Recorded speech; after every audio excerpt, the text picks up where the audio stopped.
The Common Reader ******** The Common Reader by Virginia Woolf. I rejoice to concur with the common reader, for by the common sense of readers, uncorrupted by literary prejudices, after all the refinements of subtlety and the dogmatism of learning, must be generally decided all claim to poetical honors. Dr. Johnson, Life of Gray. New York Harcourt, Brace and Company. Copyright, 1925, by Harcourt, Brace and Company, Inc. to Lytton Strachey. Some of these papers appeared originally in the Times Literary Supplement and the Dial. I have to thank the editors for allowing me to reprint them here. Some are based upon articles written for various newspapers, while others appear now for the first time. Contents: The Common Reader, The Parsons and Chaucer on Not Knowing Greek, The Elizabethan Lumber Room, Notes on an Elizabethan Play, Montin, The Duchess of Newcastle, Rambling Round Evelyn Defoe, Addison, The Lives of the Obscure, I. The Taylors and the Edgeworths 2. Letitia Pilkington 3. Miss Ormerod, Jane Austen, Modern Fiction, Jane Eyre and Wuthering Heights, George Eliot, The Russian Point of View Outlines, I. Miss Mitford 2. Dr. Bentley 3. Lady Dorothy Neville 4. Archbishop Thomson, The Patron and the Crocus, The Modern Essay, Joseph Conrad Howitt strikes a contemporary. The Common Reader. The Common Reader. There is a sentence in Dr. Johnson's Life of Gray which might well be written up in all those rooms, too humble to be called libraries, yet full of books, where the pursuit of reading is carried on by private people. I rejoice to concur with the common reader, for by the common sense of readers, uncorrupted by literary prejudices, after all the refinements of subtlety and the dogmatism of learning, must be finally decided all claim to poetical honors. It defines their qualities, it dignifies their aims, it bestows upon a pursuit which devours a great deal of time, and is yet apt to leave behind it nothing very substantial, the sanction of the great man's approval. The common reader, as Dr. Johnson implies, differs from the critic and the scholar. He is worse educated, and nature has not gifted him so generously. He reads for his own pleasure rather than to impart knowledge or correct the opinions of others. Above all, he is guided by an instinct to create for himself, out of whatever odds and ends he can come by, some kind of whole, a portrait of a man, a sketch of an age, a theory of the art of writing. He never ceases, as he reads, to run up some rickety and ramshackle fabric which shall give him the temporary satisfaction of looking sufficiently like the real object to allow of affection, laughter, and argument. Hasty, inaccurate, and superficial, snatching now this poem, now that scrap of old furniture without caring where he finds it or of what nature it may be so long as it serves his purpose and rounds his structure. His deficiencies as a critic are too obvious to be pointed out, but if he has, as Dr. Johnson maintained, some say in the final distribution of poetical honors, then, perhaps, it may be worthwhile to write down a few of the ideas and opinions which, insignificant in themselves, yet contribute to so mighty a result. The Parsons and Chaucer. 1. The tower of Caister Castle still rises 90 feet into the air, and the arch still stands from which Sir John Fastolf's barges sailed out to fetch stone for the building of the great castle.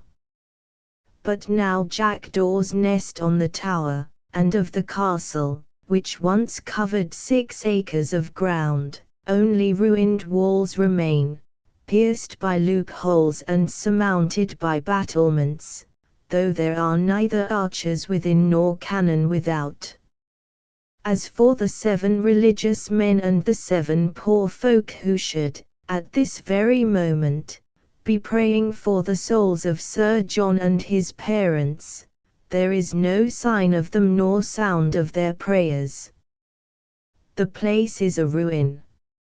Antiquaries speculate and differ. Not so very far off lie more ruins, the ruins of Bromholm Priory, where John Parston was buried, naturally enough, since his house was only a mile or so away, lying on low ground by the sea, 20 miles north of Norwich. The coast is dangerous, and the land, even in our time, inaccessible.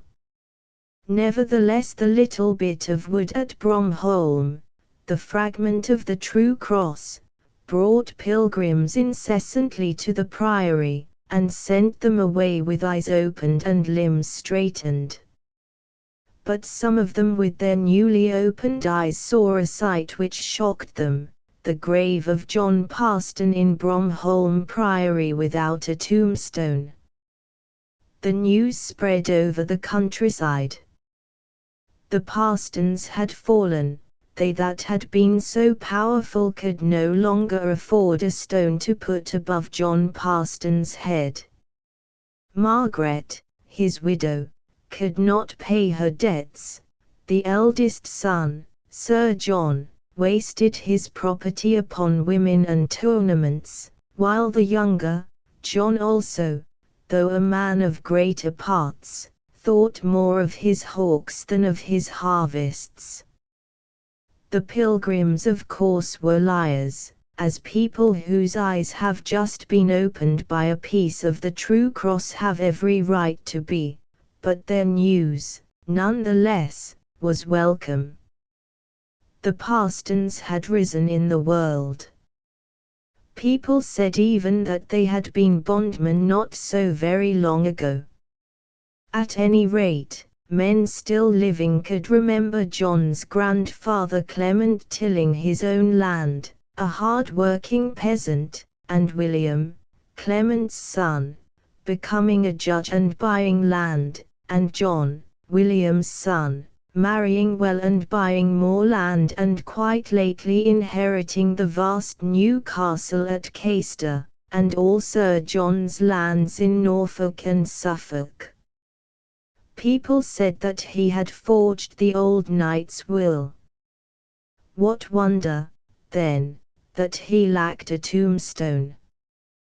But, if we consider the character of Sir John Parston, John's eldest son, and his upbringing and his surroundings, and the relations between himself and his father as the family letters reveal them, we shall see how difficult it was, and how likely to be neglected, this business of making his father's tombstone. For let us imagine, in the most desolate part of England known to us at the present moment, a raw, new-built house, without telephone, bathroom, or drains, armchairs or newspapers, and one shelf perhaps of books, unwieldy to hold, expensive to come by. The windows look out upon a few cultivated fields and a dozen hovels, and beyond them there is the sea on one side, on the other a vast fen. A single road crosses the fen, but there is a hole in it, which, one of the farm hands reports, is big enough to swallow a carriage. And, the man adds, Tom Topcroft, the mad bricklayer, has broken loose again and ranges the country half naked, threatening to kill anyone who approaches him, That is what they talk about at dinner in the desolate house, while the chimney smokes horribly, and the draught lifts the carpets on the floor. Orders are given to lock all gates at sunset, and, when the long dismal evening has worn itself away, simply and solemnly, girt about with dangers as they are, these isolated men and women fall upon their knees in prayer. In the 15th century, however, the wild landscape was broken suddenly and very strangely by vast piles of brand new masonry. There rose out of the sand hills and heaths of the Norfolk coast a huge bulk of stone, like a modern hotel in a watering place, but there was no parade, no lodging houses, and no pier at Yarmouth then, and this gigantic building on the outskirts of the town was built to house one solitary old gentleman without any children, Sir John Fastolfe, who had fought at Agincourt and acquired great wealth. He had fought at Agincourt and got but little reward. No one took his advice. Men spoke ill of him behind his back. He was well aware of it, his temper was none the sweeter for it. He was a hot-tempered old man, powerful, embittered by a sense of grievance. But whether on the battlefield or at court he thought perpetually of Caister, and how, when his duties allowed, he would settle down on his father's land and live in a great house of his own building. The gigantic structure of Caister Castle was in progress not so many miles away when the little Parstons were children.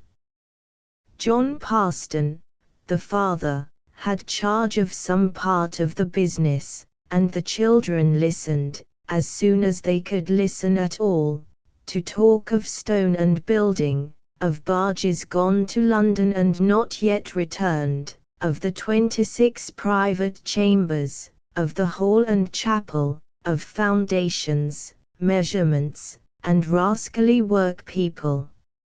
Later, in 1454, when the work was finished and Sir John had come to spend his last years at Caister, they may have seen for themselves the mass of treasure that was stored there, the tables laden with gold and silver plate, the wardrobes stuffed with gowns of velvet and satin and cloth of gold, with hoods and tippets and beaver hats and leather jackets and velvet doublets, and how the very pillow-cases on the beds were of green and purple silk. There were tapestries everywhere. The beds were laid and the bedrooms hung with tapestries representing sieges, hunting and hawking, men fishing, archers shooting, ladies playing on their harps, dallying with ducks, or a giant bearing the leg of a bear in his hand. Such were the fruits of a well-spent life. To buy land, to build great houses, to stuff these houses full of gold and silver plate, though the privy might well be in the bedroom, was the proper aim of mankind. Mr. and Mrs. Parston spent the greater part of their energies in the same exhausting occupation.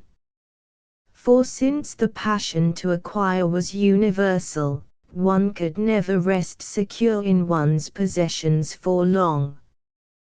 The outlying parts of one's property were in perpetual jeopardy.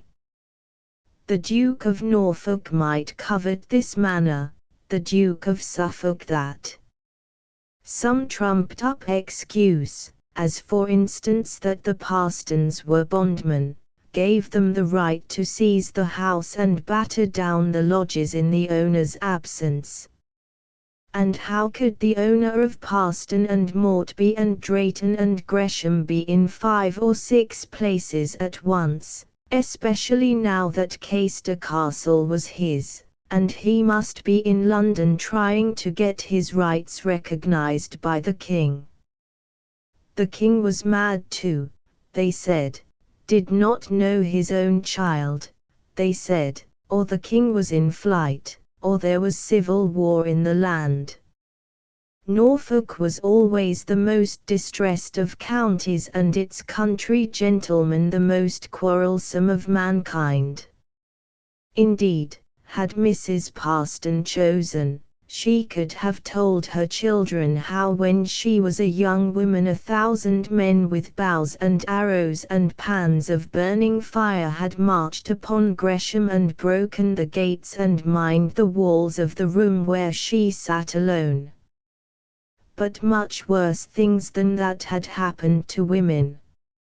She neither bewailed her lot nor thought herself a heroine.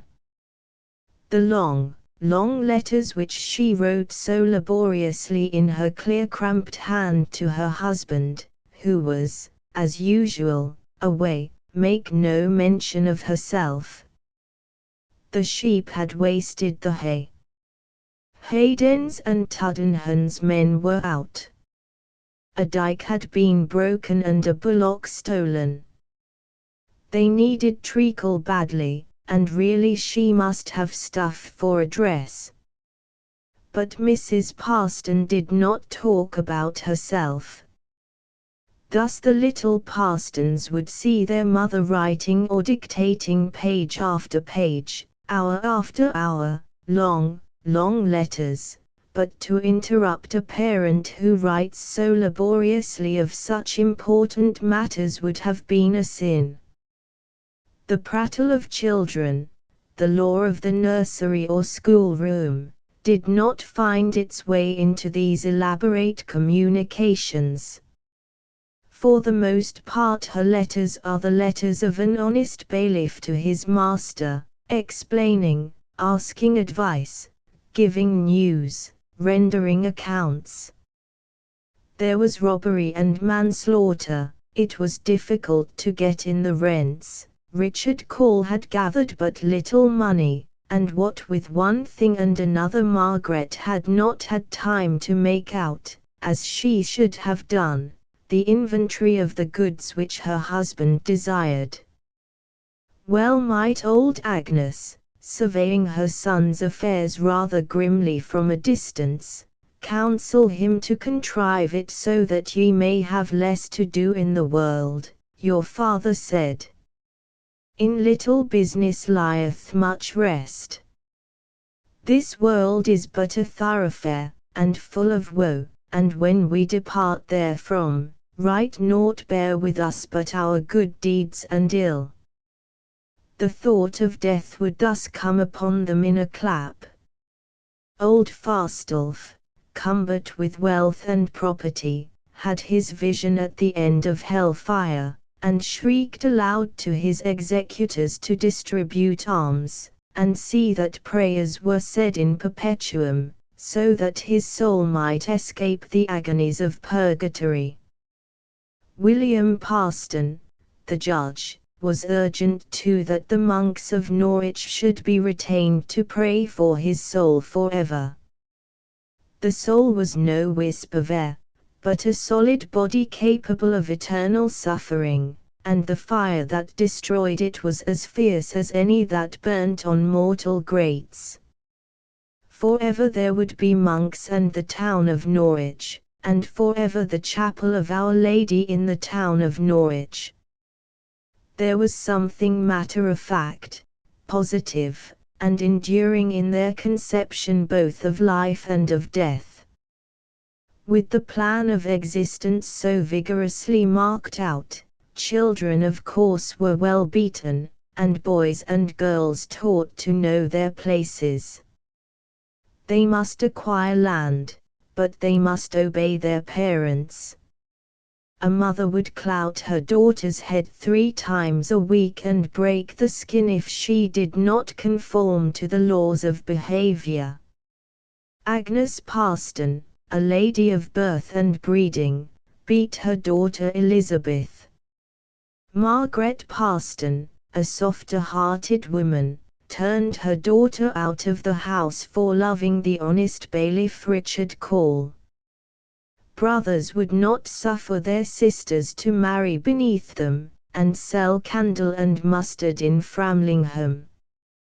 The fathers quarrelled with the sons, and the mothers, fonder of their boys than of their girls, yet bound by all law and custom to obey their husbands, were torn asunder in their efforts to keep the peace.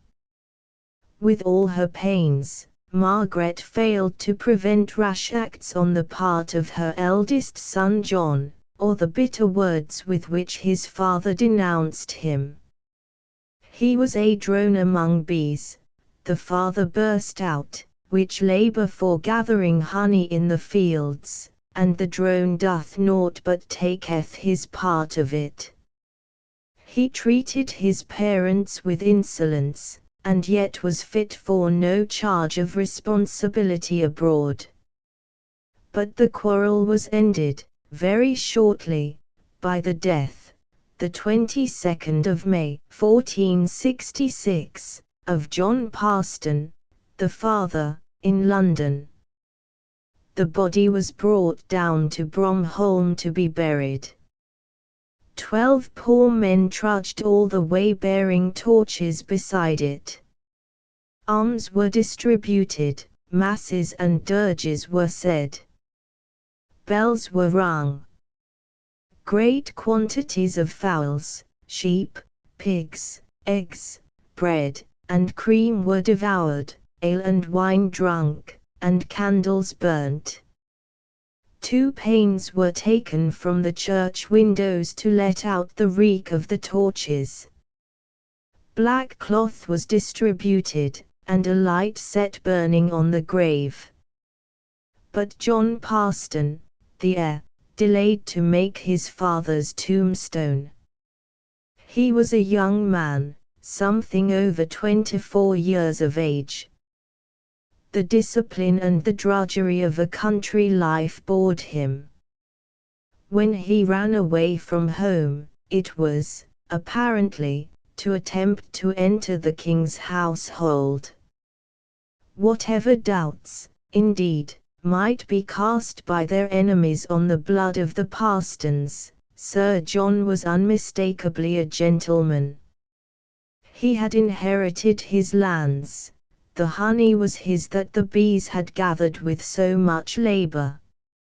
He had the instincts of enjoyment rather than of acquisition, and with his mother's parsimony was strangely mixed something of his father's ambition. Yet his own indolent and luxurious temperament took the edge from both. He was attractive to women, liked society and tournaments, and court life and making bets, and sometimes, even, reading books. And so life, now that John Parston was buried, started afresh upon rather a different foundation. There could be little outward change indeed. Margaret still ruled the house. She still ordered the lives of the younger children as she had ordered the lives of the elder. The boys still needed to be beaten into book learning by their tutors, the girls still loved the wrong men and must be married to the right. Rents had to be collected, the interminable lawsuit for the Fastolf property dragged on. Battles were fought. The roses of York and Lancaster alternately faded and flourished. Norfolk was full of poor people seeking redress for their grievances, and Margaret worked for her son as she had worked for her husband, with this significant change only, that now, instead of confiding in her husband, she took the advice of her priest. But inwardly there was a change. It seems at last as if the hard outer shell had served its purpose and something sensitive, appreciative, and pleasure-loving had formed within. At any rate Sir John, writing to his brother John at home, strayed sometimes from the business on hand to crack a joke, to send a piece of gossip, or to instruct him, knowingly and even subtly, upon the conduct of a love affair. Be as lowly to the mother as ye list, but to the maid not too lowly, nor that ye be too glad to speed, nor too sorry to fail. And I shall always be your herald both here, if she come hither, and at home, when I come home, which I hope hastily within 11 days at the furthest. And then a hawk was to be bought, a hat, or new silk laces sent down to John in Norfolk, prosecuting his suit, flying his hawks, and attending with considerable energy and not too nice a sense of honesty to the affairs of the Parston estates. The lights had long since burnt out on John Parston's grave. But still Sir John delayed, no tomb replaced them. He had his excuses, what with the business of the lawsuit, and his duties at court, and the disturbance of the civil wars. His time was occupied and his money spent. But perhaps something strange had happened to Sir John himself, and not only to Sir John dallying in London, but to his sister Marjorie falling in love with the bailiff, and to Walter making Latin verses at Eton, and to John flying his hawks at Parston. Life was a little more various in its pleasures. They were not quite so sure as the elder generation had been of the rights of man and of the dues of God, of the horrors of death, and of the importance of tombstones. Poor Margaret Parston scented the change and sought uneasily, with the pen which had marched so stiffly through so many pages, to lay bare the root of her troubles. It was not that the lawsuit saddened her, she was ready to defend Caister with her own hands if need be, though I cannot well guide nor rule soldiers. But there was something wrong with the family since the death of her husband and master.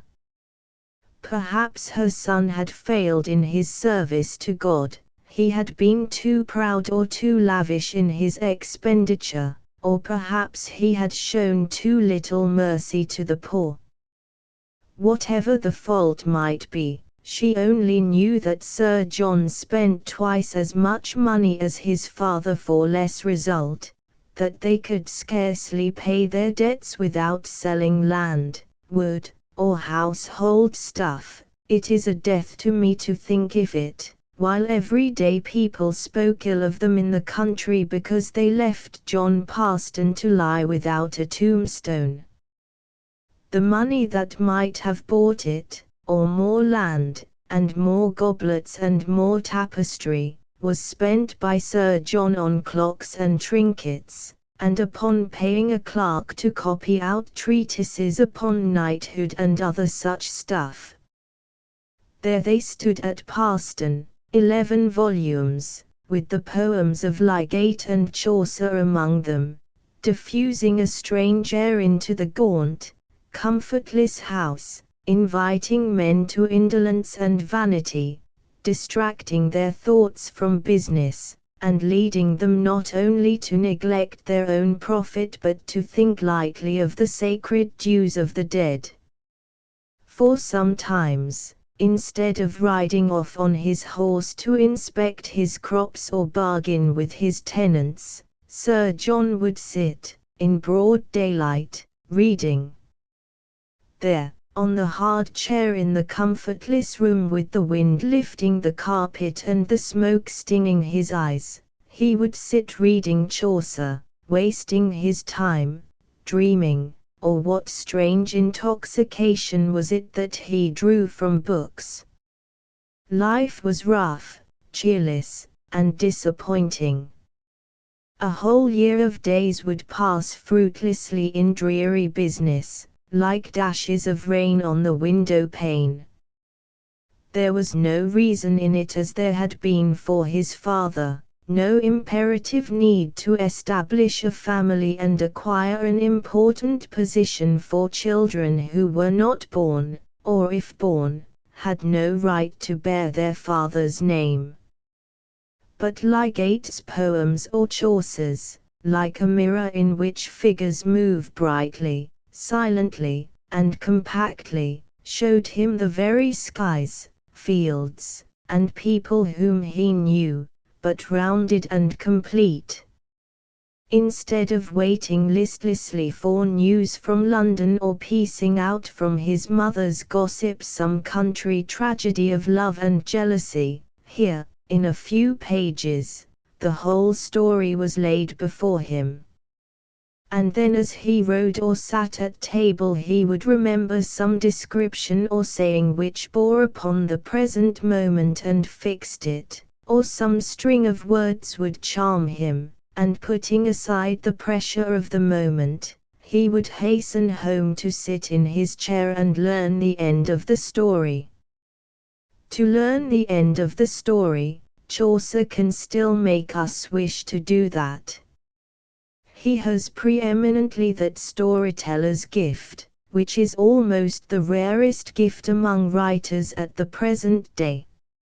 Nothing happens to us as it did to our ancestors. Events are seldom important. If we recount them, we do not really believe in them. We have perhaps things of greater interest to say, and for these reasons natural storytellers like Mr. Garnett, whom we must distinguish from self-conscious storytellers like Mr. Masefield, have become rare.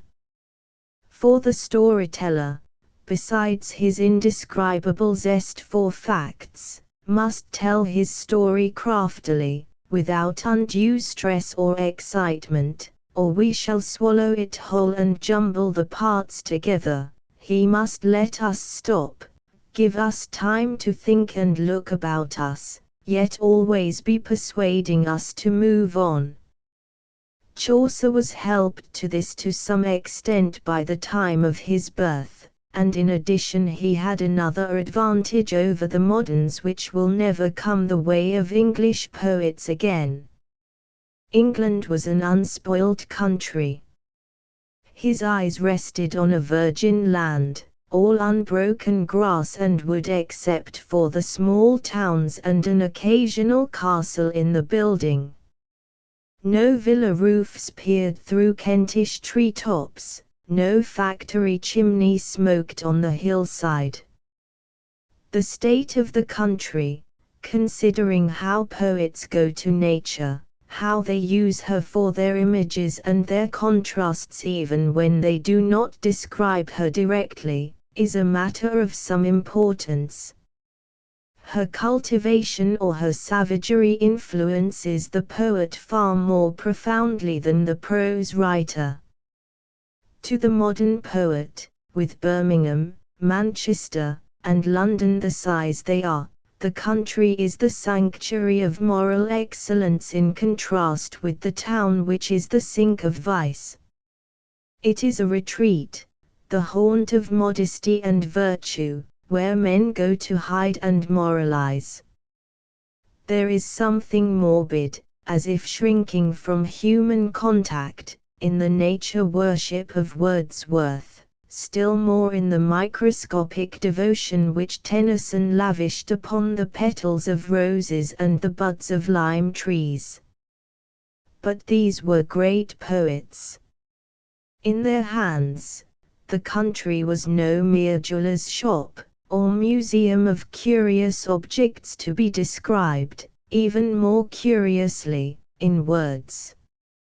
Poets of smaller gift, since the view is so much spoilt, and the garden or the meadow must replace the barren heath and the precipitous mountainside, are now confined to little landscapes, to birds' nests, to acorns with every wrinkle drawn to the life.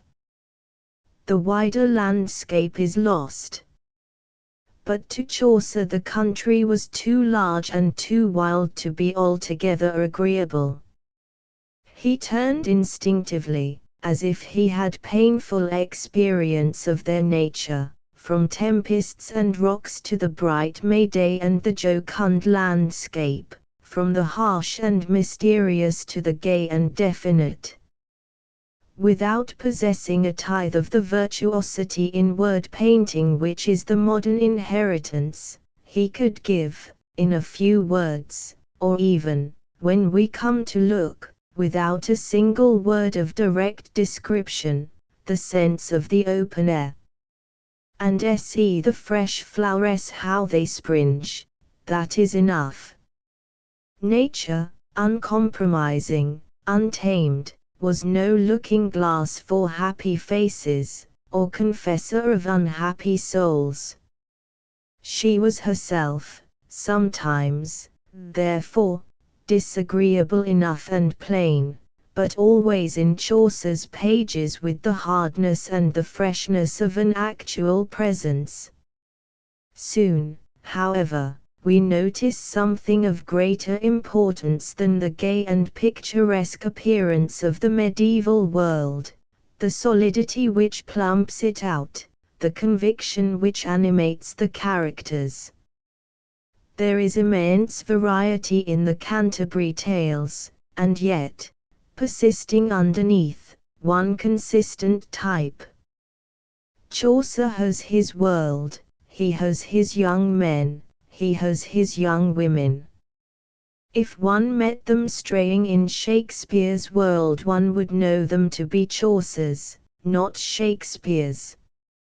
He wants to describe a girl, and this is what she looks like: full seemly her wimpel pinched was, her nose treatise, her eyen grey as glass, her mouth full small, and the too soft and reed, but sickly she had a fair forehead, it was almost a span brood, I trow, for, hardily, she was nat undergrow.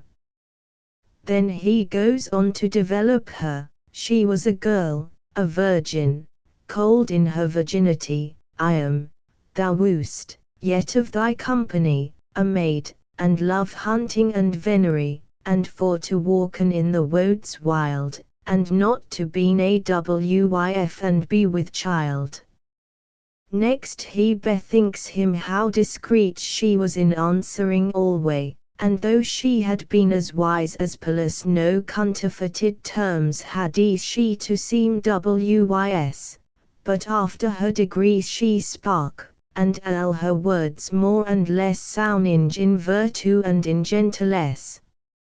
Each of these quotations, in fact, comes from a different tale, but they are parts, one feels, of the same personage, whom he had in mind, perhaps unconsciously, when he thought of a young girl, and for this reason, as she goes in and out of the Canterbury Tales bearing different names, she has a stability which is only to be found where the poet has made up his mind about young women, of course, but also about the world they live in, its end, its nature, and his own craft and technique, so that his mind is free to apply it forcefully to its object. It does not occur to him that his grizzled arm might be improved or altered. There is no blur about her, no hesitation, she proves nothing, she is content to be herself. Upon her, therefore, the mind can rest with that unconscious ease which allows it, from hints and suggestions, to endow her with many more qualities than are actually referred to. Such is the power of conviction, a rare gift, a gift shared in our day by Joseph Conrad in his earlier novels, and a gift of supreme importance, for upon it the whole weight of the building depends. Once believe in Chaucer's young men and women and we have no need of preaching or protest. We know what he finds good, what evil, the less said the better. Let him get on with his story, paint knights and squires, good women and bad, cooks, shipmen, priests, and we will supply the landscape, give his society its belief, its standing towards life and death, and make of the journey to Canterbury a spiritual pilgrimage. This simple faithfulness to his own conceptions was easier then than now in one respect at least, for Chaucer could write frankly where we must either say nothing or say it slyly. He could sound every note in the language instead of finding a great many of the best gone dumb from disuse, and thus, when struck by daring fingers, giving off a loud discordant jangle out of keeping with the rest. Much of Chaucer, a few lines perhaps in each of the tales, is improper and gives us as we read it the strange sensation of being naked to the air after being muffled in old clothing. And, as a certain kind of humor depends upon being able to speak without self-consciousness of the parts and functions of the body, so with the advent of decency literature lost the use of one of its limbs. It lost its power to create the wife of Bath, Juliet's nurse, and their recognizable though already colorless relation, Moll Flanders. Sterne, from fear of coarseness, is forced into indecency. He must be witty, not humorous. He must hint instead of speaking outright. Nor can we believe, with Mr. Joyce's Ulysses before us, that laughter of the old kind will ever be heard again. But, Lord Christ, when that it remembereth me up on my youth, and on my iolite, it tickleth me about myn hurt wrote. Unto this day it doth myn hurt but that I have had my world as in my time. The sound of that old woman's voice is still. But there is another and more important reason for the surprising brightness, the still effective merriment of the Canterbury Tales. Chaucer was a poet, but he never flinched from the life that was being lived at the moment before his eyes. A farmyard, with its straw, its dung, its cocks and its hens is not, we have come to think, a poetic subject. Poets seem either to rule out the farmyard entirely or to require that it shall be a farmyard in Thessaly and its pigs of mythological origin.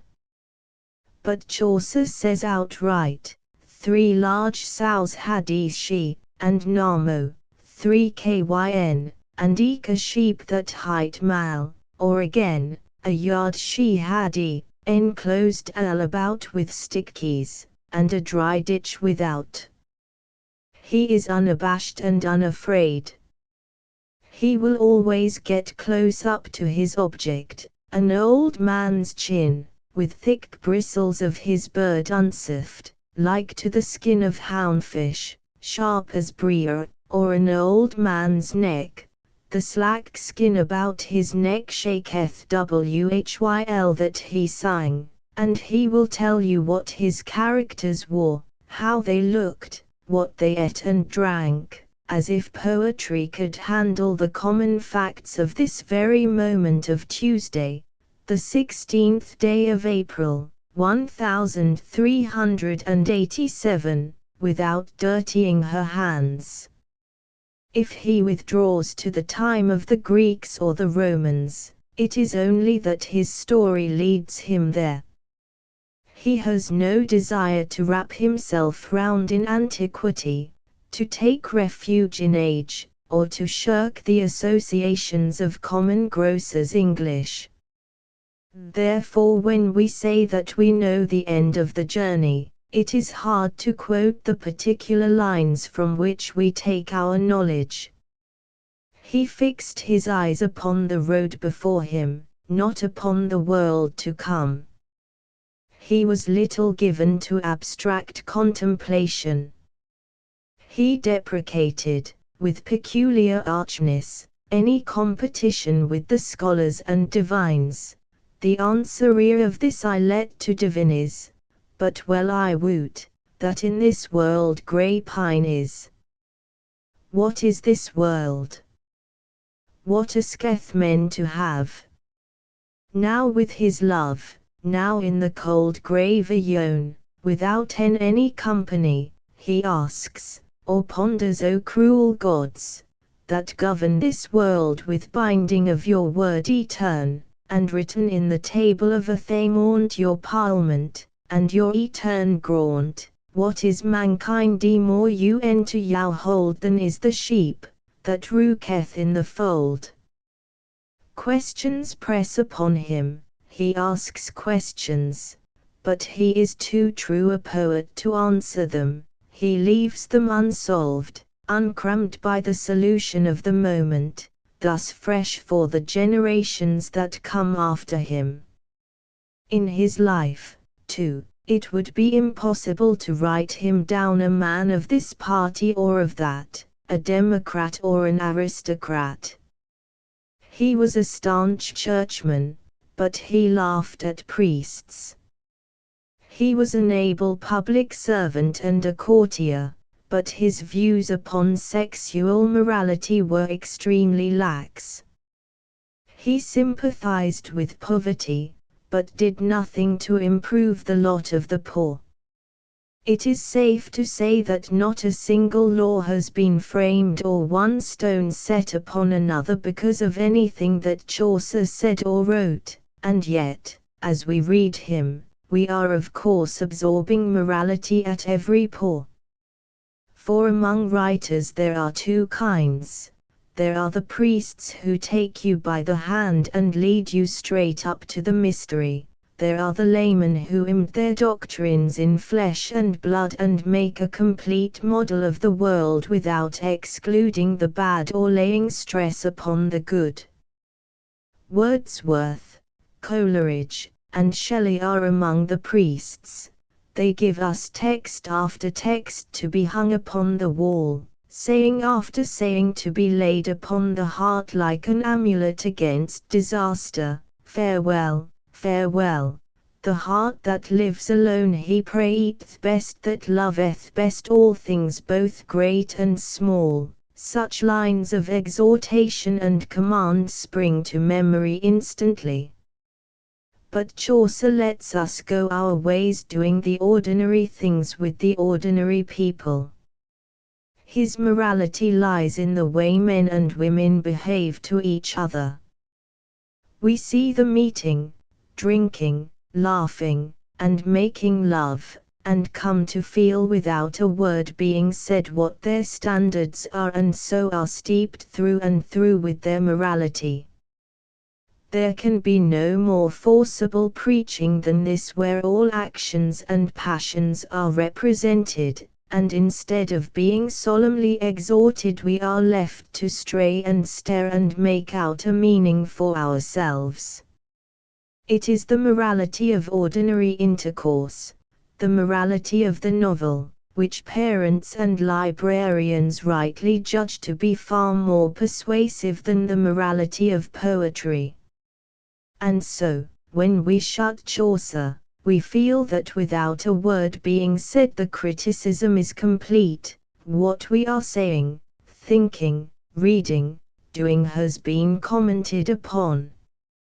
Nor are we left merely with the sense, powerful though that is, of having been in good company and got used to the ways of good society. For as we have jogged through the Real, the unadorned countryside, with first one good fellow cracking his joke or singing his song and then another, we know that though this world resembles, it is not in fact our daily world.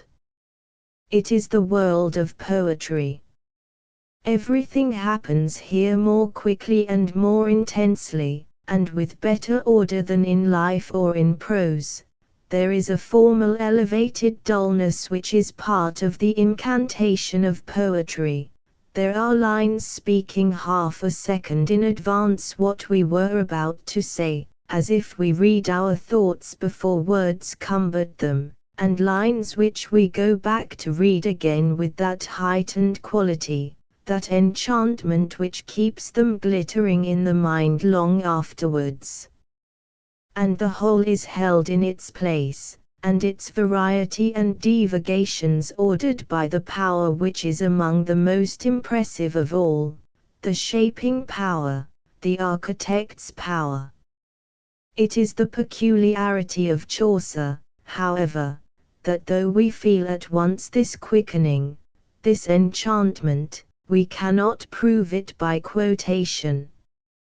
From most poets quotation is easy and obvious. Some metaphor suddenly flowers, some passage breaks off from the rest. But Chaucer is very equal, very even-paced, very unmetaphorical. If we take 6 or 7 lines in the hope that the quality will be contained in them, it has escaped. My lord, ye woot that in my fadder's place, ye did me strip out of my poe for weed, and richly me cladden, o your grace to yalbrugt I not else, out of dreed, but faith and nakedness and maidenhood. In its place that seemed not only memorable and moving but fit to set beside striking beauties. Cut out and taken separately it appears ordinary and quiet. Chaucer, it seems, has some art by which the most ordinary words and the simplest feelings when laid side by side make each other shine, when separated lose their luster. Thus the pleasure he gives us is different from the pleasure that other poets give us, because it is more closely connected with what we have ourselves felt or observed. Eating, drinking and fine weather, the May, cocks and hens, millers, old peasant women, flowers. There is a special stimulus in seeing all these common things so arranged that they affect us as poetry affects us, and are yet bright, sober, precise as we see them out of doors.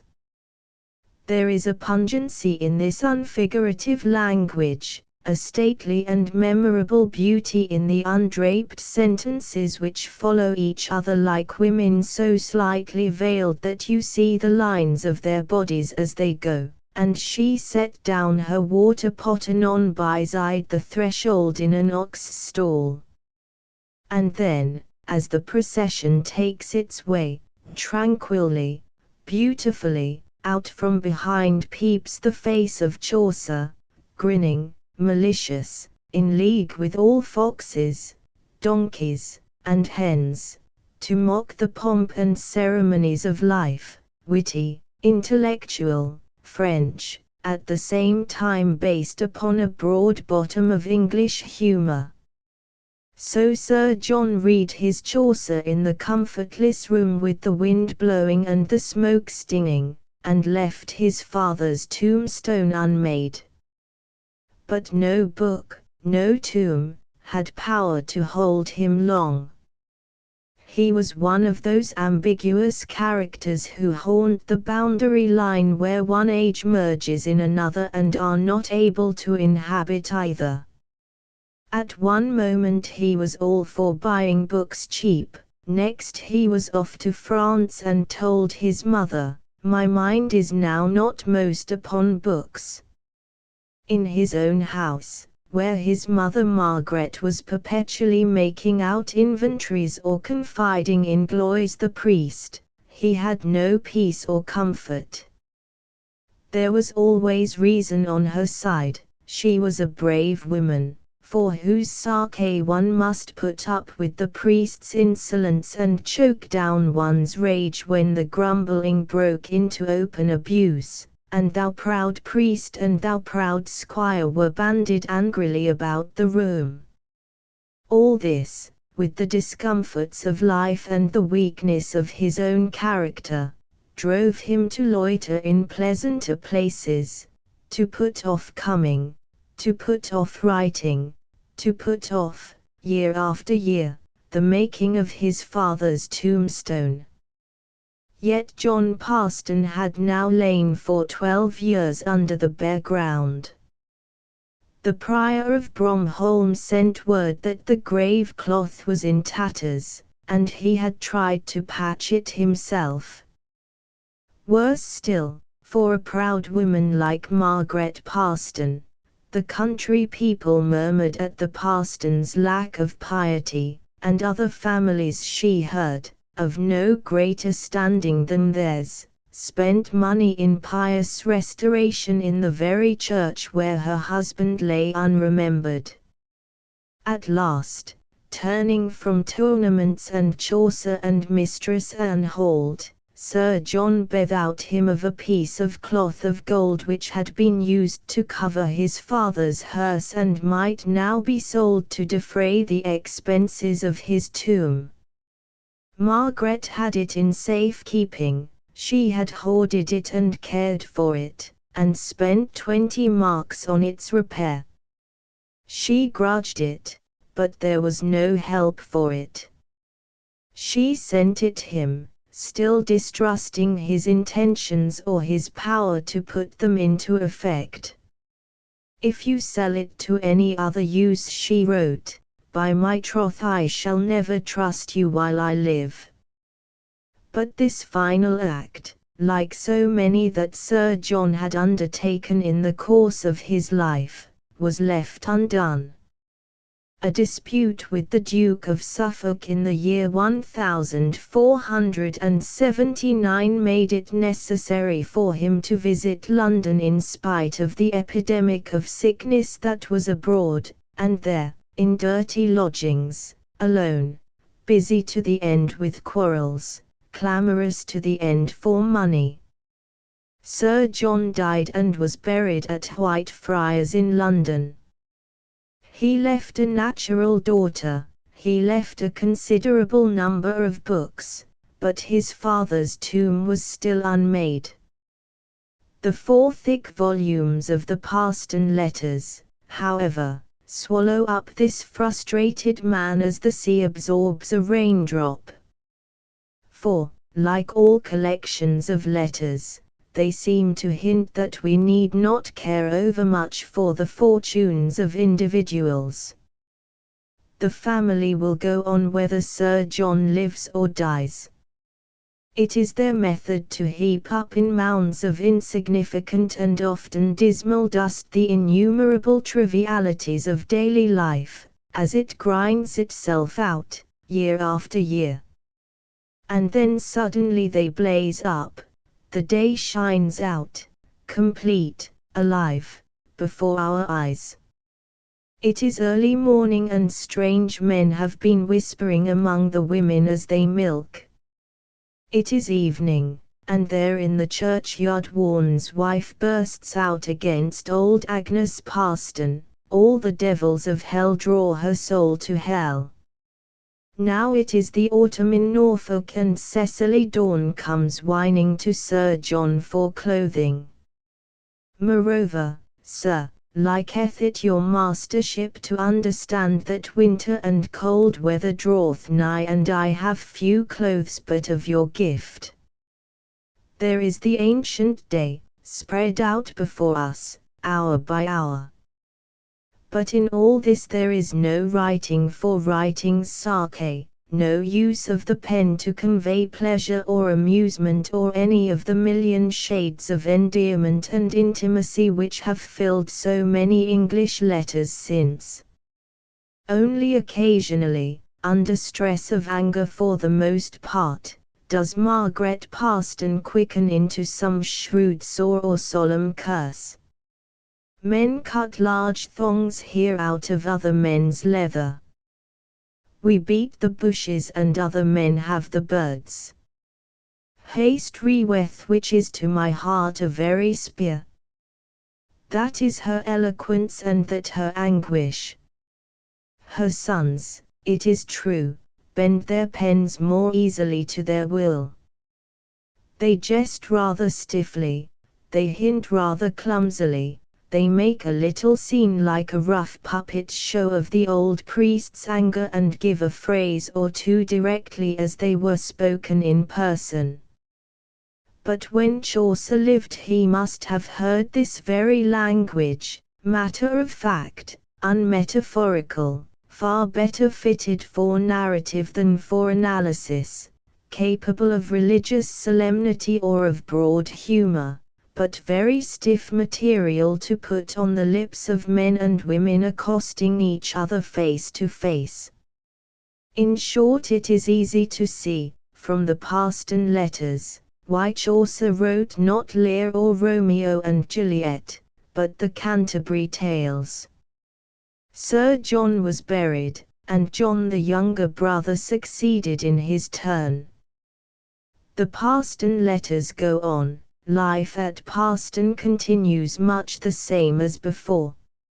Over it all broods a sense of discomfort and nakedness, of unwashed limbs thrust into splendid clothing, of tapestry blowing on the draughty walls, of the bedroom with its privy, of winds sweeping straight over land unmitigated by hedge or town, of Caister Castle covering with solid stone 6 acres of ground, and of the plain-faced Pastons indefatigably accumulating wealth, treading out the roads of Norfolk, and persisting with an obstinate courage which does them infinite credit in furnishing the bareness of England. 1. The Paston Letters, edited by Dr. James Gairdner, 1904, 4 vols. On not knowing Greek, for it is vain and foolish to talk of knowing Greek, since in our ignorance we should be at the bottom of any class of schoolboys, since we do not know how the words sounded, or where precisely we ought to laugh, or how the actors acted. And between this foreign people and ourselves there is not only difference of race and tongue but a tremendous breach of tradition. All the more strange, then, is it that we should wish to know Greek, try to know Greek, feel forever drawn back to Greek, and be forever making up some notion of the meaning of Greek, though from what incongruous odds and ends, with what slight resemblance to the real meaning of Greek, who shall say? It is obvious in the first place that Greek literature is the impersonal literature. Those few hundred years that separate John Paston from Plato, Norwich from Athens, make a chasm which the vast tide of European chatter can never succeed in crossing. When we read Chaucer, we are floated up to him insensibly on the current of our ancestors' lives, and later, as records increase and memories lengthen, there is scarcely a figure which has not its nimbus of association, its life and letters, its wife and family, its house, its character, its happy or dismal catastrophe. But the Greeks remain in a fastness of their own. Fate has been kind thereto. She has preserved them from vulgarity. Euripides was eaten by dogs, Aeschylus killed by a stone, Sappho leapt from a cliff. We know no more of them than that. We have their poetry, and that is all. But that is not, and perhaps never can be, wholly true. Pick up any play by Sophocles, read, son of him who led our hosts at Troy of old, son of Agamemnon, and at once the mind begins to fashion itself surroundings. It makes some background, even of the most provisional sort, for Sophocles. It imagines some village, in a remote part of the country, near the sea. Even nowadays such villages are to be found in the wilder parts of England, and as we enter them we can scarcely help feeling that here, in this cluster of cottages, cut off from rail or city, are all the elements of a perfect existence. Here is the rectory, here the manor house, the farm and the cottages, the church for worship, the club for meeting, the cricket field for play. Here life is simply sorted out into its main elements. Each man and woman has his work, each works for the health or happiness of others. And here, in this little community, characters become part of the common stock, the eccentricities of the clergyman are known, the great lady's defects of temper, the blacksmith's feud with the milkman, and the loves and matings of the boys and girls. Here life has cut the same grooves for centuries, customs have arisen, legends have attached themselves to hilltops and solitary trees, and the village has its history, its festivals, and its rivalries. It is the climate that is impossible. If we try to think of Sophocles here, we must annihilate the smoke and the damp and the thick wet mists. We must sharpen the lines of the hills. We must imagine a beauty of stone and earth rather than of woods and greenery.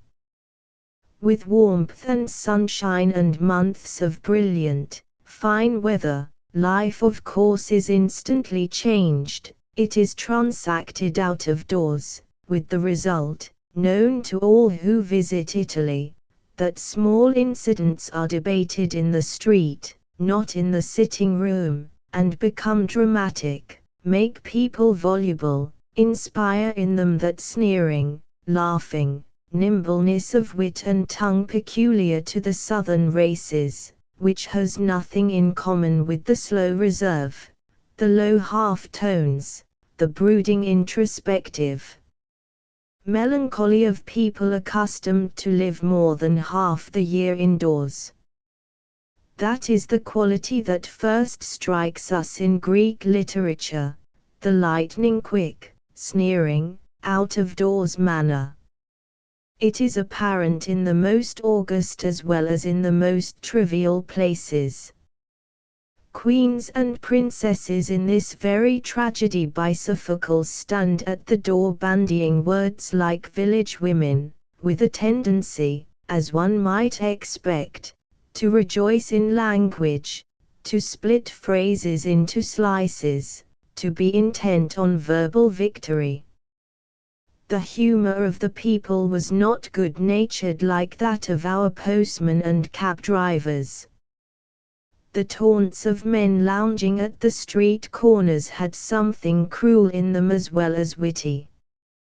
There is a cruelty in Greek tragedy which is quite unlike our English brutality. Is not Pentheus, for example, that highly respectable man, made ridiculous in the Bacchae before he is destroyed? In fact, of course, these queens and princesses were out of doors, with the bees buzzing past them, shadows crossing them, and the wind taking their draperies. They were speaking to an enormous audience rayed round them on one of those brilliant southern days when the sun is so hot and yet the air so exciting. The poet, therefore, had to bethink him, not of some theme which could be read for hours by people in privacy, but of something emphatic, familiar, brief, that would carry, instantly and directly, to an audience of 17,000 people, perhaps, with ears and eyes eager and attentive, with bodies whose muscles would grow stiff if they sat too long without diversion. Music and dancing he would need, and naturally would choose one of those legends, like our Tristram and Iseult, which are known to every one in outline, so that a great fund of emotion is ready prepared, but can be stressed in a new place by each new poet. Sophocles would take the old story of Electra, for instance, but would at once impose his stamp upon it. Of that, in spite of our weakness and distortion, what remains visible to us? That his genius was of the extreme kind in the first place, that he chose a design which, if it failed, would show its failure in gashes and ruin, not in the gentle blurring of some insignificant detail, which, if it succeeded, would cut each stroke to the bone, would stamp each fingerprint in marble. His Electra stands before us like a figure so tightly bound that she can only move an inch this way, an inch that. But each movement must tell to the utmost, or, bound as she is, denied the relief of all hints, repetitions, suggestions, she will be nothing but a dummy, tightly bound. Her words in crisis are, as a matter of fact, mere cries of despair, joy, hate. But these cries give angle and outline to the play. It is thus, with 1,000 differences of degree, that in English literature Jane Austen shapes a novel. There comes a moment, I will dance with you, says Emma, which rises higher than the rest, which, though not eloquent in itself, or violent, or made striking by beauty of language, has the whole weight of the book behind it. In Jane Austen, too, we have the same sense, though the ligatures are much less tight, that her figures are bound, and restricted to a few definite movements. She, too, in her modest, everyday prose, chose the dangerous art where one slip means death.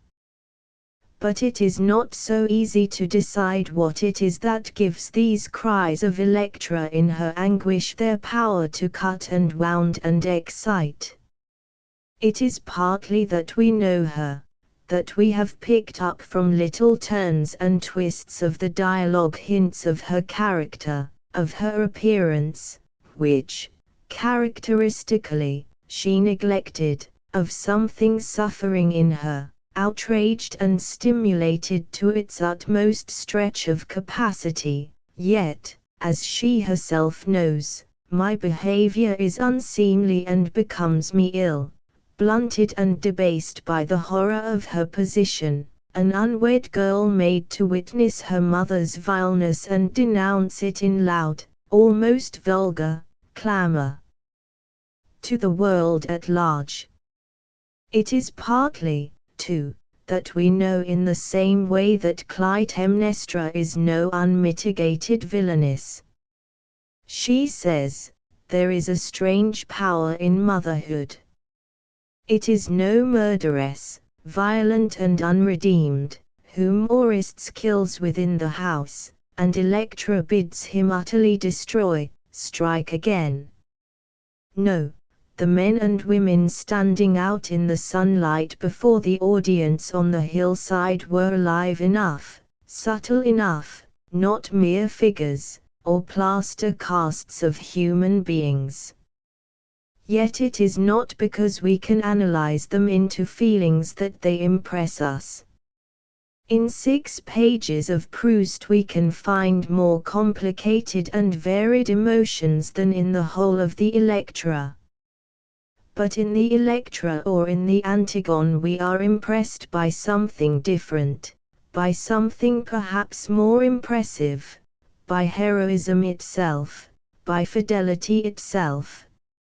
In spite of the labor and the difficulty, it is this that draws us back and back to the Greeks, the stable, the permanent, the original human being is to be found there. Violent emotions are needed to rouse him into action, but when thus stirred by death, by betrayal, by some other primitive calamity, Antigone and Ajax and Electra behave in the way in which we should behave thus struck down, the way in which everybody has always behaved, and thus we understand them more easily and more directly than we understand the characters in the Canterbury Tales. These are the originals, Chaucer's the varieties of the human species. It is true, of course, that these types of the original man or woman, these heroic kings, these faithful daughters, these tragic queens who stalk through the ages always planting their feet in the same places, twitching their robes with the same gestures, from habit not from impulse, are among the greatest bores and the most demoralizing companions in the world. The plays of Addison, Voltaire, and a host of others are there to prove it. But encounter them in Greek. Even in Sophocles, whose reputation for restraint and mastery has filtered down to us from the scholars, they are decided, ruthless, direct. A fragment of their speech broken off would, we feel, color oceans and oceans of the respectable drama. Here we meet them before their emotions have been worn into uniformity. Here we listen to the nightingale whose song echoes through English literature singing in her own Greek tongue. For the first time Orpheus with his lute makes men and beasts follow him. Their voices ring out clear and sharp. We see the hairy tawny bodies at play in the sunlight among the olive trees, not posed gracefully on granite plinths in the pale corridors of the British Museum. And then suddenly, in the midst of all this sharpness and compression, Electra, as if she swept her veil over her face and forbade us to think of her any more, speaks of that very nightingale, that bird distraught with grief, the messenger of Zeus. Ah, Queen of sorrow, Niobe, thee I deem divine, thee, who evermore weepest in thy rocky tomb.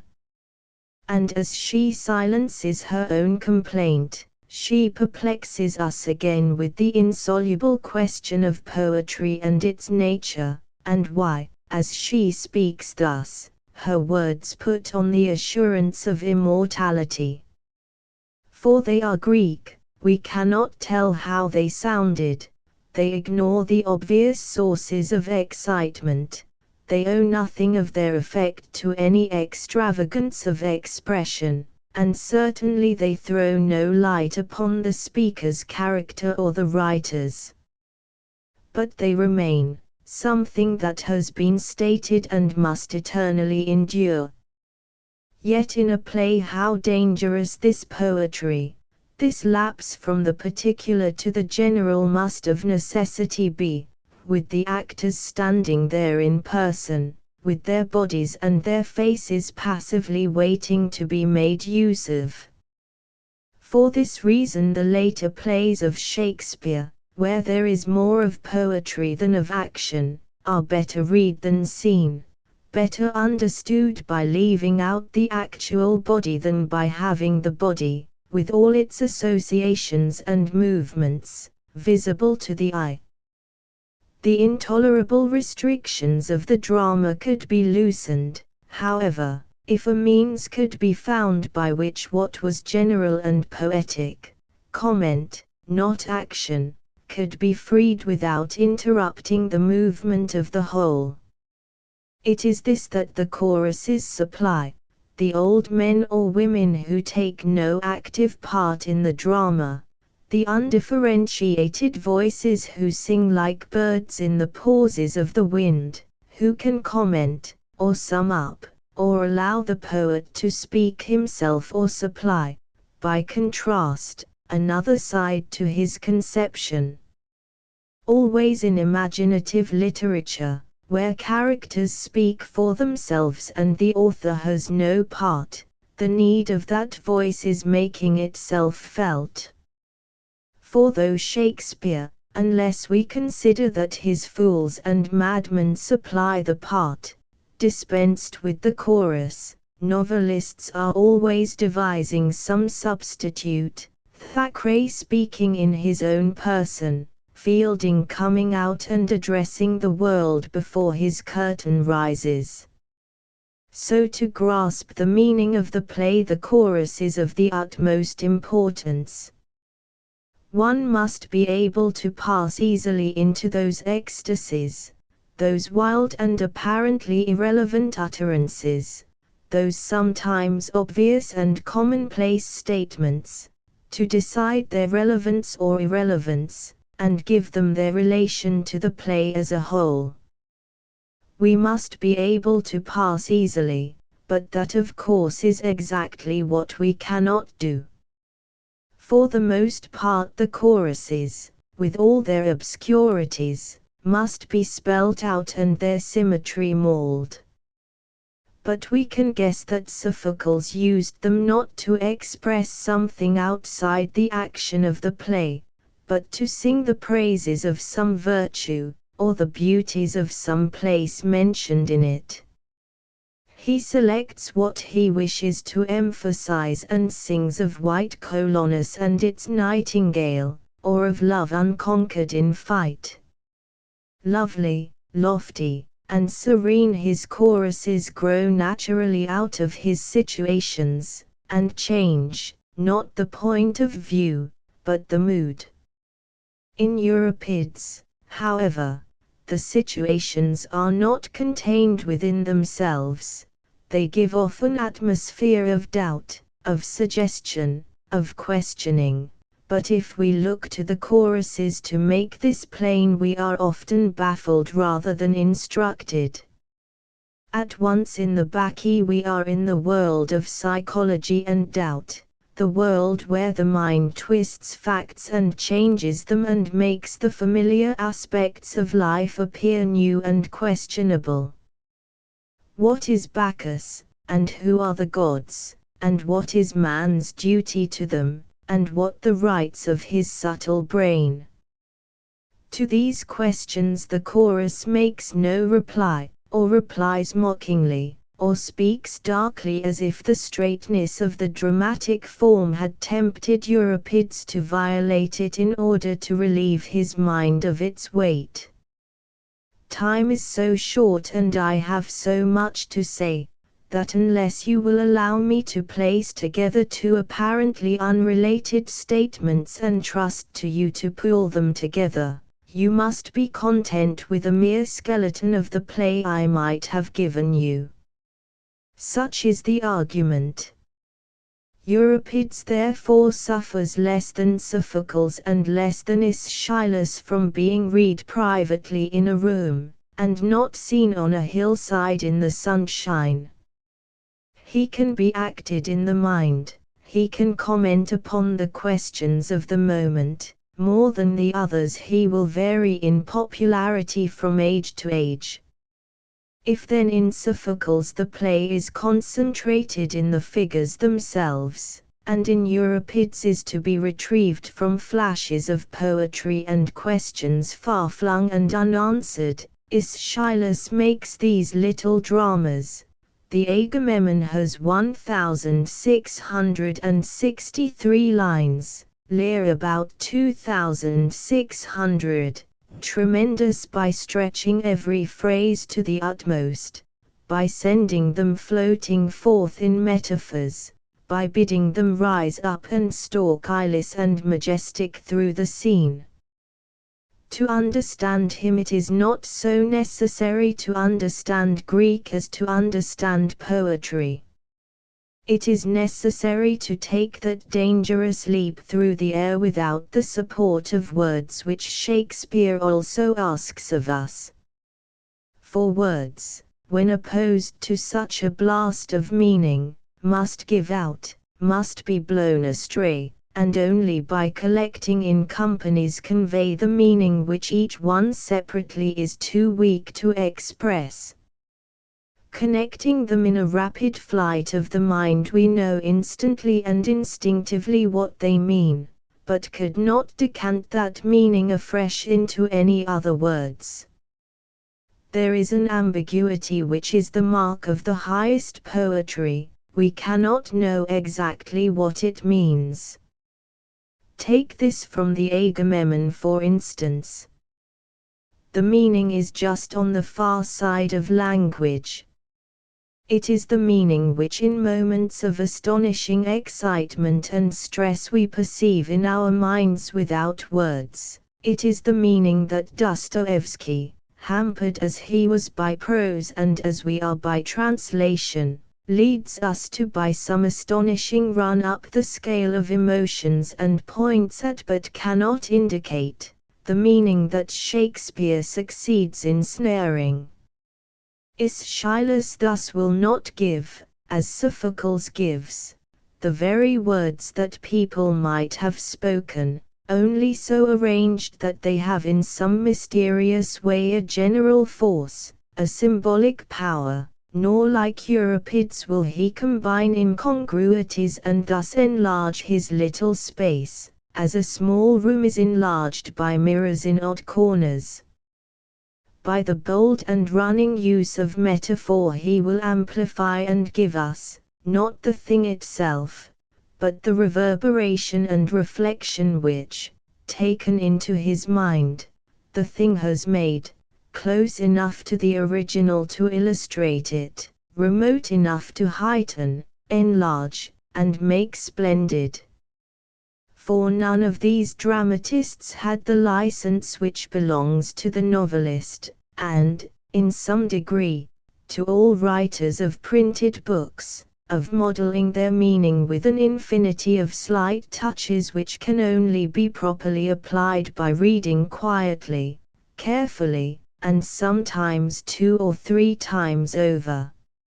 Every sentence had to explode on striking the ear, however slowly and beautifully the words might then descend, and however enigmatic might their final purport be. No splendor or richness of metaphor could have saved the Agamemnon if either images or allusions of the subtlest or most decorative had got between us and the naked cry. Dramatic they had to be at whatever cost. But winter fell on these villages, darkness and extreme cold descended on the hillside. There must have been some place indoors where men could retire, both in the depths of winter and in the summer heats, where they could sit and drink, where they could lie stretched at their ease, where they could talk. It is Plato, of course, who reveals the life indoors, and describes how, when a party of friends met and had eaten not at all luxuriously and drunk a little wine, some handsome boy ventured a question, or quoted an opinion, and Socrates took it up, fingered it, turned it round, looked at it this way and that, swiftly stripped it of its inconsistencies and falsities and brought the whole company by degrees to gaze with him at the truth. It is an exhausting process, to contract painfully upon the exact meaning of words, to judge what each admission involves, to follow intently, yet critically, the dwindling and changing of opinion as it hardens and intensifies into truth. Are pleasure and good the same? Can virtue be taught? Is virtue knowledge? The tired or feeble mind may easily lapse as the remorseless questioning proceeds, but no one, however weak, can fail, even if he does not learn more from Plato, to love knowledge better. For as the argument mounts from step to step, Protagoras yielding, Socrates pushing on, what matters is not so much the end we reach as our manner of reaching it. That all can feel, the indomitable honesty, the courage, the love of truth which draw Socrates and us in his wake to the summit where, if we too may stand for a moment, it is to enjoy the greatest felicity of which we are capable. Yet such an expression seems ill-fitted to describe the state of mind of a student to whom, after painful argument, the truth has been revealed. But truth is various. Truth comes to us in different disguises. It is not with the intellect alone that we perceive it. It is a winter's night. The tables are spread at Agathon's house. The girl is playing the flute. Socrates has washed himself and put on sandals. He has stopped in the hall. He refuses to move when they send for him. Now Socrates has done. He is bantering Alcibiades. Alcibiades takes a fillet and binds it round this wonderful fellow's head. He praises Socrates, for he cares not for mere beauty, but despises more than anyone can imagine all external possessions, whether it be beauty or wealth or glory, or any other thing for which the multitude felicitates the possessor. He esteems these things and us who honor them, as nothing, and lives among men, making all the objects of their admiration the playthings of his irony. But I know not if any one of you has ever seen the divine images which are within, when he has been opened and is serious. I have seen them, and they are so supremely beautiful, so golden, divine, and wonderful, that everything which Socrates commands surely ought to be obeyed, even like the voice of a god. All this flows over the arguments of Plato, laughter and movement, people getting up and going out, the hour changing, tempers being lost, jokes cracked, the dawn rising. Truth, it seems, is various. Truth is to be pursued with all our faculties. Are we to rule out the amusements, the tendernesses, the frivolities of friendship because we love truth? Will truth be quicker found because we stop our ears to music and drink no wine, and sleep instead of talking through the long winter's night? It is not to the cloistered disciplinarian mortifying himself in solitude that we are to turn, but to the well-sunned nature, the man who practices the art of living to the best advantage, so that nothing is stunted but some things are permanently more valuable than others. So in these dialogues we are made to seek truth with every part of us. For Plato, of course, had the dramatic genius. It is by means of that, by an art which conveys in a sentence or two the setting and the atmosphere, and then with perfect adroitness insinuates itself into the coils of the argument without losing its liveliness and grace, and then contracts to bare statement, and then, mounting, expands and soars in that higher air which is generally reached only by the more extreme measures of poetry. It is this art which plays upon us in so many ways at once and brings us to an exaltation of mind which can only be reached when all the powers are called upon to contribute their energy to the whole. But we must beware. Socrates did not care for mere beauty, by which he meant, perhaps, beauty as ornament. A people who judged as much as the Athenians did by sitting out of doors at the play or listening to argument in the marketplace, were far less apt than we are to break off sentences and appreciate them apart from the context. For them there were no beauties of Hardy, beauties of Meredith, sayings from George Eliot. The writer had to think more of the whole and less of the detail. Naturally, living in the open, it was not the lip or the eye that struck them, but the carriage of the body and the proportions of its parts. Thus when we quote and extract we do the Greeks more damage than we do the English. There is a bareness and abruptness in their literature which grates upon a taste accustomed to the intricacy and finish of printed books.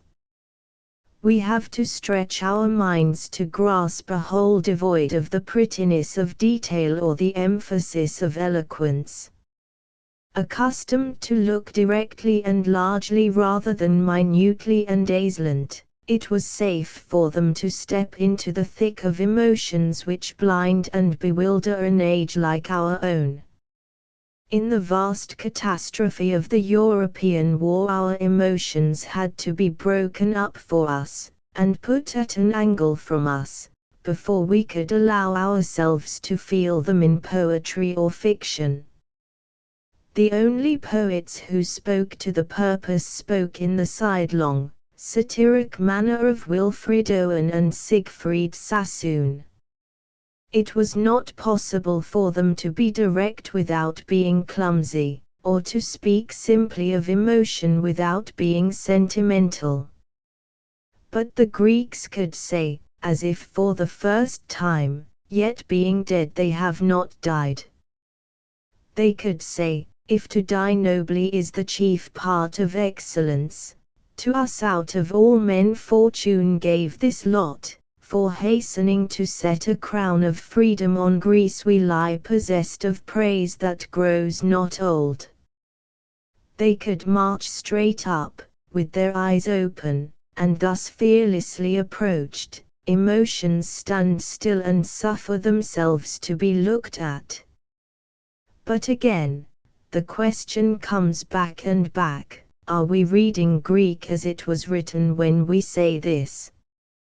When we read these few words cut on a tombstone, a stanza in a chorus, the end or the opening of a dialogue of Plato's, a fragment of Sappho, when we bruise our minds upon some tremendous metaphor in the Agamemnon instead of stripping the branch of its flowers instantly as we do in reading Lear, are we not reading wrongly?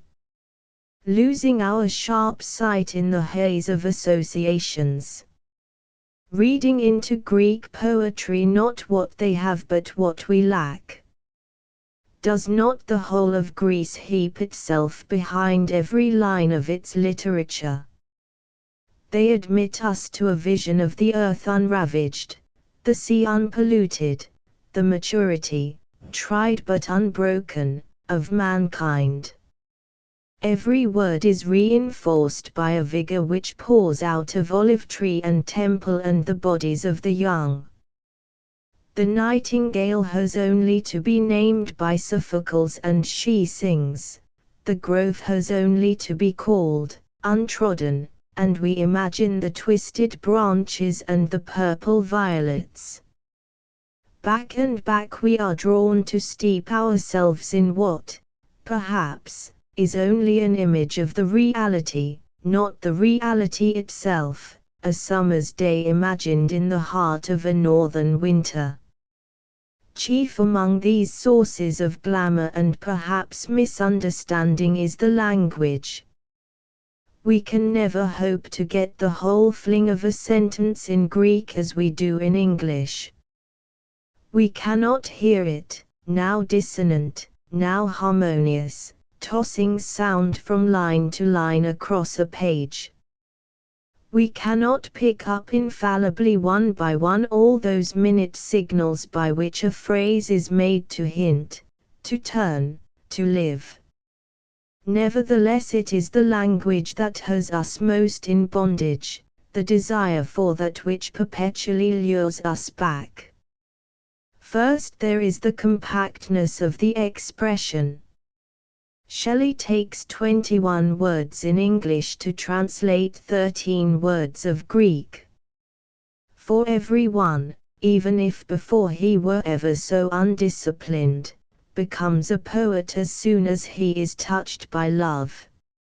Every ounce of fat has been pared off, leaving the flesh firm. Then, spare and bare as it is, no language can move more quickly, dancing, shaking, all alive, but controlled. Then there are the words themselves which, in so many instances, we have made expressive to us of our own emotions, thalassos, thanatos, anthos, aster, to take the first that come to hand, so clear, so hard, so intense, that to speak plainly yet fittingly without blurring the outline or clouding the depths, Greek is the only expression. It is useless, then, to read Greek in translations. Translators can but offer us a vague equivalent. Their language is necessarily full of echoes and associations. Professor Mackail says one, and the age of Burne-Jones and Morris is at once evoked. Nor can the subtler stress, the flight and the fall of the words, be kept even by the most skillful of scholars. The "whoever more weepest in thy rocky tomb" is not. Further, in reckoning the doubts and difficulties, there is this important problem: where are we to laugh in reading Greek? There is a passage in the Odyssey where laughter begins to steal upon us, but if Homer were looking we should probably think it better to control our merriment. To laugh instantly it is almost necessary, though Aristophanes may supply us with an exception, to laugh in English. Humor, after all, is closely bound up with a sense of the body. When we laugh at the humor of Wycherley, we are laughing with the body of that burly rustic who was our common ancestor on the village green. The French, the Italians, the Americans, who derive physically from so different a stock, pause, as we pause in reading Homer, to make sure that they are laughing in the right place, and the pause is fatal. Thus humor is the first of the gifts to perish in a foreign tongue, and when we turn from Greek to Elizabethan literature it seems, after a long silence, as if our great age were ushered in by a burst of laughter. These are all difficulties, sources of misunderstanding, of distorted and romantic, of servile and snobbish passion. Yet even for the unlearned some certainties remain. Greek is the impersonal literature, it is also the literature of masterpieces. There are no schools, no forerunners, no heirs. We cannot trace a gradual process working in many men imperfectly until it expresses itself adequately at last in one. Again, there is always about Greek literature that air of vigor which permeates an age, whether it is the age of Aeschylus, or Racine, or Shakespeare. One generation at least in that fortunate time is blown on to be writers to the extreme, to attain that unconsciousness which means that the consciousness is stimulated to the highest extent, to surpass the limits of small triumphs and tentative experiments.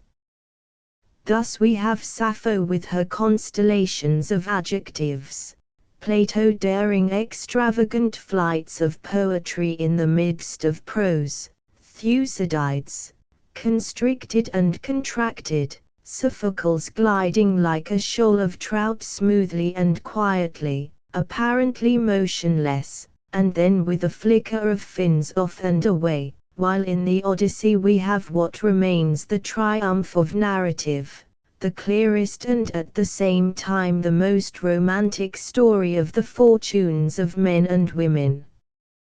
The Odyssey is merely a story of adventure, the instinctive storytelling of a seafaring race.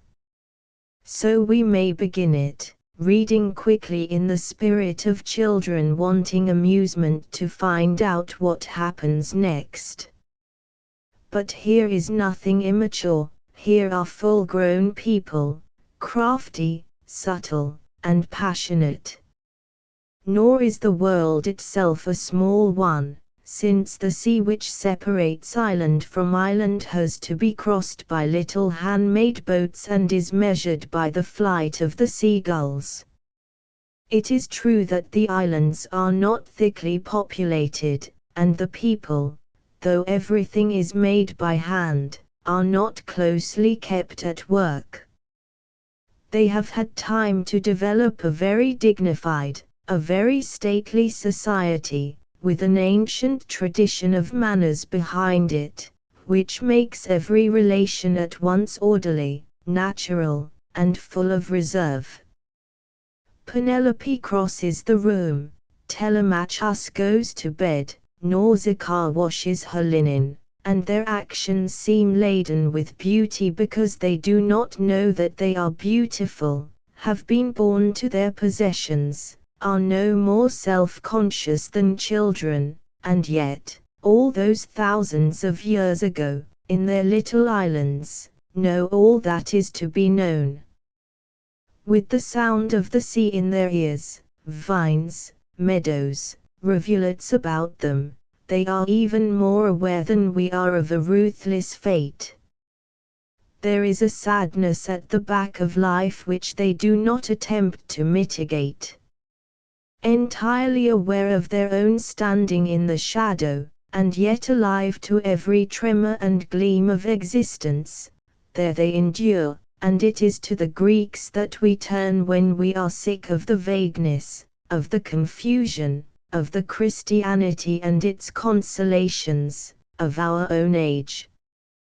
The Elizabethan lumber room. These magnificent volumes, too, are not often, perhaps, read through. Part of their charm consists in the fact that Hakluyt is not so much a book as a great bundle of commodities loosely tied together, an emporium, a lumber room strewn with ancient sacks, obsolete nautical instruments, huge bales of wool, and little bags of rubies and emeralds.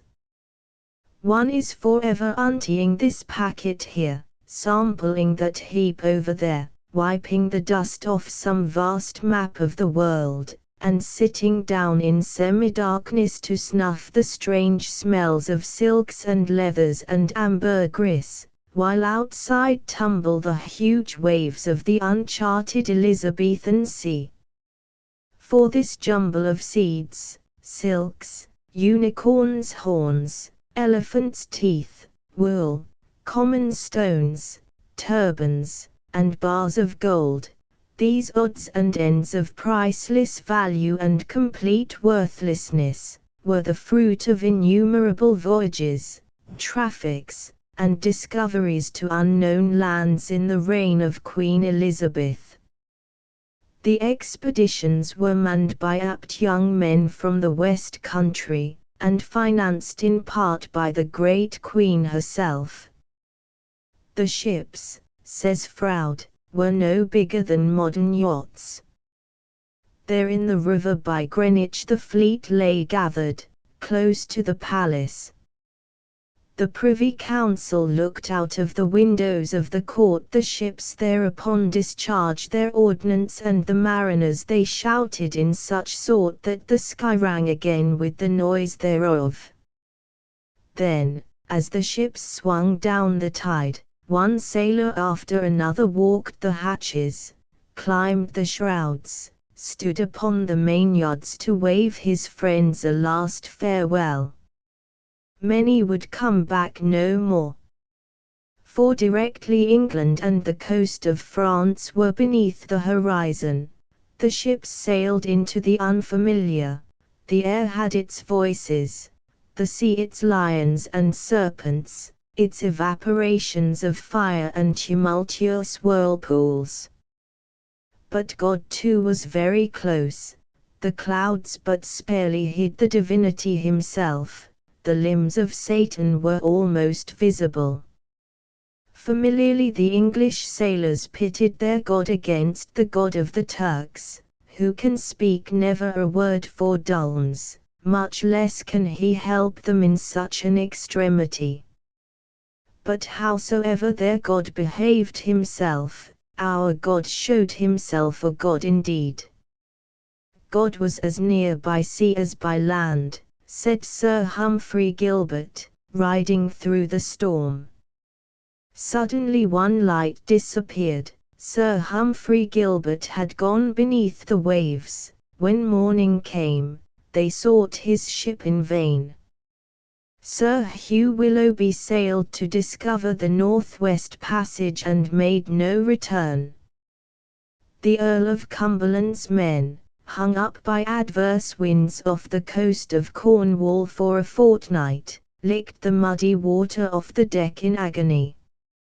And sometimes a ragged and worn-out man came knocking at the door of an English country house and claimed to be the boy who had left it years ago to sail the seas. Sir William his father, and my lady his mother knew him not to be their son, until they found a secret mark, which was a wart upon one of his knees. But he had with him a black stone, veined with gold, or an ivory tusk, or a silver ingot, and urged on the village youth with talk of gold strewn over the land as stones are strewn in the fields of England.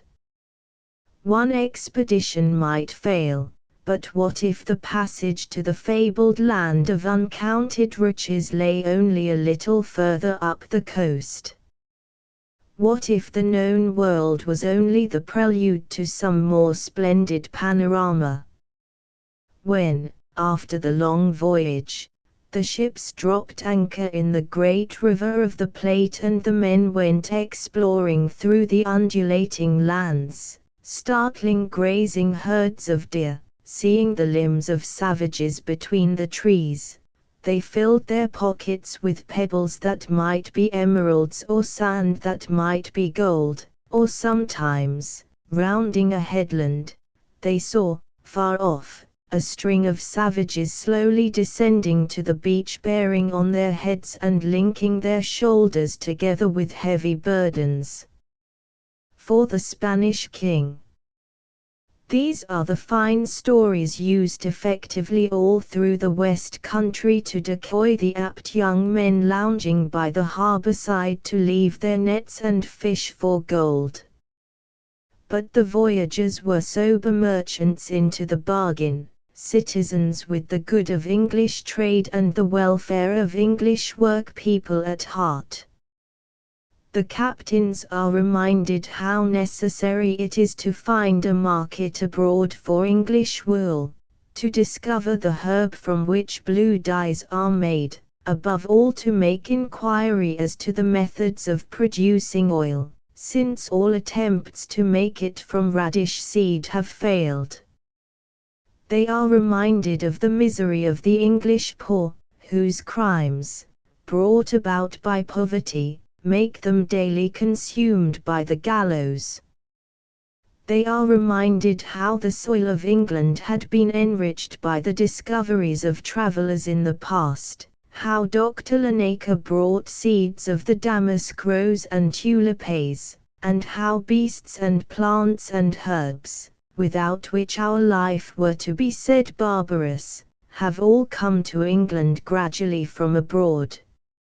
In search of markets and of goods, of the immortal fame success would bring them, the apt young men set sail for the north, and were left, a little company of isolated Englishmen surrounded by snow and the huts of savages, to make what bargains they could and pick up what knowledge they might before the ships returned in the summer to fetch them home again. There they endured, an isolated company, burning on the rim of the dark.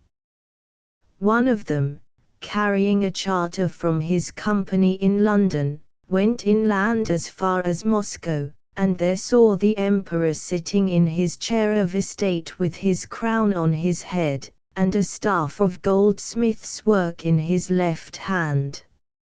All the ceremony that he saw is carefully written out, and the site upon which the English merchant first set eyes has the brilliancy of a Roman vase dug up and stood for a moment in the sun, until, exposed to the air, seen by millions of eyes, it dulls and crumbles away. There, all these centuries, on the outskirts of the world, the glories of Moscow, the glories of Constantinople have flowered unseen. The Englishman was bravely dressed for the occasion, led 3 fair mastiffs in coats of red cloth, and carried a letter from Elizabeth, the paper whereof did smell most fragrantly of camphor and ambergris, and the ink of perfect musk. And sometimes, since trophies from the amazing New World were eagerly awaited at home, together with unicorns' horns and lumps of ambergris and the fine stories of the engendering of whales and debates of elephants and dragons whose blood, mixed, congealed into vermilion, a living sample would be sent, a live savage caught somewhere off the coast of Labrador, taken to England, and shown about like a wild beast. Next year they brought him back, and took a woman savage on board to keep him company. When they saw each other they blushed profoundly, but the sailors, though they noted it, knew not why. Later the 2 savages set up house together on board ship, she attending to his wants, he nursing her in sickness. But, as the sailors noted again, the savages lived together in perfect chastity. All this, the new words, the new ideas, the waves, the savages, the adventures, found their way naturally into the plays which were being acted on the banks of the Thames. There was an audience quick to seize upon the coloured and the high-sounding, to associate those frigates bottomed with rich Sethin planks, topped with the lofty firs of Lebanon with the adventures of their own sons and brothers abroad. The Verneys, for example, had a wild boy who had gone as pirate, turned Turk, and died out there, sending back to Claydon to be kept as relics of him some silk, a turban, and a pilgrim's staff. A gulf lay between the Spartan domestic housecraft of the Parston women and the refined tastes of the Elizabethan court ladies, who, grown old, says Harrison, spent their time reading histories, or writing volumes of their own, or translating of other men's into our English and Latin tongue, while the younger ladies played the lute and the cithern and spent their leisure in the enjoyment of music. Thus, with singing and with music, springs into existence the characteristic Elizabethan extravagance, the dolphins and lavoltas of Green, the hyperbole, more surprising in a writer so terse and muscular, of Ben Jonson. Thus we find the whole of Elizabethan literature strewn with gold and silver, with talk of Guiana's rarities, and references to that America, oh my America, my Newfoundland, which was not merely a land on the map, but symbolized the unknown territories of the soul. So, over the water, the imagination of Montaigne brooded in fascination upon savages, cannibals, society, and government. But the mention of Montaigne suggests that though the influence of the sea and the voyages, of the lumber room crammed with sea beasts and horns and ivory and old maps and nautical instruments, helped to inspire the greatest age of English poetry, its effects were by no means so beneficial upon English prose. Rhyme and metre helped the poets to keep the tumult of their perceptions in order. But the prose writer, without these restrictions, accumulated clauses, petered out in interminable catalogues, tripped and stumbled over the convolutions of his own rich draperies. How little Elizabethan prose was fit for its office, how exquisitely French prose was already adapted, can be seen by comparing a passage from Sidney's Defence of Poesy with one from Montaigne's Essays.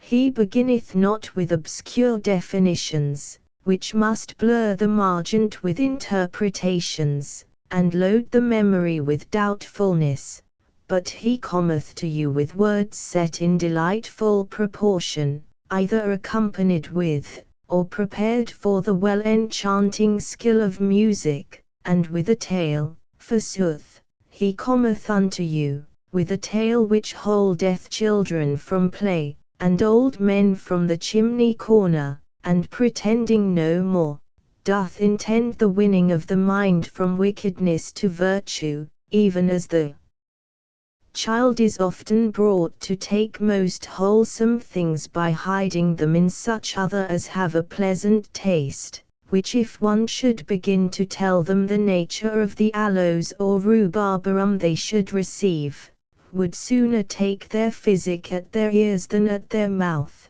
So is it in men, most of which are childish in the best things, till they be cradled in their graves. Glad they will be to hear the tales of Hercules. And so it runs on for 76 words more. Sidney's prose is an uninterrupted monologue, with sudden flashes of felicity and splendid phrases, which lends itself to lamentations and moralities, to long accumulations and catalogues, but is never quick, never colloquial, unable to grasp a thought closely and firmly, or to adapt itself flexibly and exactly to the chops and changes of the mind. Compared with this, Montaigne is master of an instrument which knows its own powers and limitations, and is capable of insinuating itself into crannies and crevices which poetry can never reach, of cadences different but no less beautiful, capable of subtleties and intensities which Elizabethan prose entirely ignores. He is considering the way in which certain of the ancients met death. Ils ont fait que it glissa parmi la lascite de los occupations accoustumes entre des garces et bons compagnons, nul propos de consolation, nul mention de testament, nul affectation ambitieuse de constance, nul discours de lo condition future, mais entre les jeux, les festins, faces, entretiens communs et populaires, et la musique, et des vœux amoureux. An age seems to separate Sidney from Montaigne. The English compared with the French are as boys compared with men. But the Elizabethan prose writers, if they have the formlessness of youth, have, too, its freshness and audacity. In the same essay Sidney shapes language, masterfully and easily, to his liking, freely and naturally reaches his hand for a metaphor. To bring this prose to perfection, and Dryden's prose is very near perfection, only the discipline of the stage was necessary and the growth of self-consciousness. It is in the plays, and especially in the comic passages of the plays, that the finest Elizabethan prose is to be found. The stage was the nursery where prose learned to find its feet. For on the stage people had to meet, to quip and crank, to suffer interruptions, to talk of ordinary things. Chloe. A box of her autumnal face, her pieced beauty. There's no man can be admitted till she be ready nowadays, till she has painted, and perfumed, and washed, and scoured, but the boy here, and him she wipes her oiled lips upon, like a sponge. I have made a song, I pray thee hear it, on the subject. Page sings, still to be neat, still to be dressed and see true. And I am clearly on the other side, I love a good dressing before any beauty o' the world. Oh, a woman is then like a delicate garden, nor is there one kind of it, she may vary every hour, take often counsel of her glass, and choose the best. If she have good ears, show them, good hair, lay it out, good legs, wear short clothes, a good hand, discover it often, practice any art to mend breath, cleanse teeth, repair eyebrows, paint and profess it. So the talk runs in Ben Jonson's Silent Women, knocked into shape by interruptions, sharpened by collisions, and never allowed to settle into stagnancy or swell into turbidity. But the publicity of the stage and the perpetual presence of a second person were hostile to that growing consciousness of one's self, that brooding in solitude over the mysteries of the soul, which, as the years went by, sought expression and found a champion in the sublime genius of Sir Thomas Browne. His immense egotism has paved the way for all psychological novelists, autobiographers, confession-mongers, and dealers in the curious shades of our private life. He it was who first turned from the contacts of men with men to their lonely life within. The world that I regard is myself. It is the microcosm of my own frame that I cast mine eye on, for the other I use it but like my globe, and turn it round sometimes for my recreation. All was mystery and darkness as the first explorer walked the catacombs swinging his lantern. I feel sometimes a hell within myself, a Lucifer keeps his court in my breast. Legion is revived in me. In these solitudes there were no guides and no companions. I am in the dark to all the world, and my nearest friends behold me but in a cloud.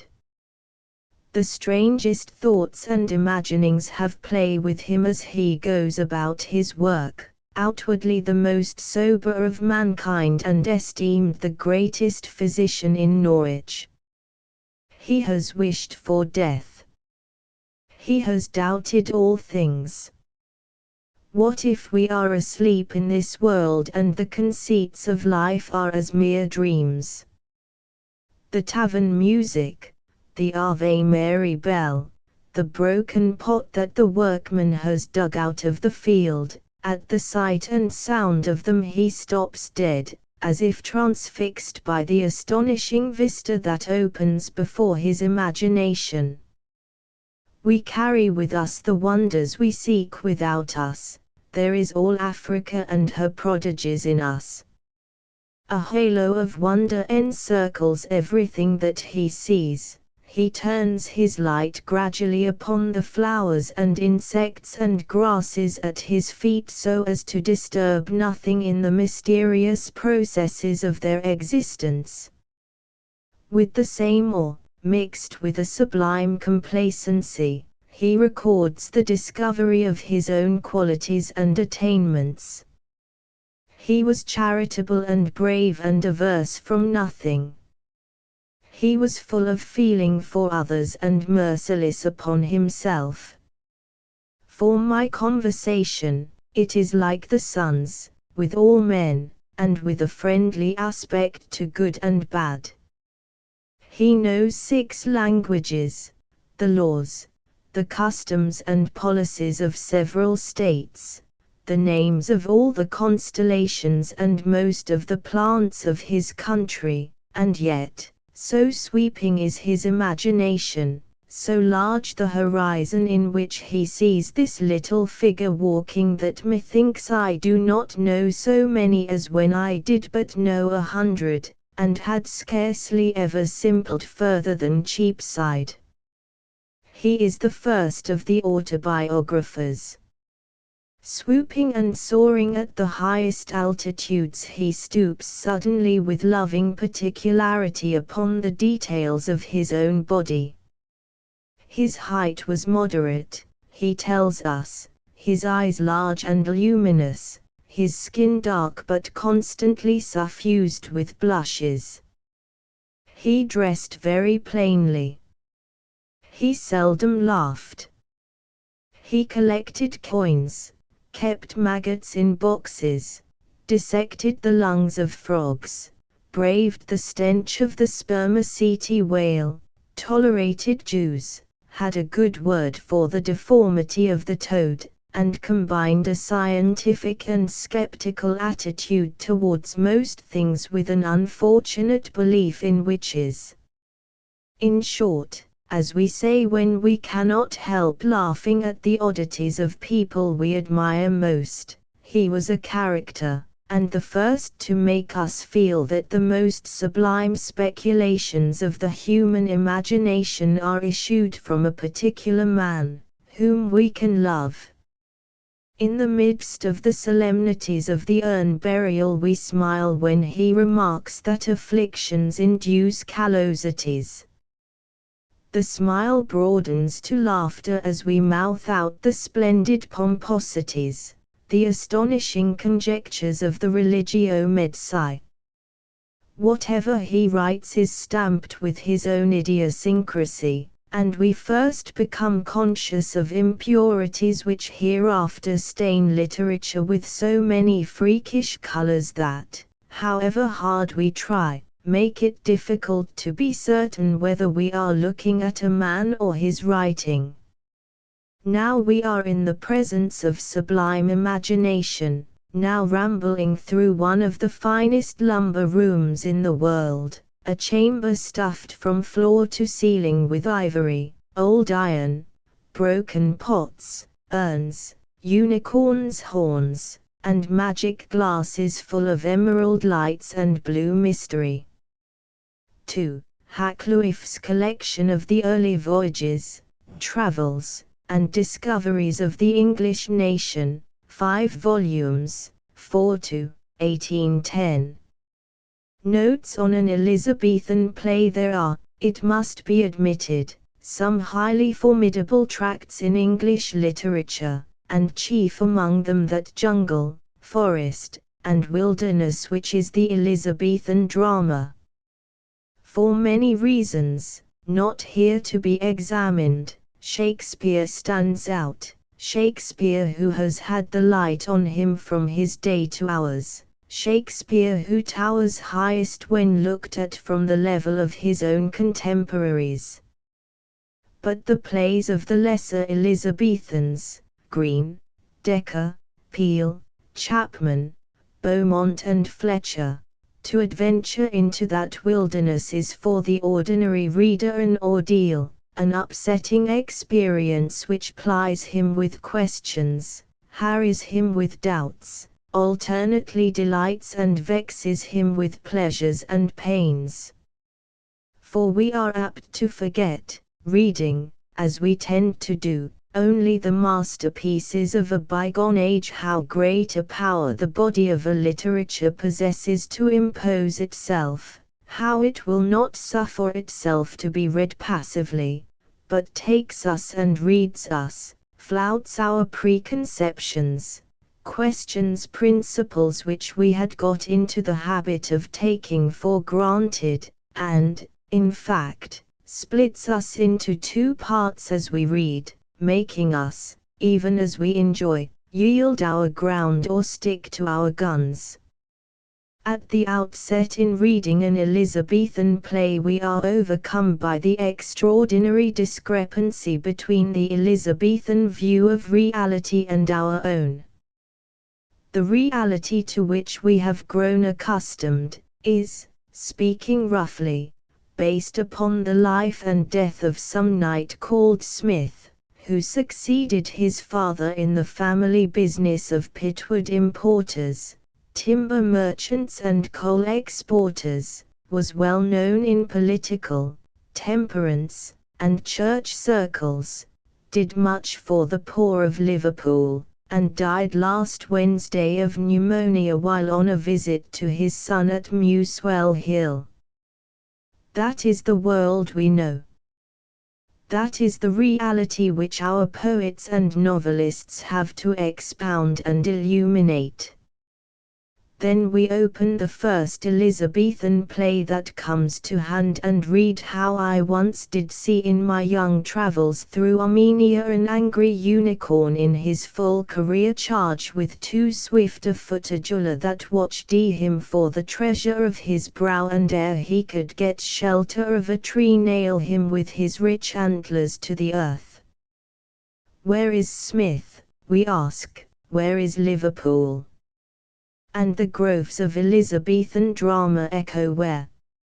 Exquisite is the delight, sublime the relief of being set free to wander in the land of the unicorn and the jeweler among dukes and grandees, Gonzalos and Bellimperias, who spend their lives in murder and intrigue, dress up as men if they are women, as women if they are men, see ghosts, run mad, and die in the greatest profusion on the slightest provocation, uttering as they fall imprecations of superb vigor or elegies of the wildest despair. But soon the low, the relentless voice, which if we wish to identify it we must suppose typical of a reader fed on modern English literature, and French and Russian, asks why, then, with all this to stimulate and enchant these old plays are for long stretches of time so intolerably dull. Is it not that literature, if it is to keep us on the alert through 5 acts or 32 chapters, must somehow be based on Smith, have one toe touching Liverpool, take off into whatever heights it pleases from reality? We are not so purblind as to suppose that a man because his name is Smith and he lives at Liverpool is therefore real. We know indeed that this reality is a chameleon quality, the fantastic becoming as we grow used to it often the closest to the truth, the sober the furthest from it, and nothing proving a writer's greatness more than his capacity to consolidate his scene by the use of what, until he touched them, seemed wisps of cloud and threads of gossamer. Our contention merely is that there is a station, somewhere in midair, whence Smith and Liverpool can be seen to the best advantage, that the great artist is the man who knows where to place himself above the shifting scenery, that while he never loses sight of Liverpool he never sees it in the wrong perspective. The Elizabethans bore us, then, because their Smiths are all changed to dukes, their Liverpools to fabulous islands and palaces in Genoa. Instead of keeping a proper poise above life they soar miles into the empire aeon, where nothing is visible for long hours at a time but clouds at their revelry, and a cloud landscape is not ultimately satisfactory to human eyes. The Elizabethans bore us because they suffocate our imaginations rather than set them to work. Still, though potent enough, the boredom of an Elizabethan play is of a different quality altogether from the boredom which a 19th-century play, a Tennyson or a Henry Taylor play, inflicts. The riot of images, the violent volubility of language, all that cloys and satiates in the Elizabethans yet appears to be drawn up with a roar as a feeble fire is sucked up by a newspaper. There is, even in the worst, an intermittent bawling vigor which gives us the sense in our quiet armchairs of ostlers and orange girls catching up the lines, flinging them back, hissing or stamping applause. But the deliberate drama of the Victorian age is evidently written in a study. It has for audience ticking clocks and rows of classics bound in half morocco. There is no stamping, no applause. It does not, as, with all its faults, the Elizabethan audience did, leaven the mass with fire.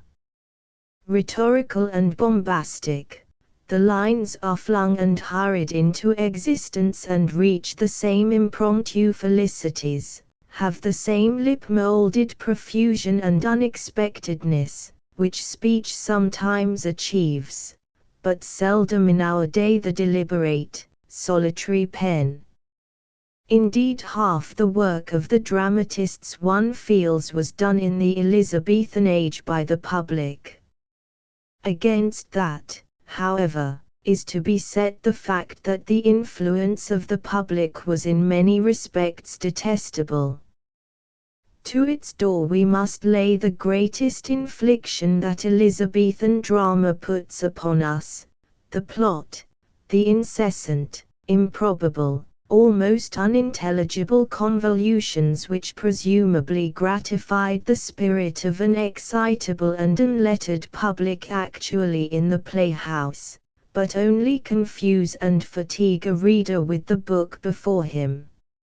Undoubtedly something must happen, undoubtedly a play where nothing happens is an impossibility. But we have a right to demand, since the Greeks have proved that it is perfectly possible, that what happens shall have an end in view. It shall agitate great emotions, bring into existence memorable scenes, stir the actors to say what could not be said without this stimulus. Nobody can fail to remember the plot of the Antigone, because what happens is so closely bound up with the emotions of the actors that we remember the people and the plot at one and the same time. But who can tell us what happens in The White Devil, or The Maid's Tragedy, except by remembering the story apart from the emotions which it has aroused? As for the lesser Elizabethans, like Green and Kyd, the complexities of their plots are so great, and the violence which those plots demand so terrific, that the actors themselves are obliterated and emotions which, according to our convention at least, deserve the most careful investigation, the most delicate analysis, are clean sponged off the slate. And the result is inevitable. Outside Shakespeare and perhaps Ben Jonson, there are no characters in Elizabethan drama, only violences whom we know so little that we can scarcely care what becomes of them. Take any hero or heroine in those early plays, Bel Imperia in the Spanish tragedy will serve as well as another. And can we honestly say that we care a jot for the unfortunate lady who runs the whole gamut of human misery to kill herself in the end? No more than for an animated broomstick, we must reply, and in a work dealing with men and women the prevalence of broomsticks is a drawback. But the Spanish tragedy is admittedly a crude forerunner, chiefly valuable because such primitive efforts lay bare the formidable framework which greater dramatists could modify, but had to use. Ford, it is claimed, is of the school of Stendhal and of Flaubert. Ford is a psychologist. Ford is an analyst. This man, says Mr. Havelock Ellis, writes of women not as a dramatist nor as a lover, but as one who has searched intimately and felt with instinctive sympathy the fibers of their hearts. The play, "'Tis Pity She's a Whore," upon which this judgment is chiefly based, shows us the whole nature of Annabella spun from pole to pole in a series of tremendous vicissitudes. First, her brother tells her that he loves her, next she confesses her love for him, next finds herself with child by him, next forces herself to marry Soranzo, next is discovered, next repents, finally is killed, and it is her lover and brother who kills her. To trace the trail of feelings which such crises and calamities might be expected to breed in a woman of ordinary sensibility might have filled volumes. A dramatist of course has no volumes to fill. He is forced to contract. Even so, he can illumine, he can reveal enough for us to guess the rest. But what is it that we know without using microscopes and splitting hairs about the character of Annabella? Gropingly we make out that she is a spirited girl, with her defiance of her husband when he abuses her, her snatches of Italian song, her ready wit, her simple glad love-making. But of character as we understand the word there is no trace. We do not know how she reaches her conclusions, only that she has reached them. Nobody describes her. She is always at the height of her passion, never at its approach. Compare her with Anna Karenina. The Russian woman is flesh and blood, nerves and temperament, has heart, brain, body and mind, where the English girl is flat and crude as a face painted on a playing card. She is without depth, without range, without intricacy. But as we say this we know that we have missed something. We have let the meaning of the play slip through our hands. We have ignored the emotion which has been accumulating because it has accumulated in places where we have not expected to find it. We have been comparing the play with prose, and the play, after all, is poetry. The play is poetry, we say, and the novel prose. Let us attempt to obliterate detail, and place the two before us side by side, feeling, so far as we can, the angles and edges of each, recalling each, so far as we are able, as a whole.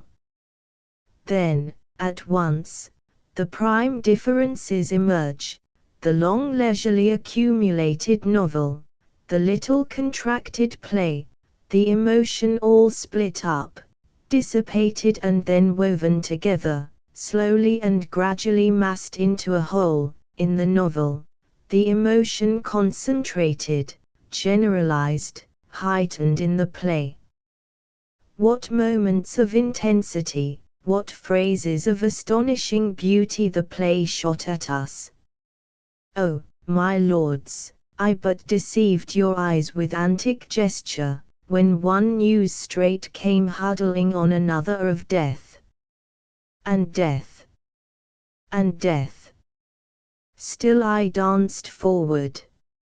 Or you have oft for these two lips neglected cassia or the natural sweets of the spring violet, they are not yet much withered. With all her reality, Anna Karenina could never say you have oft, for these two lips neglected cassia. Some of the most profound of human emotions are therefore beyond her reach. The extremes of passion are not for the novelist, the perfect marriages of sense and sound are not for him. He must tame his swiftness to sluggardry, keep his eyes on the ground not on the sky, suggest by description, not reveal by illumination.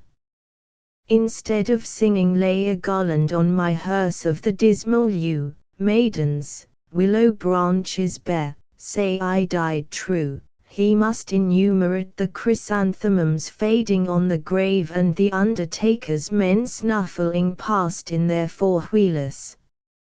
How then can we compare this lumbering and lagging art with poetry?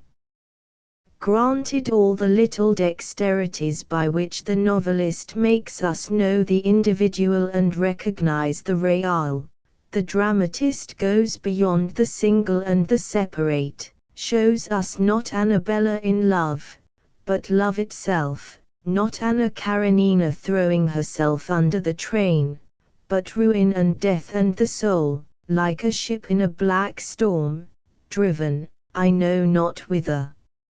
So with pardonable impatience we might exclaim as we shut our Elizabethan play. But what then is the exclamation with which we close War and Peace? Not one of disappointment. We are not left lamenting the superficiality, upbraiding the triviality of the novelist's art. Rather we are made more than ever aware of the inexhaustible richness of human sensibility. Here, in the play, we recognize the general, here, in the novel, the particular. Here we gather all our energies into a bunch and spring. Here we extend and expand and let come slowly in from all quarters deliberate impressions, accumulated messages. The mind is so saturated with sensibility, language so inadequate to its experience, that far from ruling off one form of literature or decreeing its inferiority to others, we complain that they are still unable to keep pace with the wealth of material, and wait impatiently the creation of what may yet be devised to liberate us of the enormous burden of the unexpressed. Thus, in spite of dullness, bombast, rhetoric, and confusion, we still read the lesser Elizabethans, still find ourselves adventuring in the land of the jeweler and the unicorn. The familiar factories of Liverpool fade into thin air and we scarcely recognize any likeness between the knight who imported timber and died of pneumonia at Muswell Hill and the Armenian duke who fell like a Roman on his sword while the owl shrieked in the ivy and the duchess gave birth to a stillborn babe mongst women howling. To join those territories and recognize the same man in different disguises we have to adjust and revise. But make the necessary alterations in perspective, draw in those filaments of sensibility which the moderns have so marvelously developed, use instead the ear and the eye which the moderns have so basely starved, hear words as they are laughed and shouted, not as they are printed in black letters on the page. See before your eyes the changing faces and living bodies of men and women. Put yourself, in short, into a different, but not more elementary stage of your reading development, and then the true merits of Elizabethan drama will assert themselves. The power of the whole is undeniable. Theirs, too, is the word-coining genius, as if thought plunged into a sea of words and came up dripping. Theirs is that broad humor based upon the nakedness of the body, which, however arduously the public-spirited may try, is impossible, since the body is draped. Then at the back of this, imposing not unity but some sort of stability, is what we may briefly call a sense of the presence of the gods. He would be a bold critic who should attempt to impose any creed upon the swarm and variety of the Elizabethan dramatists, and yet it implies some timidity if we take it for granted that a whole literature with common characteristics is a mere evaporation of high spirits, a money-making enterprise, a fluke of the mind which, owing to favorable circumstances, came off successfully. Even in the jungle and the wilderness the compass still points. Lord, Lord, that I were dead, they are forever crying. O thou soft natural death that art joined twin to sweetest slumber, the pageant of the world is marvelous, but the pageant of the world is vanity. Glories of human greatness are but pleasing dreams and shadows soon decaying. On the stage of my mortality my youth hath acted some scenes of vanity. To die and be quit of it all is their desire. The bell that tolls throughout the drama is death and disenchantment. All life is but a wandering to find home. When we're gone, we're there. Ruin, weariness, death, perpetually death, stand grimly to confront the other presence of Elizabethan drama which is life, life compact of frigates, fir trees and ivory, of dolphins and the juice of July flowers, of the milk of unicorns and panther's breath, of ropes of pearl, brains of peacocks and Cretan wine.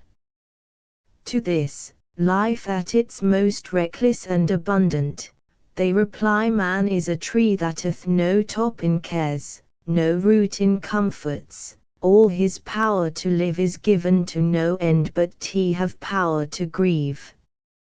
It is this echo flung back and back from the other side of the play which, if it has not the name, still has the effect of the presence of the gods. So we ramble through the jungle, forest, and wilderness of Elizabethan drama. So we consort with emperors and clowns, chulas and unicorns, and laugh and exult and marvel at the splendor and humor and fantasy of it all. A noble rage consumes us when the curtain falls, we are bored too, and nauseated by the wearisome old tricks and florid bombast. A dozen deaths of full-grown men and women move us less than the suffering of one of Tolstoy's flies. Wandering in the maze of the impossible and tedious story, suddenly some passionate intensity seizes us, some sublimity exalts, or some melodious snatch of song enchants. It is a world full of tedium and delight, pleasure and curiosity, of extravagant laughter, poetry, and splendor. But gradually it comes over us. What then are we being denied? What is it that we are coming to want so persistently that unless we get it instantly we must seek elsewhere? It is solitude. There is no privacy here. Always the door opens and someone comes in. All is shared, made visible, audible, dramatic. Meanwhile, as if tired with company, the mind steals off to muse in solitude, to think, not to act, to comment, not to share, to explore its own darkness, not the bright lit-up surfaces of others. It turns to Donne, to Montaigne, to Sir Thomas Browne, the keepers of the keys of solitude. Montaigne once at Bar-le-Duc Montaigne saw a portrait which René, King of Sicily, had painted of himself, and asked, why is it not, in like manner, lawful for every one to draw himself with a pen, as he did with a crayon? Offhand one might reply, not only is it lawful, but nothing could be easier. Other people may evade us, but our own features are almost too familiar. Let us begin. And then, when we attempt the task, the pen falls from our fingers. It is a matter of profound, mysterious, and overwhelming difficulty. After all, in the whole of literature, how many people have succeeded in drawing themselves with a pen? Only Montaigne and Pepys and Rousseau perhaps. The Religio Medici is a colored glass through which darkly one sees racing stars and a strange and turbulent soul. A bright polished mirror reflects the face of Boswell peeping between other people's shoulders in the famous biography. But this talking of oneself, following one's own vagaries, giving the whole map, weight, color, and circumference of the soul in its confusion, its variety, its imperfection, this art belonged to one man only, to Montaigne. As the centuries go by, there is always a crowd before that picture, gazing into its depths, seeing their own faces reflected in it, seeing more the longer they look, never being able to say quite what it is that they see. New editions testify to the perennial fascination. Here is the Navarre Society in England reprinting in 5 fine volumes, 3, Cotton's translation, while in France the firm of Louis Conard is issuing the complete works of Montaigne with the various readings in an edition to which Dr. Armainord has devoted a long lifetime of research. To tell the truth about oneself, to discover oneself near at hand, is not easy. We hear of but 2 or 3 of the ancients who have beaten this road, said Montaigne. No one since has followed the track. 'Tis a rugged road, more so than it seems, to follow a pace so rambling and uncertain, as that of the soul, to penetrate the dark profundities of its intricate internal windings, to choose and lay hold of so many little nimble motions. 'Tis a new and extraordinary undertaking, and that withdraws us from the common and most recommended employments of the world. There is, in the first place, the difficulty of expression. We all indulge in the strange, pleasant process called thinking, but when it comes to saying, even to someone opposite, what we think, then how little we are able to convey. The phantom is through the mind and out of the window before we can lay salt on its tail, or slowly sinking and returning to the profound darkness which it has lit up momentarily with a wandering light. Face, voice, and accent eke out our words and impress their feebleness with character in speech. But the pen is a rigid instrument, it can say very little, it has all kinds of habits and ceremonies of its own. It is dictatorial too, it is always making ordinary men into prophets, and changing the natural stumbling trip of human speech into the solemn and stately march of pens. It is for this reason that Montaigne stands out from the legions of the dead with such irrepressible vivacity. We can never doubt for an instant that his book was himself. He refused to teach, he refused to preach, he kept on saying that he was just like other people. All his effort was to write himself down, to communicate, to tell the truth, and that is a rugged road, more than it seems. For beyond the difficulty of communicating oneself, there is the supreme difficulty of being oneself. This soul, or life within us, by no means agrees with the life outside us. If one has the courage to ask her what she thinks, she is always saying the very opposite to what other people say.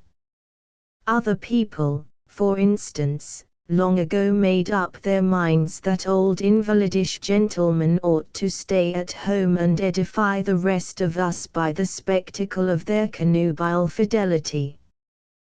The soul of Montaigne said, on the contrary, that it is in old age that one ought to travel, and marriage, which, rightly, is very seldom founded on love, is apt to become, towards the end of life, a formal tie better broken up.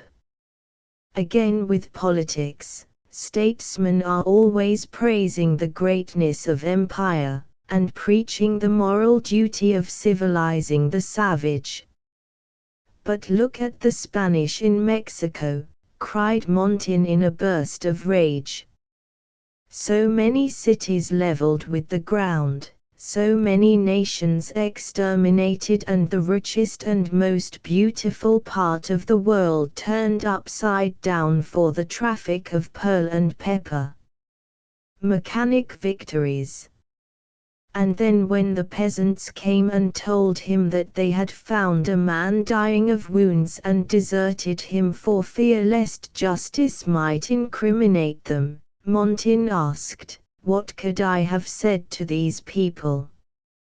'Tis certain that this office of humanity would have brought them into trouble.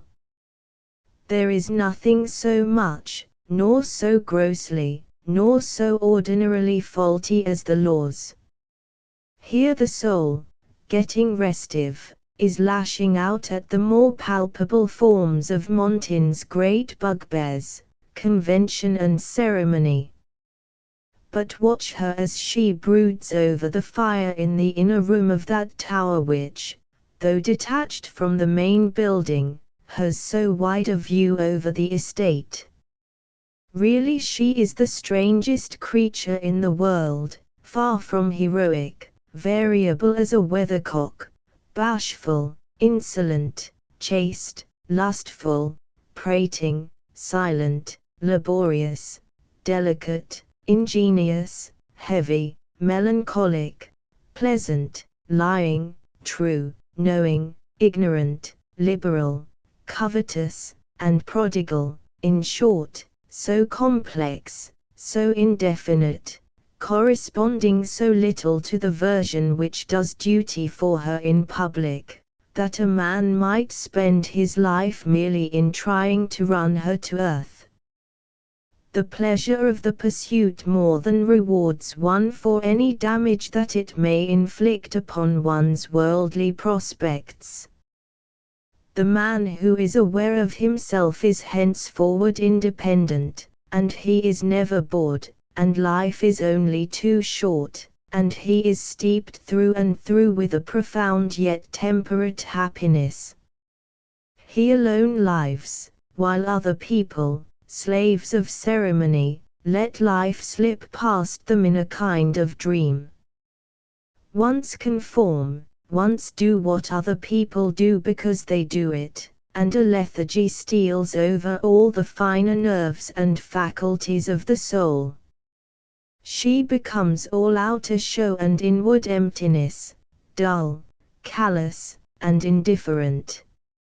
Surely then, if we ask this great master of the art of life to tell us his secret, he will advise us to withdraw to the inner room of our tower and there turn the pages of books, pursue fancy after fancy as they chase each other up the chimney, and leave the government of the world to others. Retirement and contemplation, these must be the main elements of his prescription. But no, Montin is by no means explicit. It is impossible to extract a plain answer from that subtle, half-smiling, half-melancholy man, with the heavy-lidded eyes and the dreamy, quizzical expression. The truth is that life in the country, with one's books and vegetables and flowers, is often extremely dull. He could never see that his own green peas were so much better than other people's. Paris was the place he loved best in the whole world, jusque aces verusit aces tax. As for reading, he could seldom read any book for more than an hour at a time, and his memory was so bad that he forgot what was in his mind as he walked from one room to another. Book learning is nothing to be proud of, and as for the achievements of science, what do they amount to? He had always mixed with clever men, and his father had a positive veneration for them, but he had observed that, though they have their fine moments, their rhapsodies, their visions, the cleverest tremble on the verge of folly. Observe yourself, one moment you are exalted, the next a broken glass puts your nerves on edge. All extremes are dangerous. It is best to keep in the middle of the road, in the common ruts, however muddy.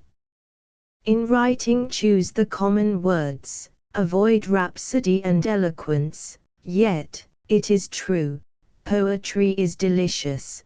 The best prose is that which is most full of poetry. It appears, then, that we are to aim at a democratic simplicity.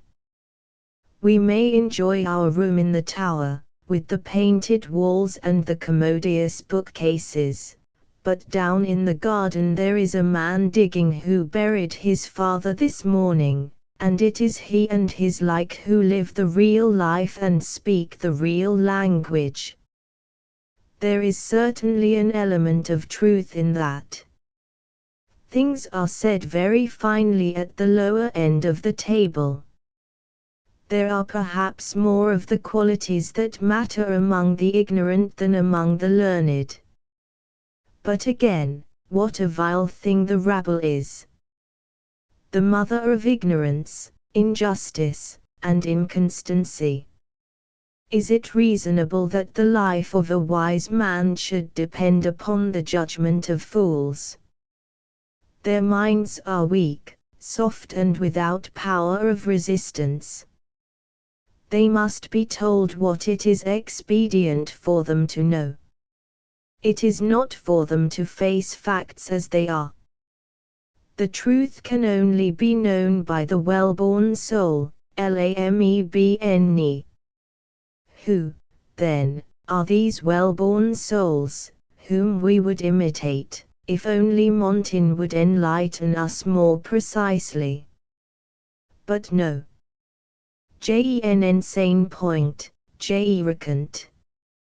After all, how could he explain other people's souls when he could say nothing entirely simply and solidly, without confusion or mixture, in one word, about his own, when indeed it became daily more and more in the dark to him? One quality or principle there is perhaps, that one must not lay down rules. The souls whom one would wish to resemble, like Etienne de la Betty, for example, are always the supplest. Seistra, my cienist pars viva, que de se tenir attachit oblige par necessite unseul train. The laws are mere conventions, utterly unable to keep touch with the vast variety and turmoil of human impulses. Habits and customs are a convenience devised for the support of timid natures who dare not allow their souls free play. But we, who have a private life and hold it infinitely the dearest of our possessions, suspect nothing so much as an attitude. Directly we begin to protest, to attitudinize, to lay down laws, we perish. We are living for others, not for ourselves. We must respect those who sacrifice themselves in the public service, load them with honors, and pity them for allowing, as they must, the inevitable compromise. But for ourselves let us fly fame, honor, and all offices that put us under an obligation to others. Let us simmer over our incalculable cauldron, our enthralling confusion, our hodgepodge of impulses, our perpetual miracle, for the soul throws up wonders every second. Movement and change are the essence of our being. Rigidity is death. Conformity is death. Let us say what comes into our heads, repeat ourselves, contradict ourselves, fling out the wildest nonsense, and follow the most fantastic fancies without caring what the world does or thinks or says. For nothing matters except life, and, of course, order. This freedom, then, which is the essence of our being, has to be controlled. But it is difficult to see what power we are to invoke to help us, since every restraint of private opinion or public law has been derided, and Montaigne never ceases to pour scorn upon the misery, the weakness, the vanity of human nature. Perhaps, then, it will be well to turn to religion to guide us. Perhaps is one of his favorite expressions. Perhaps and I think and all those words which qualify the rash assumptions of human ignorance. Such words help one to muffle up opinions which it would be highly impolitic to speak outright. For one does not say everything. There are some things which at present it is advisable only to hint. One writes for a very few people, who understand. Certainly, seek the divine guidance by all means, but meanwhile there is, for those who live a private life, another monitor, an invisible censor within, un patron order, whose blame is much more to be dreaded than any other because he knows the truth, nor is there anything sweeter than the chime of his approval. This is the judge to whom we must submit, this is the censor who will help us to achieve that order which is the grace of a well-born soul. For se un vix quis, cel qui esse maintient en ordre jusque en sun prive. But he will act by his own light, by some internal balance will achieve that precarious and ever-changing poise which, while it controls, in no way impedes the soul's freedom to explore and experiment. Without other guide, and without precedent, undoubtedly it is far more difficult to live well the private life than the public. It is an art which each must learn separately, though there are, perhaps, 2 or 3 men, like Homer, Alexander the Great, and Epaminondas among the ancients, and Etienne de la Betty among the moderns, whose example may help us. But it is an art, and the very material in which it works is variable and complex and infinitely mysterious, human nature. To human nature we must keep close. Il faut vivre entre les vivants.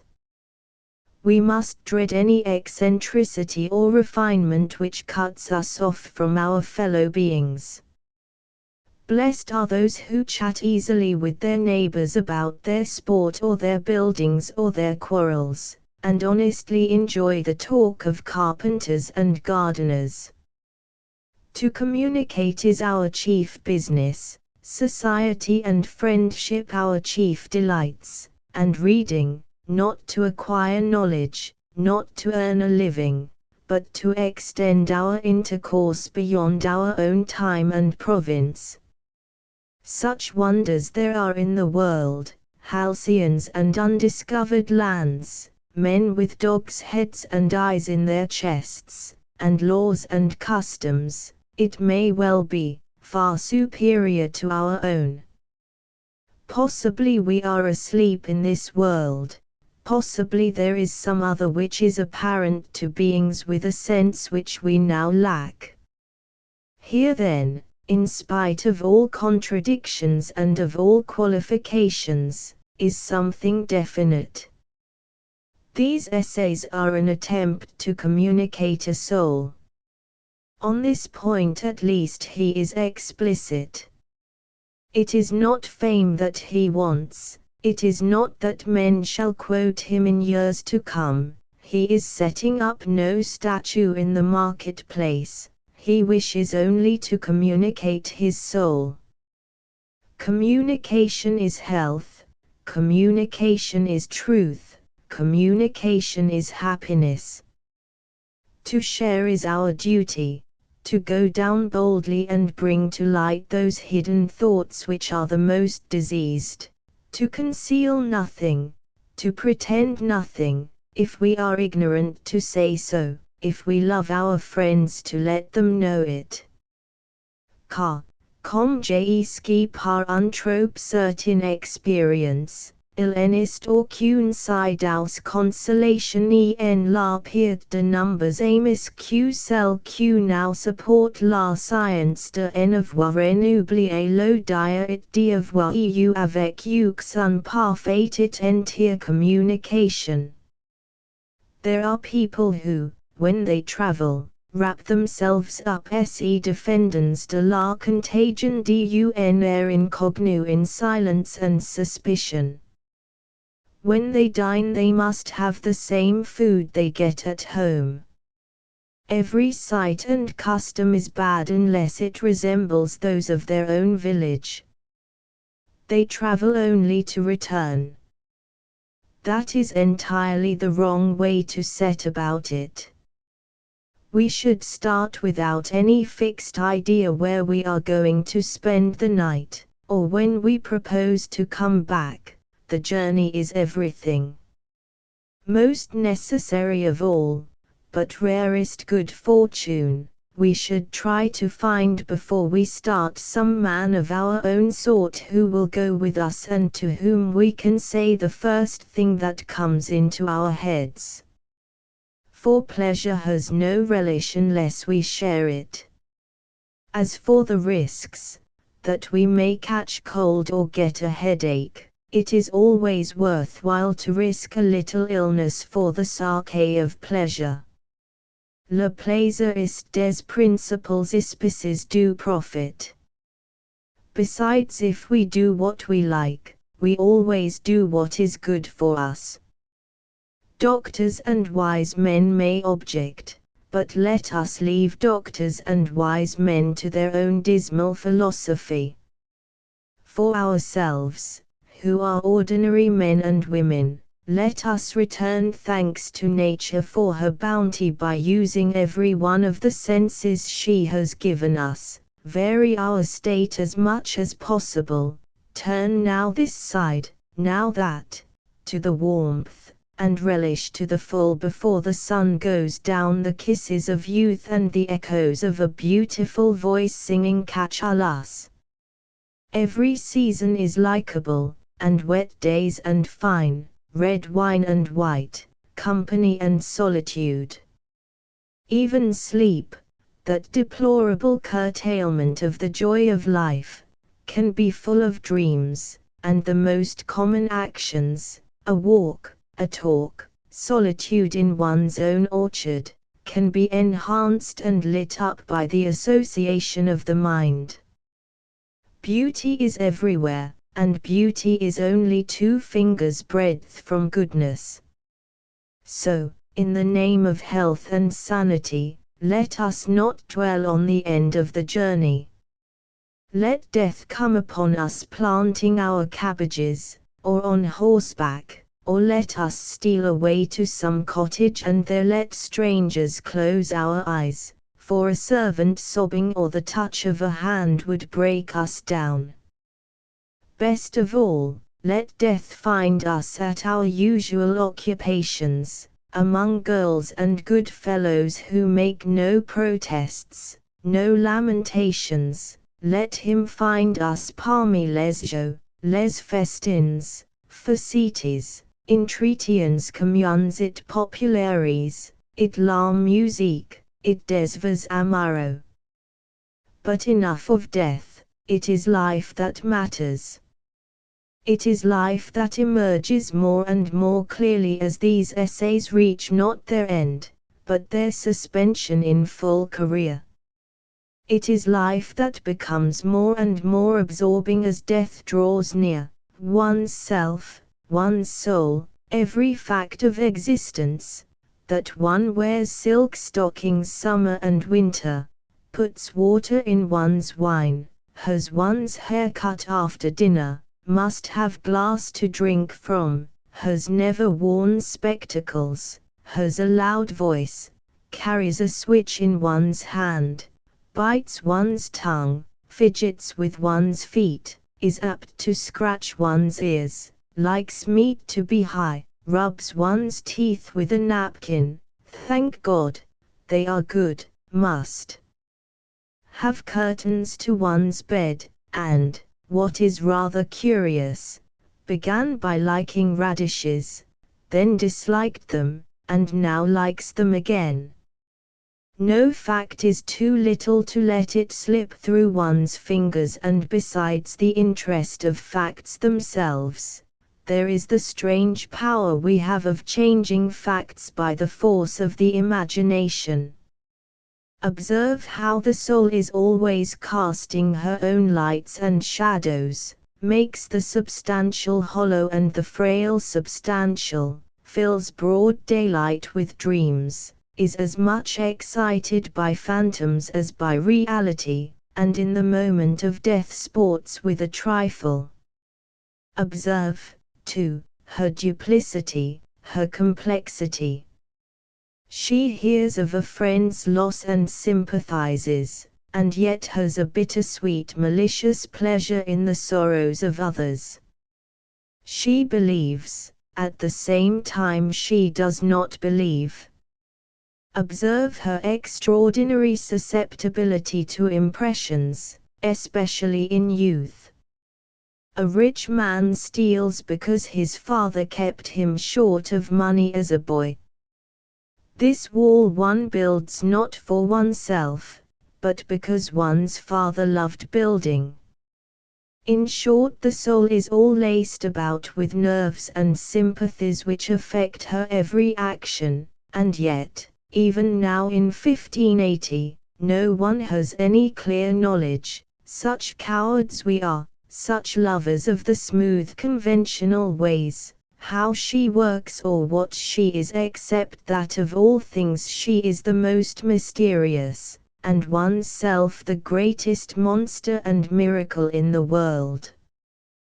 Plus jaimi hanti it conois, plus ma deformite emestan, one's jem unctansi en moi. Observe, observe perpetually, and, so long as ink and paper exist, song cessit song travail Montin will write. But there remains one final question which, if we could make him look up from his enthralling occupation, we should like to put to this great master of the art of life. In these extraordinary volumes of short and broken, long and learned, logical and contradictory statements, we have heard the very pulse and rhythm of the soul, beating day after day, year after year through a veil which, as time goes on, finds itself almost to transparency. Here is someone who succeeded in the hazardous enterprise of living, who served his country and lived retired, was landlord, husband, father, entertained kings, loved women, and mused for hours alone over old books. By means of perpetual experiment and observation of the subtlest, he achieved at last a miraculous adjustment of all these wayward parts that constitute the human soul. He laid hold of the beauty of the world with all his fingers. He achieved happiness. If he had had to live again, he said, he would have lived the same life over. But, as we watch with absorbed interest the enthralling spectacle of a soul living openly beneath our eyes, the question frames itself, is pleasure the end of all? Whence this overwhelming interest in the nature of the soul? Why this overmastering desire to communicate with others?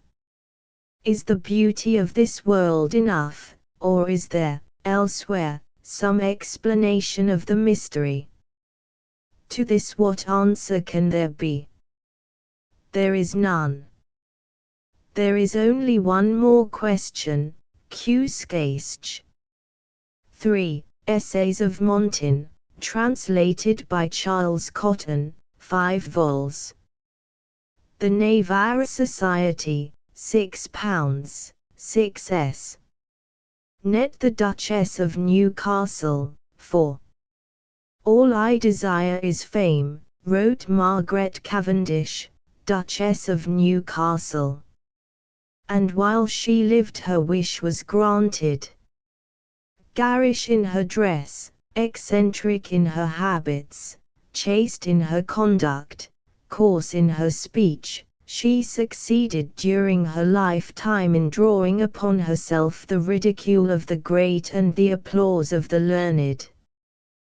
But the last echoes of that clamour have now all died away. She lives only in the few splendid phrases that Lamb scattered upon her tomb, her poems, her plays, her philosophies, her orations, her discourses, all those folios and quartos in which, she protested, her real life was shrined, moulder in the gloom of public libraries, or are decanted into tiny thimbles which hold 6 drops of their profusion. Even the curious student, inspired by the words of Lamb, quails before the mass of her mausoleum, peers in, looks about him, and hurries out again, shutting the door. But that hasty glance has shown him the outlines of a memorable figure. Born, it is conjectured, in 1624, Margaret was the youngest child of a Thomas Lucas, who died when she was an infant, and her upbringing was due to her mother, a lady of remarkable character, of majestic grandeur and beauty beyond the ruin of time.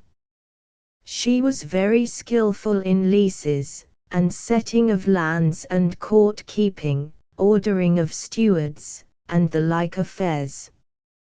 The wealth which thus accrued she spent, not on marriage portions, but on generous and delightful pleasures, out of an opinion that if she bred us with needy necessity it might chance to create in us sharking qualities. Her 8 sons and daughters were never beaten, but reasoned with, finely and gaily dressed, and allowed no conversation with servants, not because they are servants but because servants are for the most part ill-bred as well as meanly born. The daughters were taught the usual accomplishments rather for formality than for benefit, it being their mother's opinion that character, happiness, and honesty were of greater value to a woman than fiddling and singing, or the prating of several languages. Already Margaret was eager to take advantage of such indulgence to gratify certain tastes. Already she liked reading better than needlework, dressing and inventing fashions better than reading, and writing best of all. 16 paper books of no title, written in straggling letters, for the impetuosity of her thought always outdid the pace of her fingers, testify to the use she made of her mother's liberality. The happiness of their home life had other results as well. They were a devoted family. Long after they were married, Margaret noted, these handsome brothers and sisters, with their well-proportioned bodies, their clear complexions, brown hair, sound teeth, tunable voices, and plain way of speaking, kept themselves in a flock together. The presence of strangers silenced them. But when they were alone, whether they walked in Spring Gardens or Hyde Park, or had music, or supped in barges upon the water, their tongues were loosed and they made very merry amongst themselves, judging, condemning, approving, commending, as they thought good. The happy family life had its effect upon Margaret's character. As a child, she would walk for hours alone, musing and contemplating and reasoning with herself of everything her senses did present. She took no pleasure in activity of any kind. Toys did not amuse her, and she could neither learn foreign languages nor dress as other people did. Her great pleasure was to invent dresses for herself, which nobody else was to copy, for, she remarks, I always took delight in a singularity, even in accoutrements of habits. Such a training, at once so cloistered and so free, should have bred a lettered old maid, glad of her seclusion, and the writer perhaps of some volume of letters or translations from the classics, which we should still quote as proof of the cultivation of our ancestresses. But there was a wild streak in Margaret, a love of finery and extravagance and fame, which was forever upsetting the orderly arrangements of nature. When she heard that the Queen, since the outbreak of the Civil War, had fewer maids of honor than usual, she had a great desire to become one of them. Her mother let her go against the judgment of the rest of the family, who, knowing that she had never left home and had scarcely been beyond their sight, justly thought that she might behave at court to her disadvantage.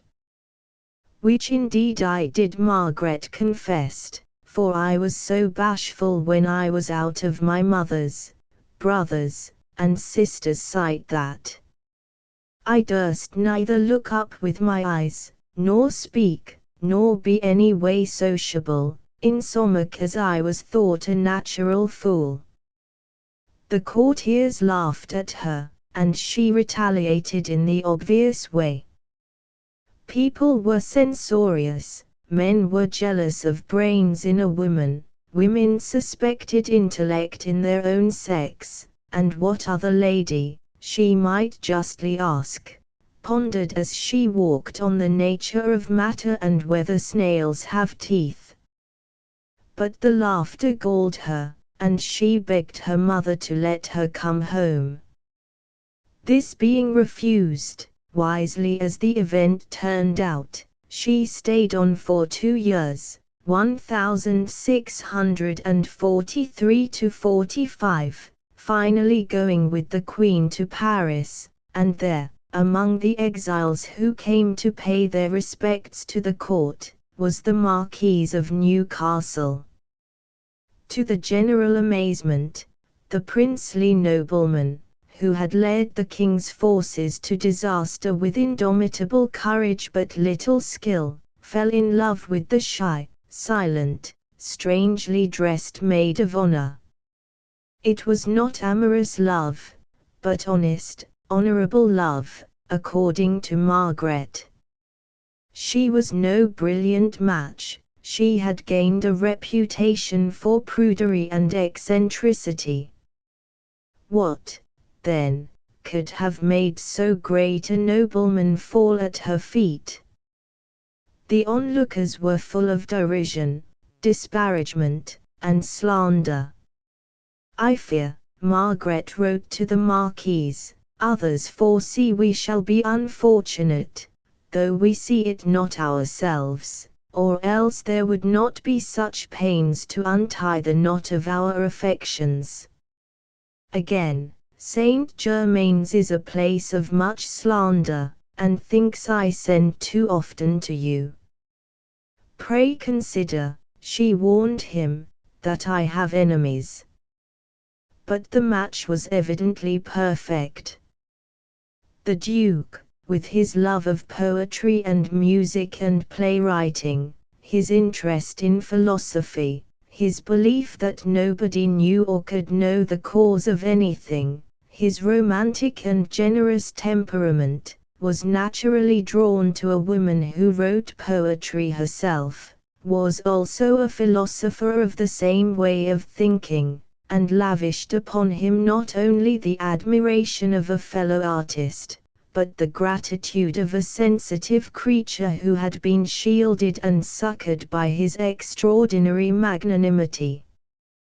He did approve, she wrote, of those bashful fears which many condemned, and though I did dread marriage and shunned men's company as much as I could, yet I had not the power to refuse him. She kept him company during the long years of exile. She entered with sympathy, if not with understanding, into the conduct and acquirements of those horses which he trained to such perfection that the Spaniards crossed themselves and cried miraculo, as they witnessed their corvettes, voltos, and pirouettes. She believed that the horses even made a trampling action for joy when he came into the stables. She pleaded his cause in England during the Protectorate, and, when the Restoration made it possible for them to return to England, they lived together in the depths of the country in the greatest seclusion and perfect contentment, scribbling plays, poems, philosophies, greeting each other's works with raptures of delight, and confabulating doubtless upon such marvels of the natural world as chanced through their way. They were laughed at by their contemporaries. Horace Walpole sneered at them. But there can be no doubt that they were perfectly happy. For now Margaret could apply herself uninterruptedly to her writing. She could devise fashions for herself and her servants. She could scribble more and more furiously with fingers that became less and less able to form legible letters. She could even achieve the miracle of getting her plays acted in London and her philosophies humbly perused by men of learning. There they stand, in the British Museum, volume after volume, swarming with a diffused, uneasy, contorted vitality. Order, continuity, the logical development of her argument are all unknown to her. No fears impede her. She has the irresponsibility of a child and the arrogance of a duchess. The wildest fancies come to her, and she canters away on their backs. We seem to hear her, as the thoughts boil and bubble, calling to John, who sat with a pen in his hand next door, to come quick, John, John, I conceive. And down it goes, whatever it may be, sense or nonsense, some thought on women's education. Women live like bats or owls, labor like beasts, and die like worms. The best bred women are those whose minds are civilized. Some speculation that had struck her perhaps walking that afternoon alone. Why hogs have the measles, why dogs that rejoice swing their tails, or what the stars are made of, or what this chrysalis is that her maid has brought her, and she keeps warm in a corner of her room. On and on, from subject to subject she flies, never stopping to correct, for there is more pleasure in making than in mending, talking aloud to herself of all those matters that filled her brain to her perpetual diversion, of wars, and boarding schools, and cutting down trees, of grammar and morals, of monsters and the British, whether opium in small quantities is good for lunatics, why it is that musicians are mad. Looking upwards, she speculates still more ambitiously upon the nature of the moon, and if the stars are blazing jellies, Looking downwards she wonders if the fishes know that the sea is salt, opines that our heads are full of fairies, dear to God as we are, muses whether there are not other worlds than ours, and reflects that the next ship may bring us word of a new one. In short, we are in utter darkness. Meanwhile, what a rapture is thought! As the vast books appeared from the stately retreat at Welbeck, the usual censors made the usual objections, and had to be answered, despised, or argued with, as her mood varied, in the preface to every work. They said, among other things, that her books were not her own, because she used learned terms, and wrote of many matters outside her ken. She flew to her husband for help, and he answered, characteristically, that the Duchess had never conversed with any professed scholar in learning except her brother and myself. The Duke's scholarship, moreover, was of a peculiar nature. I have lived in the great world a great while, and have thought of what has been brought to me by the senses, more than was put into me by learned discourse, for I do not love to be led by the nose, by authority, and old authors, ipse dixit will not serve my turn. And then she takes up the pen and proceeds, with the importunity and indiscretion of a child, to assure the world that her ignorance is of the finest quality imaginable. She has only seen Descartes and Hobbes, not questioned them. She did indeed ask Mr. Hobbes to dinner, but he could not come. She often does not listen to a word that is said to her. She does not know any French, though she lived abroad for 5 years. She has only read the old philosophers in Mr. Stanley's account of them. Of Descartes she has read but half of his work on passion, and of Hobbes only the little book called De Cive, all of which is infinitely to the credit of her native wit. So abundant that outside succor pained it, so honest that it would not accept help from others. It was from the plane of complete ignorance, the untilled field of her own consciousness, that she proposed to erect a philosophic system that was to oust all others. The results were not altogether happy.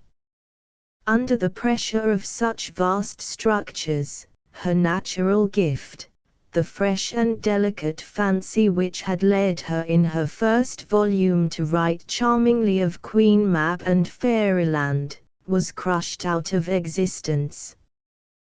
The palace of the Queen wherein she dwells, its fabrics built all of Hodmondod shells, the hangings of a rainbow made that's thin, show wondrous fine, when one first enters in. The chambers made of amber that is clear, do give a fine sweet smell, if fire be near. Her bed a cherry stone, is carved throughout, and with a butterfly's wing hung about. Her sheets are of the skin of dove's eyes made whereon a violet bud her pillows laid. So she could write when she was young. But her fairies, if they survived at all, grew up into hippopotami. Too generously her prayer was granted, give me the free and noble style, which seems uncurbed, though it be wild. She became capable of involutions, and contortions and conceits, of which the following is among the shortest, but not the most terrific. The human head may be likened to a town. The mouth when full, begun is market day, when empty, market's done. The city conduct, where the water flows, is with 2 spouts, the nostrils and the nose. She similized, energetically, incongruously, eternally.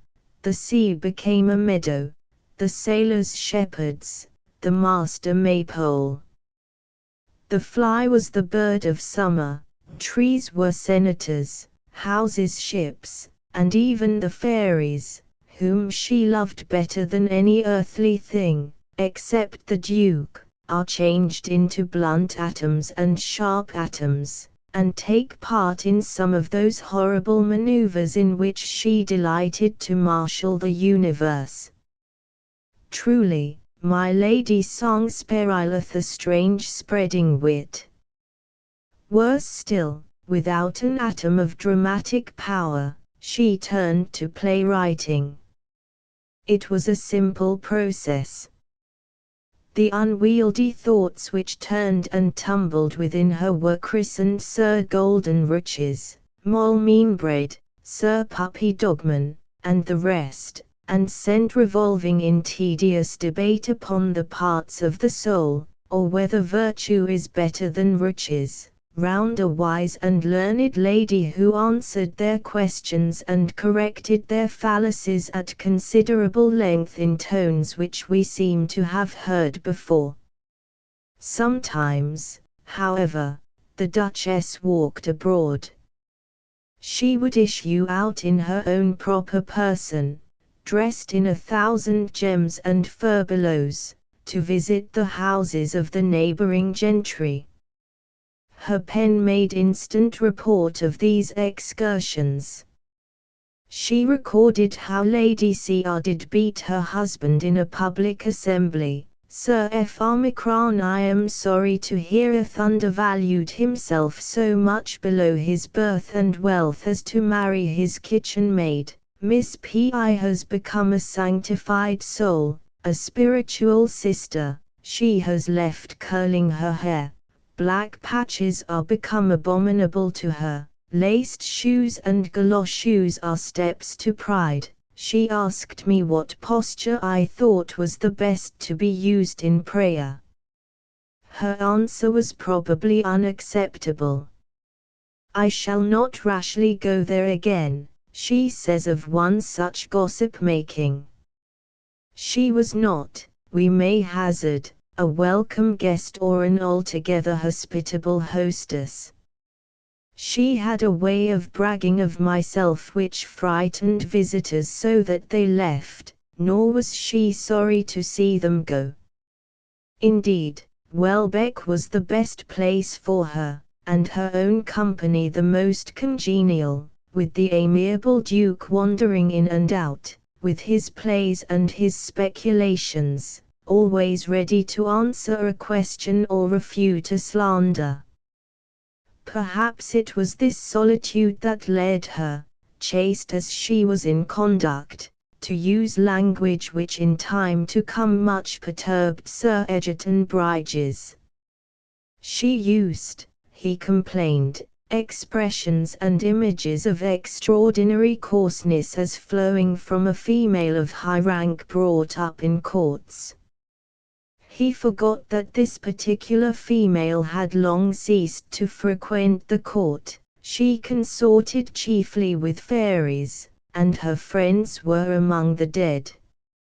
Naturally, then, her language was coarse.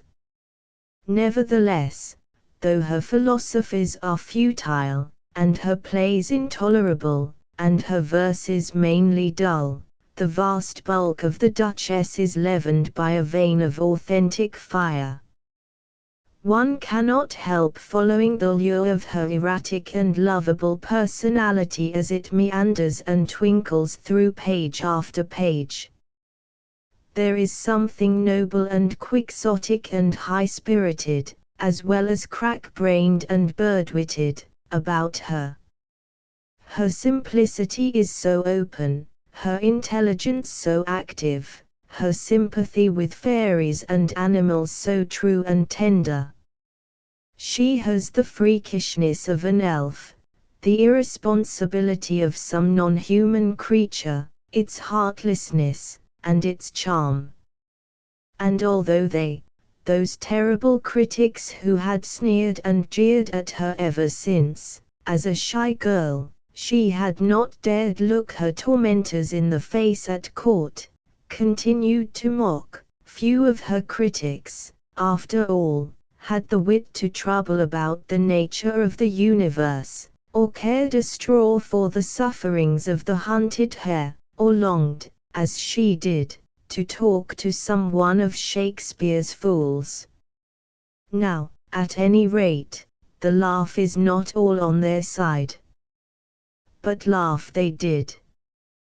When the rumor spread that the crazy Duchess was coming up from Welbeck to pay her respects at court, people crowded the streets to look at her, and the curiosity of Mr. Pepys twice brought him to wait in the park to see her pass. But the pressure of the crowd about her coach was too great. He could only catch a glimpse of her in her silver coach with her footman all in velvet, a velvet cap on her head, and her hair about her ears.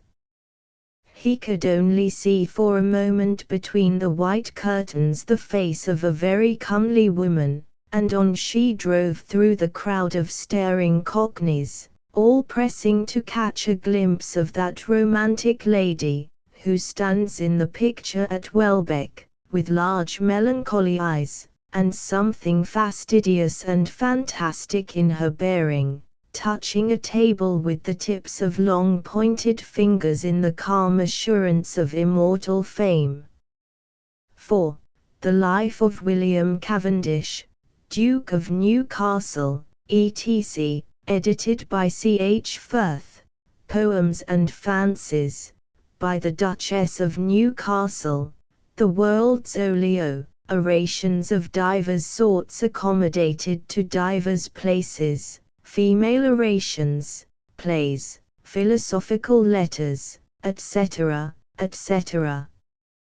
Rambling round Evelyn, should you wish to make sure that your birthday will be celebrated 300 years hence, your best course is undoubtedly to keep a diary.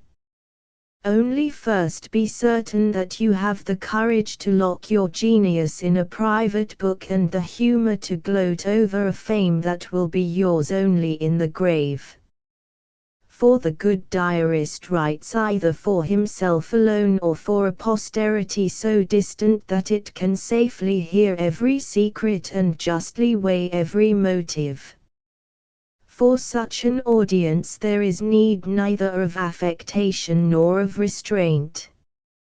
Sincerity is what they ask, detail, volume, skill with the pen comes in conveniently, but brilliance is not necessary, genius is a hindrance even, and should you know your business and do it manfully, posterity will let you off mixing with great men, reporting famous affairs, or having lain with the first ladies in the land. The diary, for whose sake we are remembering the 300th anniversary of the birth of John Evelyn, 5, is a case in point.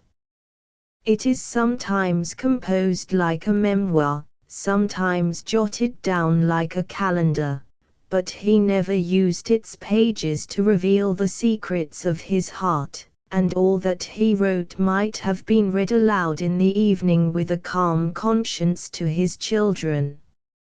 If we wonder, then, why we still trouble to read what we must consider the uninspired work of a good man, we have to confess, first, that diaries are always diaries, books, that is, that we read in convalescence, on horseback, in the grip of death. Second, that this reading, about which so many fine things have been said, is for the most part mere dreaming and idling, lying in a chair with a book, watching the butterflies on the dahlias, a profitless occupation which no critic has taken the trouble to investigate, and on whose behalf only the moralist can find a good word to say.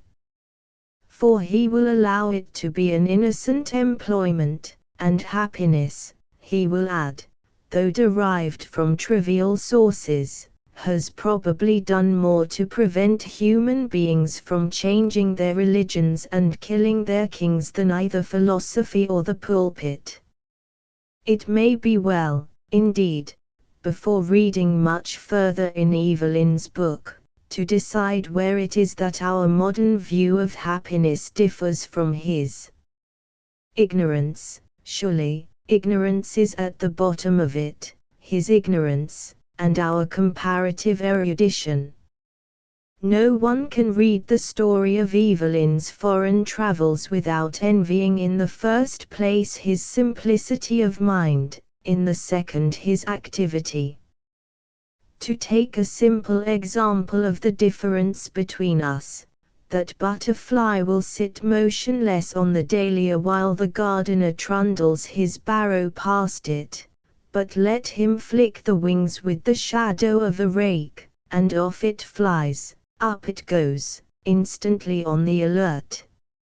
So, we may reflect, a butterfly sees but does not hear, and here no doubt we are much on a par with Evelyn. But as for going into the house to fetch a knife and with that knife dissecting a Red Admiral's head, as Evelyn would have done, no sane person in the 20th century would entertain such a project for a second. Individually we may know as little as Evelyn, but collectively we know so much that there is little incentive to venture on private discoveries. We seek the encyclopedia, not the scissors, and know in 2 minutes not only more than was known to Evelyn in his lifetime, but that the mass of knowledge is so vast that it is scarcely worthwhile to possess a single crumb. Ignorant, yet justly confident that with his own hands he might advance not merely his private knowledge but the knowledge of mankind, Evelyn dabbled in all the arts and sciences, ran about the continent for 10 years, gazed with unflagging gusto upon hairy women and rational dogs, and drew inferences and framed speculations which are now only to be matched by listening to the talk of old women round the village pump. The moon, they say, is so much larger than usual this autumn that no mushrooms will grow, and the carpenter's wife will be brought to bed of twins. So Evelyn, Fellow of the Royal Society, a gentleman of the highest culture and intelligence, carefully noted all comets and portents, and thought it a sinister omen when a whale came up the Thames. In 1658, too, a whale had been seen. That year died Cromwell. Nature, it seems, was determined to stimulate the devotion of her 17th-century admirers by displays of violence and eccentricity from which she now refrains. There were storms, floods, and droughts, the Thames frozen hard, comets flaring in the sky. If a cat so much as kittened in Evelyn's bed, the kitten was inevitably gifted with 8 legs, 6 ears, 2 bodies, and 2 tails. But to return to happiness. It sometimes appears that if there is an insoluble difference between our ancestors and ourselves, it is that we draw our happiness from different sources. We rate the same things at different values. Something of this we may ascribe to their ignorance and our knowledge. But are we to suppose that ignorance alters the nerves and the affections? Are we to believe that it would have been an intolerable penance for us to live familiarly with the Elizabethans? Should we have found it necessary to leave the room because of Shakespeare's habits, and to have refused Queen Elizabeth's invitation to dinner? Perhaps so. For Evelyn was a sober man of unusual refinement, and yet he pressed into a torture chamber as we crowd to see the lions fed. They first bound his wrists with a strong rope or small cable, and one end of it to an iron ring made fast to the wall about 4 feet from the floor, and then his feet with another cable, fastened about 5 feet farther than his utmost length to another ring on the floor of the room. Thus suspended, and yet lying but aslant, they slid a horse of wood under the rope which bound his feet, which so exceedingly stiffened it, as severed the fellow's joints in miserable sort, drawing him out at length in an extraordinary manner, he having only a pair of linen drawers upon his naked body. And so on. Evelyn watched this to the end, and then remarked that the spectacle was so uncomfortable that I was not able to stay the sight of another, as we might say that the lions growl so loud and the sight of raw meat is so unpleasant that we will now visit the penguins. Allowing for his discomfort, there is enough discrepancy between his view of pain and ours to make us wonder whether we see any fact with the same eyes, marry any woman from the same motives, or judge any conduct by the same standards.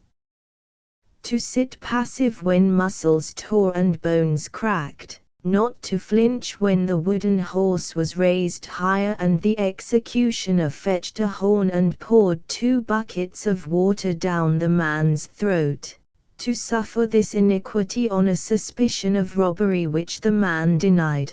All this seems to put Evelyn in one of those cages where we still mentally seclude the riffraff of Whitechapel. Only it is obvious that we have somehow got it wrong. If we could maintain that our susceptibility to suffering and love of justice were proof that all our humane instincts were as highly developed as these, then we could say that the world improves, and we with it. But let us get on with the diary. In 1652, when it seemed that things had settled down unhappily enough, all being entirely in the rebels' hands, Evelyn returned to England with his wife, his tables of veins and arteries, his Venetian glass and the rest of his curiosities, to lead the life of a country gentleman of strong royalist sympathies at Deptford. What with going to church and going to town, settling his accounts and planting his garden, I planted the orchard at Sayes Court, New Moon, wind west, his time was spent much as ours is. But there was one difference which it is difficult to illustrate by a single quotation, because the evidence is scattered all about in little insignificant phrases. The general effect of them is that he used his eyes. The visible world was always close to him.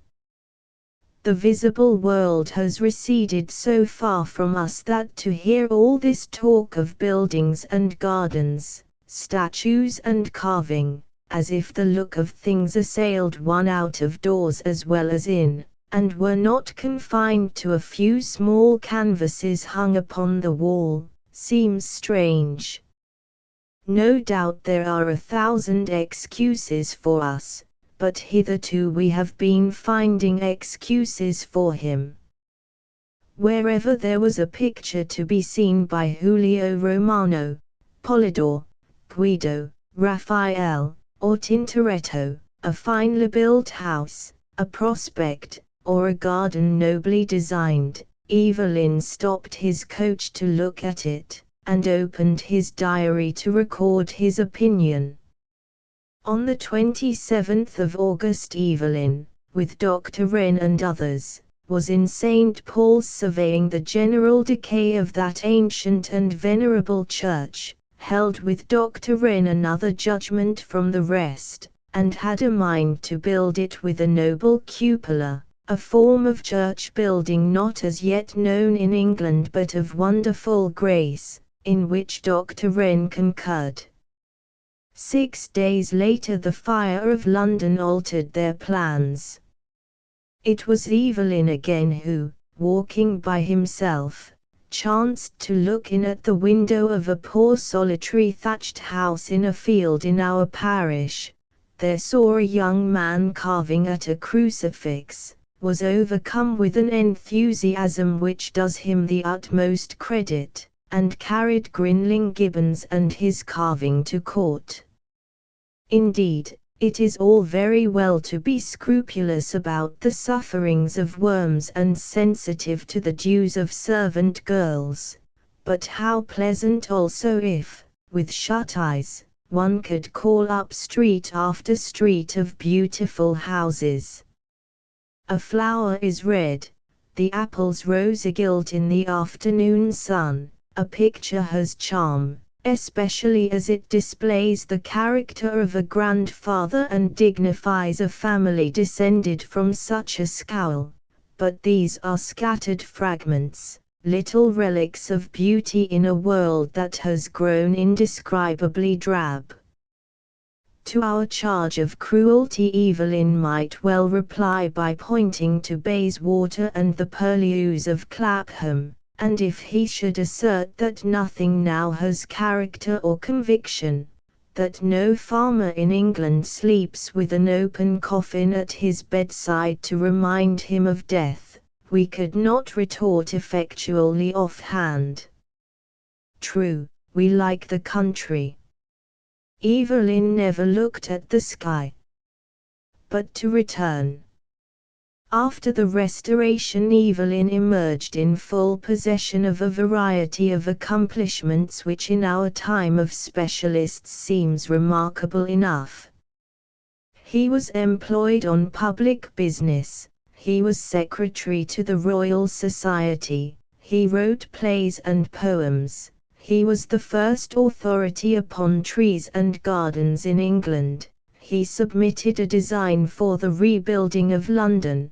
He went into the question of smoke and its abatement, the lime trees in St. James's Park being, it is said, the result of his cogitations. He was commissioned to write a history of the Dutch War. In short, he completely outdid the squire of the princess, whom in many respects he anticipated, a lord of fat prize oxen and of sheep, a raiser of huge melons and of pine, a patron of some 30 charities, a pamphleteer on guano and on grain, a quarter sessions chairman able none.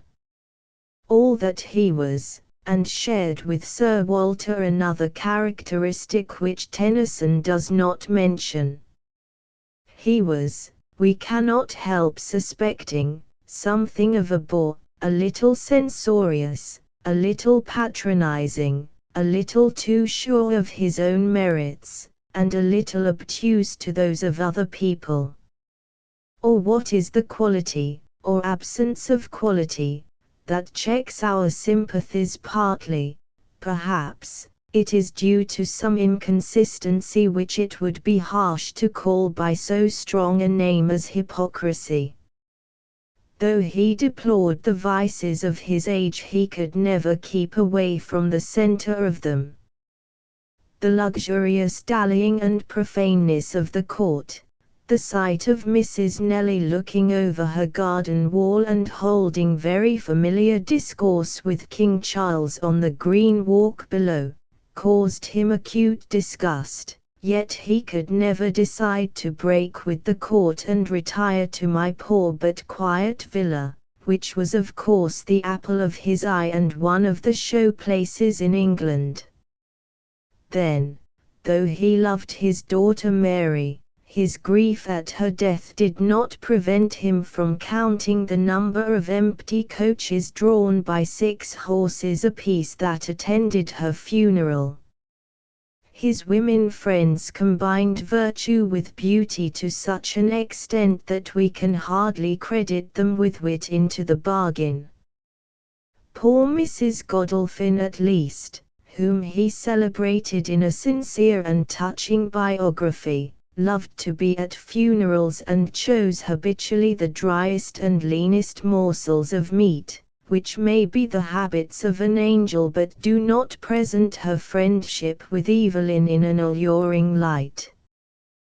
But it is Pepys who sums up our case against Evelyn, Pepys who said of him after a long morning's entertainment, "In fine, a most excellent person he is and must be allowed a little for a little conceitedness, but he may well be so, being a man so much above others."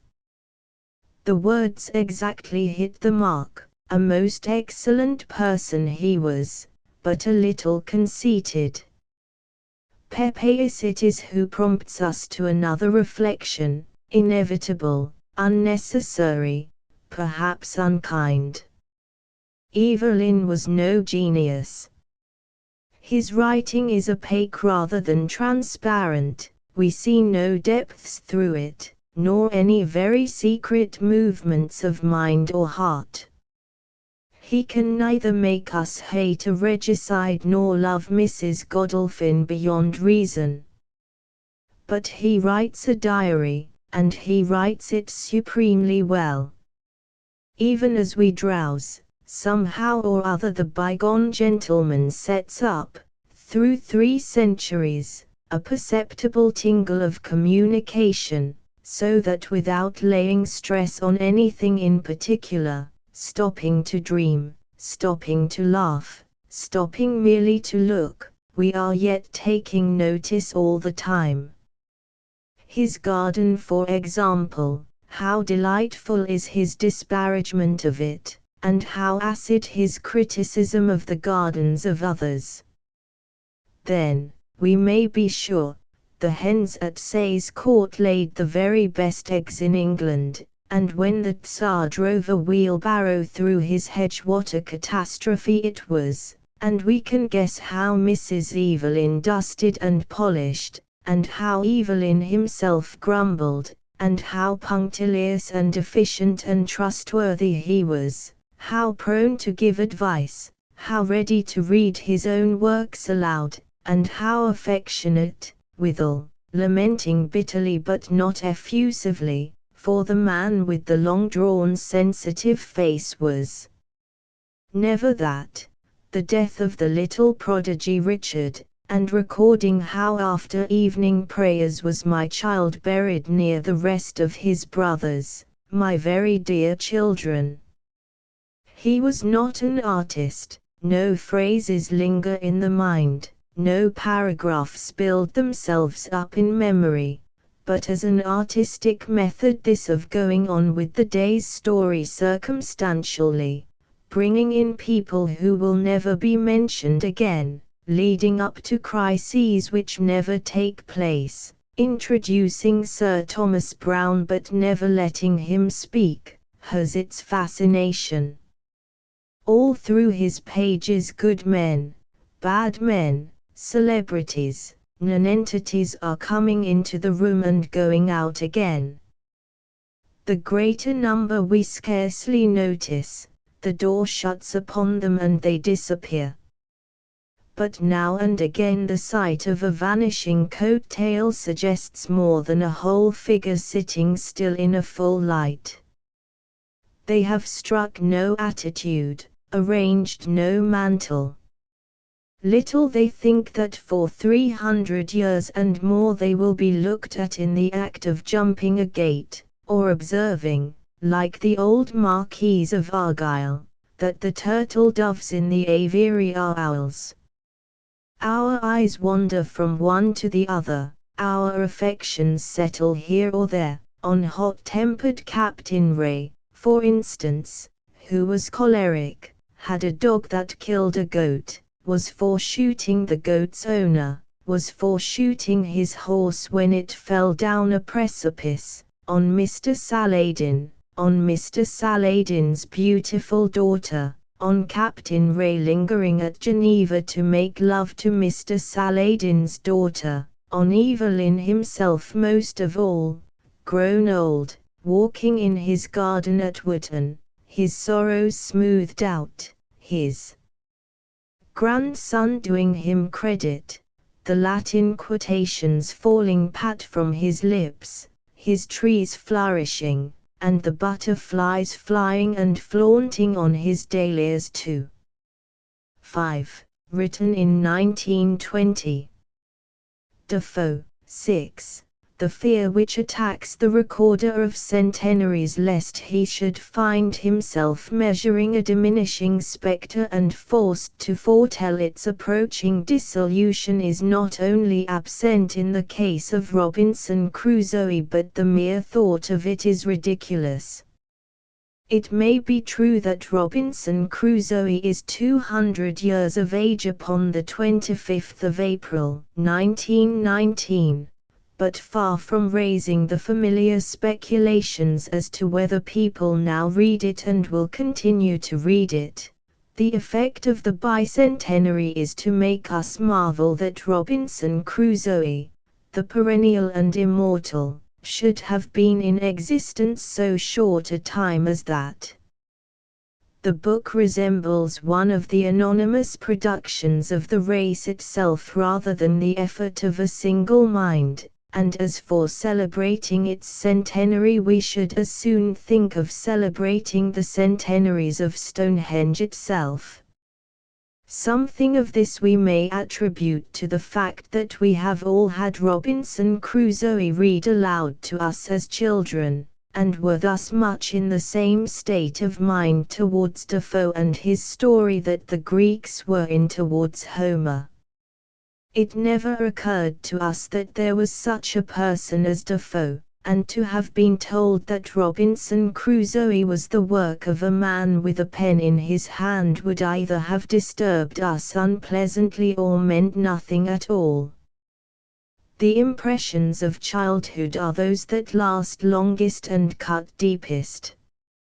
It still seems that the name of Daniel Defoe has no right to appear upon the title page of Robinson Crusoe, and if we celebrate the bicentenary of the book we are making a slightly unnecessary allusion to the fact that, like Stonehenge, it is still in existence. The great fame of the book has done its author some injustice. For while it has given him a kind of anonymous glory, it has obscured the fact that he was a writer of other works which, it is safe to assert, were not read aloud to us as children.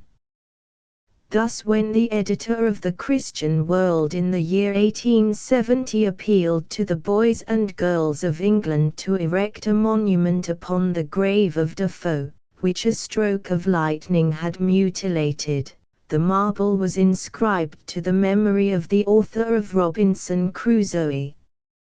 No mention was made of Moll Flanders. Considering the topics which are dealt with in that book, and in Roxana, Captain Singleton, Colonel Jack and the rest, we need not be surprised, though we may be indignant, at the omission.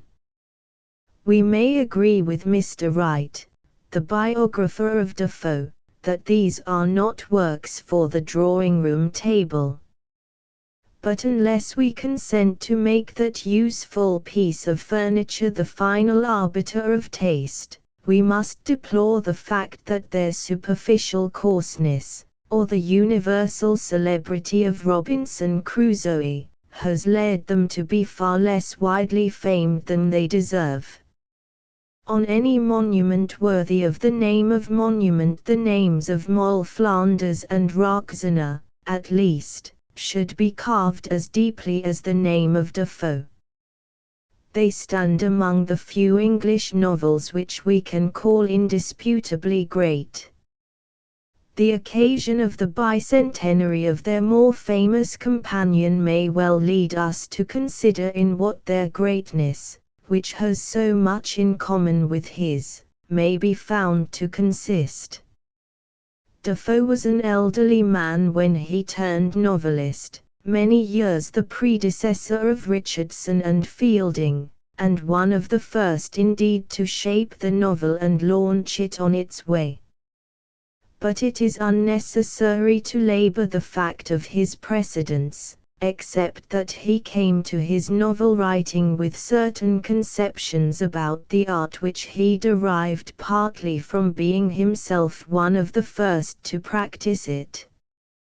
The novel had to justify its existence by telling a true story and preaching a sound moral. This supplying a story by invention is certainly a most scandalous crime, he wrote.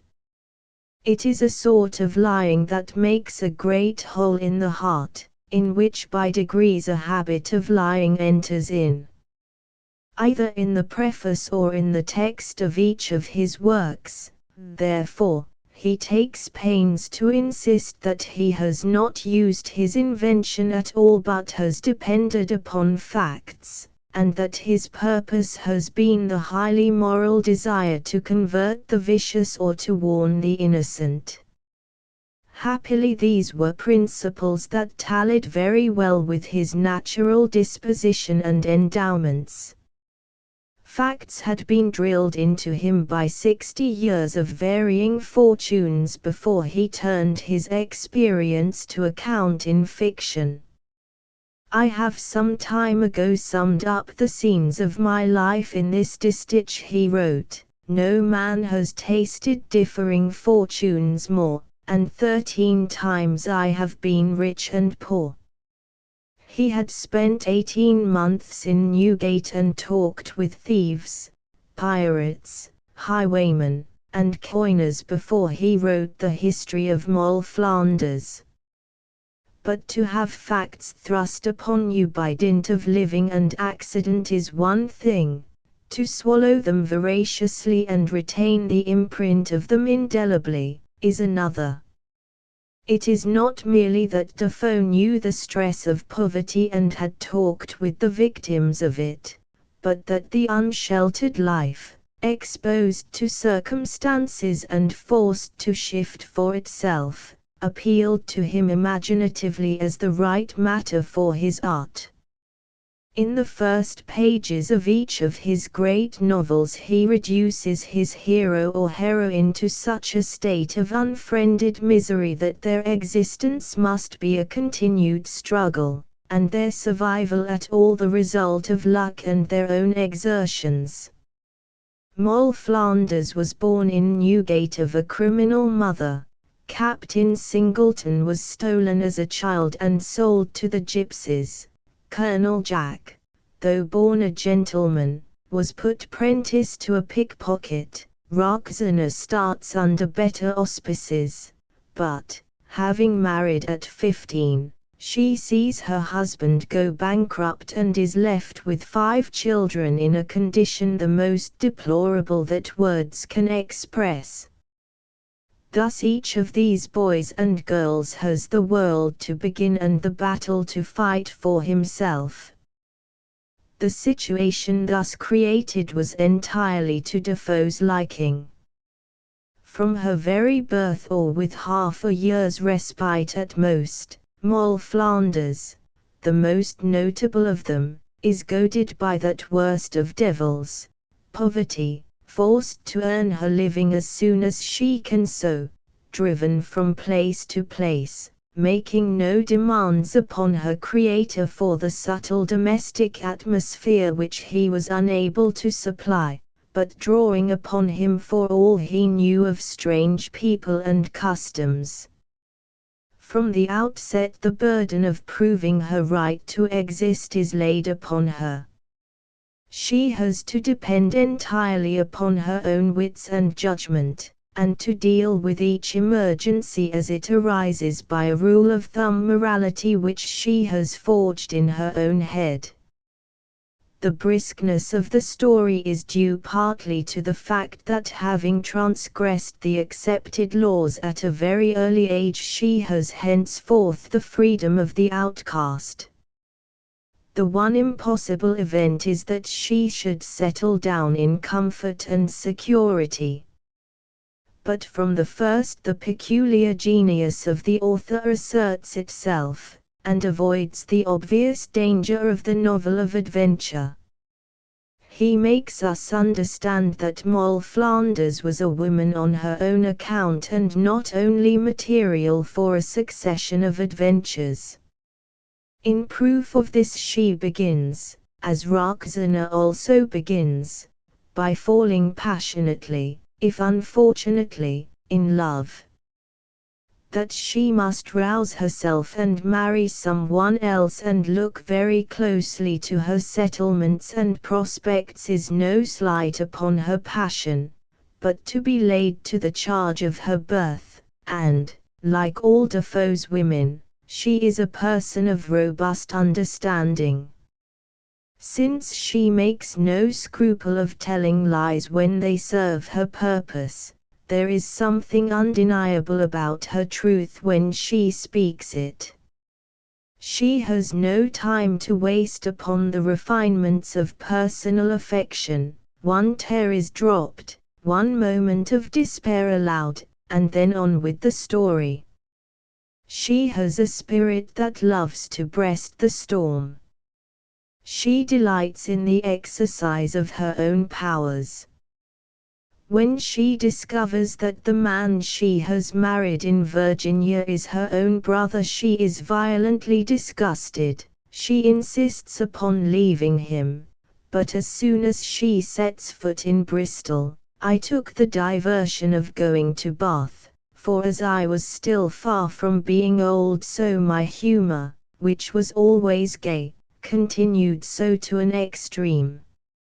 Heartless she is not, nor can anyone charge her with levity, but life delights her, and a heroine who lives has us all in tow. Moreover, her ambition has that slight strain of imagination in it which puts it in the category of the noble passions. Shrewd and practical of necessity, she is yet haunted by a desire for romance and for the quality which to her perception makes a man a gentleman.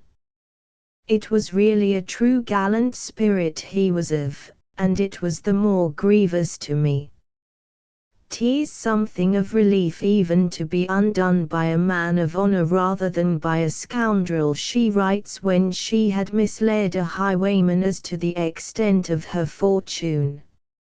It is in keeping with this temper that she should be proud of her final partner because he refuses to work when they reach the plantations but prefers hunting, and that she should take pleasure in buying him wigs and silver-hilted swords to make him appear, as he really was, a very fine gentleman.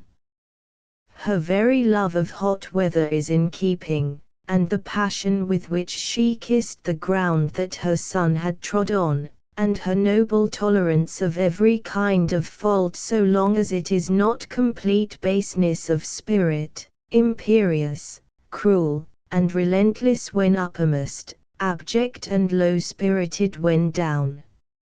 For the rest of the world she has nothing but goodwill. Since the list of the qualities and graces of this seasoned old sinner is by no means exhausted, we can well understand how it was that Borrow's applewoman on London Bridge called her Blessed Mary and valued her book above all the apples on her stall, and that Borrow, taking the book deep into the booth, read till his eyes ached. But we dwell upon such signs of character only by way of proof that the creator of Moll Flanders was not, as he has been accused of being, a mere journalist and literal recorder of facts with no conception of the nature of psychology. It is true that his characters take shape and substance of their own accord, as if in despite of the author and not altogether to his liking. He never lingers or stresses any point of subtlety or pathos, but presses on imperturbably as if they came there without his knowledge.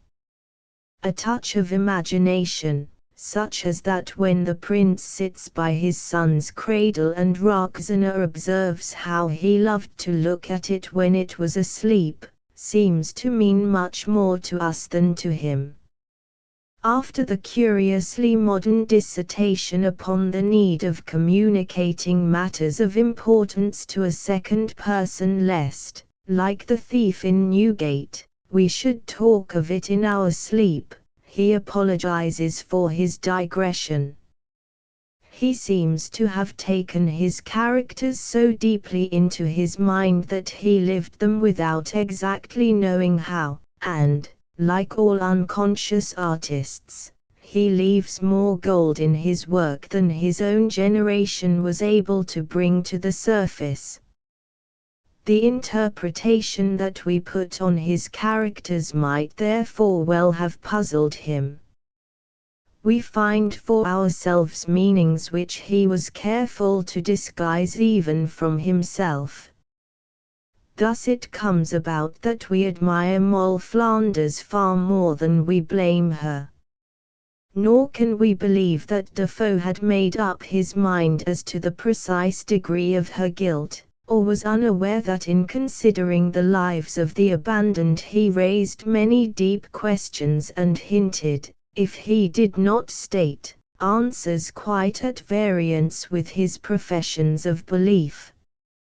From the evidence supplied by his essay upon the education of women we know that he had thought deeply and much in advance of his age upon the capacities of women, which he rated very high, and the injustice done to them, which he rated very harsh.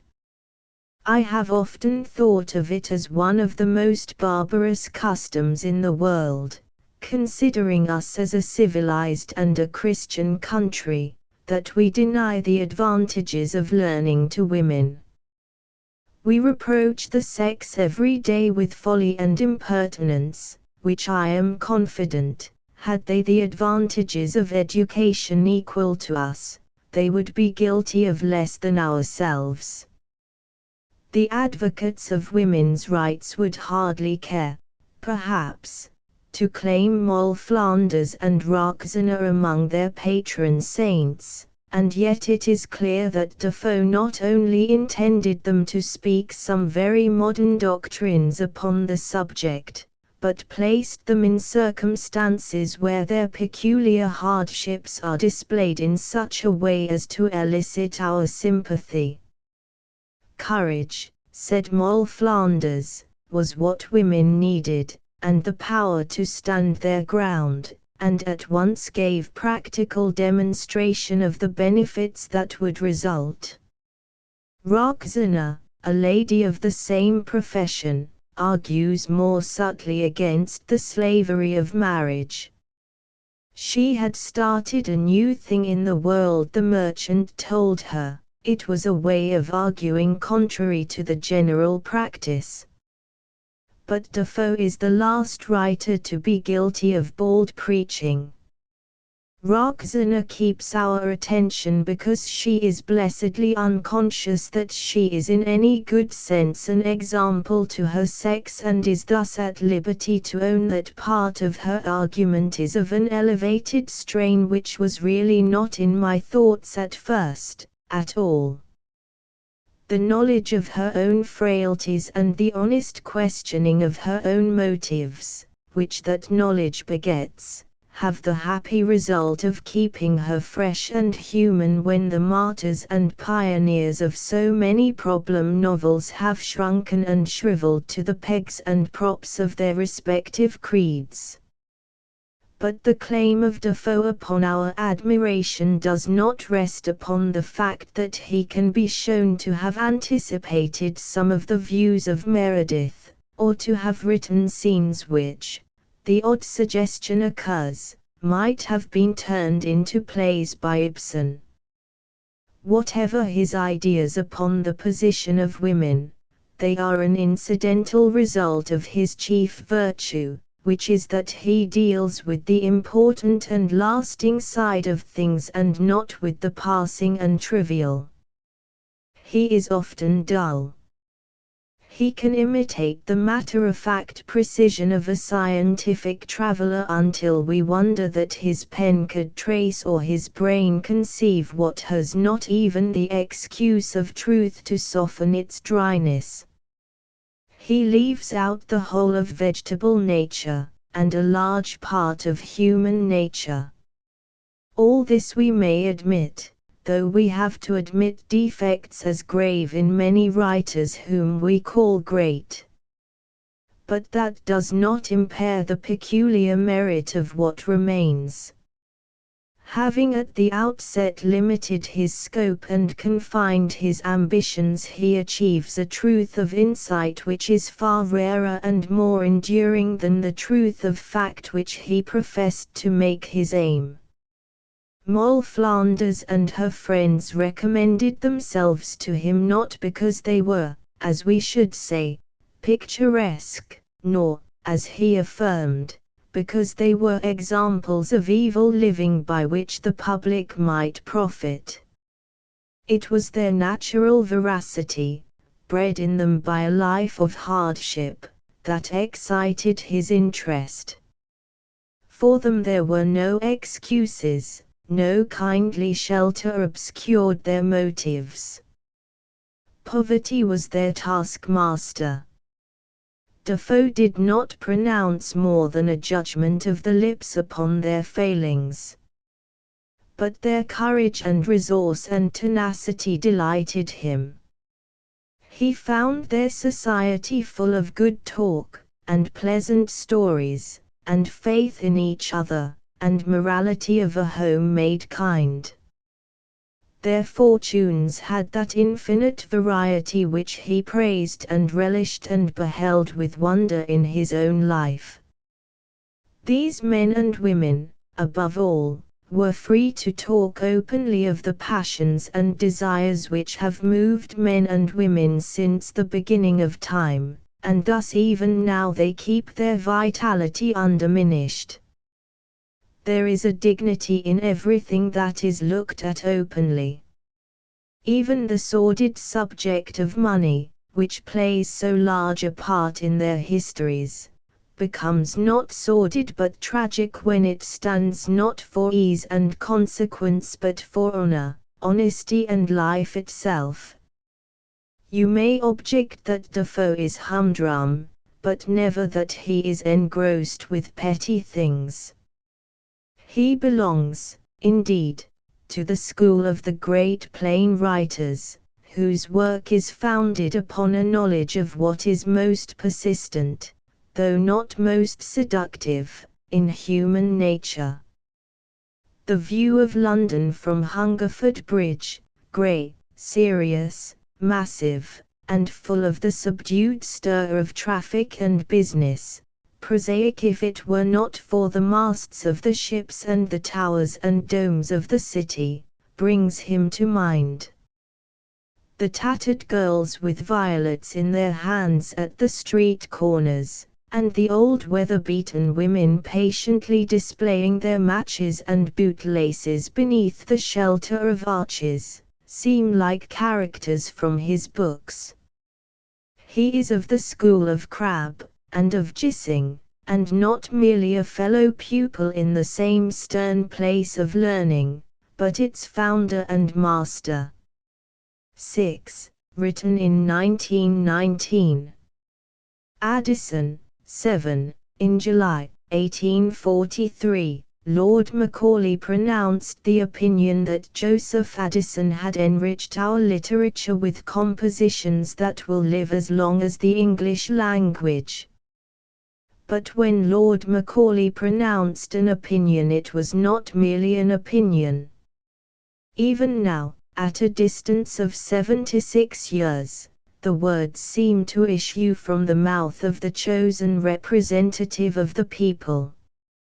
There is an authority about them, a sonority, a sense of responsibility, which put us in mind of a prime minister making a proclamation on behalf of a great empire rather than of a journalist writing about a deceased man of letters for a magazine.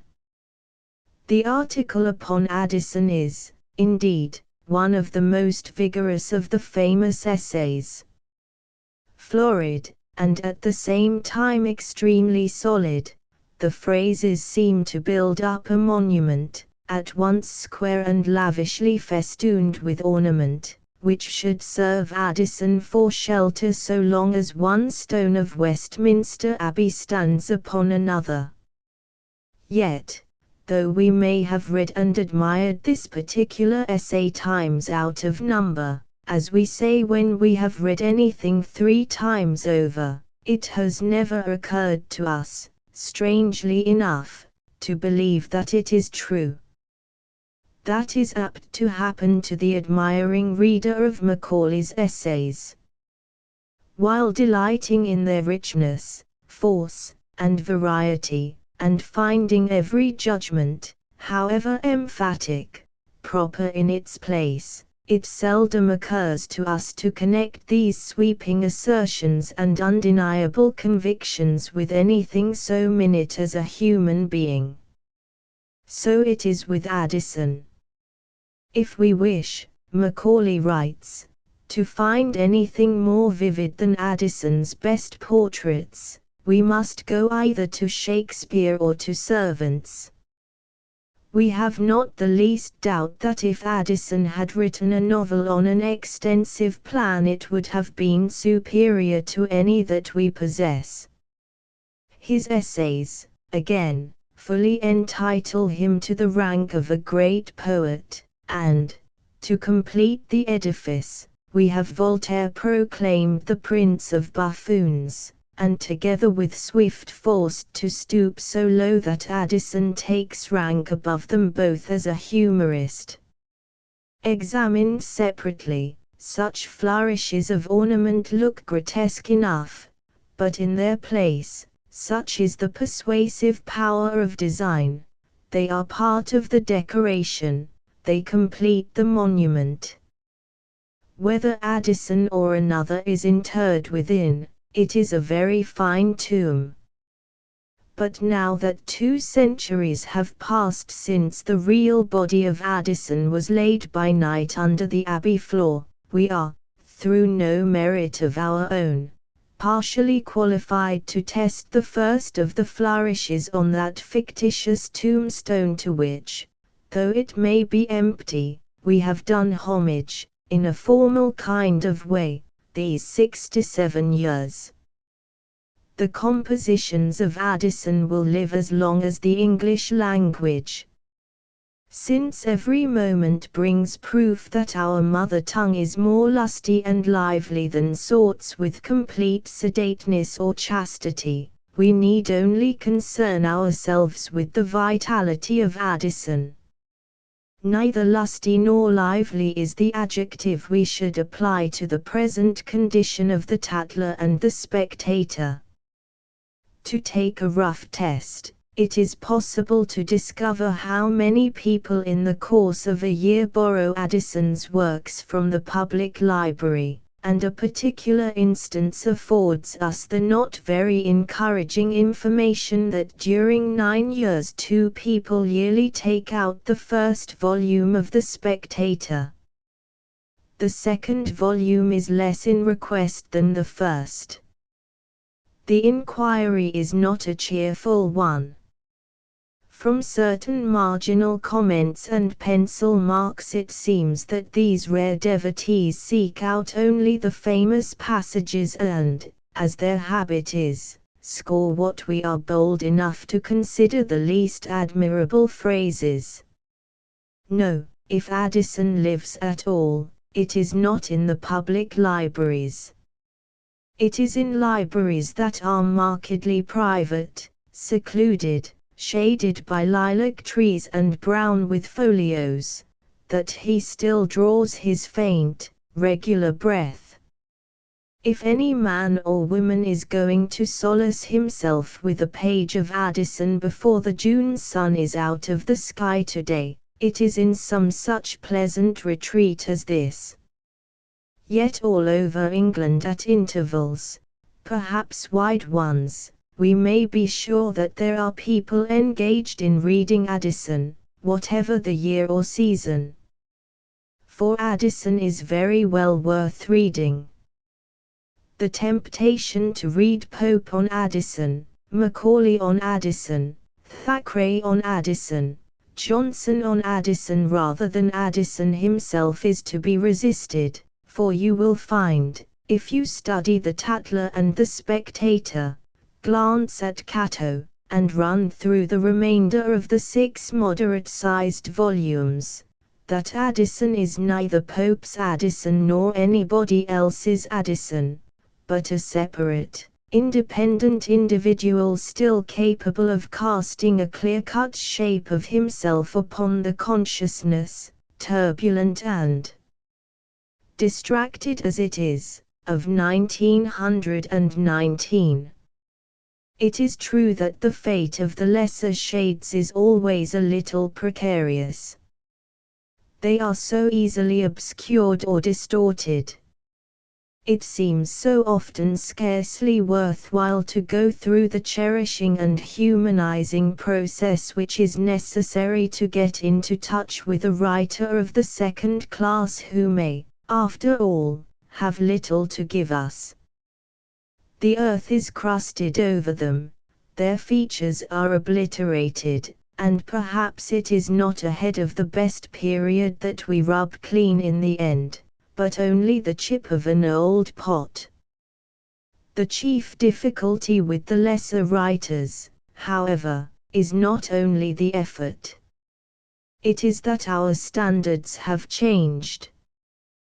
The things that they like are not the things that we like, and as the charm of their writing depends much more upon taste than upon conviction, a change of manners is often quite enough to put us out of touch altogether.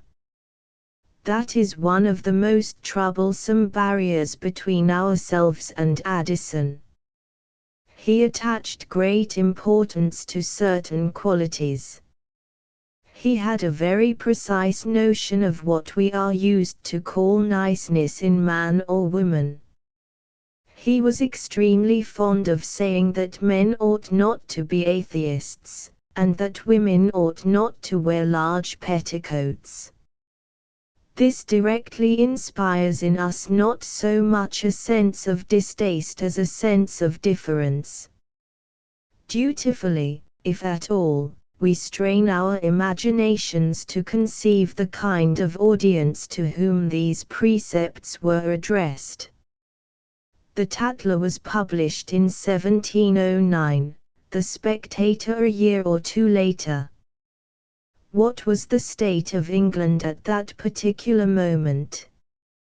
Why was Addison so anxious to insist upon the necessity of a decent and cheerful religious belief?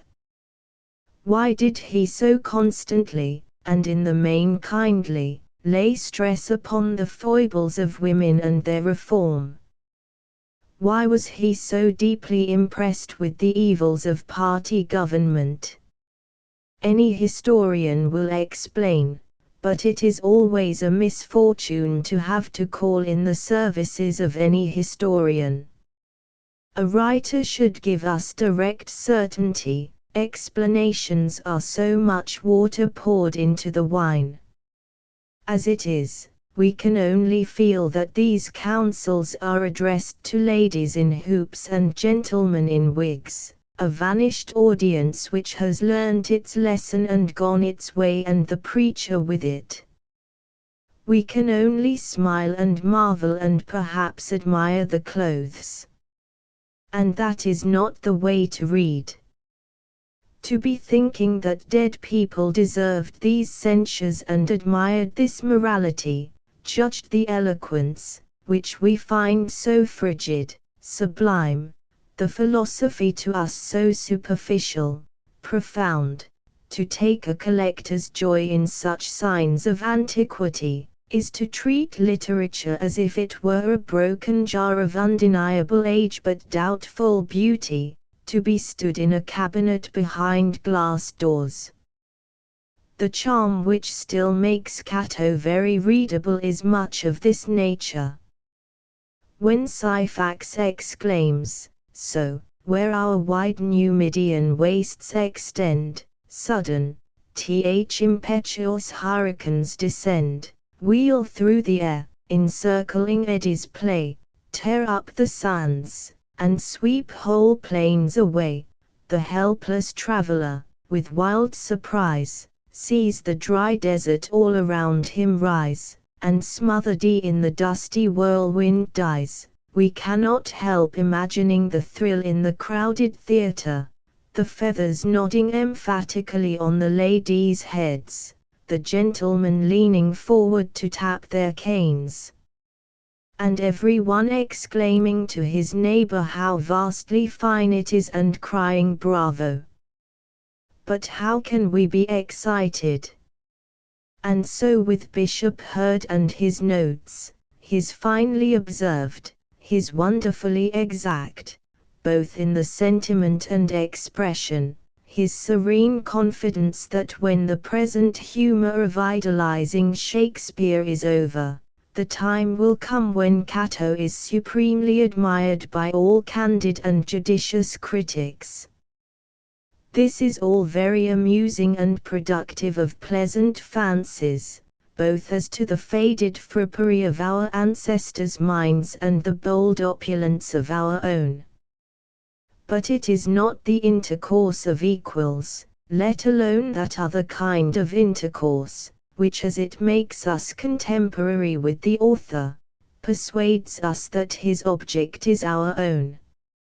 Occasionally in Cato one may pick up a few lines that are not obsolete, but for the most part the tragedy which Dr. Johnson thought unquestionably the noblest production of Addison's genius has become collector's literature. Perhaps most readers approach the essays also with some suspicion as to the need of condescension in their minds. The question to be asked is whether Addison, attached as he was to certain standards of gentility, morality, and taste, has not become one of those people of exemplary character and charming urbanity who must never be talked to about anything more exciting than the weather. We have some slight suspicion that the Spectator and the Tatler are nothing but talk, couched in perfect English, about the number of fine days this year compared with the number of wet the year before. The difficulty of getting on to equal terms with him is shown by the little fable which he introduces into one of the early numbers of the Tatler, of a young gentleman, of moderate understanding, but great vivacity, who had got a little smattering of knowledge, just enough to make an atheist or a freethinker, but not a philosopher, or a man of sense. This young gentleman visits his father in the country, and proceeds to enlarge the narrowness of the country notions, in which he succeeded so well, that he had seduced the butler by his table talk, and staggered his eldest sister. Till one day, talking of his setting Dobbs said he did not question but Tray was as immortal as any one of the family, and in the heat of the argument told his father, that for his own part, he expected to die like a dog. Upon which, the old man, starting up in a very great passion, cried out, "Then, sirrah, you shall live like one," and taking his cane in his hand, cudgelled him out of his system. This had so good an effect upon him, that he took up from that day, fell to reading good books, and is now a bencher in the Middle Temple. There is a good deal of Addison in that story, his dislike of dark and uncomfortable prospects, his respect for principles which are the support, happiness, and glory of all public societies, as well as private persons, his solicitude for the butler, and his conviction that to read good books and become a bencher in the Middle Temple is the proper end for a very vivacious young gentleman.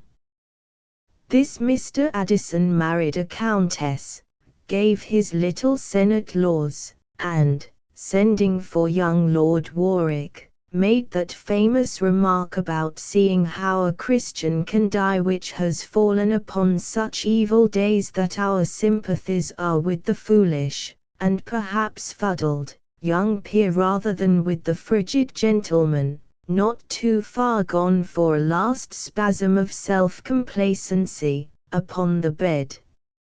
Let us rub off such incrustations, so far as they are due to the corrosion of Pope's wit or the deposit of mid-Victorian lachrymosity, and see what, for us in our time, remains. In the first place, there remains the not despicable virtue, after 2 centuries of existence, of being readable. Addison can fairly lay claim to that, and then, slipped in on the tide of the smooth, well-turned prose, are little eddies, diminutive waterfalls, agreeably diversifying the polished surface. We begin to take note of whims, fancies, peculiarities on the part of the essayist which light up the prim, impeccable countenance of the moralist and convince us that, however tightly he may have pursed his lips, his eyes are very bright and not so shallow after all. He is alert to his fingertips. Little muffs, silver garters, fringed gloves draw his attention. He observes with a keen, quick glance, not unkindly, and full rather of amusement than of censure. To be sure, the age was rich in follies. Here were coffee-houses packed with politicians talking of kings and emperors and letting their own small affairs go to ruin. Crowds applauded the Italian opera every night without understanding a word of it. Critics discoursed of the unities. Men gave £1,000 for a handful of tulip roots. As for women, or the fair sex, as Addison liked to call them, their follies were past counting. He did his best to count them, with a loving particularity which roused the ill humour of Swift. But he did it very charmingly, with a natural relish for the task, as the following passage shows. I consider woman as a beautiful romantic animal, that may be adorned with furs and feathers, pearls and diamonds, ores and silks. The lynx shall cast its skin at her feet to make her a tippet, the peacock, parrot, and swan, shall pay contributions to her muff, the sea shall be searched for shells, and the rocks for gems, and every part of nature furnish out its share towards the embellishment of a creature that is the most consummate work of it. All this I shall indulge them in, but as for the petticoat I have been speaking of, I neither can nor will allow it. In all these matters Addison was on the side of sense and taste and civilization.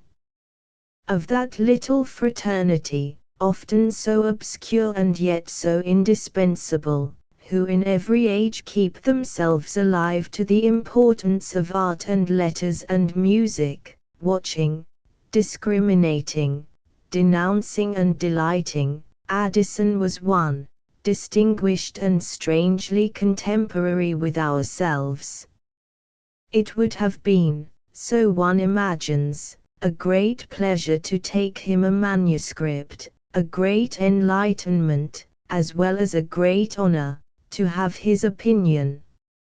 In spite of Pope, one fancies that his would have been criticism of the best order, open-minded and generous to novelty, and yet, in the final resort, unfaltering in its standards.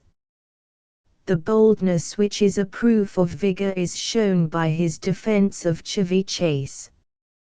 He had so clear a notion of what he meant by the very spirit and soul of fine writing as to track it down in an old barbarous ballad or rediscover it in that divine work Paradise Lost. Moreover, far from being a connoisseur only of the still, settled beauties of the dead, he was aware of the present, a severe critic of its Gothic taste, vigilant in protecting the rights and honors of the language, and all in favor of simplicity and quiet. Here we have the Addison of wills and buttons, who, sitting late into the night and drinking more than was good for him, gradually overcame his taciturnity and began to talk. Then he chained the attention of everyone to him. Addison's conversation, said Pope, had something in it more charming than I have found in any other man. One can well believe it, for his essays at their best preserve the very cadence of easy yet exquisitely modulated conversation, the smile checked before it has broadened into laughter, the thought lightly turned from frivolity or abstraction, the ideas springing, bright, new, various, with the utmost spontaneity. He seems to speak what comes into his head, and is never at the trouble of raising his voice. But he has described himself in the character of the lute better than anyone can do it for him. The lute is a character directly opposite to the drum, that sounds very finely by itself, or in a very small concert. Its notes are exquisitely sweet, and very low, easily drowned in a multitude of instruments, and even lost among a few, unless you give a particular attention to it. A lute is seldom heard in a company of more than 5. Whereas a drum will show itself to advantage in an assembly of 500. The lutanists, therefore, are men of a fine genius, uncommon reflection, great affability, and esteemed chiefly by persons of a good taste, who are the only proper judges of so delightful and soft a melody. Addison was a lutanist. No praise, indeed, could be less appropriate than Lord Macaulay's. To call Addison on the strength of his essays a great poet, or to prophesy that if he had written a novel on an extensive plan it would have been superior to any that we possess, is to confuse him with the drums and trumpets. It is not merely to overpraise his merits, but to overlook them. Dr. Johnson superbly, and, as his manner is, once and for all has summed up the quality of Addison's poetic genius. His poetry is first to be considered, of which it must be confessed that it has not often those felicities of diction which give lustre to sentiments, or that vigor of sentiment that animates diction. There is little of ardor, vehemence, or transport. There is very rarely the awfulness of grandeur, and not very often the splendor of elegance. He thinks justly, but he thinks faintly. The Sir Roger de Coverley papers are those which have the most resemblance, on the surface, to a novel. But their merit consists in the fact that they do not adumbrate, or initiate, or anticipate anything. They exist, perfect, complete, entire in themselves. To read them as if they were a first hesitating experiment containing the seed of greatness to come is to miss the peculiar point of them. They are studies done from the outside by a quiet spectator. When read together they compose a portrait of the squire and his circle all in characteristic positions, one with his rod, another with his hounds, but each can be detached from the rest without damage to the design or harm to himself. In a novel, where each chapter gains from the one before it or adds to the one that follows it, such separations would be intolerable. The speed, the intricacy, the design, would be mutilated. These particular qualities are perhaps lacking, but nevertheless Addison's method has great advantages. Each of these essays is very highly finished.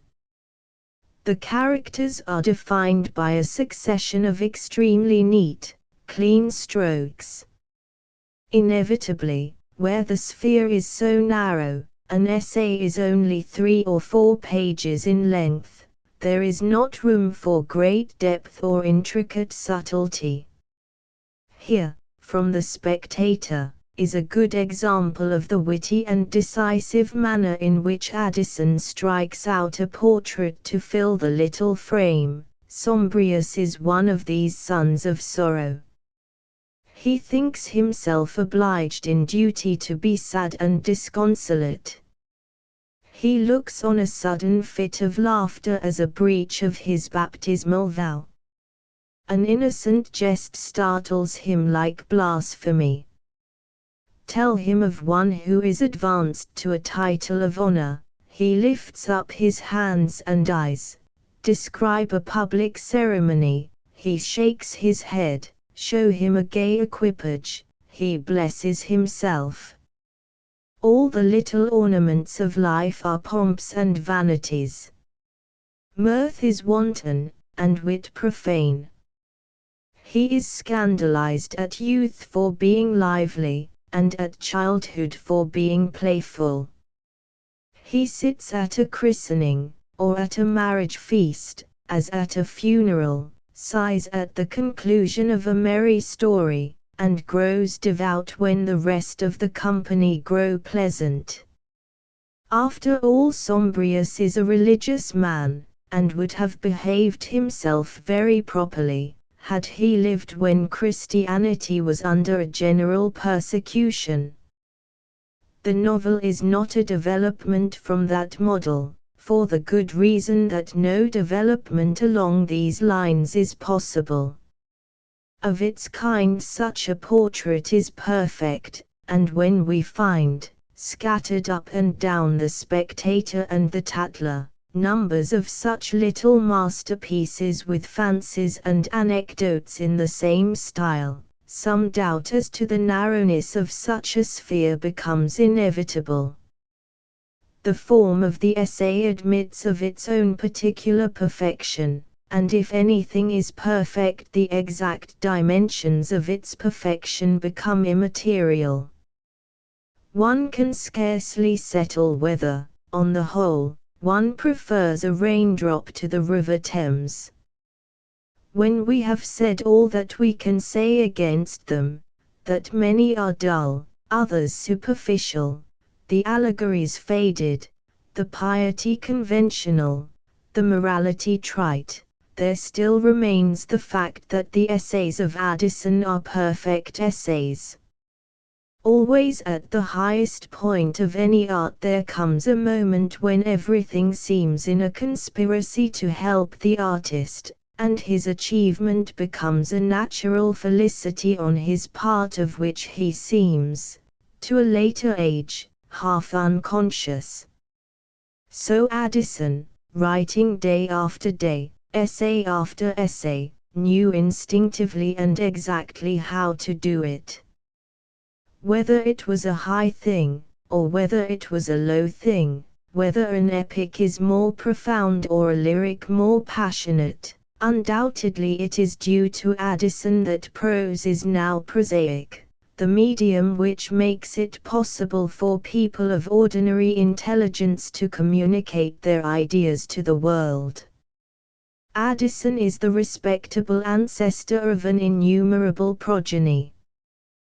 Pick up the first weekly journal and the article upon the delights of summer or the approach of age will show his influence.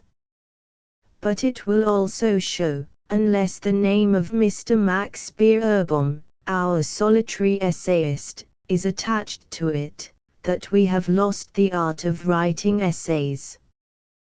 What with our views and our virtues, our passions and profundities, the shapely silver drop, that held the sky in it and so many bright little visions of human life, is now nothing but a hold, all knobbed with luggage packed in a hurry.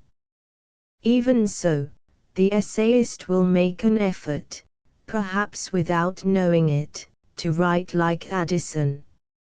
In his temperate and reasonable way Addison more than once amused himself with speculations as to the fate of his writings. He had a just idea of their nature and value. "I have new pointed all the batteries of ridicule," he wrote. Yet, because so many of his darts had been directed against ephemeral follies, absurd fashions, ridiculous customs, and affected forms of speech, the time would come, in 100 years, perhaps, when his essays, he thought, would be like so many pieces of old plate, where the weight will be regarded, but the fashion lost. 200 years have passed, the plate is worn smooth, the pattern almost rubbed out, but the metal is pure silver. 7. Written in 1919.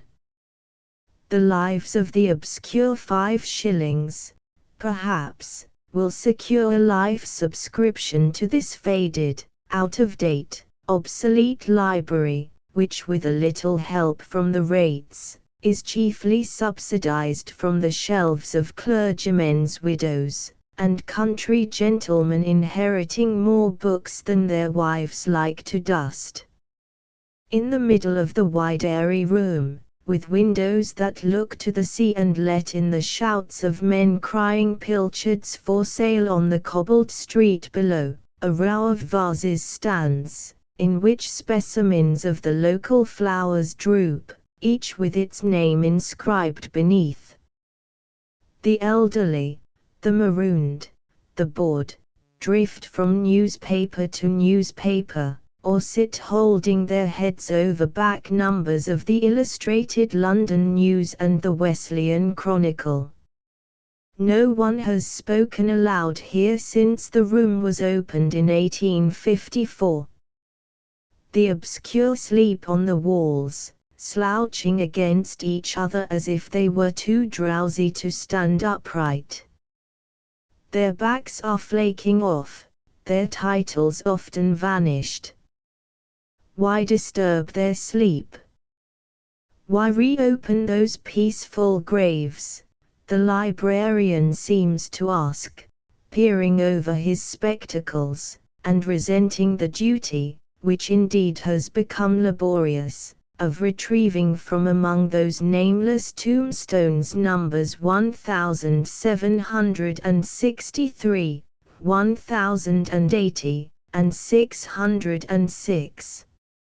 The Taylors and the Edgeworths, for one likes romantically to feel oneself a deliverer advancing with lights across the waste of years to the rescue of some stranded ghost, a Mrs. Pilkington, a Reverend Henry Ellman, a Mrs. Anne Gilbert, waiting, appealing, forgotten, in the growing gloom. Possibly they hear one coming. They shuffle, they preen, they bridle. Old secrets well up to their lips. The divine relief of communication will soon again be theirs. The dust shifts and Mrs. Gilbert, but the contact with life is instantly salutary. Whatever Mrs. Gilbert may be doing, she is not thinking about us. Far from it. Colchester, about the year 1800, was for the young Taylors, as Kensington had been for their mother, a very Elysium.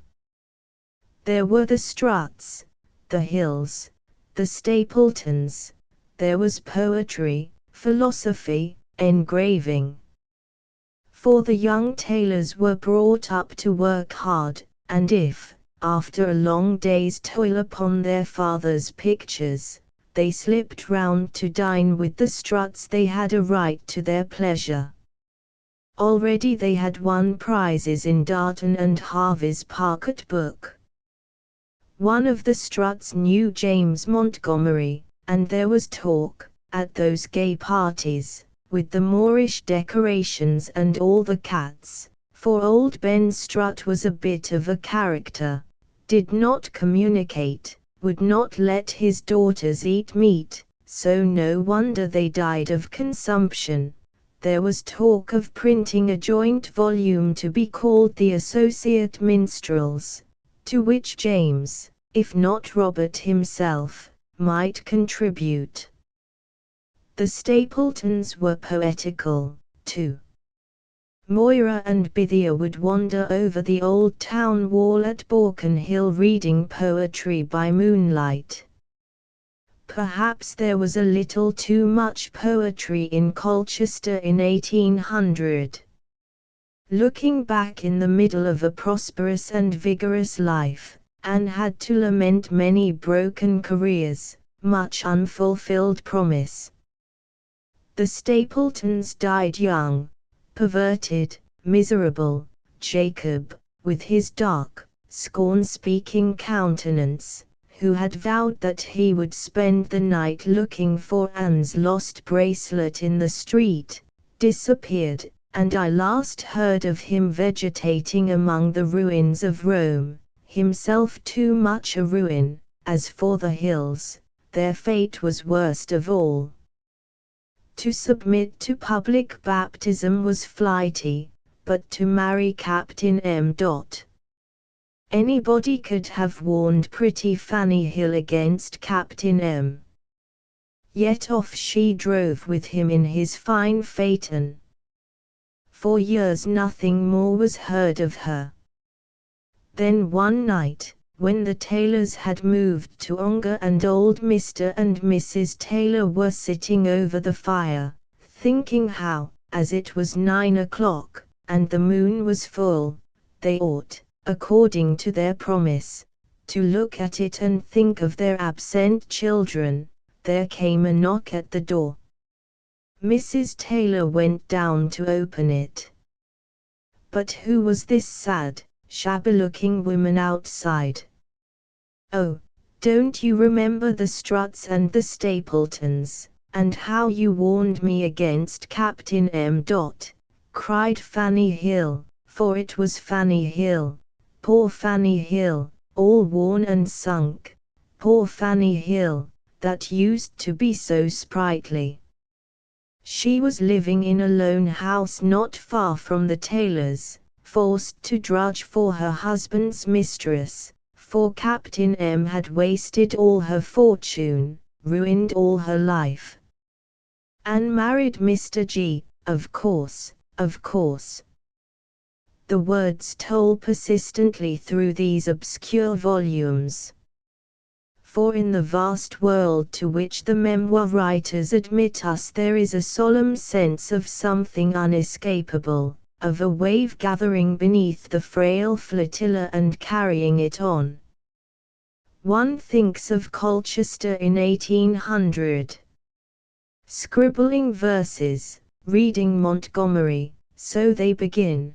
The Hills, the Stapletons, the Struts disperse and disappear as one knew they would, but here, after long years, is Anne still scribbling, and at last here is the poet Montgomery himself in her very house, and she begging him to consecrate her child to poetry by just holding him in his arms, and he refusing, for he is a bachelor, but taking her for a walk, and they hear the thunder, and she thinks it the artillery, and he says in a voice which she will never, never forget, yes, the artillery of heaven.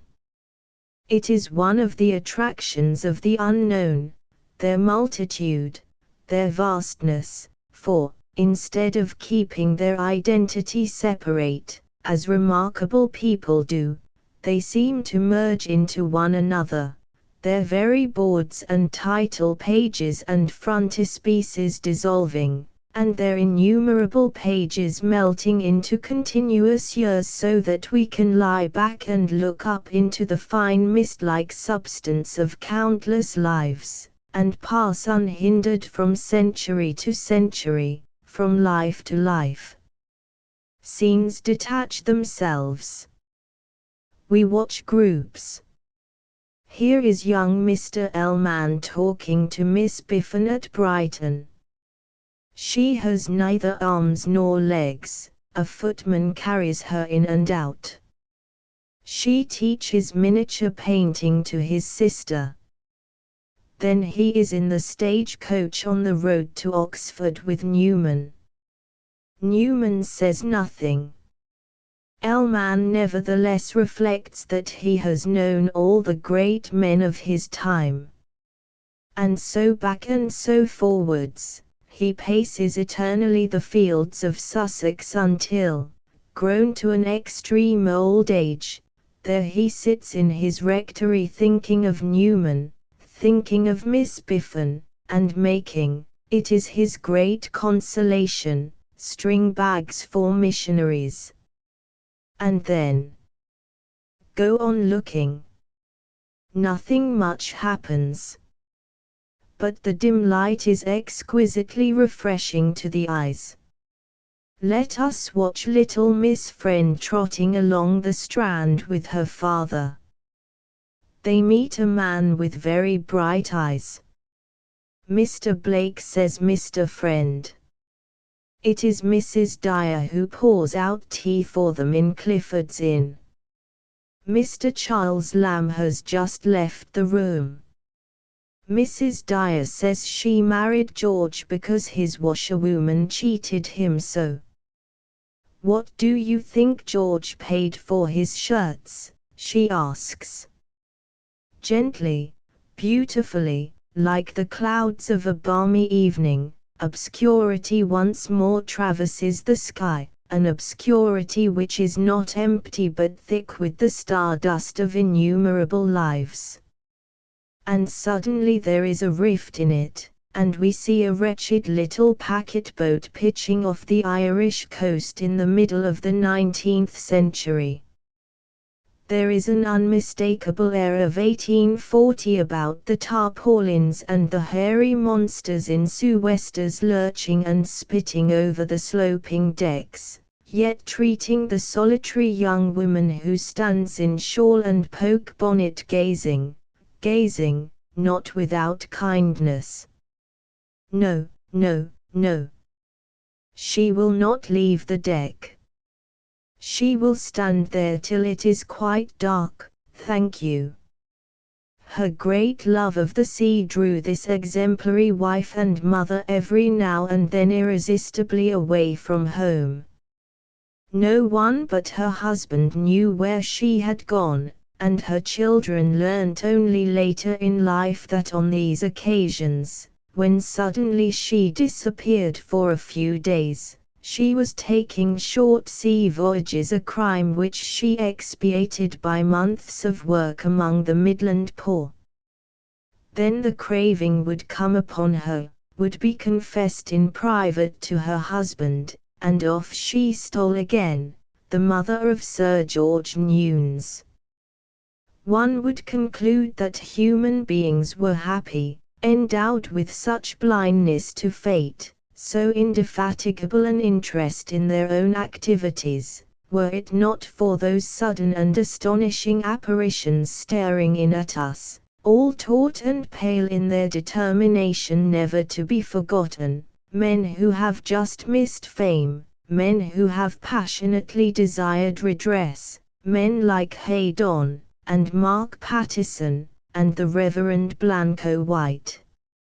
And in the whole world there is probably but one person who looks up for a moment and tries to interpret the menacing face, the furious beckoning fist, before, in the multitude of human affairs, fragments of faces, Echoes of voices, flying coat-tails, and bonnet strings disappearing down the shrubbery walks, one's attention is distracted forever. What is that enormous wheel, for example, careering downhill in Berkshire in the 18th century? It runs faster and faster. Suddenly a youth jumps out from within. Next moment it leaps over the edge of a chalk pit and is dashed to smithereens. This is Edgeworth's doing, Richard Lovell Edgeworth, we mean, the portentous bore.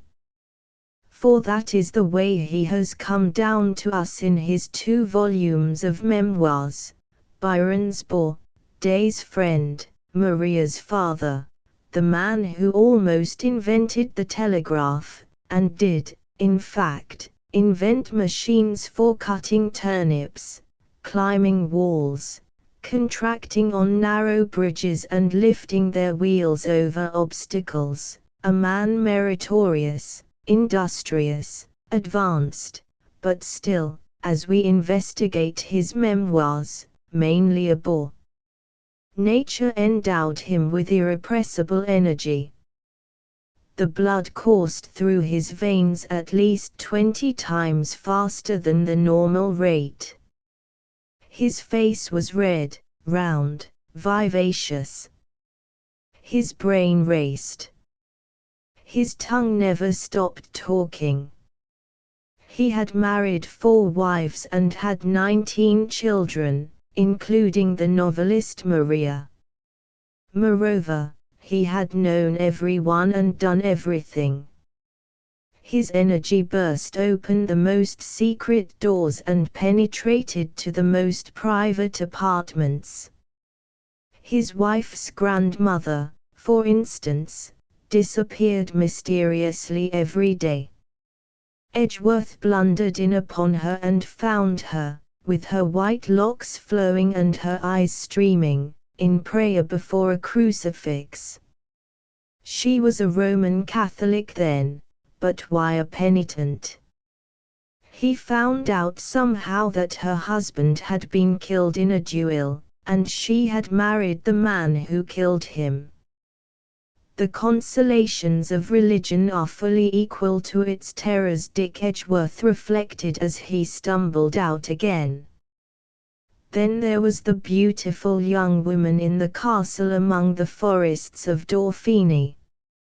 Half paralyzed, unable to speak above a whisper, there she lay when Edgeworth broke in and found her reading.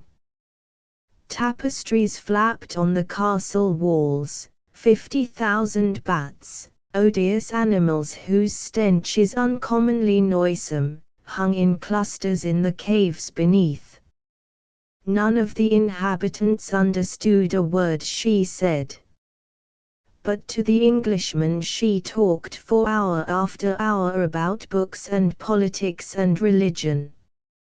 He listened, no doubt he talked. He sat dumbfounded. But what could one do for her? Alas, one must leave her lying among the tusks, and the old men, and the crossbows, reading, reading, reading. For Edgeworth was employed in turning the Rhone from its course. He must get back to his job. One reflection he would make. I determined on steadily persevering in the cultivation of my understanding. He was impervious to the romance of the situations in which he found himself. Every experience served only to fortify his character. He reflected, he observed, he improved himself daily. You can improve, Mr. Edgeworth used to tell his children, every day of your life.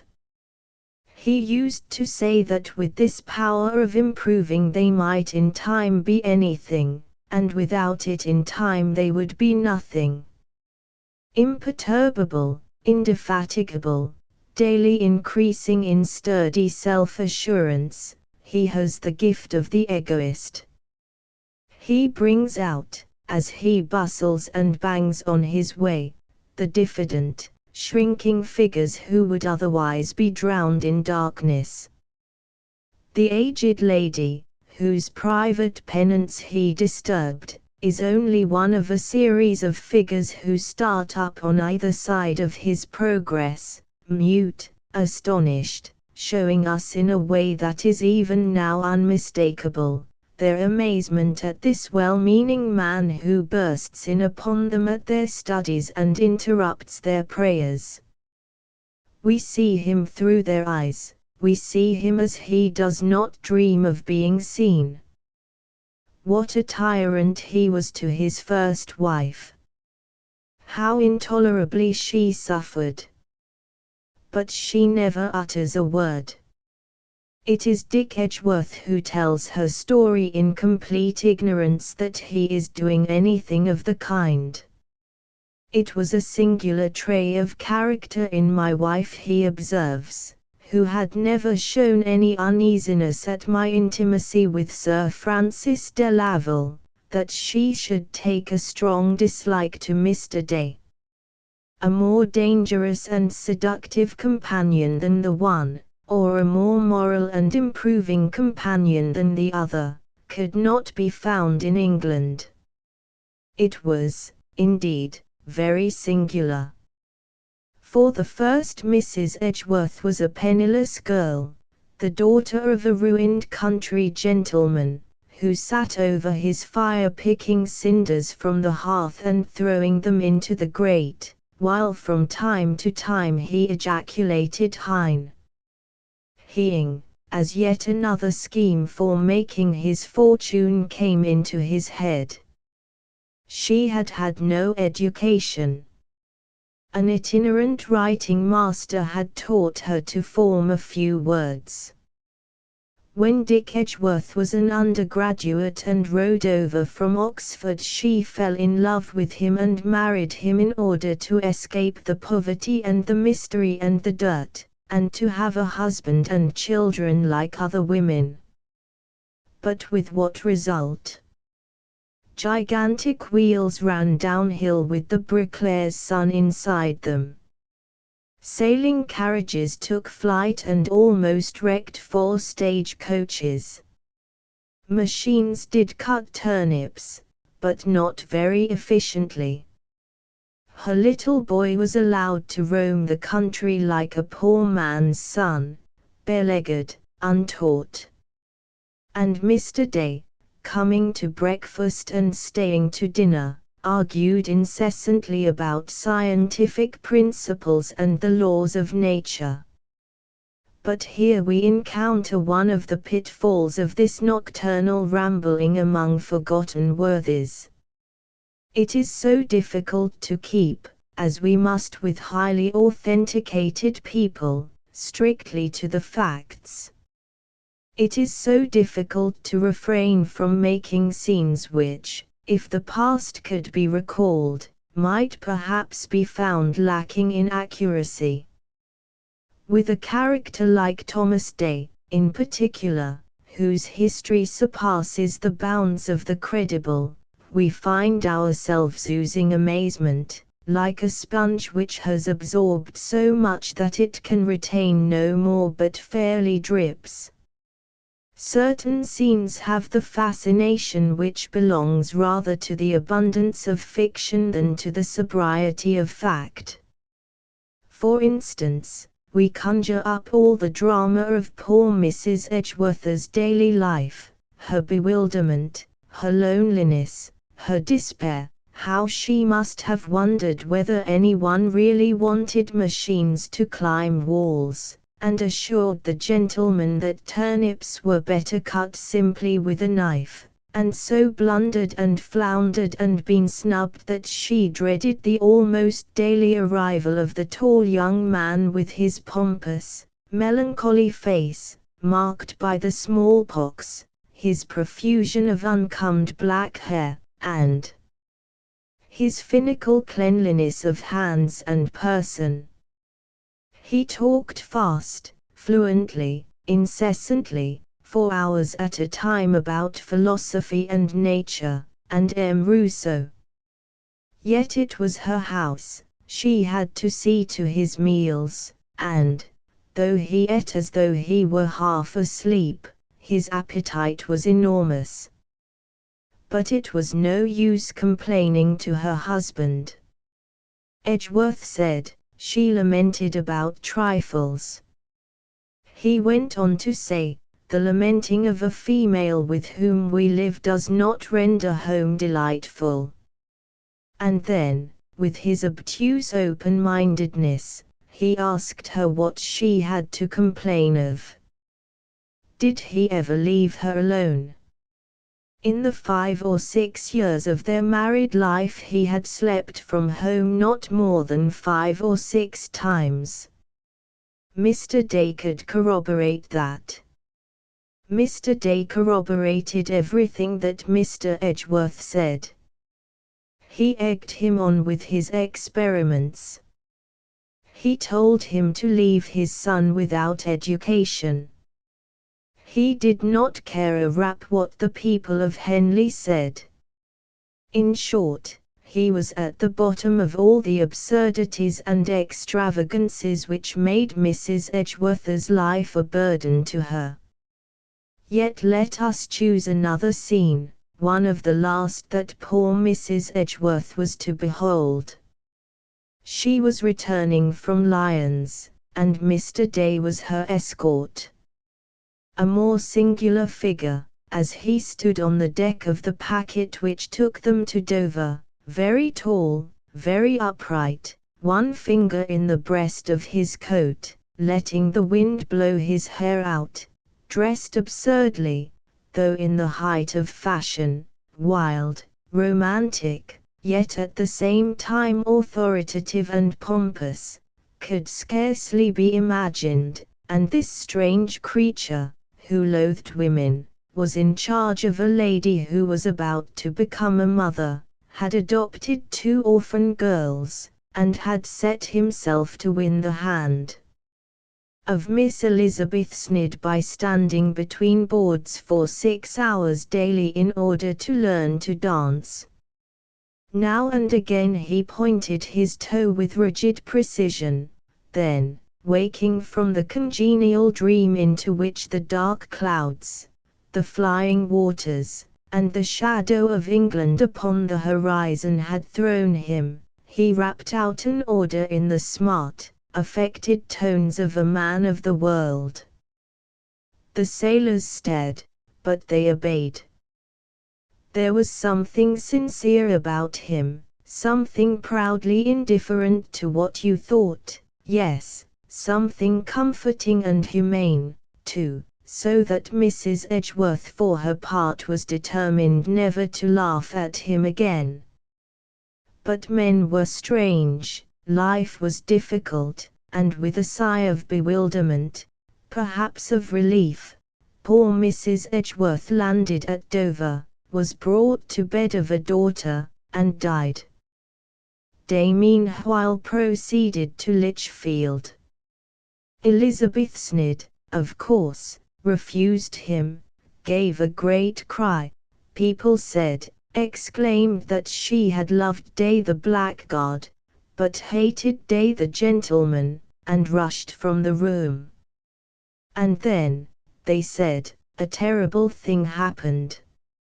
Mr. Day, in his rage, bethought him of the orphan, Sabrina Sidney, whom he had bred to be his wife, visited her at Sutton Coldfield, flew into a passion at the sight of her, fired a pistol at her skirts, poured melted sealing wax over her arms, and boxed her ears. No, I could never have done that, Mr. Edgeworth used to say, when people described the scene. And whenever to the end of his life he thought of Thomas Day he fell silent. So great, so passionate, so inconsistent, his life had been a tragedy, and in thinking of his friend, the best friend he had ever had, Richard Edgeworth fell silent. It is almost the only occasion upon which silence is recorded of him.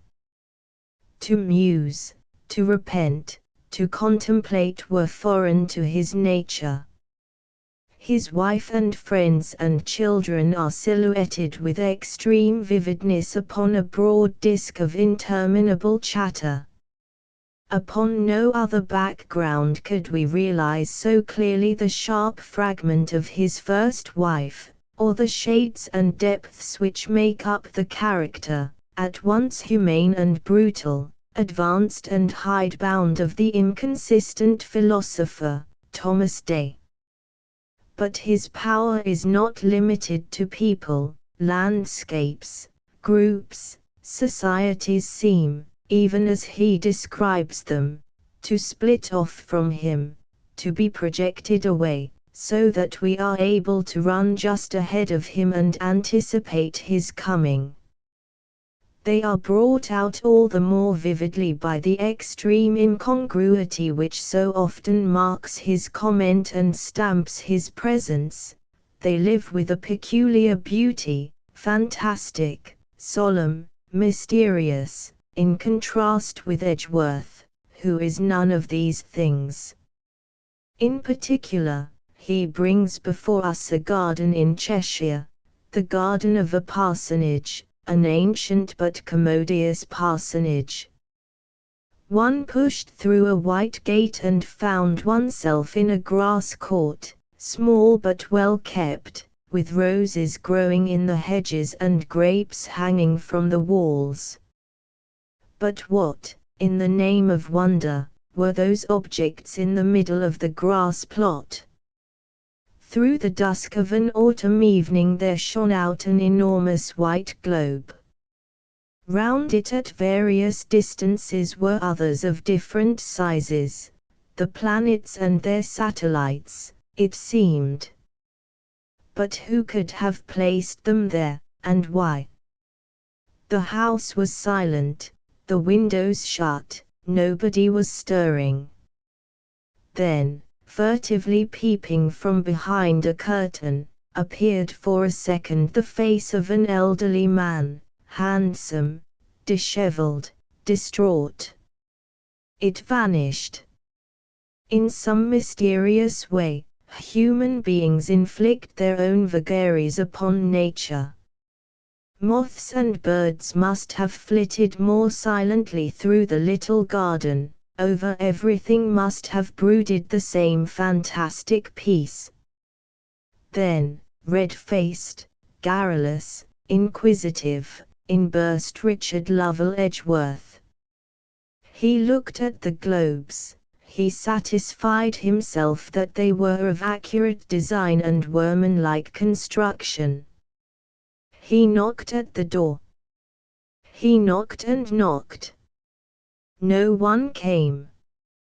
At length, as his impatience was overcoming him, slowly the latch was undone, gradually the door was opened, a clergyman, neglected, unkempt, but still a gentleman, stood before him. Edgeworth named himself, and they retired to a parlour littered with books and papers and valuable furniture now fallen to decay.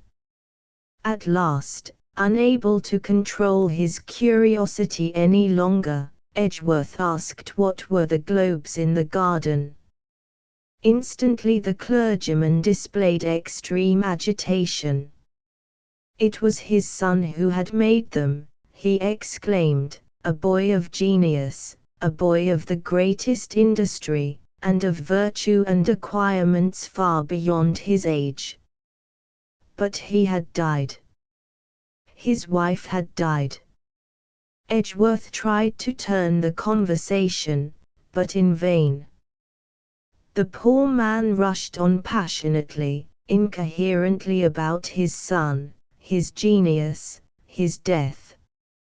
It struck me that his grief had injured his understanding, said Edgeworth, and he was becoming more and more uncomfortable when the door opened and a girl of 14 or 15, entering with a tea tray in her hand, suddenly changed the course of his host's conversation.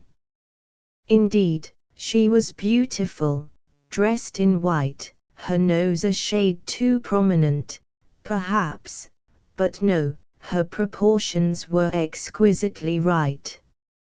"She is a scholar and an artist," the clergyman exclaimed as she left the room. But why did she leave the room? If she was his daughter, why did she not preside at the tea table? Was she his mistress? Who was she? And why was the house in this state of litter and decay? Why was the front door locked?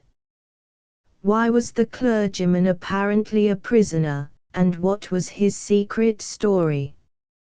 Questions began to crowd into Edgeworth's head as he sat drinking his tea, but he could only shake his head and make one last reflection. I feared that something was not right as he shut the white wicket gate behind him, and left alone forever in the untidy house among the planets and their satellites, the mad clergyman and the lovely girl. To Letitia Pilkington, let us bother the librarian once again. Let us ask him to reach down, dust, and hand over to us that little brown book over there, the Memoirs of Mrs. Pilkington, 3 volumes bound in one, printed by Peter Hoey in Dublin, Mkxxv.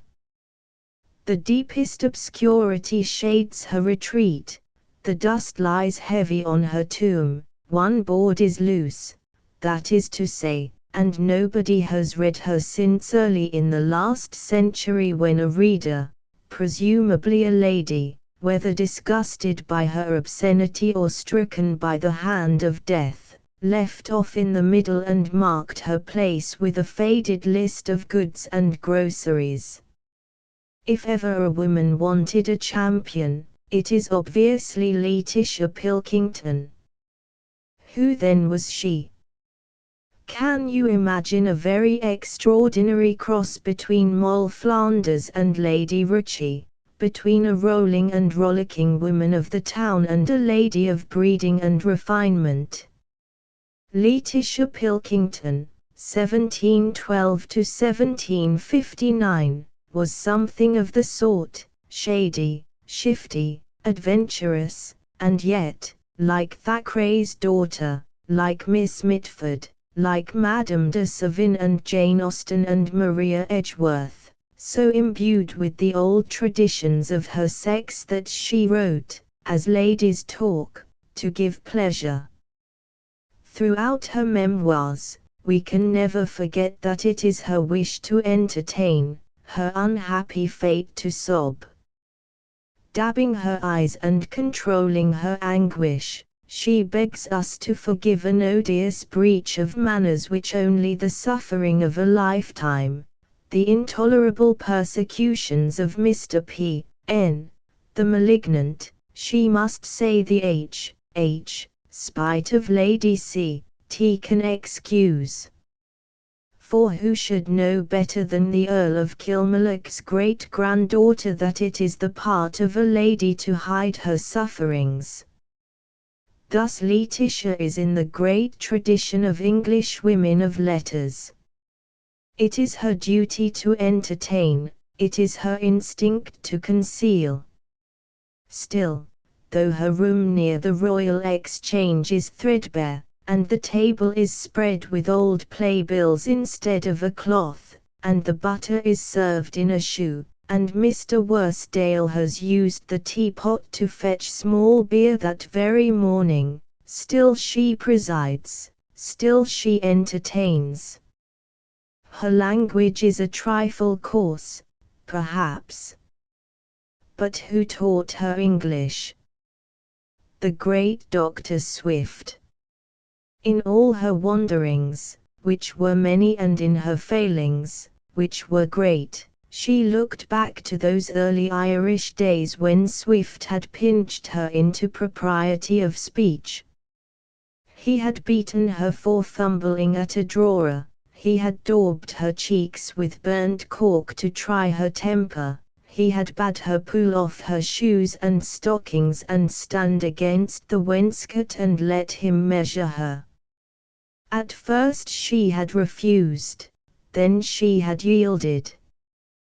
"Why," said the Dean, "I suspected you had either broken stockings or foul toes, and in either case should have delighted to expose you." 3 feet 2 inches was all she measured, he declared, though, as Letitia complained, the weight of Swift's hand on her head had made her shrink to half her size. But she was foolish to complain. Probably she owed her intimacy to that very fact. She was only 3 feet 2. Swift had lived a lifetime among the giants. Now there was a charm in dwarfs. He took the little creature into his library. "Well," said he, "I have brought you here to show you all the money I got when I was in the ministry, but don't steal any of it." "I won't, indeed." "Sir," said I. So he opened a cabinet, and showed me a whole parcel of empty drawers. "Bless me," says he, "the money is flown." There was a charm in her surprise, there was a charm in her humility. He could beat her and bully her, make her shout when he was deaf, force her husband to drink the lees of the wine, pay their cab fares, stuff guineas into a piece of gingerbread, and relent surprisingly, as if there were something grimly pleasing to him in the thought of so foolish a midget setting up to have a life and a mind of her own. For with Swift she was herself. It was the effect of his genius. She had to pull off her stockings if he told her to. So, though his satire terrified her, and she found it highly unpleasant to dine at the deanery and see him watching, in the great glass which hung before him for that purpose, the butler stealing beer at the sideboard, she knew that it was a privilege to walk with him in his garden, to hear him talk of Mr. Pope and quote Hudibras, and then be hustled back in the rain to save coach hire, and then to sit chatting in the parlor with Mrs. Brent, the housekeeper, about the Dean's oddity and charity.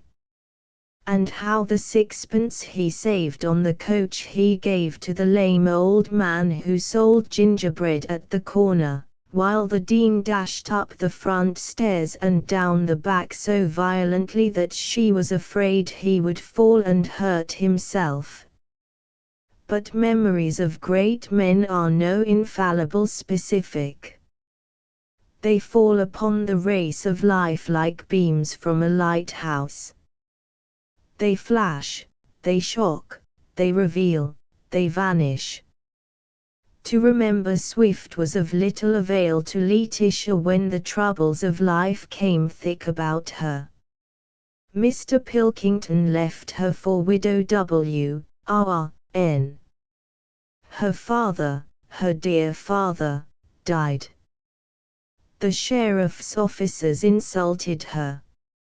She was deserted in an empty house with 2 children to provide for. The tea chest was secured, the garden gate locked, and the bills left unpaid. And still she was young and attractive and gay, with an inordinate passion for scribbling verses and an incredible hunger for reading books. It was this that was her undoing. The book was fascinating and the hour late. The gentleman would not lend it, but would stay till she had finished. They sat in her bedroom. It was highly indiscreet, she owned. Suddenly 12 watchmen broke through the kitchen window, and Mr. Pilkington appeared with a cambric handkerchief tied about his neck. Swords were drawn and heads broken. As for her excuse, How could one expect Mr. Pilkington and the 12 watchmen to believe that? Only reading. Only sitting up late to finish a new book. Mr. Pilkington and the watchman interpreted the situation as such men would. But lovers of learning, she is persuaded, will understand her passion and deplore its consequences.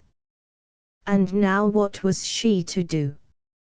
Reading had played her false, but still she could write.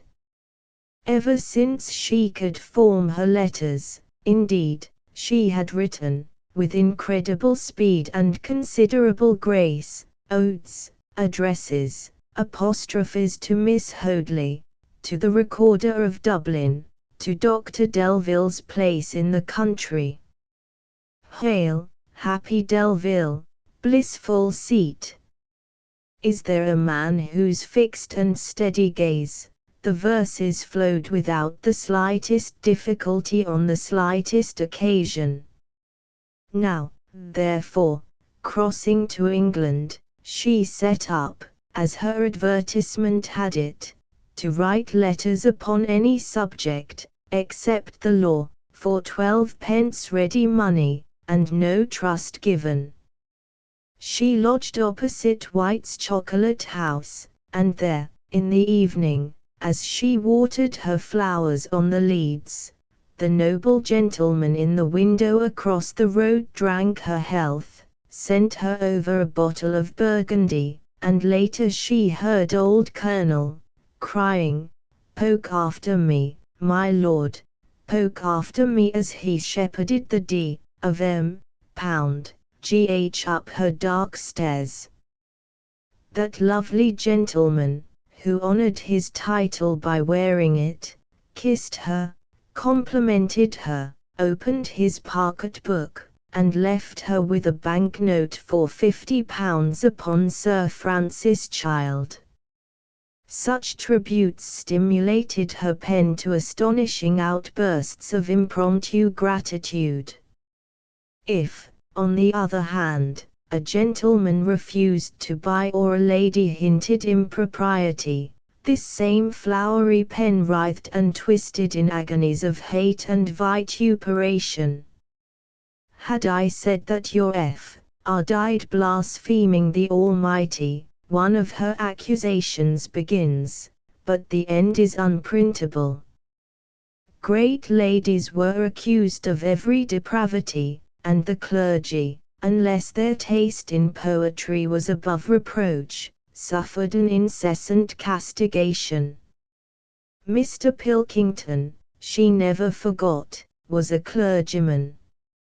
Slowly but surely the Earl of Kilmallock's great-granddaughter descended in the social scale.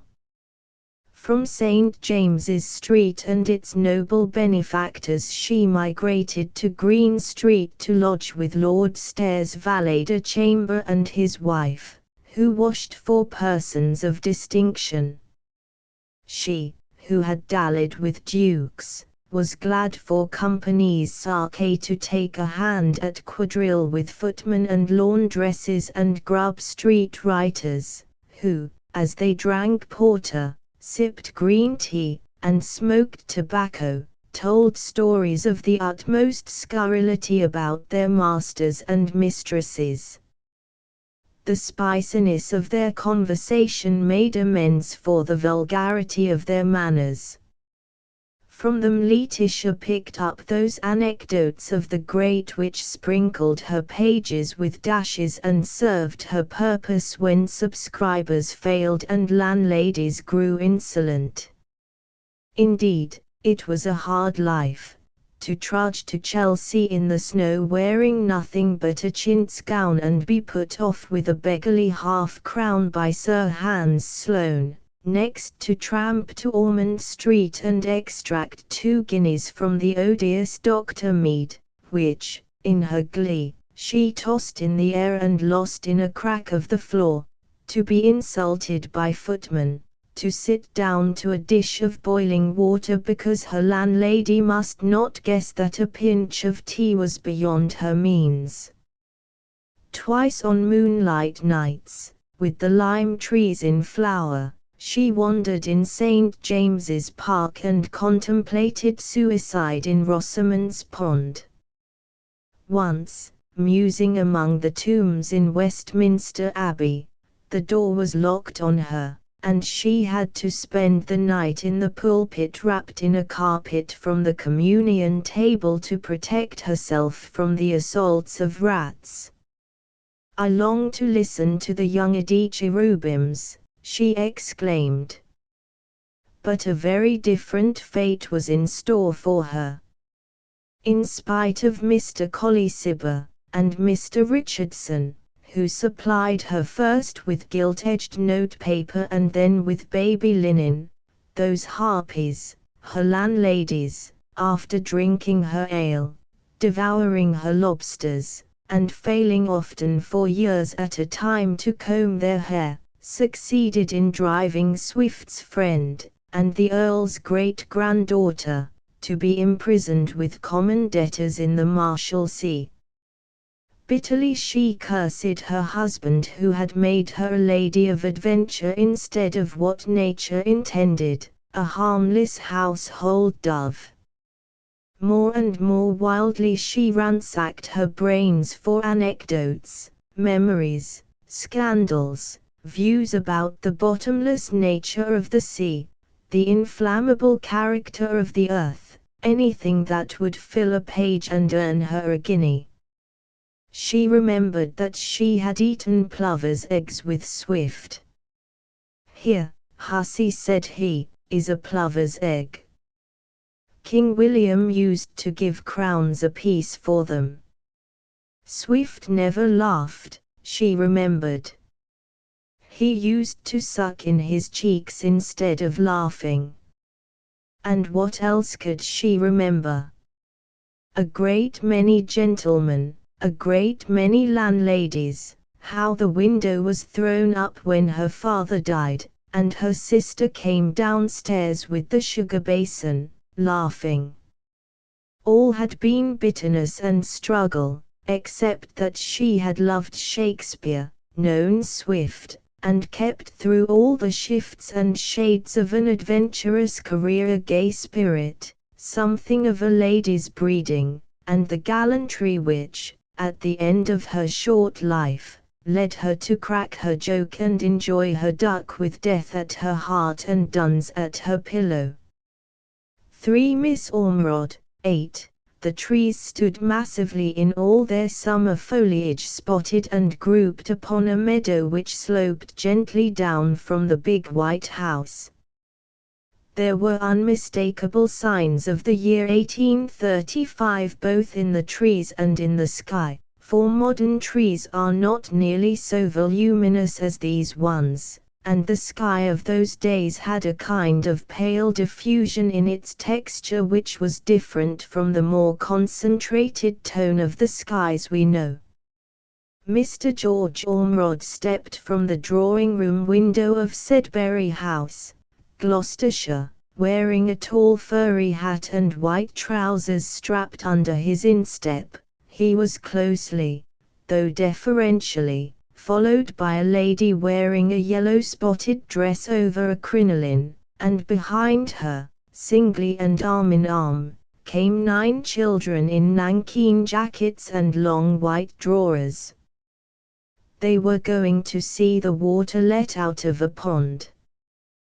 The youngest child, Eleanor, a little girl with a pale face, rather elongated features, and black hair, was left by herself in the drawing-room, a large sallow apartment with pillars, 2 chandeliers, for some reason enclosed in Holland bags, and several octagonal tables, some of inlaid wood and others of greenish malachite.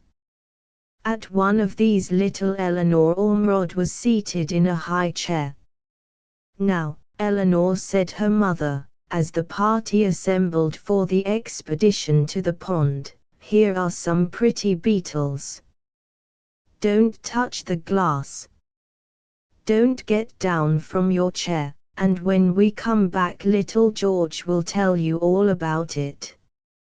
So saying, Mrs. Ormrod placed a tumbler of water containing about half a dozen great water grubs in the middle of the malachite table, at a safe distance from the child, and followed her husband down the slope of old-fashioned turf towards a cluster of extremely old-fashioned sheep, opening, directly she stepped onto the terrace, a tiny parasol of bottle green silk with a bottle green fringe, though the sky was like nothing so much as a flock bed covered with a counterpane of white dimity. The plump pale grubs gyrated slowly round and round in the tumbler. So simple an entertainment must surely soon have ceased to satisfy. Surely Eleanor would shake the tumbler, upset the grubs, and scramble down from her chair. Why, even a grown person can hardly watch those grubs crawling down the glass wall, then floating to the surface, without a sense of boredom not untinged with disgust. But the child sat perfectly still. Was it her custom, then, to be entertained by the gyrations of grubs? Her eyes were reflective, even critical. But they shone with increasing excitement. She beat one hand upon the edge of the table. What was the reason? One of the grubs had ceased to float, he lay at the bottom, the rest, descending, proceeded to tear him to pieces. "And how has little Eleanor enjoyed herself?" asked Mr. Ormrod, in rather a deep voice, stepping into the room and with a slight air of heat and of fatigue upon his face. "Papa," said Eleanor, almost interrupting her father in her eagerness to impart her observation, "I saw one of the grubs fall down and the rest came and ate him." "Nonsense, Eleanor," said Mr. Ormrod. "You are not telling the truth."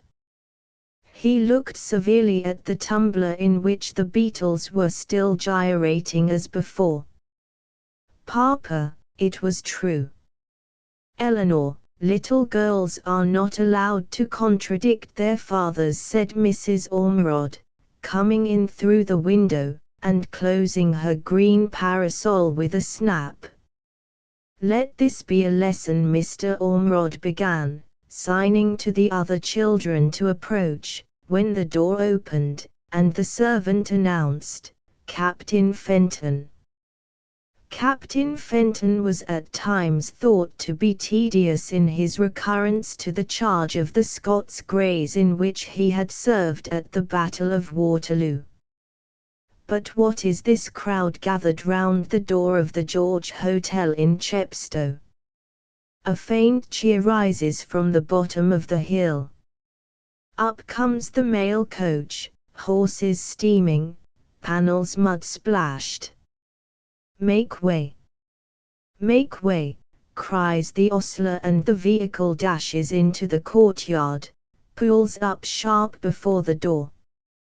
Down jumps the coachman, the horses are led off, and a fine team of spanking greys is harnessed with incredible speed in their stead. Upon all this, coachman, horses, coach, and passengers, the crowd looked with gaping admiration every Wednesday evening all through the year. But today, the 12th of March, 1852, as the coachman settled his rug, and stretched his hands for the reins, he observed that instead of being fixed upon him, the eyes of the people of Chepstow darted this way and that. Heads were jerked. Arms flung out. Here a hat swooped in a semicircle. Off drove the coach almost unnoticed. As it turned the corner, all the outside passengers craned their necks, and one gentleman rose to his feet and shouted, "There! There! There! before he was bowled into eternity. It was an insect, a red-winged insect. Out the people of Chepstow poured into the high road, down the hill they ran, always the insect flew in front of them. At length by Chepstow Bridge a young man, throwing his bandana over the blade of an oar, captured it alive and presented it to a highly respectable elderly gentleman who now came puffing upon the scene, Samuel Budge, Doctor, of Chepstow. By Samuel Budge it was presented to Miss Ormerod, by her sent to a professor at Oxford. And he, declaring it a fine specimen of the rose underwinged locust, added the gratifying information that it was the first of the kind to be captured so far west. And so, at the age of 24, Miss Eleanor Ormerod was thought the proper person to receive the gift of a locust. When Eleanor Ormerod appeared at archery meetings and croquet tournaments, young men pulled their whiskers and young ladies looked grave.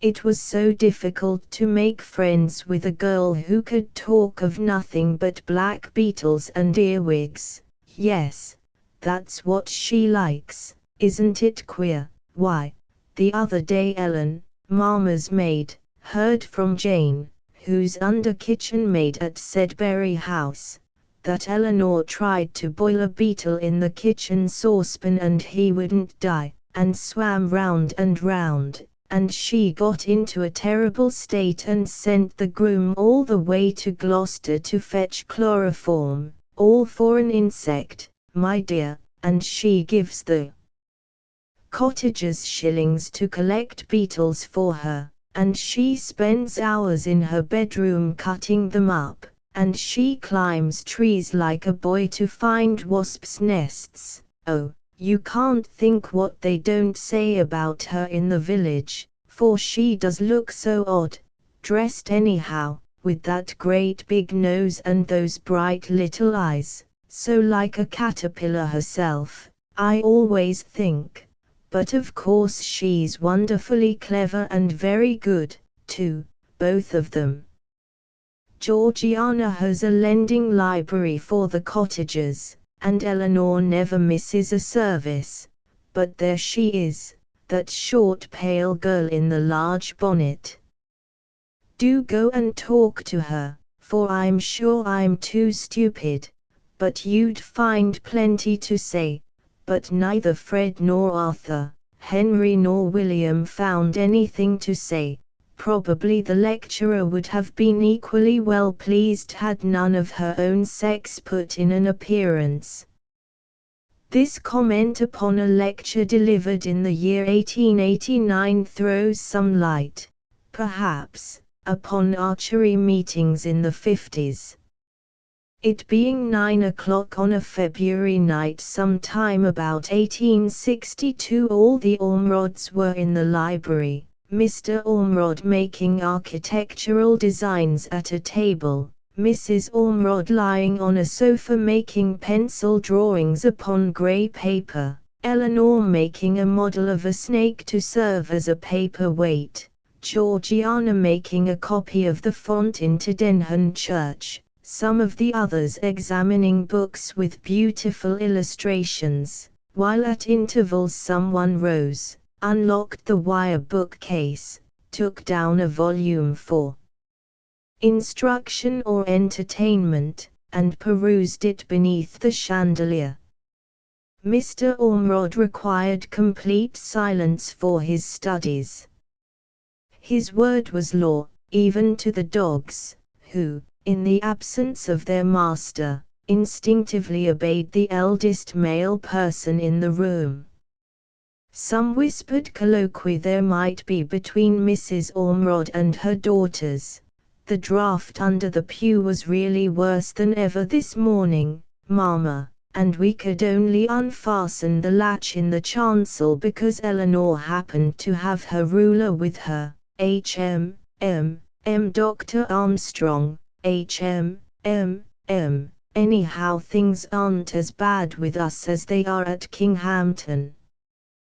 They say Mrs. Briscoe's Newfoundland dog follows her right up to the chancel rails when she takes the sacrament, and the turkey is still sitting on its eggs in the pulpit. The period of incubation for a turkey is between 3 and 4 weeks, said Eleanor, thoughtfully looking up from her cast of the snake and forgetting, in the interest of her subject, to speak in a whisper. Am I to be allowed no peace in my own house? Mr. Ormrod exclaimed angrily, rapping with his ruler on the table, upon which Mrs. Ormrod half shut one eye and squeezed a little blob of Chinese white onto her highlight, and they remained silent until the servants came in, when everyone, with the exception of Mrs. Ormrod, fell on their knees. For she, poor lady, suffered from a chronic complaint and left the family party forever a year or two later, when the green sofa was moved into the corner, and the drawings given to her nieces in memory of her. But Mr. Ormrod went on making architectural drawings at 9 p.m. every night, save on Sundays when he read a sermon, until he too lay upon the green sofa, which had not been used since Mrs. Ormrod lay there, but still looked much the same. We deeply felt the happiness of ministering to his welfare, Miss Ormrod wrote, for he would not hear of our leaving him for even 24 hours, and he objected to visits from my brothers excepting occasionally for a short time. They, not being used to the gentle ways necessary for an aged invalid, worried him the Thursday following, the 9th of October, 1873, he passed gently away at the mature age of 87 years. Oh, graves in country churchyards, respectable burials, mature old gentlemen, D.C.L, LL.D, FRS, F.S. Lots of letters come after your names, but lots of women are buried with you. There remained the Hessian fly and the bot, mysterious insects. Not, one would have thought, among God's most triumphant creations, and yet, if you see them under a microscope, the bot, obese, globular, obscene, the Hessian, booted, spurred, whiskered, cadaverous. Next slip under the glass an innocent grain, behold it pock-marked and livid, or take this strip of hide, and note those odious pullulating lumps. Well, what does the landscape look like then? The only palatable object for the eye to rest on in acres of England is a lump of Paris green.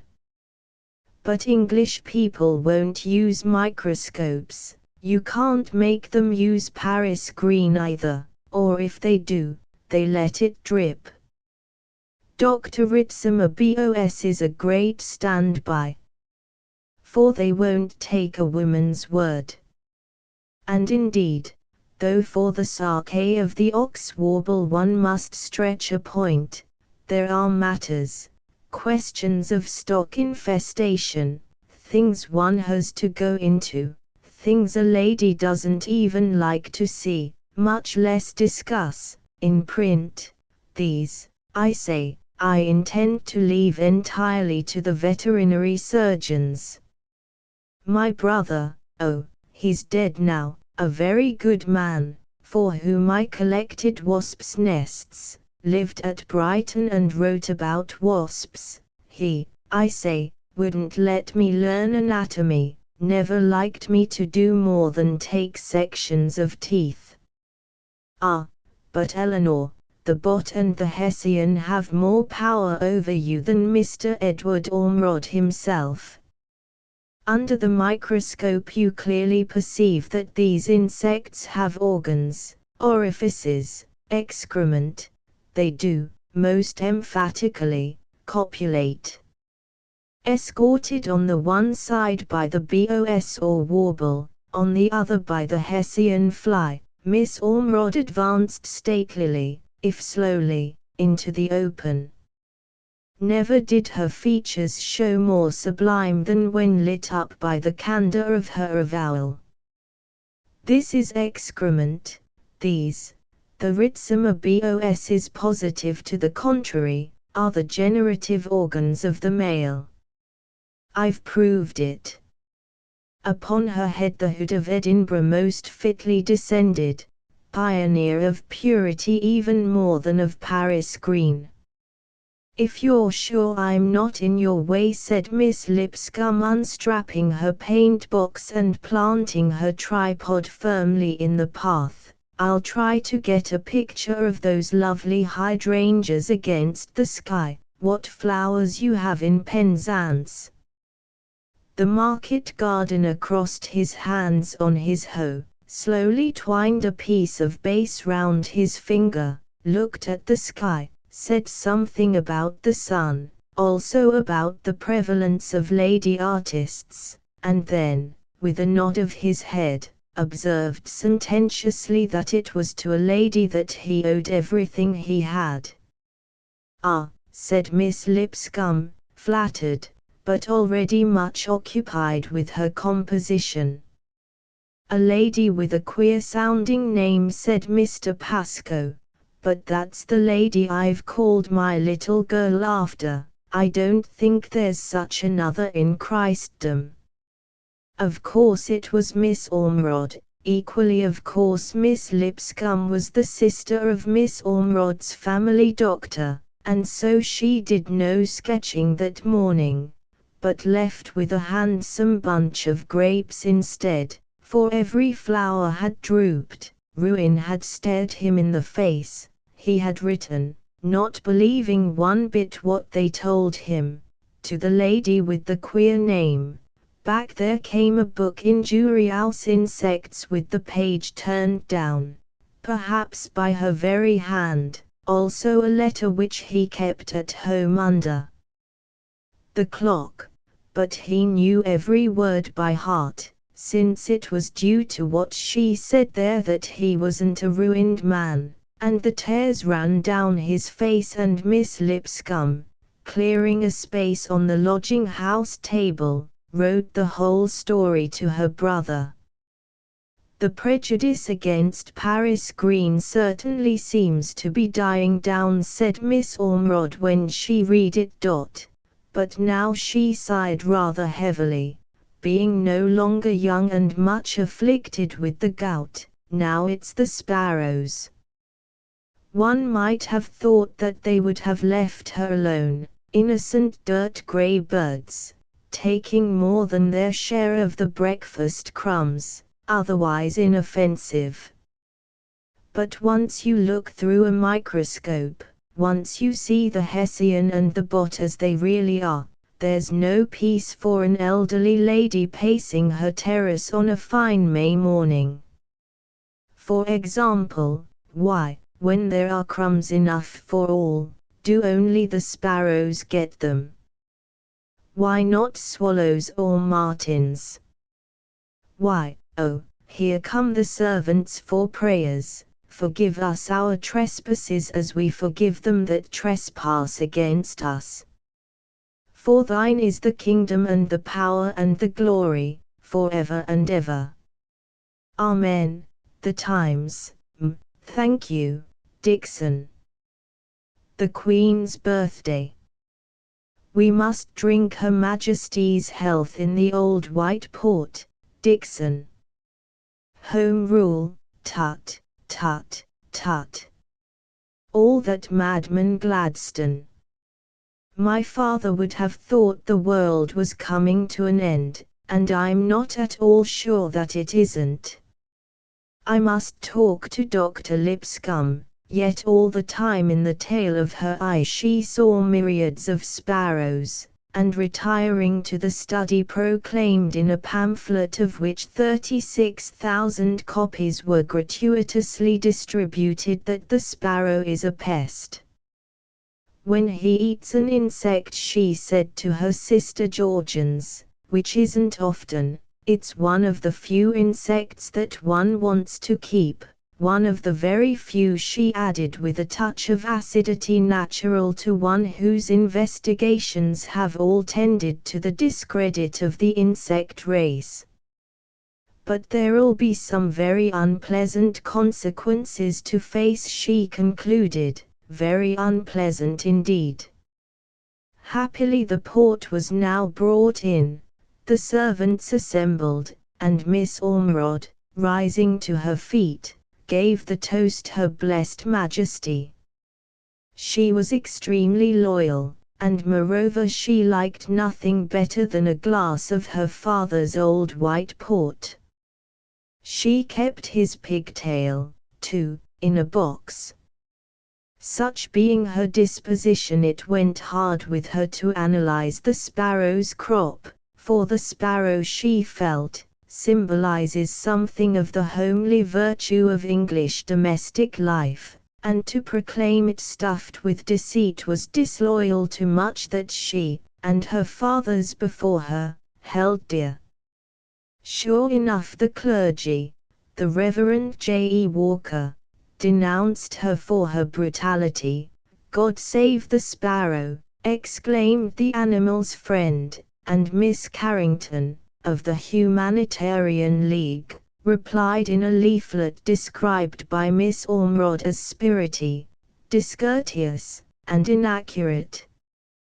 Well, said Miss Ormerod to her sister, it did me no harm before to be threatened to be shot at, also hanged in effigy, and other little attentions. Still it was very disagreeable, Eleanor, more disagreeable I believe, to me than to you, said Georgiana. Soon Georgiana died. She had however finished the beautiful series of insect diagrams at which she worked every morning in the dining room, and they were presented to Edinburgh University. But Eleanor was never the same woman after that. Dear forest fly, flower moths, weevils, grouse and cheese flies, beetles, foreign correspondents, eelworms, ladybirds, wheat midges, resignation from the Royal Agricultural Society, gall mites, boot beetles, announcement of honorary degree to be conferred, feelings of appreciation and anxiety, paper on wasps, last annual report, warnings of serious illness, proposed pension, gradual loss of strength, finally death. That is life, so they say. It does no good to keep people waiting for an answer, sighed Miss Ormerod, though I don't feel as able as I did since that unlucky accident at Waterloo. And no one realizes what the strain of the work is. Often I'm the only lady in the room, and the gentlemen so learned, though I've always found them most helpful, most generous in every way. But I'm growing old. Miss Hartwell, that's what it is. That's what led me to be thinking of this difficult matter of flower infestation in the middle of the road, so that I didn't see the horse until he had poked his nose into my ear. Then there's this nonsense about a pension. What could possess Mr. Baron to think of such a thing? I should feel inexpressibly lowered if I accepted a pension. Why, I don't altogether like writing LL.D. after my name, though Georgie would have liked it. All I ask is to be let go on in my own quiet way. Now where is Messrs. Langridge's sample? We must take that first. Gentlemen, I have examined your sample and find If anyone deserves a thorough good rest, it's you. Miss Ormerod, said Dr. Lipscomb, who had grown a little white over the ears. I should say the farmers of England ought to set up a statue to you, bring offerings of corn and wine, make you a kind of goddess. What was her name? Not a very shapely figure for a goddess, said Miss Ormerod with a little laugh.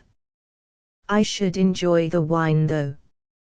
You're not going to cut me off my one glass of port, surely? You must remember, said Dr. Lipscomb, shaking his head, how much your life means to others. Well, I don't know about that, said Miss Ormerod, pondering a little. To be sure, I've chosen my epitaph. She introduced Paris Green into England, and there might be a word or two about the Hessian fly. That, I do believe, was a good piece of work. No need to think about epitaphs yet, said Dr. Lipscomb. Our lives are in the hands of the Lord, said Miss Ormerod simply. Dr. Lipscomb bent his head and looked out of the window. Miss Ormerod remained silent. English entomologists care little or nothing for objects of practical importance, she exclaimed suddenly. Take this question of flower infestation. I can't say how many grey hairs that hasn't grown me. Figuratively speaking. Miss Ormerod, said Dr. Lipscomb, for her hair was still raven black. Well, I do believe all good work is done in concert, Miss Ormerod continued. It is often a great comfort to me to think that. It's beginning to rain, said Dr. Lipscomb. How will your enemies like that, Miss Ormerod? Hot or cold, wet or dry, insects always flourish, cried Miss Ormerod, energetically sitting up in bed. Old Miss Ormerod is dead, said Mr. Drummond, opening the Times on Saturday, the 20th of July, 1901. Old Miss Ormerod, asked Mrs. Drummond. 8. Founded upon the life of Eleanor Ormerod, by Robert Wallace Murray. 1904. Jane Austen. It is probable that if Miss Cassandra Austen had had her way, we should have had nothing of Jane Austen's except her novels. To her elder sister alone did she write freely, to her alone she confided her hopes and, if rumor is true, the one great disappointment of her life. But when Miss Cassandra Austen grew old, and the growth of her sister's fame made her suspect that a time might come when strangers would pry and scholars speculate, she burnt, at great cost to herself, every letter that could gratify their curiosity, and spared only what she judged too trivial to be of interest. Hence our knowledge of Jane Austen is derived from a little gossip, a few letters, and her books. As for the gossip which has survived its day is never despicable. With a little rearrangement it suits our purpose admirably. For example, Jane is not at all pretty and very prim, unlike a girl of 12. Jane is whimsical and affected, says little Philadelphia Austen of her cousin. Then we have Mrs. Mitford, who knew the Austens as girls and thought Jane the prettiest, silliest, most affected, husband-hunting butterfly she ever remembers. Next, there is Miss Mitford's anonymous friend who visits her now, and says that she has stiffened into the most perpendicular, precise, taciturn piece of single blessedness that ever existed, and that, until Pride and Prejudice showed what a precious gem was hidden in that unbending case. She was no more regarded in society than a poker or fire screen. The case is very different now, the good lady goes on. She is still a poker, but a poker of whom everybody is afraid. A wit, a delineator of character, who does not talk, is terrific indeed. On the other side, of course, there are the Austens, a race little given to panegyric of themselves, but nevertheless, they say, her brothers were very fond and very proud of her. They were attached to her by her talents, her virtues, and her engaging manners, and each loved afterwards to fancy a resemblance in some niece or daughter of his own to the dear sister Jane, whose perfect equal they yet never expected to see. Charming but perpendicular, loved at home but feared by strangers, biting of tongue but tender of heart, these contrasts are by no means incompatible, and when we turn to the novels we shall find ourselves stumbling there too over the same complexities in the writer. To begin with, that prim little girl whom Philadelphia found so unlike a child of 12, whimsical and affected, was soon to be the authoress of an astonishing and unchildish story, Love and Friendship, 9, which, incredible though it appears, was written at the age of 15. It was written, apparently, to amuse the schoolroom. One of the stories in the same book is dedicated with mock solemnity to her brother, another is neatly illustrated with watercolor heads by her sister. There are jokes which, one feels, were family property, thrusts of satire, which went home because all little Austens made mock in common of fine ladies who sighed and fainted on the sofa. Brothers and sisters must have laughed when Jane read out loud her last hit at the vices which they all abhorred. I die a martyr to my grief for the loss of Augustius. One fatal swoon has cost me my life. Beware of swoons, dear Laura. Run mad as often as you choose, but do not faint. And on she rushed, as fast as she could write and quicker than she could spell, to tell the incredible adventures of Laura and Sophia, of Philander and Gustavus, of the gentleman who drove a coach between Edinburgh and Stirling every other day, of the theft of the fortune that was kept in the table drawer, of the starving mothers and the sons who acted Macbeth.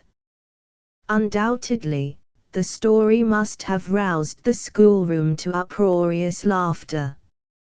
And yet, nothing is more obvious than that this girl of 15, sitting in her private corner of the common parlor, was writing not to draw a laugh from brother and sisters, and not for home consumption.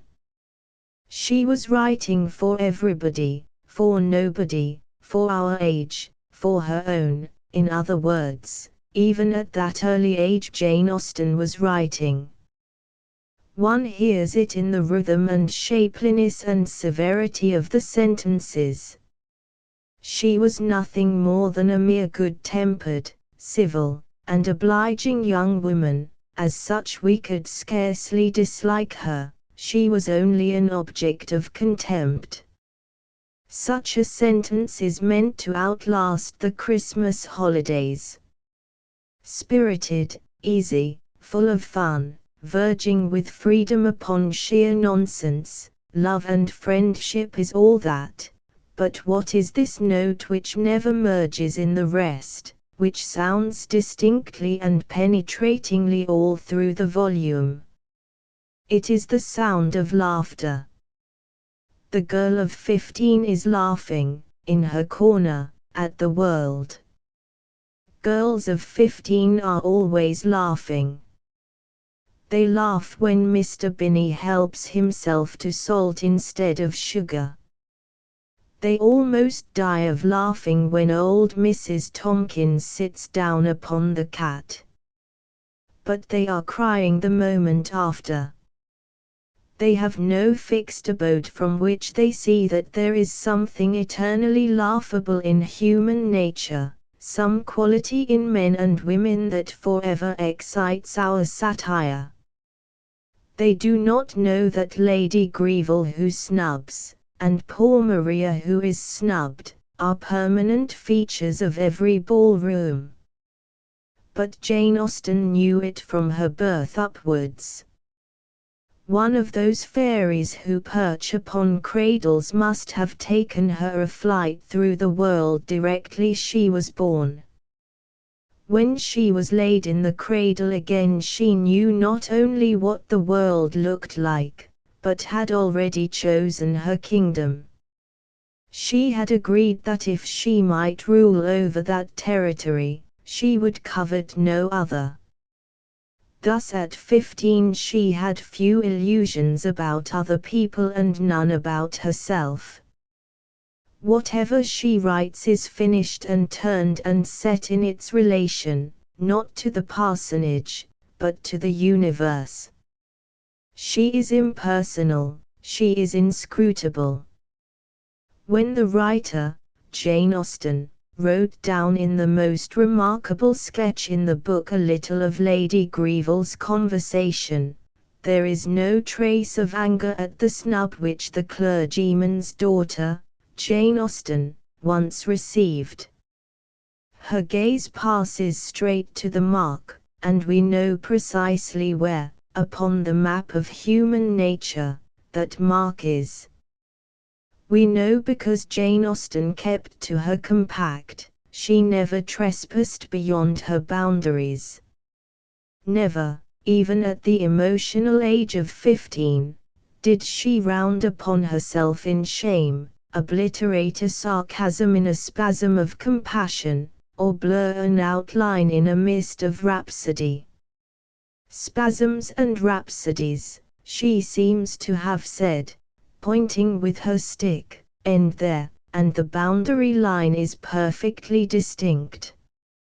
But she does not deny that moons and mountains and castles exist, on the other side. She has even one romance of her own.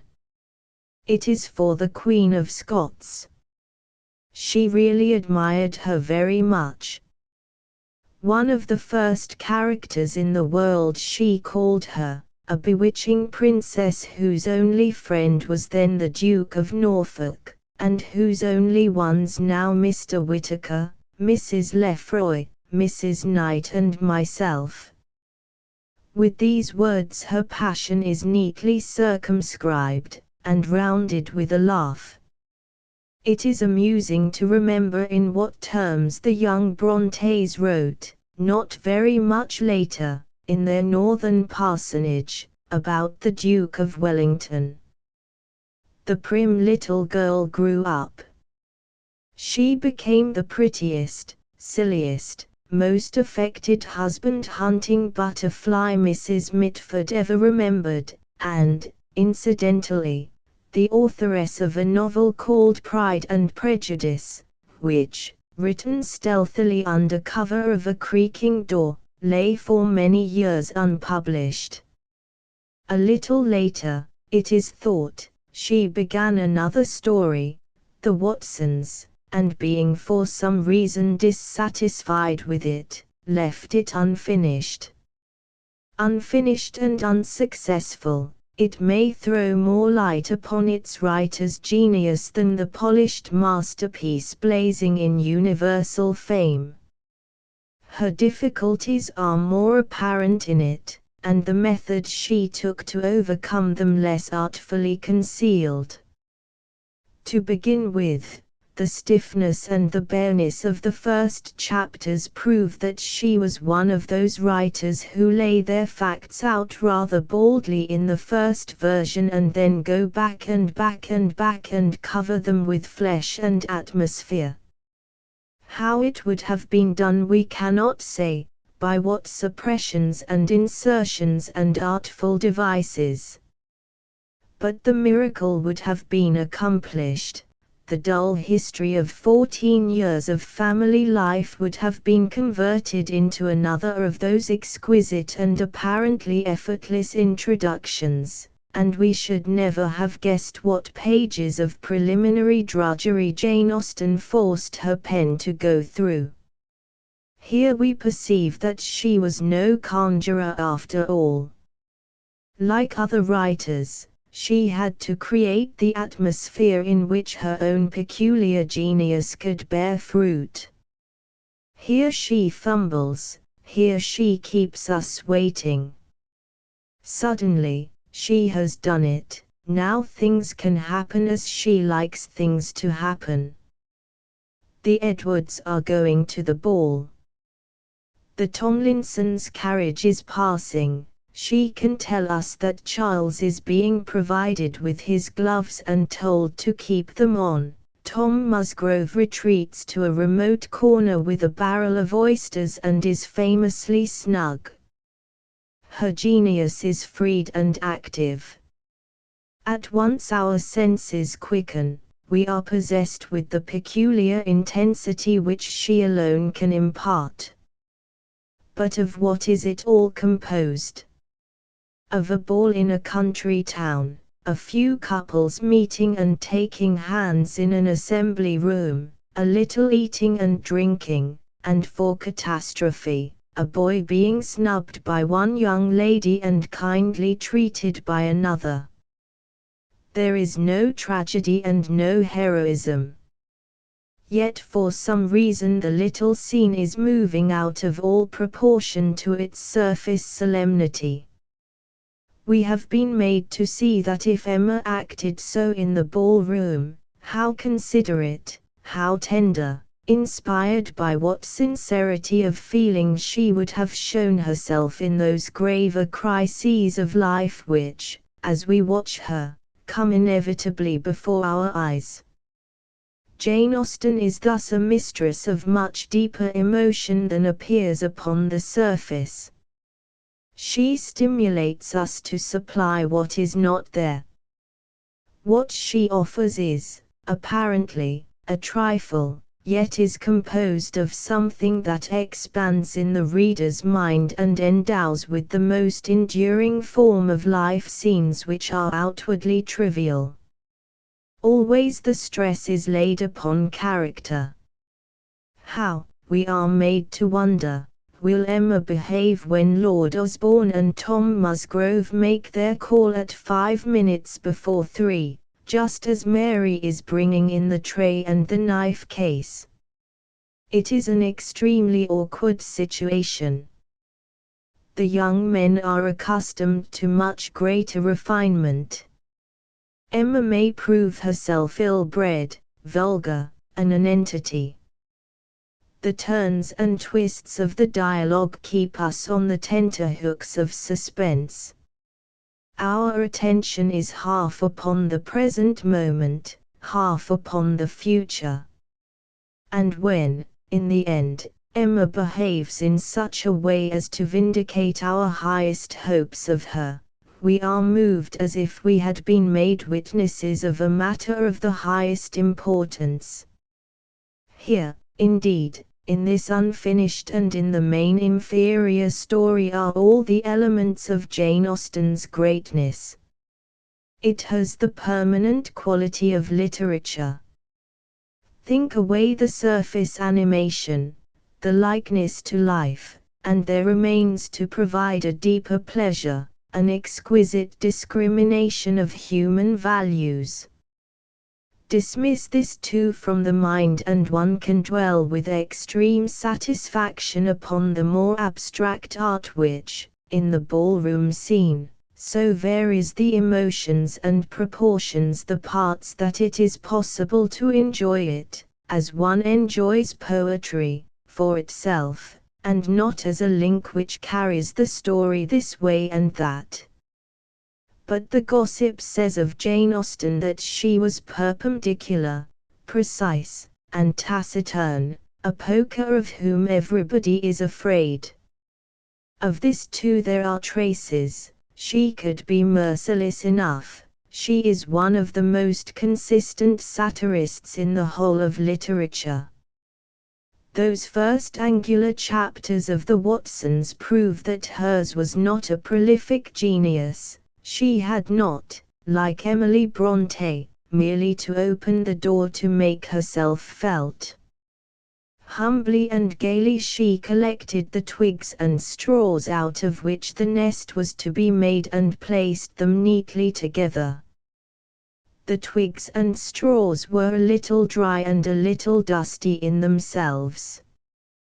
There was the big house and the little house, a tea party, a dinner party, and an occasional picnic. Life was hedged in by valuable connections and adequate incomes, by muddy roads, wet feet, and a tendency on the part of the ladies to get tired. A little money supported it, a little consequence, and the education commonly enjoyed by upper middle-class families living in the country. Vice, adventure, passion were left outside. But of all this prosiness, of all this littleness, she evades nothing, and nothing is slurred over. Patiently and precisely she tells us how they made no stop anywhere till they reached Newbury, where a comfortable meal, uniting dinner and supper, wound up the enjoyments and fatigues of the day. Nor does she pay to conventions merely the tribute of lip homage, she believes in them besides accepting them.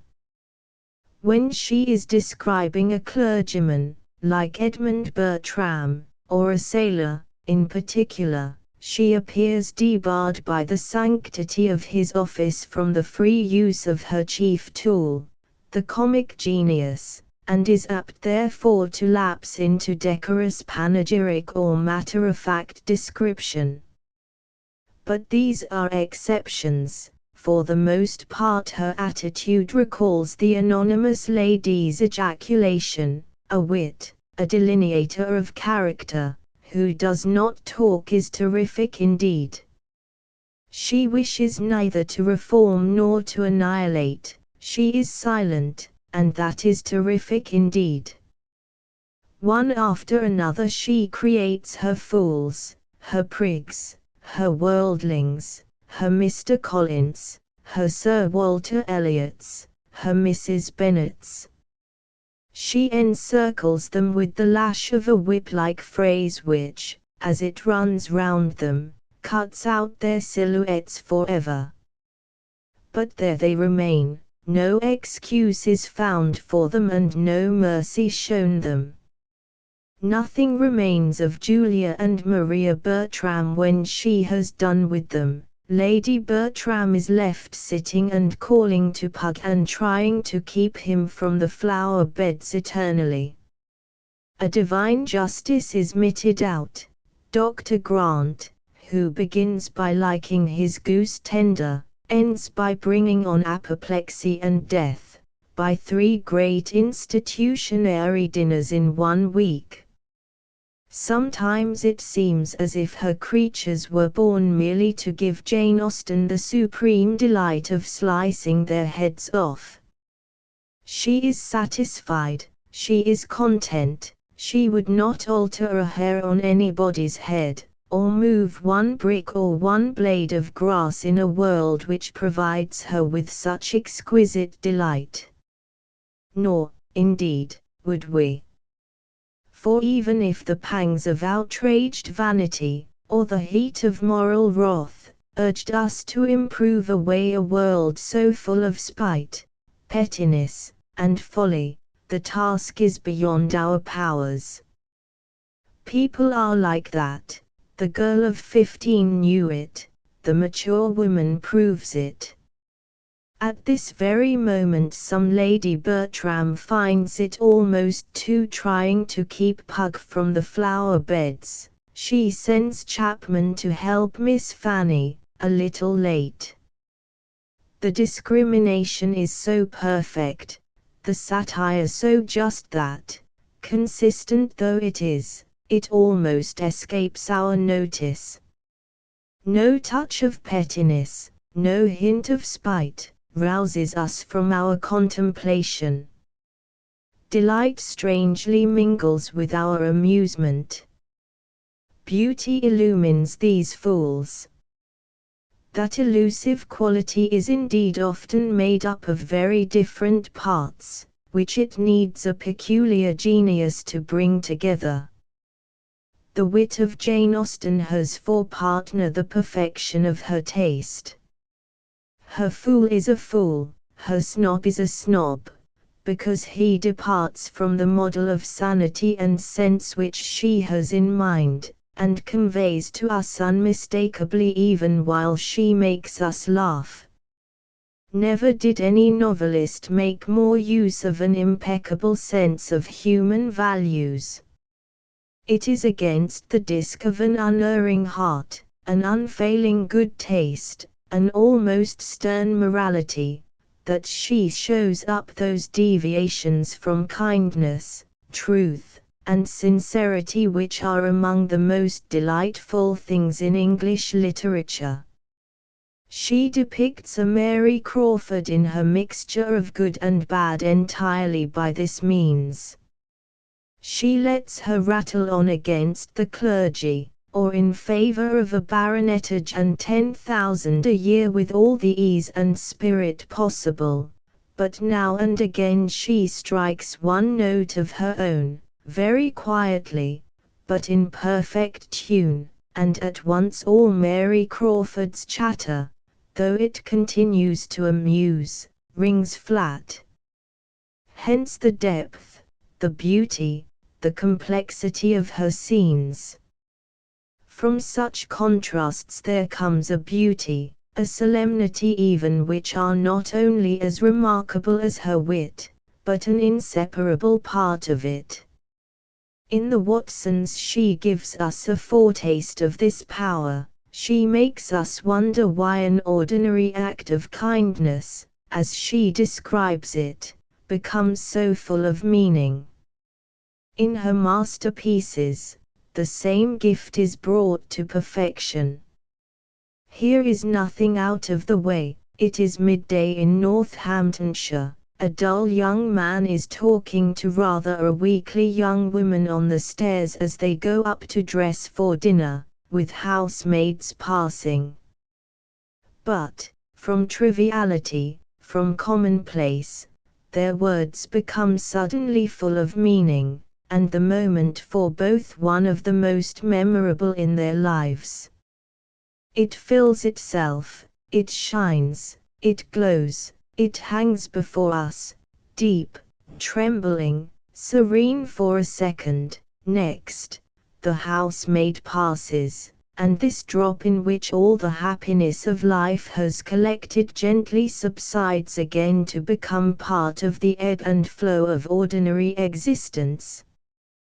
What more natural then, with this insight into their profundity, than that Jane Austen should have chosen to write of the trivialities of day-to-day existence, of parties, picnics, and country dances.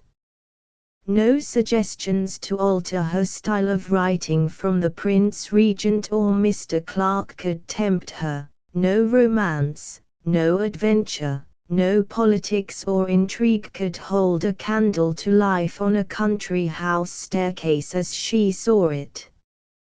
Indeed, the Prince Regent and his librarian had run their heads against a very formidable obstacle. They were trying to tamper with an incorruptible conscience, to disturb an infallible discretion. The child who formed her sentences so finely when she was 15 never ceased to form them, and never wrote for the Prince Regent or his librarian, but for the world at large. She knew exactly what her powers were, and what material they were fitted to deal with as material should be dealt with by a writer, whose standard of finality was high. There were impressions that lay outside her province, emotions that by no stretch or artifice could be properly coated and covered by her own resources. For example, she could not make a girl talk enthusiastically of banners and chapels. She could not throw herself wholeheartedly into a romantic moment. She had all sorts of devices for evading scenes of passion. Nature and its beauties she approached in a sidelong way of her own. She describes a beautiful night without once mentioning the moon. Nevertheless, as we read the few formal phrases about the brilliancy of an unclouded night and the contrast of the deep shade of the woods, the night is at once as solemn, and soothing, and lovely as she tells us, quite simply, that it was. The balance of her gifts was singularly perfect. Among her finished novels there are no failures, and among her many chapters few that sink markedly below the level of the others. But, after all, she died at the age of 42. She died at the height of her powers. She was still subject to those changes which often make the final period of a writer's career the most interesting of all. Vivacious, irrepressible, gifted with an invention of great vitality, there can be no doubt that she would have written more, had she lived, and it is tempting to consider whether she would not have written differently. The boundaries were marked, moons, mountains, and castles lay on the other side. But was she not sometimes tempted to trespass for a minute? Was she not beginning, in her own gay and brilliant manner, to contemplate a little voyage of discovery? Let us take Persuasion, the last completed novel, and look by its light at the books she might have written had she lived. There is a peculiar beauty and a peculiar dullness in Persuasion. The dullness is that which so often marks the transition stage between two different periods. The writer is a little bored. She has grown too familiar with the ways of her world, she no longer notes them freshly. There is an asperity in her comedy which suggests that she has almost ceased to be amused by the vanities of a Sir Walter or the snobbery of a Miss Elliot. The satire is harsh, and the comedy crude. She is no longer so freshly aware of the amusements of daily life. Her mind is not altogether on her object. But, while we feel that Jane Austen has done this before, and done it better, we also feel that she is trying to do something which she has never yet attempted. There is a new element in Persuasion, the quality, perhaps, that made Dr. Well fire up and insist that it was the most beautiful of her works. She is beginning to discover that the world is larger, more mysterious, and more romantic than she had supposed. We feel it to be true of herself when she says of Anne, she had been forced into prudence in her youth, she learned romance as she grew older, the natural sequel of an unnatural beginning. She dwells frequently upon the beauty and the melancholy of nature, upon the autumn where she had been wont to dwell upon the spring. She talks of the influence so sweet and so sad of autumnal months in the country. She marks the tawny leaves and withered hedges. One does not love a place the less because one has suffered in it, she observes. But it is not only in a new sensibility to nature that we detect the change. Her attitude to life itself is altered. She is seeing it, for the greater part of the book, through the eyes of a woman who, unhappy herself, has a special sympathy for the happiness and unhappiness of others, which, until the very end, she is forced to comment upon in silence. Therefore the observation is less of facts and more of feelings than is usual. There is an expressed emotion in the scene at the concert and in the famous talk about woman's constancy, which proves not merely the biographical fact that Jane Austen had loved, but the aesthetic fact that she was no longer afraid to say so. Experience, when it was of a serious kind, had to sink very deep, and to be thoroughly disinfected by the passage of time, before she allowed herself to deal with it in fiction. But now, in 1817, she was ready. Outwardly, too, in her circumstances, a change was imminent. Her fame had grown very slowly. "I doubt," wrote Mr. Austen Leigh, "whether it would be possible to mention any other author of note whose personal obscurity was so complete. Had she lived a few more years only, all that would have been altered. She would have stayed in London, dined out, lunched out, met famous people, made new friends, read, travelled, and carried back to the quiet country cottage a hoard of observations to feast upon at leisure. And what effect would all this have had upon the 6 novels that Jane Austen did not write? She would not have written of crime, of passion, or of adventure. She would not have been rushed by the importunity of publishers or the flattery of friends into slovenliness or insincerity. But she would have known more.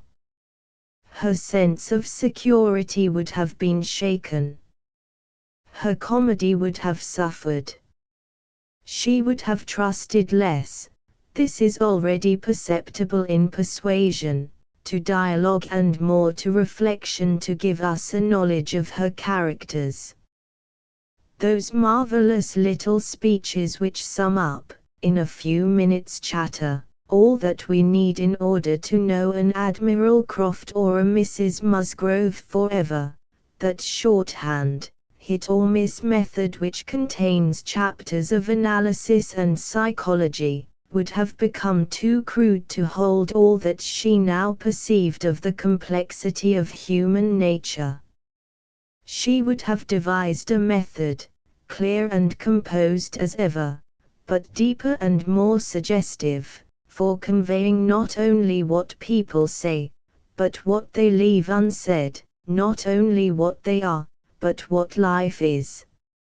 She would have stood farther away from her characters, and seen them more as a group, less as individuals.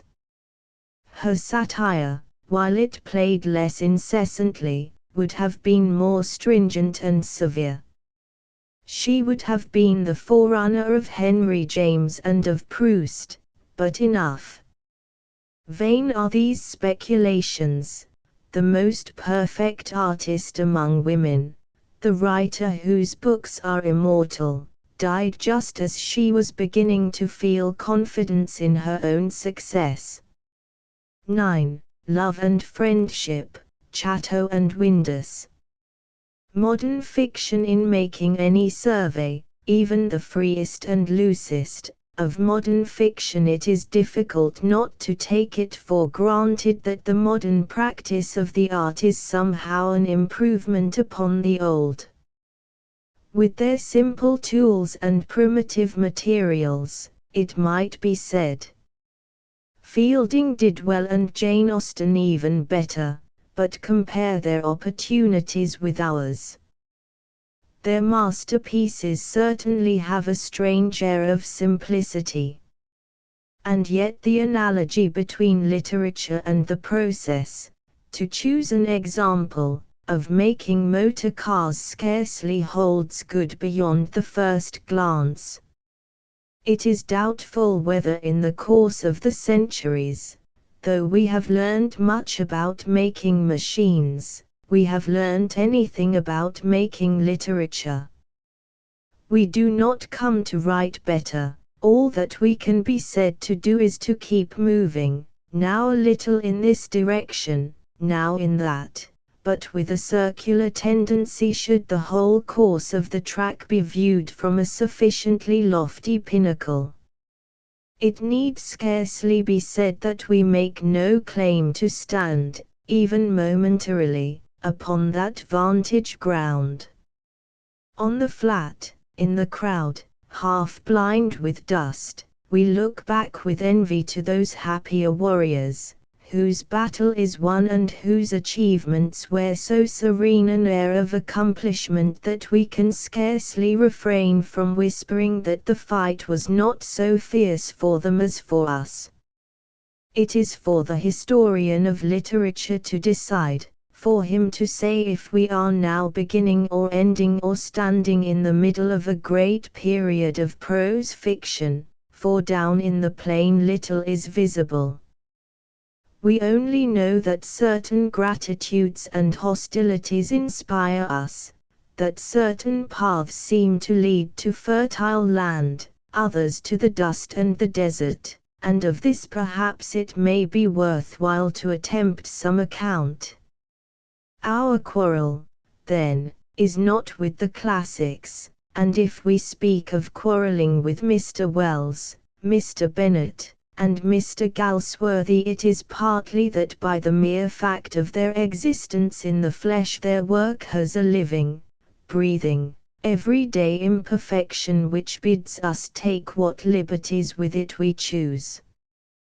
But it is also true that, while we thank them for 1,000 gifts, we reserve our unconditional gratitude for Mr. Hardy, for Mr. Conrad, and in a much lesser degree for the Mr. Hudson, of the Purple Land, Green Mansions, and Far Away and Long Ago. Mr. Wells, Mr. Bennet, and Mr. Galsworthy have excited so many hopes and disappointed them so persistently that our gratitude largely takes the form of thanking them for having shown us what they might have done but have not done, what we certainly could not do, but as certainly, perhaps, do not wish to do. No single phrase will sum up the charge or grievance which we have to bring against a mass of work so large in its volume and embodying so many qualities, both admirable and the reverse. If we tried to formulate our meaning in one word, we should say that these three writers are materialists. It is because they are concerned not with the spirit but with the body that they have disappointed us, and left us with the feeling that the sooner English fiction turns its back upon them, as politely as may be, and marches, if only into the desert, the better for its soul. Naturally, no single word reaches the center of three separate targets. In the case of Mr. Wells it falls notably wide of the mark.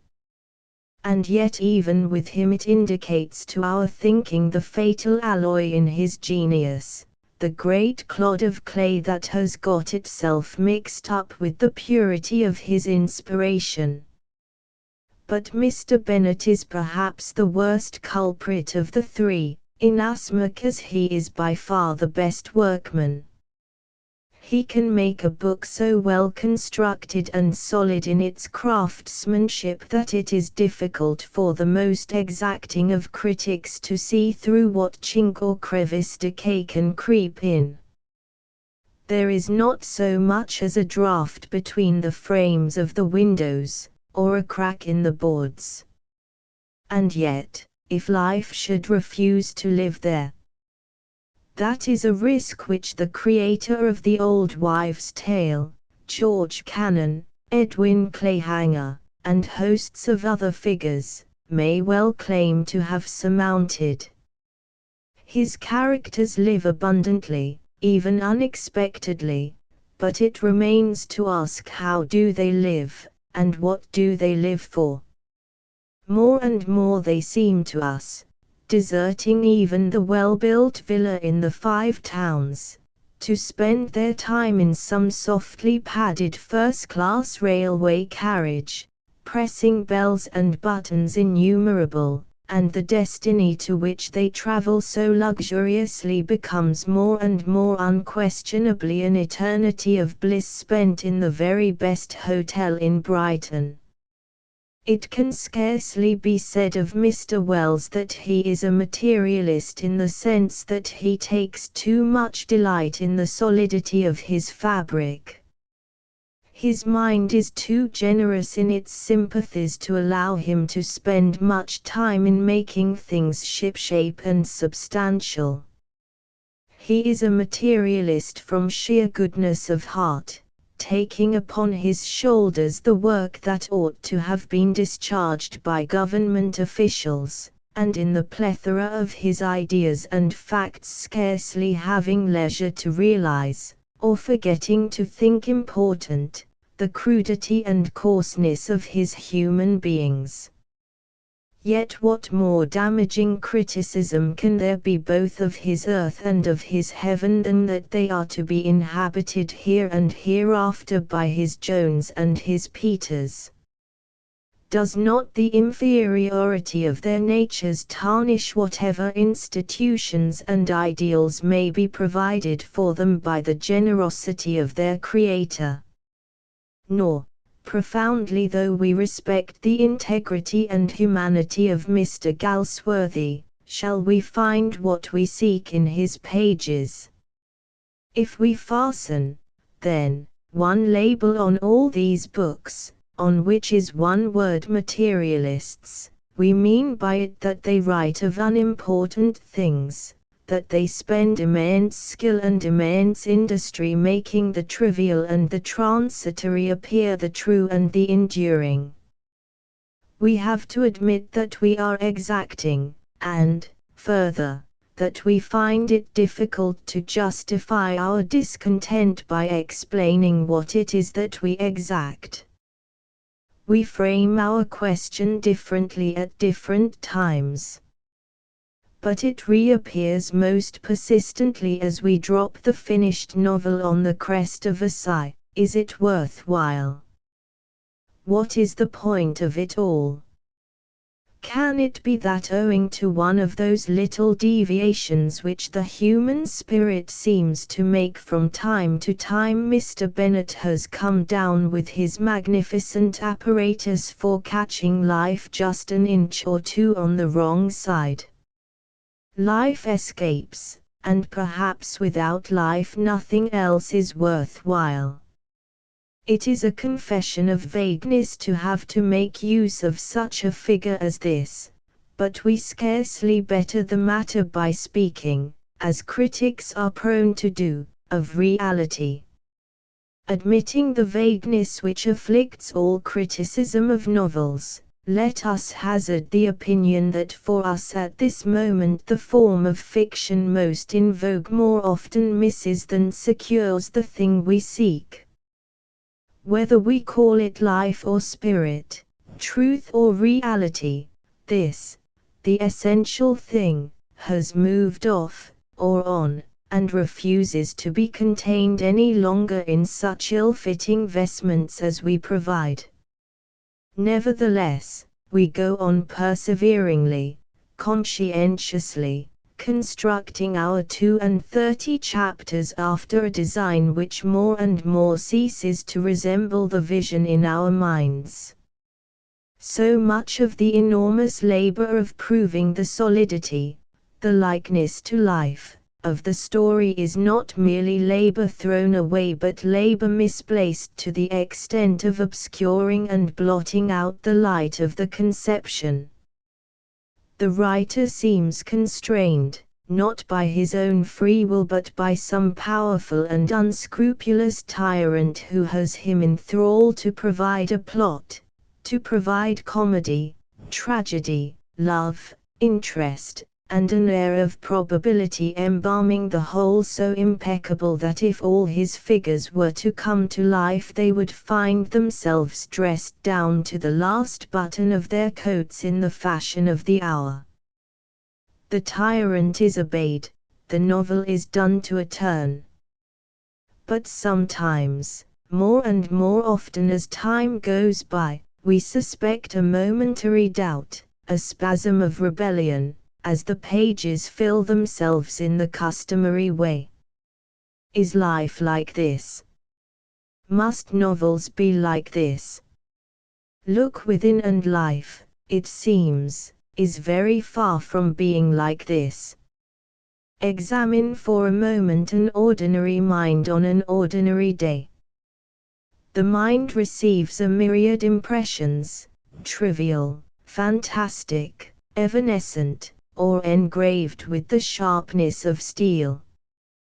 From all sides they come, an incessant shower of innumerable atoms, and as they fall, as they shape themselves into the life of Monday or Tuesday, the accent falls differently from of old.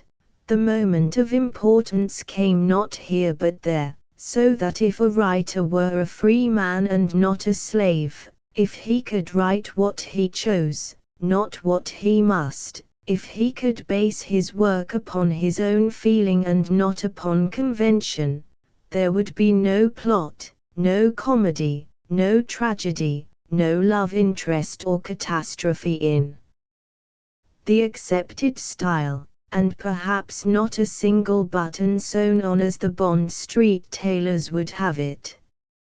Life is not a series of gig lamps symmetrically arranged, but a luminous halo, a semi-transparent envelope surrounding us from the beginning of consciousness to the end.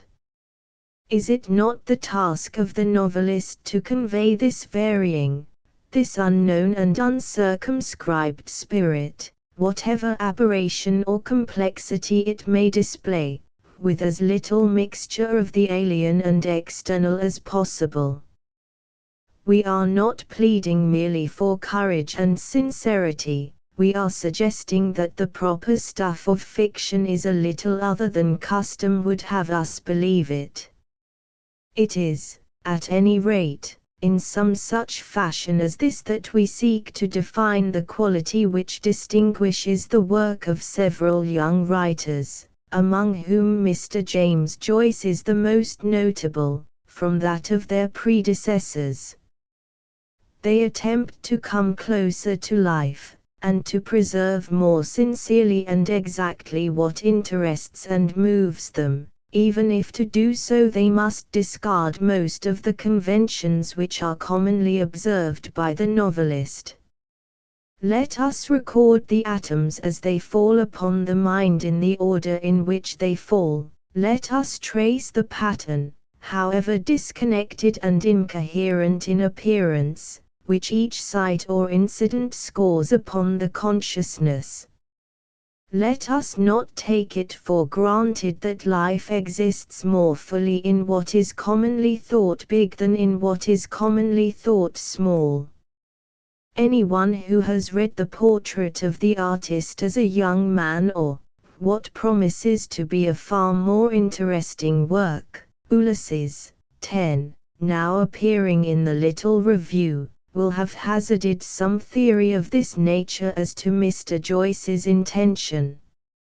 On our part, with such a fragment before us, it is hazarded rather than affirmed, but whatever the intention of the whole there can be no question but that it is of the utmost sincerity and that the result, difficult or unpleasant as we may judge it, is undeniably important. In contrast with those whom we have called materialists, Mr. Joyce is spiritual. He is concerned at all costs to reveal the flickerings of that innermost flame which flashes its messages through the brain, and in order to preserve it he disregards with complete courage whatever seems to him adventitious, whether it be probability, or coherence or any other of these signposts which for generations have served to support the imagination of a reader when called upon to imagine what he can neither touch nor see. The scene in the cemetery, for instance, with its brilliancy, its sordidity, its incoherence, its sudden lightning flashes of significance, does undoubtedly come so close to the quick of the mind that, on a first reading at any rate, it is difficult not to acclaim a masterpiece. If we want life itself here, surely we have it.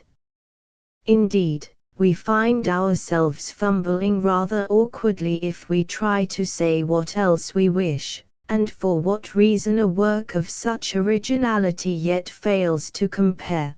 For we must take high examples, with Youth or the Mayor of Casterbridge. It fails because of the comparative poverty of the writer's mind, we might say simply, and have done with it. But it is possible to press a little further and wonder whether we may not refer our sense of being in a bright yet narrow room, confined and shut in, rather than enlarged and set free, to some limitation imposed by the method as well as by the mind. Is it the method that inhibits the creative power? Is it due to the method that we feel neither jovial nor magnanimous, but centered in a self which, in spite of its tremor of susceptibility, never embraces or creates what is outside itself and beyond? Does the emphasis laid, perhaps didactically, upon indecency, contribute to the effect of something angular and isolated? Or is it merely that in any effort of such originality it is much easier, for contemporaries especially, to feel what it lacks than to name what it gives? In any case, it is a mistake to stand outside examining methods. Any method is right, every method is right, that expresses what we wish to express, if we are writers, that brings us closer to the novelist's intention if we are readers. This method has the merit of bringing us closer to what we were prepared to call life itself. Did not the reading of Ulysses suggest how much of life is excluded or ignored, and did it not come with a shock to open Tristram Shandy or even Pendennis and be by them convinced that there are not only other aspects of life, but more important ones into the bargain? However this may be, the problem before the novelist at present, as we suppose it to have been in the past, is to contrive means of being free to set down what he chooses. He has to have the courage to say that what interests him is no longer this but that, out of that alone must he construct his work. For the moderns the point of interest, lies very likely in the dark places of psychology. At once, therefore, the accent falls a little differently, the emphasis is upon something hitherto ignored, at once a different outline of form becomes necessary, difficult for us to grasp, incomprehensible to our predecessors. No one but a modern, perhaps no one but a Russian, would have felt the interest of the situation which Chekhov has made into the short story which he calls Gusev. Some Russian soldiers lie on board a ship which is taking them back to Russia. We are given a few scraps of their talk and some of their thoughts. Then one of them dies and is carried away.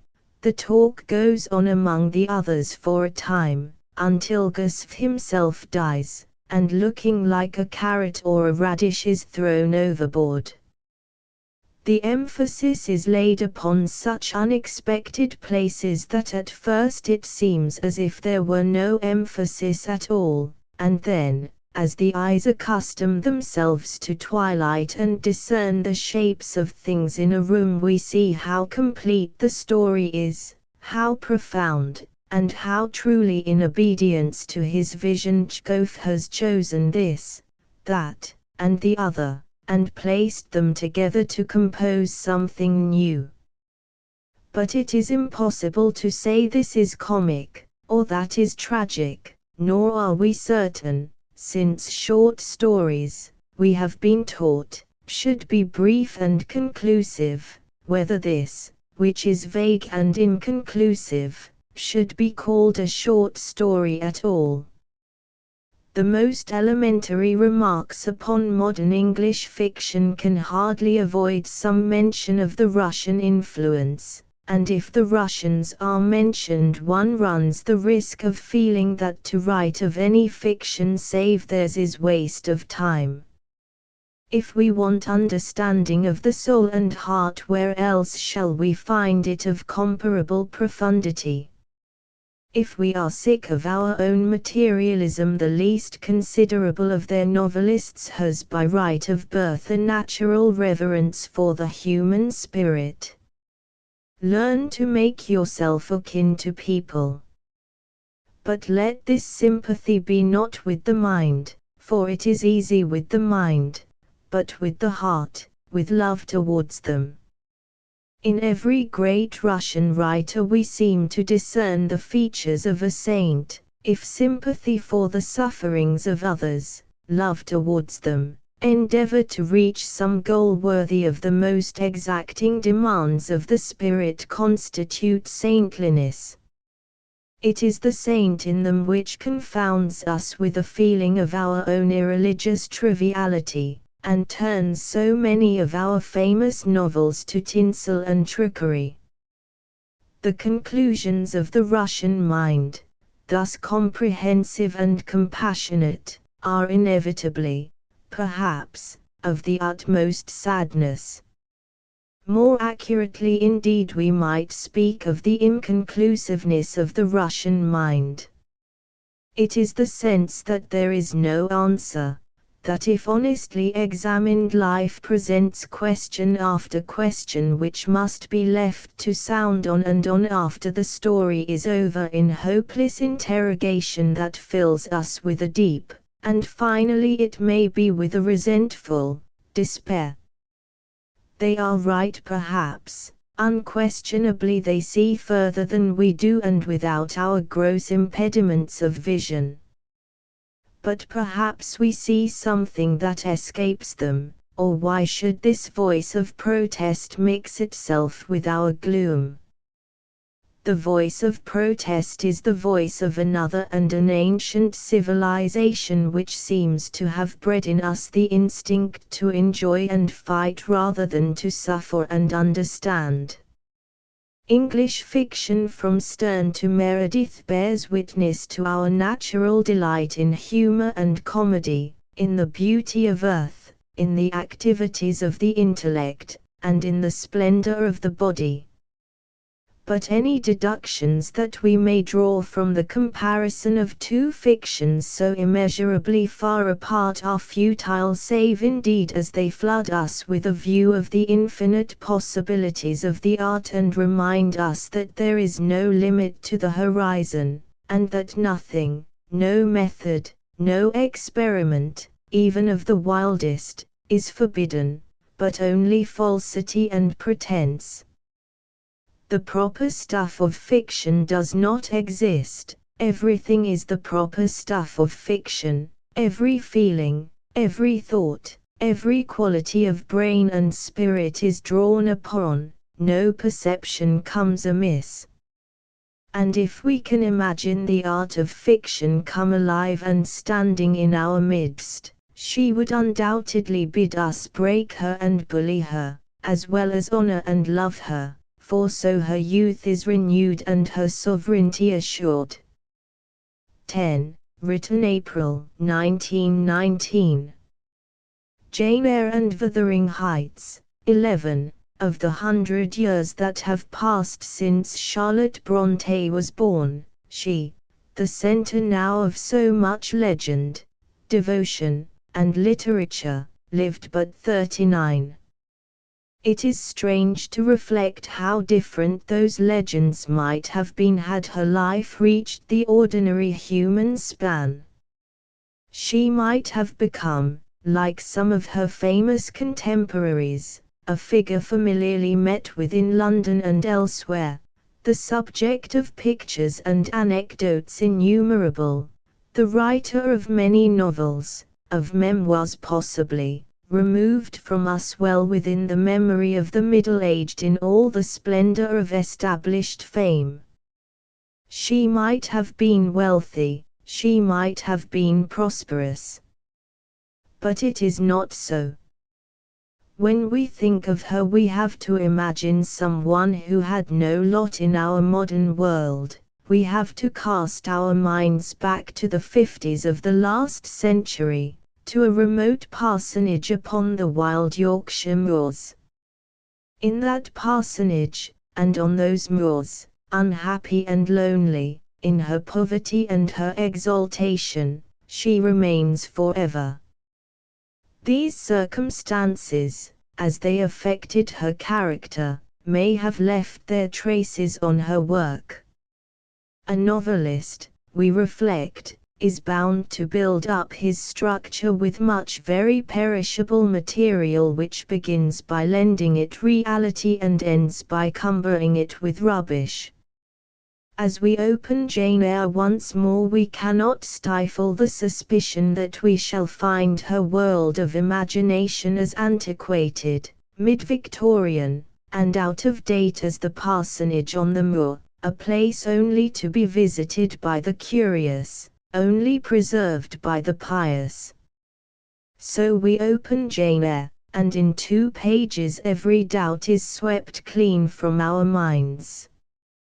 Folds of scarlet drapery shut in my view to the right hand, to the left were the clear panes of glass, protecting, but not separating me from the drear November day. At intervals, while turning over the leaves of my book, I studied the aspect of that winter afternoon. Afar, it offered a pale blank of mist and cloud; near, a scene of wet lawn and storm-beat shrub, with ceaseless rain sweeping away wildly before a long and lamentable blast. There is nothing there more perishable than the moor itself, or more subject to the sway of fashion than the long and lamentable blast. Nor is this exhilaration short-lived. It rushes us through the entire volume, without giving us time to think, without letting us lift our eyes from the page. So intense is our absorption that if someone moves in the room, the movement seems to take place not there but up in Yorkshire. The writer has us by the hand, forces us along her road, makes us see what she sees, never leaves us for a moment or allows us to forget her. 12. At the end we are steeped through and through with the genius, the vehemence, the indignation of Charlotte Brontë. Remarkable faces, figures of strong outline and gnarled feature have flashed upon us in passing, but it is through her eyes that we have seen them. Once she is gone, we seek for them in vain. Think of Rochester and we have to think of Jane Eyre. Think of the moor, and again, there is Jane Eyre. Think of the drawing room, even, those white carpets on which seemed laid brilliant garlands of flowers, that pale Parian mantelpiece with its bohemia glass of ruby red and the general blending of snow and fire. What is all that except Jane Eyre? The drawbacks of being Jane Eyre are not far to seek. Always to be a governess and always to be in love is a serious limitation in a world which is full, after all, of people who are neither one nor the other. The characters of a Jane Austen or of a Tolstoy have a million facets compared with these. They live and are complex by means of their effect upon many different people who serve to mirror them in the round. They move hither and thither whether their creators watch them or not, and the world in which they live seems to us an independent world which we can visit, now that they have created it, by ourselves. Thomas Hardy is more akin to Charlotte Brontë in the power of his personality and the narrowness of his vision. But the differences are vast. As we read Jude the Obscure, we are not rushed to a finish. We brood and ponder and drift away from the text in plethoric trains of thought which build up round the characters an atmosphere of question and suggestion of which they are themselves, as often as not, unconscious. Simple peasants as they are, we are forced to confront them with destinies and questionings of the hugest import, so that often it seems as if the most important characters in a Hardy novel are those which have no names. Of this power, of this speculative curiosity, Charlotte Brontë has no trace. She does not attempt to solve the problems of human life. She is even unaware that such problems exist. All her force, and it is the more tremendous for being constricted, goes into the assertion, I love, I hate, I suffer. For the self-centered and self-limited writers have a power denied the more catholic and broad-minded. Their impressions are close-packed and strongly stamped between their narrow walls. Nothing issues from their minds which has not been marked with their own impress.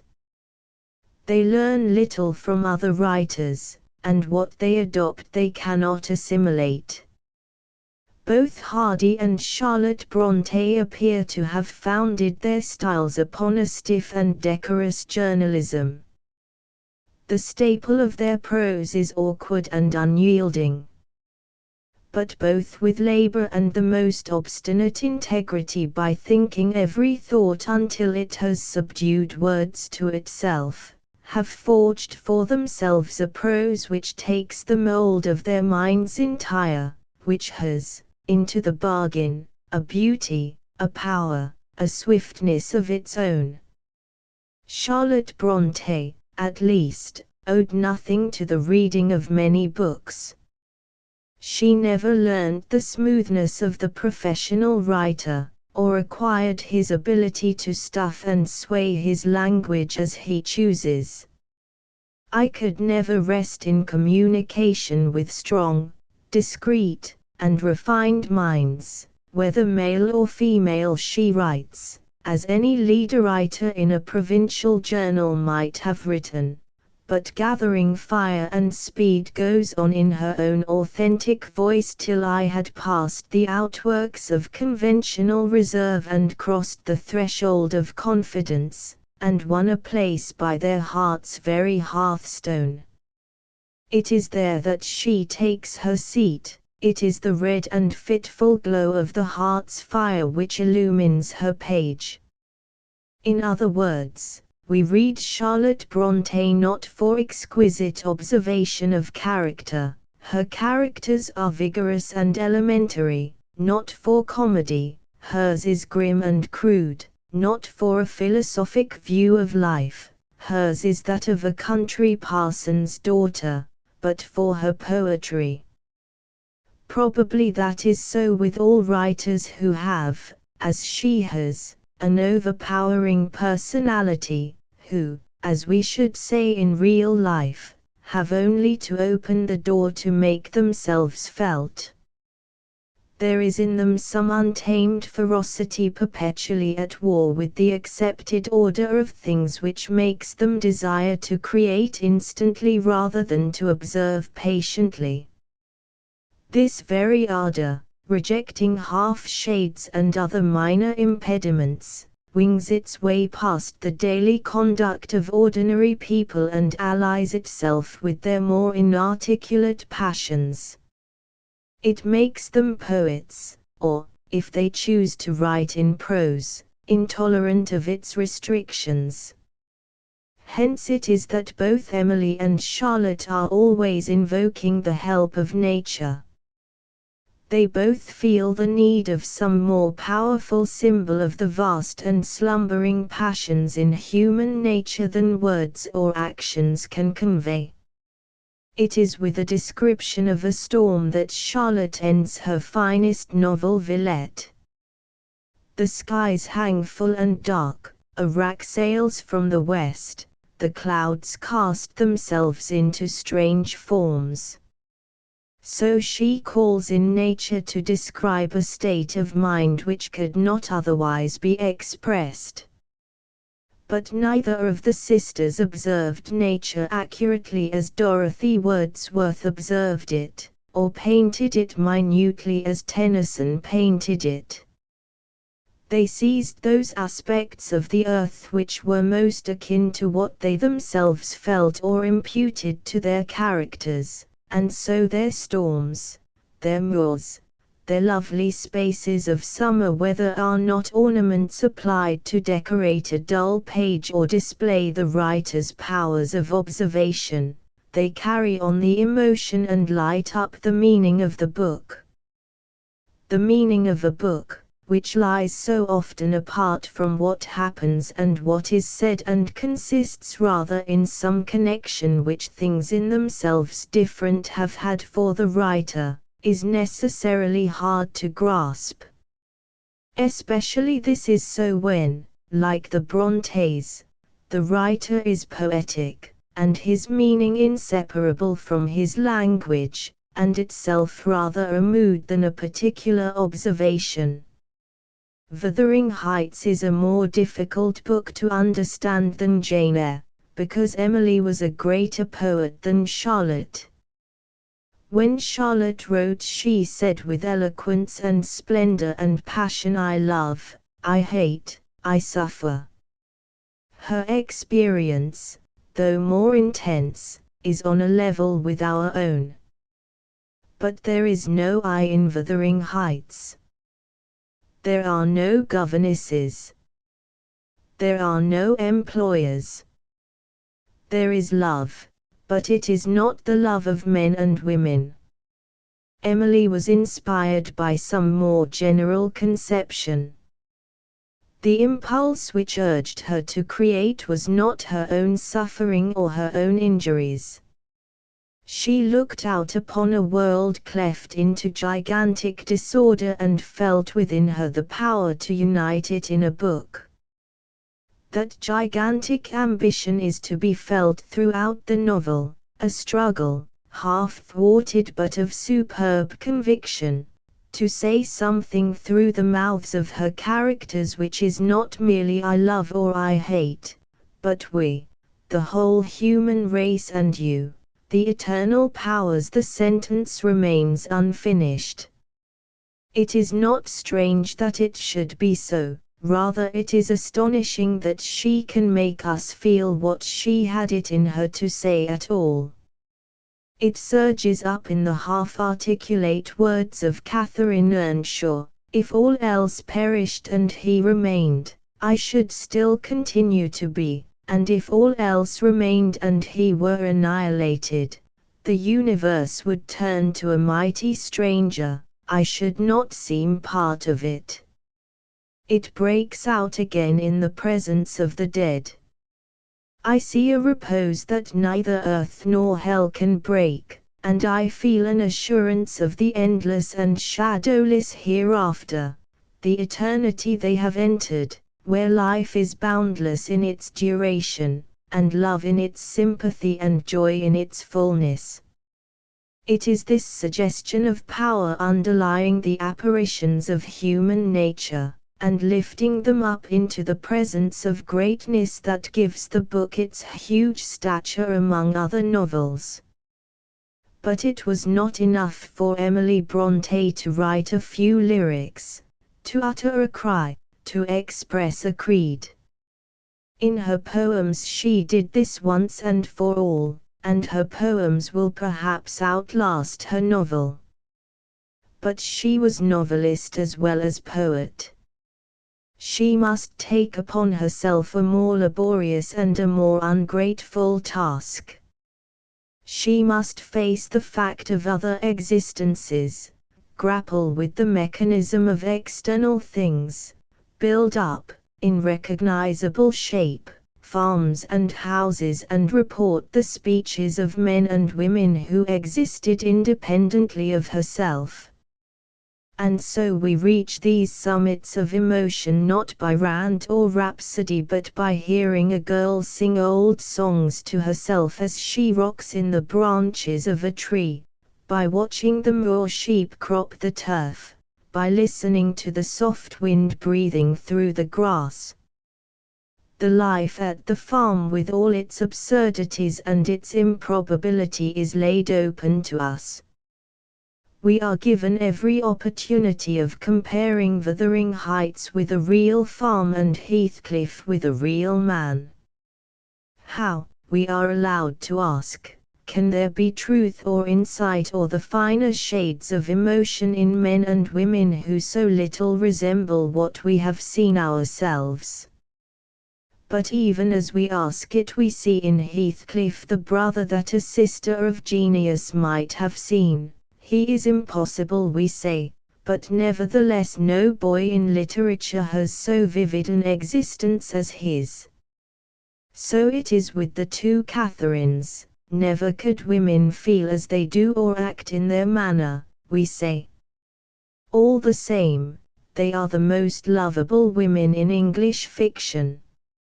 It is as if she could tear up all that we know human beings by, and fill these unrecognizable transparencies with such a gust of life that they transcend reality. Hers, then, is the rarest of all powers. She could free life from its dependence on facts, with a few touches indicate the spirit of a face so that it needs no body, by speaking of the moor make the wind blow and the thunder roar. 11. Written in 1916. 12. Charlotte and Emily Bronte had much the same sense of color. We saw, it was beautiful, a splendid place carpeted with crimson, and crimson-covered chairs and tables, and a pure white ceiling bordered by gold, a shower of glass drops hanging in silver chains from the center, and shimmering with little soft tapers, Wuthering Heights. Yet it was merely a very pretty drawing-room, and within it a boudoir, both spread with white carpets, on which seemed laid brilliant garlands of flowers, both sealed with snowy mouldings of white grapes and vine leaves, beneath which glowed in rich contrast crimson couches and ottomans, while the ornaments on the pale Parian mantelpiece were of sparkling Bohemia glass, ruby red, and between the windows large mirrors repeated the general blending of snow and fire. George Eliot. To read George Eliot attentively is to become aware how little one knows about her. It is also to become aware of the credulity, not very creditable to one's insight, with which, half consciously and partly maliciously, one had accepted the late Victorian version of a deluded woman who held phantom sway over subjects even more deluded than herself. At what moment, and by what means her spell was broken, it is difficult to ascertain. Some people attribute it to the publication of her life. Perhaps George Meredith, with his phrase about the mercurial little showman and the errant woman on the dais, gave point and poison to the arrows of thousands incapable of aiming them so accurately, but delighted to let fly. She became one of the butts for youth to laugh at, the convenient symbol of a group of serious people who were all guilty of the same idolatry and could be dismissed with the same scorn. Lord Acton had said that she was greater than Dante. Herbert Spencer exempted her novels, as if they were not novels, when he banned all fiction from the London Library. She was the pride and paragon of her sex. Moreover, her private record was not more alluring than her public. Asked to describe an afternoon at the Priory, the storyteller always intimated that the memory of those serious Sunday afternoons had come to tickle his sense of humor. He had been so much alarmed by the grave lady in her low chair, he had been so anxious to say the intelligent thing. Certainly, the talk had been very serious, as a note in the fine clear hand of the great novelist bore witness. It was dated on the Monday morning, and she accused herself of having spoken without due forethought of Marie Vaux when she meant another, but no doubt, she said, her listener had already supplied the correction. Still, the memory of talking about Marie Vaux to George Eliot on a Sunday afternoon was not a romantic memory. It had faded with the passage of the years. It had not become picturesque. Indeed, one cannot escape the conviction that the long, heavy face with its expression of serious and sullen and almost equine power has stamped itself depressingly upon the minds of people who remember George Eliot, so that it looks out upon them from her pages. Mr. Gosse has lately described her as he saw her driving through London in a Victoria, a large, thick-set sibyl, dreamy and immobile, whose massive features, somewhat grim when seen in profile, were incongruously bordered by a hat, always in the height of Paris fashion, which in those days commonly included an immense ostrich feather. Lady Rucci, with equal skill, has left a more intimate indoor portrait. She sat by the fire in a beautiful black satin gown, with a green shaded lamp on the table beside her, where I saw German books lying and pamphlets and ivory paper cutters. She was very quiet and noble, with two steady little eyes and a sweet voice.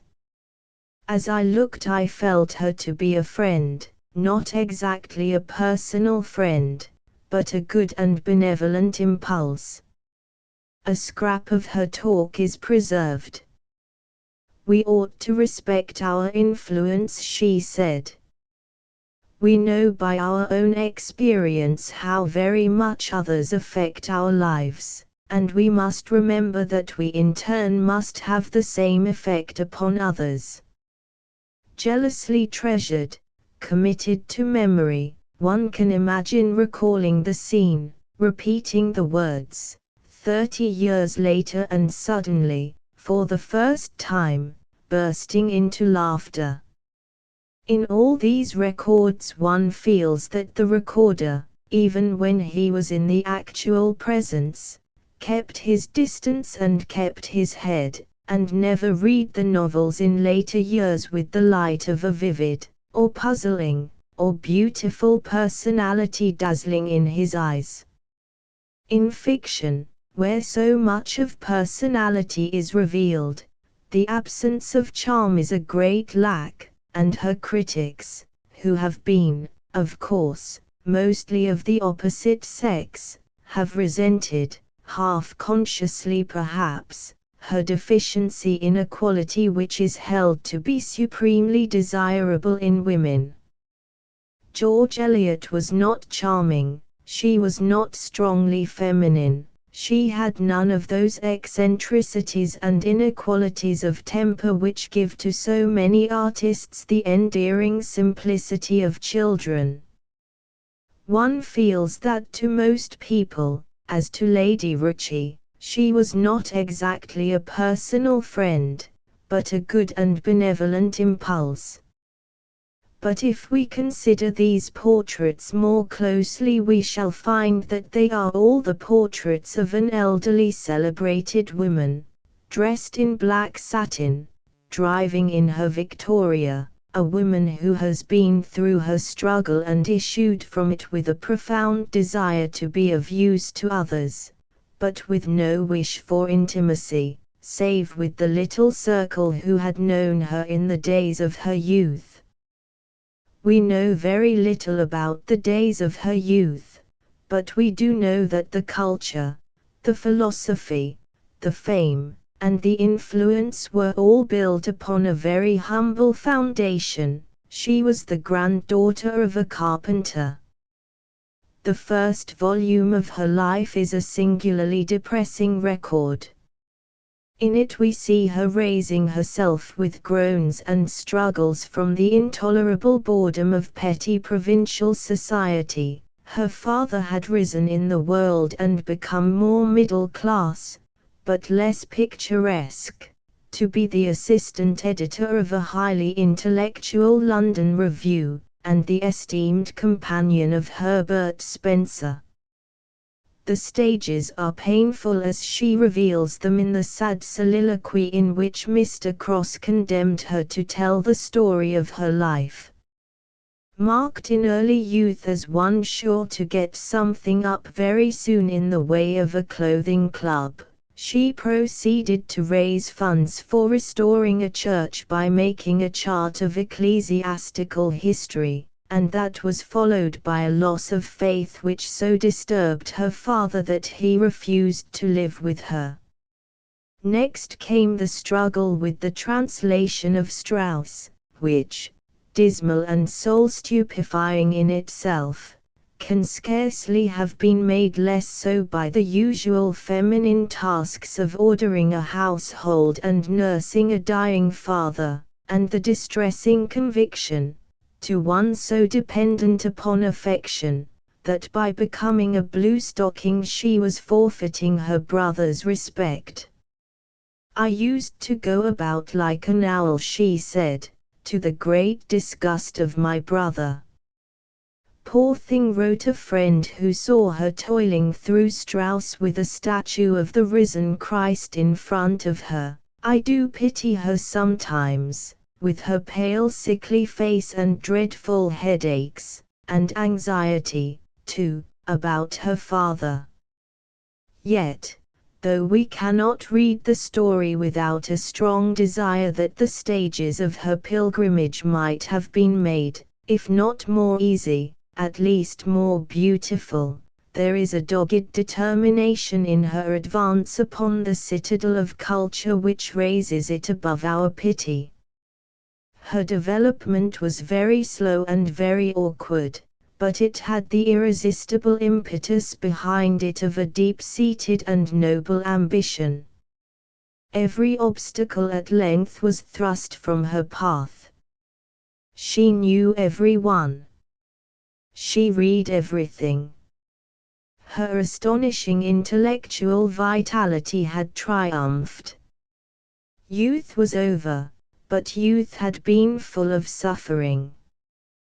Then, at the age of 35, at the height of her powers, and in the fullness of her freedom, she made the decision which was of such profound moment to her and still matters even to us, and went to Weimar, alone with George Henry Lewes. The books which followed so soon after her union testify in the fullest manner to the great liberation which had come to her with personal happiness. In themselves they provide us with a plentiful feast.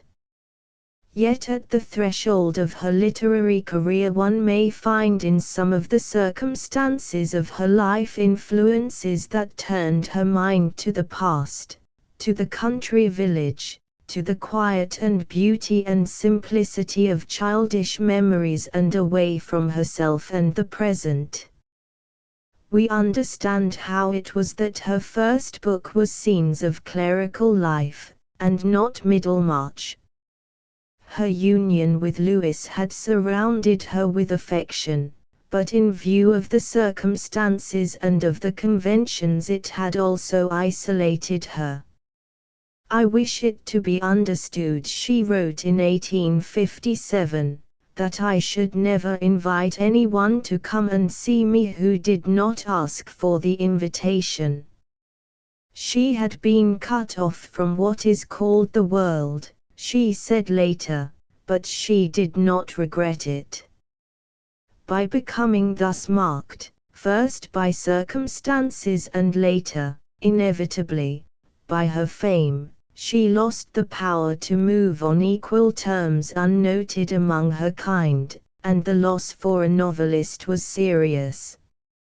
Still, basking in the light and sunshine of scenes of clerical life, feeling the large mature mind spreading itself with a luxurious sense of freedom in the world of her remotest past, to speak of loss seems inappropriate. Everything to such a mind was gain. All experience filtered down through layer after layer of perception and reflection, enriching and nourishing. The utmost we can say, in qualifying her attitude towards fiction by what little we know of her life, is that she had taken to heart certain lessons not usually learnt early, if learnt at all, among which, perhaps, the most branded upon her was the melancholy virtue of tolerance. Her sympathies are with the everyday lot, and play most happily in dwelling upon the homespun of ordinary joys and sorrows. She has none of that romantic intensity which is connected with a sense of one's own individuality, unsated and unsubdued, cutting its shape sharply upon the background of the world. What were the loves and sorrows of a snuffy old clergyman, dreaming over his whiskey, to the fiery egotism of Jane Eyre? The beauty of those first books, Scenes of Clerical Life, Adam Bede, The Mill on the Floss, is very great. It is impossible to estimate the merit of the Poyesers, the Dodsons, the Gilfils, the Bartons, and the rest with all their surroundings and dependencies, because they have put on flesh and blood and we move among them, now bored, now sympathetic, but always with that unquestioning acceptance of all that they say and do, which we accord to the great originals only. The flood of memory and humor which she pours so spontaneously into one figure, one scene after another, until the whole fabric of ancient rural England is revived, has so much in common with a natural process that it leaves us with little consciousness that there is anything to criticize. We accept, we feel the delicious warmth and release of spirit which the great creative writers alone procure for us. As one comes back to the books after years of absence, they pour out, even against our expectation, the same store of energy and heat, so that we want more than anything to idle in the warmth as in the sun beating down from the red orchard wall. If there is an element of unthinking abandonment in thus submitting to the humours of Midland farmers and their wives, that, too, is right in the circumstances. We scarcely wish to analyze what we feel to be so large and deeply human. And when we consider how distant in time the world of Shepperton and Hayslope is, and how remote the minds of farmer and agricultural laborers from those of most of George Eliot's readers, we can only attribute the ease and pleasure with which we ramble from house to smithy, from cottage parlour to rectory garden, to the fact that George Eliot makes us share their lives, not in a spirit of condescension or of curiosity, but in a spirit of sympathy. She is no satirist. The movement of her mind was too slow and cumbersome to lend itself to comedy. But she gathers in her large grasp a great bunch of the main elements of human nature and groups them loosely together with a tolerant and wholesome understanding which, as one finds upon rereading, has not only kept her figures fresh and free, but has given them an unexpected hold upon our laughter and tears. There is the famous Mrs. Poyser. It would have been easy to work her idiosyncrasies to death, and, as it is, perhaps, George Eliot gets her laugh in the same place a little too often. But memory, after the book is shut, brings out, as sometimes in real life, the details and subtleties which some more salient characteristic has prevented us from noticing at the time. We recollect that her health was not good. There were occasions upon which she said nothing at all. She was patience itself with a sick child. She doted upon Totty. Thus one can muse and speculate about the greater number of George Eliot's characters and find, even in the least important, a reminiscence and margin where those qualities lurk which she has no call to bring from their obscurity. But in the midst of all this tolerance and sympathy there are, even in the early books, moments of greater stress. Her humor has shown itself broad enough to cover a wide range of fools and failures, mothers and children, dogs and flourishing midland fields, farmers, sagacious or fuddled over their ale, horse dealers, innkeepers, curates, and carpenters. Over them all broods a certain romance, the only romance that George Eliot allowed herself, the romance of the past. The books are astonishingly readable and have no trace of pomposity or pretense. But to the reader who holds a large stretch of her early work in view it will become obvious that the mist of recollection gradually withdraws. It is not that her power diminishes, for, to our thinking, it is at its highest in the mature Middlemarch, the magnificent book which with all its imperfections is one of the few English novels written for grown-up people. But the world of fields and farms no longer contents her. In real life she had sought her fortunes elsewhere, and though to look back into the past was calming and consoling, there are, even in the early works, traces of that troubled spirit, that exacting and questioning and baffled presence who was George Eliot herself. In Adam Bede there is a hint of her in Dinah. She shows herself far more openly and completely in Maggie in the Mill on the Floss. She is Janet in Janet's Repentance, and Romola, and Dorothea seeking wisdom and finding one scarcely knows what in Marriage with Ladislaw. Those who fall foul of George Eliot do so, we incline to think, on account of her heroines, and with good reason, for there is no doubt that they bring out the worst of her, lead her into difficult places, make her self-conscious, didactic, and occasionally vulgar. Yet if you could delete the whole sisterhood you would leave a much smaller and a much inferior world, albeit a world of greater artistic perfection and far superior jollity and comfort. In accounting for her failure, in so far as it was a failure, one recollects that she never wrote a story until she was 37. And that by the time she was 37 she had come to think of herself with a mixture of pain and something like resentment. For long she preferred not to think of herself at all.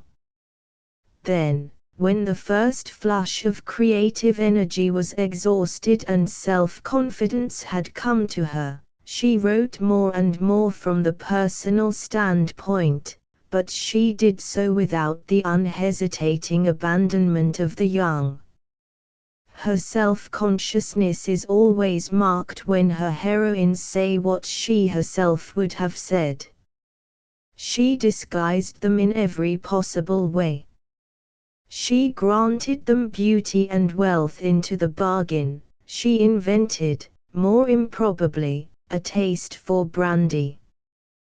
But the disconcerting and stimulating fact remained that she was compelled by the very power of her genius to step forth in person upon the quiet bucolic scene. The noble and beautiful girl who insisted upon being born into the mill on the Floss is the most obvious example of the ruin which a heroine can strew about her.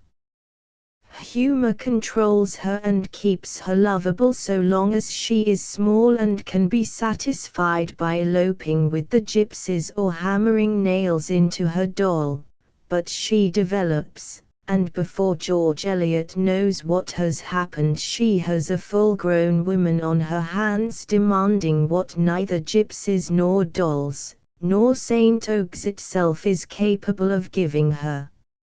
First Philip Wakem is produced, and later Stephen Guest. The weakness of the one and the coarseness of the other have often been pointed out, but both, in their weakness and coarseness, illustrate not so much George Eliot's inability to draw the portrait of a man, as the uncertainty, the infirmity, and the fumbling which shook her hand when she had to conceive a fit mate for a heroine.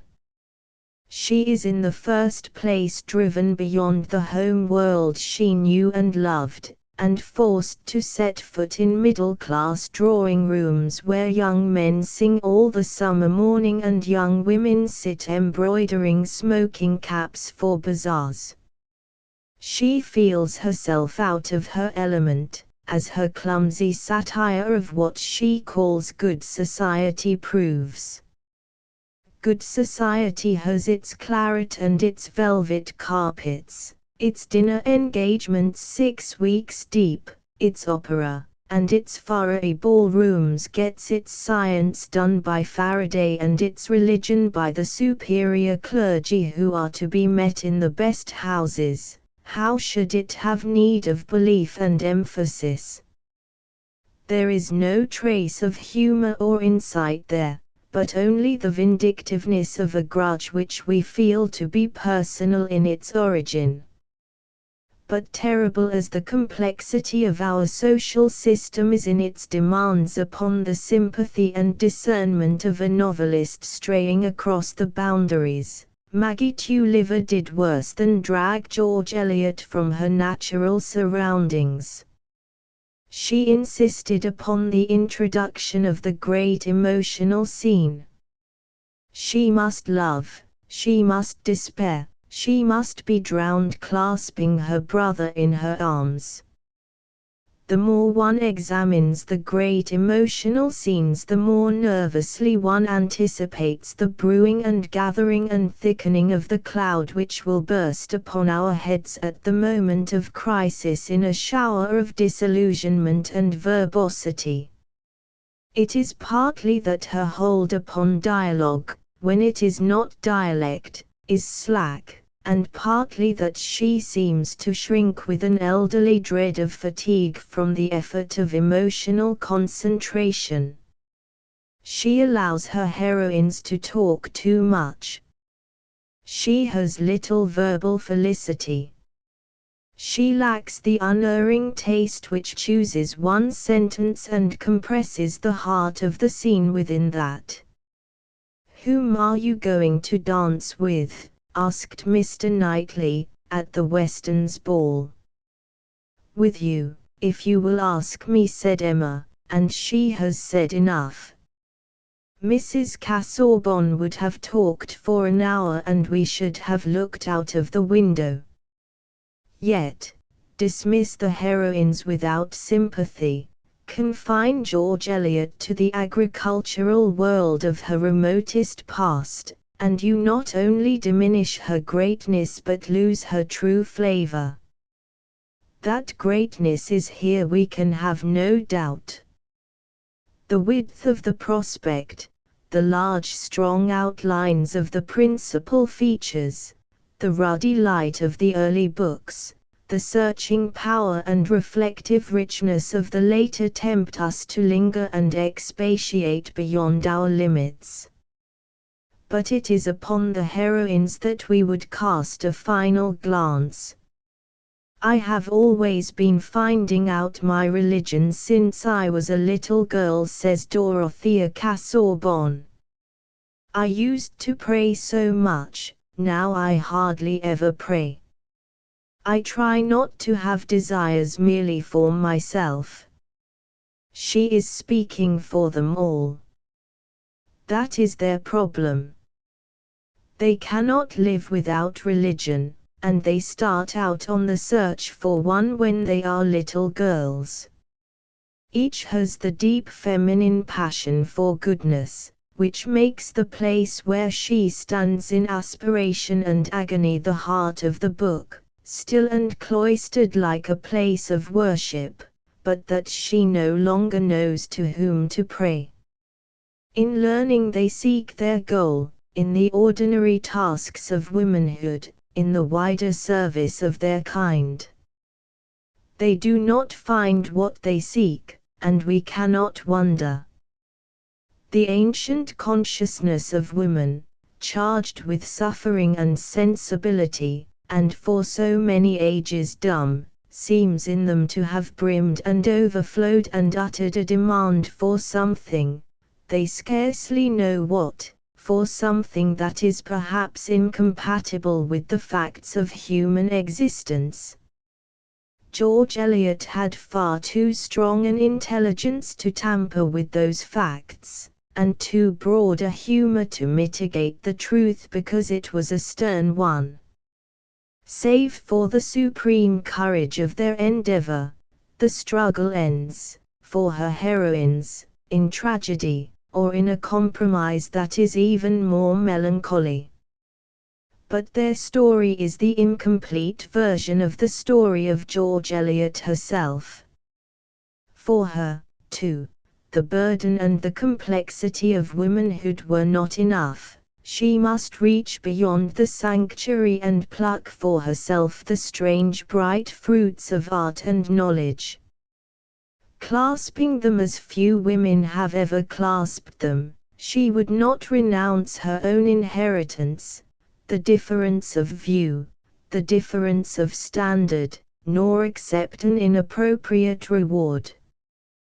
Thus we behold her, a memorable figure, inordinately praised and shrinking from her fame, despondent, reserved, shuddering back into the arms of love as if there alone were satisfaction and, it might be, justification, at the same time reaching out with a fastidious yet hungry ambition for all that life could offer the free and inquiring mind and confronting her feminine aspirations with the real world of men. Triumphant was the issue for her, whatever it may have been for her creations, and as we recollect all that she dared and achieved, how with every obstacle against her, sex and health and convention, she sought more knowledge and more freedom till the body, weighted with its double burden, sank worn out. We must lay upon her grave whatever we have it in our power to bestow of laurel and rose. The Russian point of view, doubtful as we frequently are whether either the French or the Americans, who have so much in common with us, can yet understand English literature, we must admit graver doubts whether, for all their enthusiasm, the English can understand Russian literature. Debate might protract itself indefinitely as to what we mean by understand.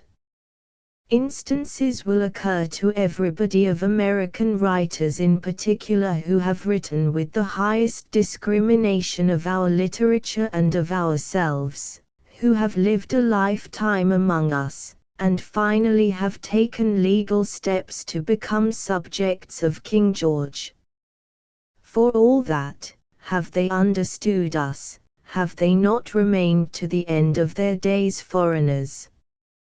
Could anyone believe that the novels of Henry James were written by a man who had grown up in the society which he describes, or that his criticism of English writers was written by a man who had read Shakespeare without any sense of the Atlantic Ocean and 200 or 300 years on the far side of it separating his civilization from ours?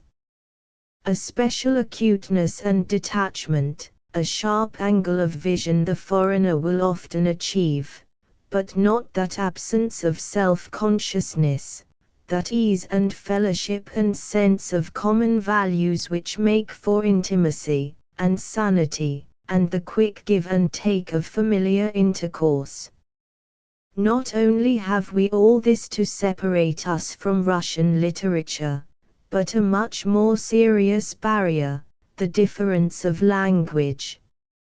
Of all those who feasted upon Tolstoy, Dostoevsky, and Chekhov during the past 20 years, not more than 1 or 2 perhaps have been able to read them in Russian. Our estimate of their qualities has been formed by critics who have never read a word of Russian, or seen Russia, or even heard the language spoken by natives, who have had to depend, blindly and implicitly, upon the work of translators. What we are saying amounts to this, then, that we have judged a whole literature stripped of its style. When you have changed every word in a sentence from Russian to English, have thereby altered the sense a little, the sound, weight, and accent of the words in relation to each other completely, nothing remains except a crude and coarsened version of the sense. Thus treated, the great Russian writers are like men deprived by an earthquake or a railway accident not only of all their clothes, but also of something subtler and more important, their manners, the idiosyncrasies of their characters.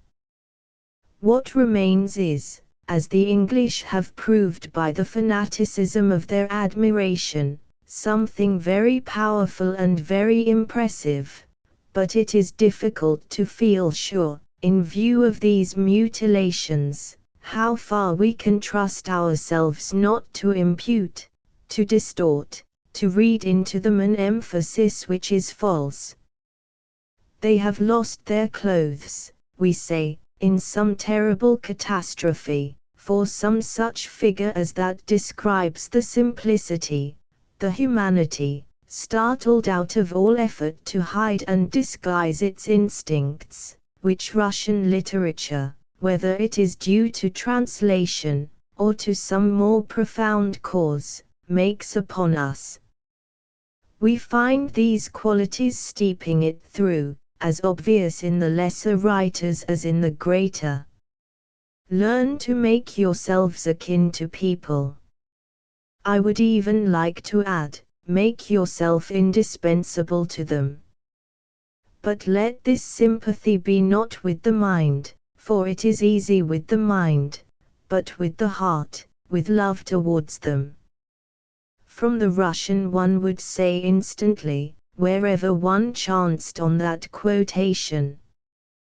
The simplicity, the absence of effort, the assumption that in a world bursting with misery the chief call upon us is to understand our fellow sufferers, and not with the mind, for it is easy with the mind, but with the heart. This is the cloud which broods above the whole of Russian literature, which lures us from our own parched brilliancy and scorched thoroughfares to expand in its shade, and of course with disastrous results. We become awkward and self-conscious, denying our own qualities. We write with an affectation of goodness and simplicity which is nauseating in the extreme. We cannot say brother with simple conviction. There is a story by Mr. Galsworthy in which one of the characters so addresses another, they are both in the depths of misfortune. Immediately everything becomes strained and affected.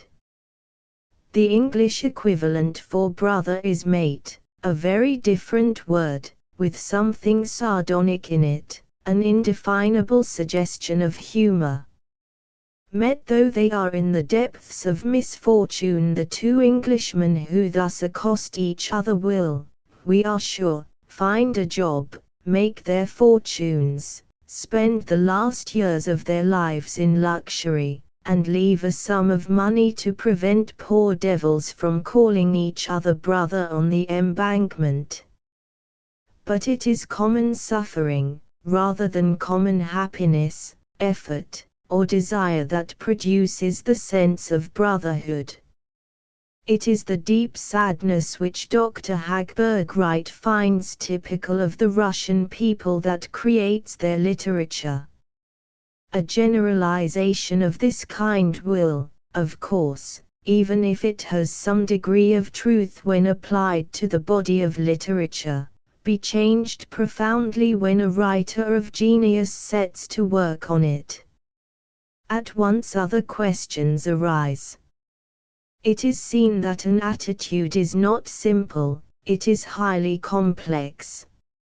Men reft of their coats and their manners, stunned by a railway accident, say hard things, harsh things, unpleasant things, difficult things, even if they say them with the abandonment and simplicity which catastrophe has bred in them. Our first impressions of Chekhov are not of simplicity but of bewilderment. What is the point of it, and why does he make a story out of this? We ask as we read story after story. A man falls in love with a married woman, and they part and meet, and in the end are left talking about their position and by what means they can be free from this intolerable bondage. How? How? He asked, clutching his head. And it seemed as though in a little while the solution would be found and then a new and splendid life would begin. That is the end. A postman drives a student to the station and all the way the student tries to make the postman talk, but he remains silent. Suddenly the postman says unexpectedly, "It's against the regulations to take anyone with the post." And he walks up and down the platform with a look of anger on his face. With whom was he angry? Was it with people, with poverty, with the autumn nights? Again, that story ends. But is it the end, we ask? We have rather the feeling that we have overrun our signals, or it is as if a tune had stopped short without the expected chords to close it.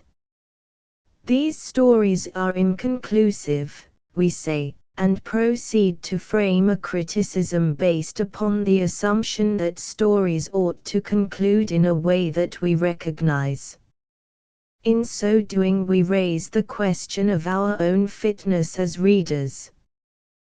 Where the tune is familiar and the end emphatic, lovers united, villains discomfited, intrigues exposed, as it is in most Victorian fiction, we can scarcely go wrong, but where the tune is unfamiliar and the end a note of interrogation or merely the information that they went on talking, as it is in Chekhov, we need a very daring and alert sense of literature to make us hear the tune, and in particular those last notes which complete the harmony.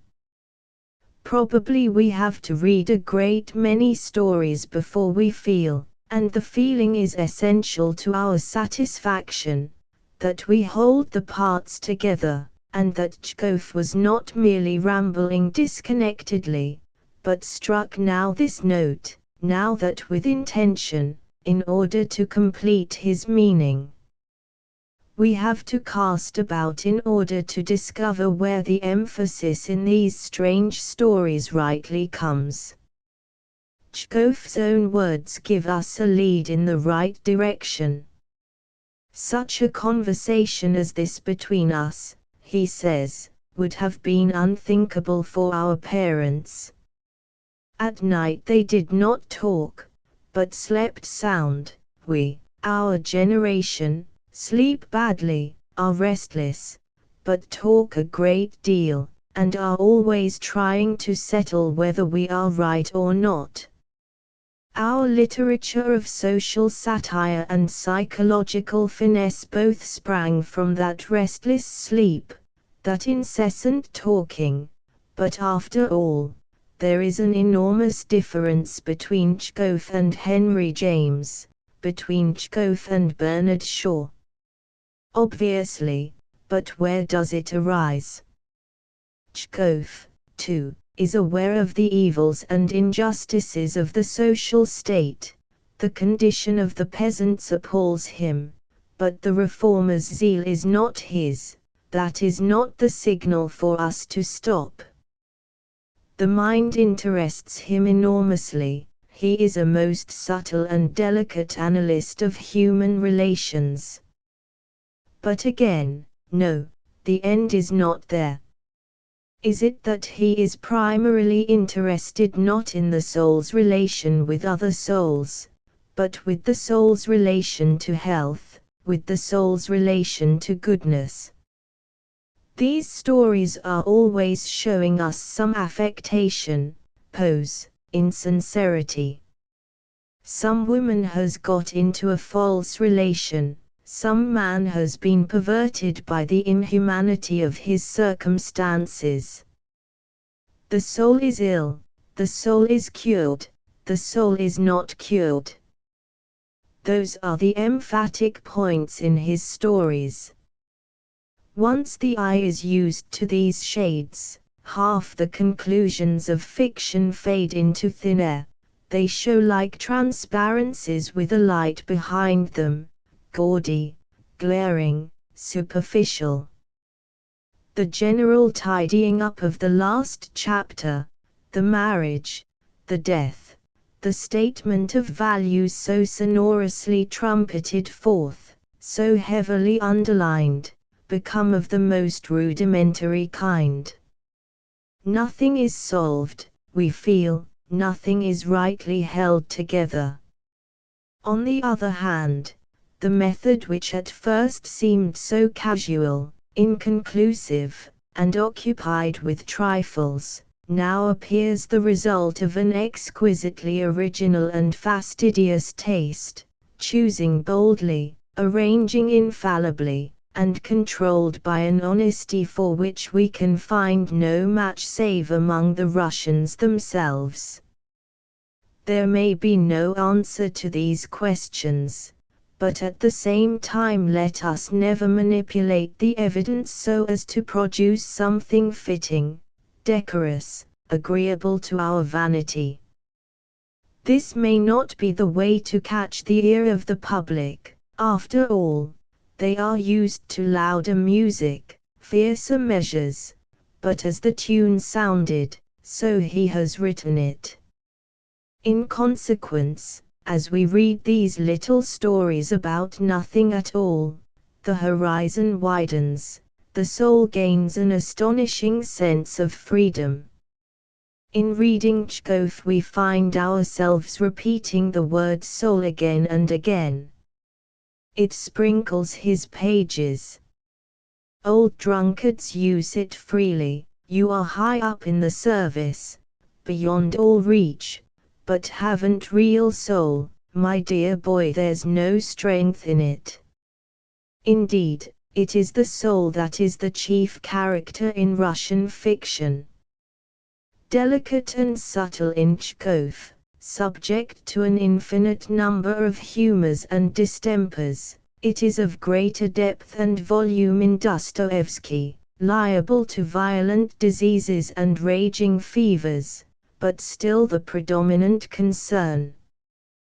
Perhaps that is why it needs so great an effort on the part of an English reader to read The Brothers Karamazov for the possessed a second time. The soul is alien to him. It is even antipathetic. It has little sense of humor and no sense of comedy. It is formless. It has slight connection with the intellect. It is confused, diffuse, tumultuous, incapable, it seems, of submitting to the control of logic or the discipline of poetry. The novels of Dostoevsky are seething whirlpools, gyrating sandstorms, waterspouts which hiss and boil and suck us in. They are composed purely and wholly of the stuff of the soul. Against our wills we are drawn in, whirled round, blinded, suffocated, and at the same time filled with a giddy rapture. Out of Shakespeare there is no more exciting reading. We open the door and find ourselves in a room full of Russian generals, the tutors of Russian generals, their stepdaughters and cousins and crowds of miscellaneous people who are all talking at the tops of their voices about their most private affairs. But where are we? Surely it is the part of a novelist to inform us whether we are in an hotel, a flat, or hired lodging. Nobody thinks of explaining. We are souls, tortured, unhappy souls, whose only business it is to talk, to reveal, to confess, to draw up at whatever rending of flesh and nerve those crabbed sins which crawl on the sand at the bottom of us. But, as we listen, our confusion slowly settles. A rope is flung to us, we catch hold of a soliloquy, holding on by the skin of our teeth. We are rushed through the water, feverishly, wildly, we rush on, now submerged, now in a moment of vision understanding more than we have ever understood before, and receiving such revelations as we are wont to get only from the press of life at its fullest. As we fly we pick it all up, the names of the people, their relationships, that they are staying in an hotel at Roulettenberg, that Paulina is involved in an intrigue with the Marquise de Gros, but what unimportant matters these are compared with the soul. It is the soul that matters, its passion, its tumult, its astonishing medley of beauty and vileness. And if our voices suddenly rise into shrieks of laughter, or if we are shaken by the most violent sobbing, what more natural, it hardly calls for remark. The pace at which we are living is so tremendous that sparks must rush off our wheels as we fly. Moreover, when the speed is thus increased and the elements of the soul are seen, not separately in scenes of humor or scenes of passion as our slower English minds conceive them, but streaked, involved, inextricably confused, a new panorama of the human mind is revealed. The old divisions melt into each other. Men are at the same time villains and saints, their acts are at once beautiful and despicable. We love and we hate at the same time. There is none of that precise division between good and bad to which we are used. Often those for whom we feel most affection are the greatest criminals, and the most abject sinners move us to the strongest admiration as well as love. dashed to the crest of the waves, bumped and battered on the stones at the bottom, it is difficult for an English reader to feel at ease. The process to which he is accustomed in his own literature is reversed. If we wished to tell the story of a general's love affair, and we should find it very difficult in the first place not to laugh at a general, we should begin with his house, we should solidify his surroundings.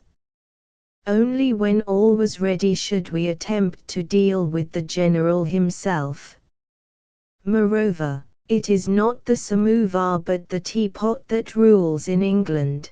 Time is limited, space crowded, the influence of other points of view, of other books, even of other ages, makes itself felt. Society is sorted out into lower, middle, and upper classes, each with its own traditions, its own manners, and, to some extent, its own language.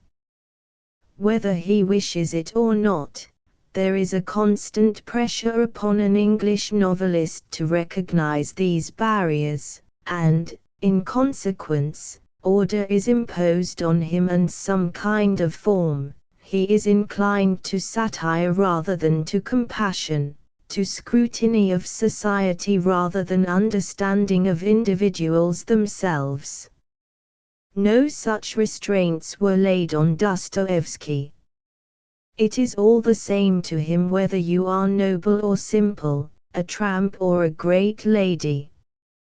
Whoever you are the vessel of this perplexed liquid, this cloudy, yeasty, precious stuff, the soul. The soul is not restrained by barriers. It overflows, it floods, it mingles with the souls of others. The simple story of a bank clerk who could not pay for a bottle of wine spreads, before we know what is happening, into the lives of his father-in-law and the 5 mistresses whom his father-in-law treated abominably, and the postman's life, and the charwoman's, and the princesses who lodged in the same block of flats, for nothing is outside Dostoevsky's province, and when he is tired, he does not stop, he goes on. He cannot restrain himself. Out it tumbles upon us, hot, scalding, mixed, marvelous, terrible, oppressive, the human soul. There remains the greatest of all novelists, for what else can we call the author of War and Peace? Shall we find Tolstoy, too, alien, difficult, a foreigner? Is there some oddity in his angle of vision which, at any rate until we have become disciples and so lost our bearings, keeps us at arm's length in suspicion and bewilderment? From his first words we can be sure of one thing at any rate: here is a man who sees what we see, who proceeds, too, as we are accustomed to proceed, not from the inside outwards, but from the outside inwards. Here is a world in which the postman's knock is heard at 8 o'clock, and people go to bed between 10 and 11. Here is a man, too, who is no savage, no child of nature. He is educated, he has had every sort of experience. He is one of those born aristocrats who have used their privileges to the full. He is metropolitan, not suburban. His senses, his intellect, are acute, powerful, and well nourished. There is something proud and superb in the attack of such a mind and such a body upon life. Nothing seems to escape him. Nothing glances off him unrecorded. Nobody, therefore, can so convey the excitement of sport, the beauty of horses, and all the fierce desirability of the world to the senses of a strong young man. Every twig, every feather sticks to his magnet. He notices the blue or red of a child's frock, the way a horse shifts its tail, the sound of a cough, the action of a man trying to put his hands into pockets that have been sewn up. And what his infallible eye reports of a cough or a trick of the hands, his infallible brain refers to something hidden in the character, so that we know his people, not only by the way they love and their views on politics and the immortality of the soul, but also by the way they sneeze and choke.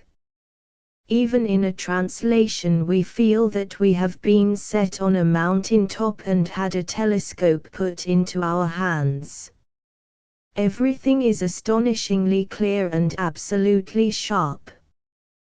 Then, suddenly, just as we are exulting, breathing deep, feeling at once braced and purified, some detail, perhaps the head of a man, comes at us out of the picture in an alarming way, as if extruded by the very intensity of its life. Suddenly a strange thing happened to me. First I ceased to see what was around me, then his face seemed to vanish till only the eyes were left, shining over against mine. Next the eyes seemed to be in my own head, and then all became confused. I could see nothing and was forced to shut my eyes, in order to break loose from the feeling of pleasure and fear which his gaze was producing in me. Again and again we share Masha's feelings in family happiness. One shuts one's eyes to escape the feeling of pleasure and fear. Often it is pleasure that is uppermost. In this very story there are two descriptions, one of a girl walking in a garden at night with her lover, one of a newly married couple prancing down their drawing room, which so convey the feeling of intense happiness that we shut the book to feel it better. But always there is an element of fear which makes us, like Masha, wish to escape from the gaze which Tolstoy fixes on us. Does it arise from the sense, which in real life might harass us, that such happiness as he describes is too intense to last, that we are on the edge of disaster? Or is it not that the very intensity of our pleasure is somehow questionable and forces us to ask, with Postnishev in the Kreutzer Sonata, but why live? Life dominates Tolstoy as the soul dominates Dostoevsky. There is always at the center of all the brilliant and flashing petals of the flower this scorpion, why live? There is always at the center of the book some Lenin, or Pierre, or Levi who gathers into himself all experience, turns the world round between his fingers, and never ceases to ask, even as he enjoys it, what is the meaning of it, and what should be our aims? It is not the priest who shatters our desires most effectively, it is the man who has known them, and loved them himself. When he derides them, the world indeed turns to dust and ashes beneath our feet. Thus fear mingles with our pleasure, and of the three great Russian writers, it is Tolstoy who most enthralls us and most repels. But the mind takes its bias from the place of its birth, and no doubt, when it strikes upon a literature so alien as the Russian, flies off at a tangent far from the truth. Outlines I Miss Mitford speaking truthfully, Mary Russell Mitford and Her Surroundings is not a good book. It neither enlarges the mind nor purifies the heart. There is nothing in it about prime ministers and not very much about Miss Mitford. Yet, as one is setting out to speak the truth, one must own that there are certain books which can be read without the mind and without the heart, but still with considerable enjoyment. To come to the point, the great merit of these scrapbooks, for they can scarcely be called biographies, is that they license mendacity. One cannot believe what Miss Hill says about Miss Mitford, and thus one is free to invent Miss Mitford for oneself. Not for a second do we accuse Miss Hill of telling lies. That infirmity is entirely ours. For example, Alresford was the birthplace of one who loved nature as few have loved her, and whose writings breathe the air of the hayfields and the scent of the hawthorn boughs, and seem to waft to us the sweet breezes that blow over ripened cornfields and daisied meadows. It is perfectly true that Miss Mitford was born at Alresford, and yet, when it is put like that, we doubt whether she was ever born at all. Indeed she was, says Miss Hill, she was born on the 16th of December, 1787.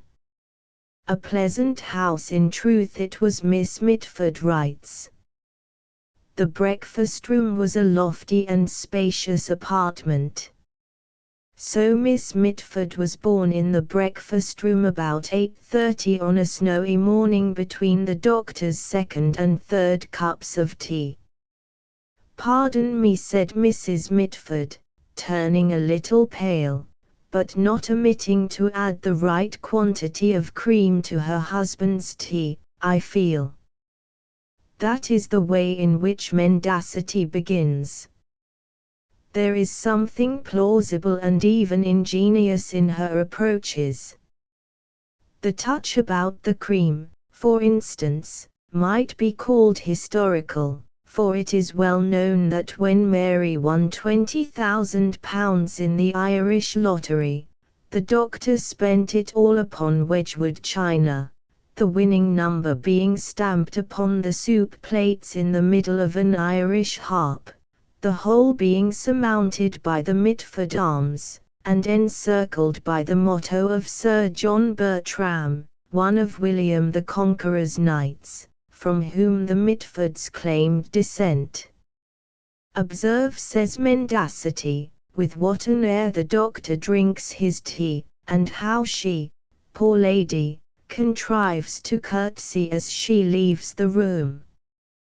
Tea, I inquire, for the doctor, though a fine figure of a man, is already purple and profuse, and foams like a crimson cock over the frill of his fine laced shirt."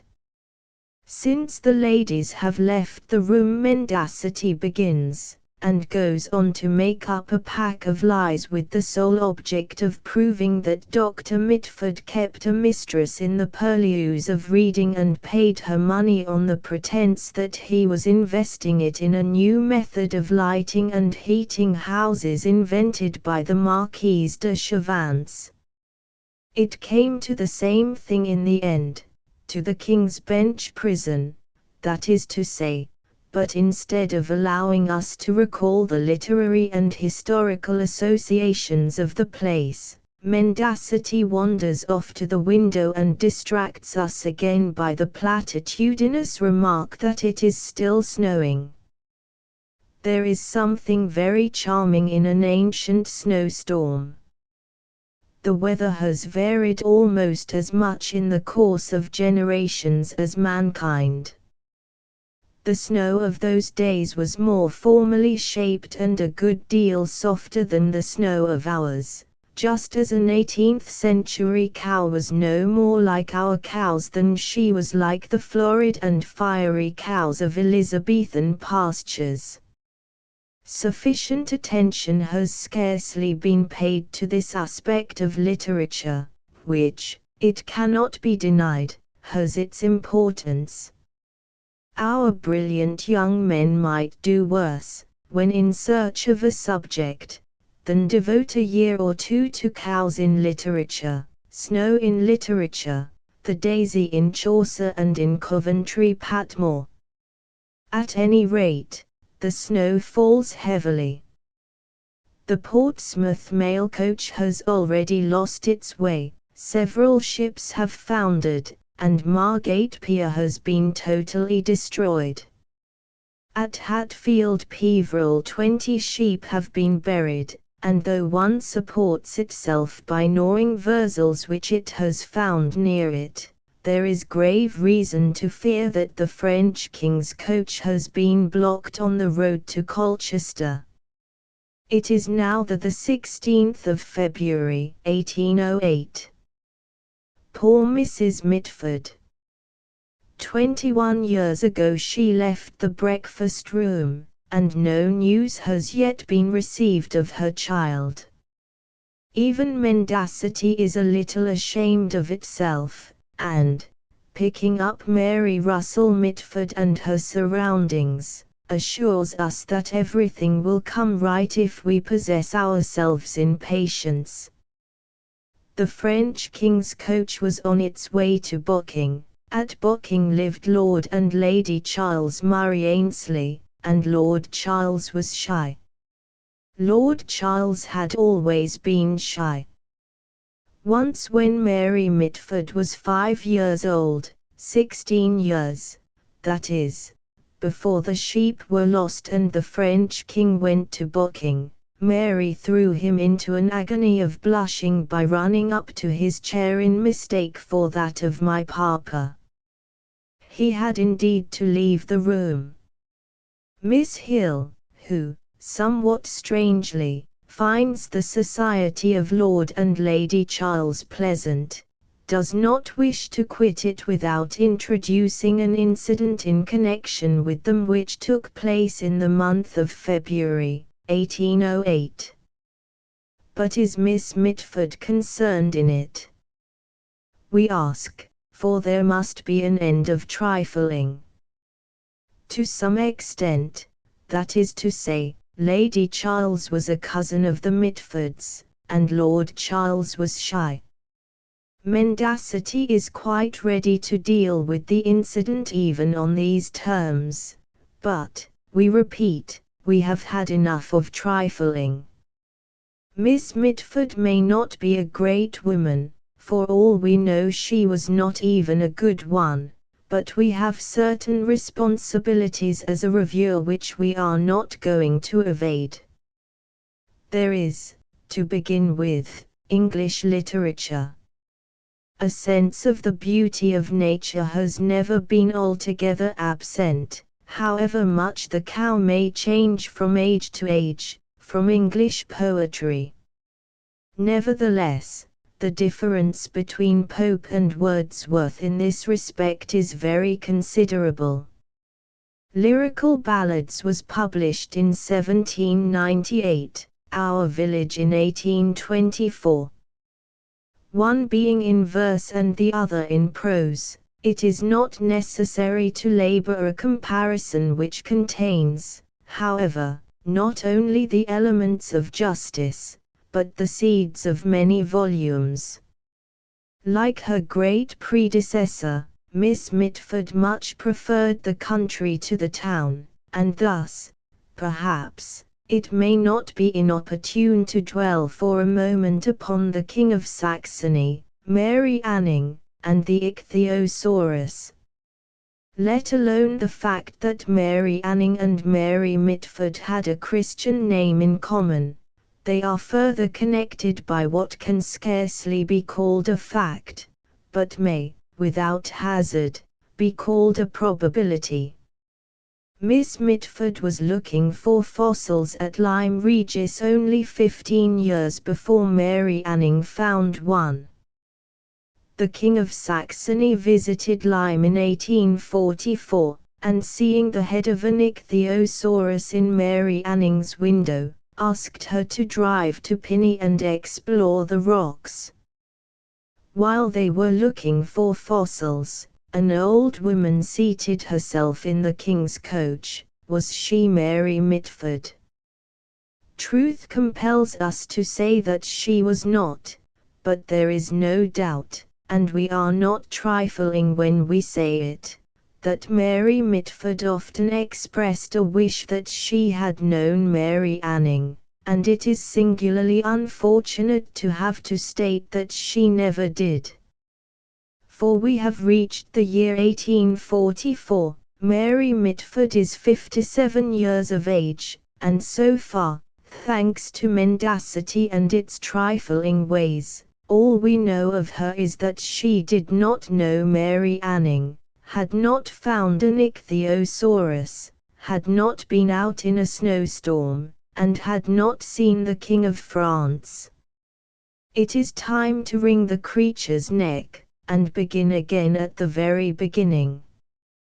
What considerations, then, had weight with Miss Hill when she decided to write Mary Russell Mitford and her surroundings? Three emerge from the rest, and may be held of paramount importance.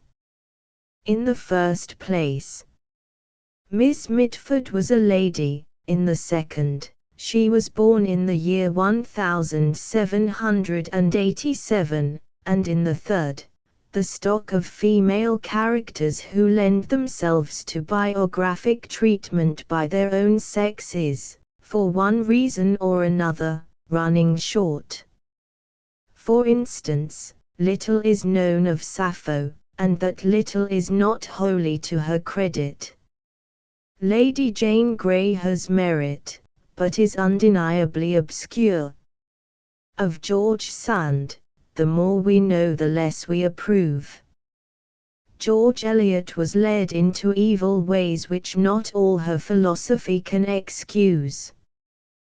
The Brontes, however highly we rate their genius, lacked that indefinable something which marks the lady. Harriet Martineau was an atheist, Mrs. Browning was a married woman, Jane Austen, Fanny Burney, and Maria Edgeworth have been done already, so that, what with one thing and another, Mary Russell Mitford is the only woman left.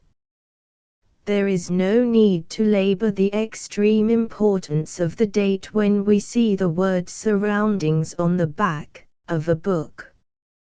Surroundings, as they are called, are invariably 18th century surroundings.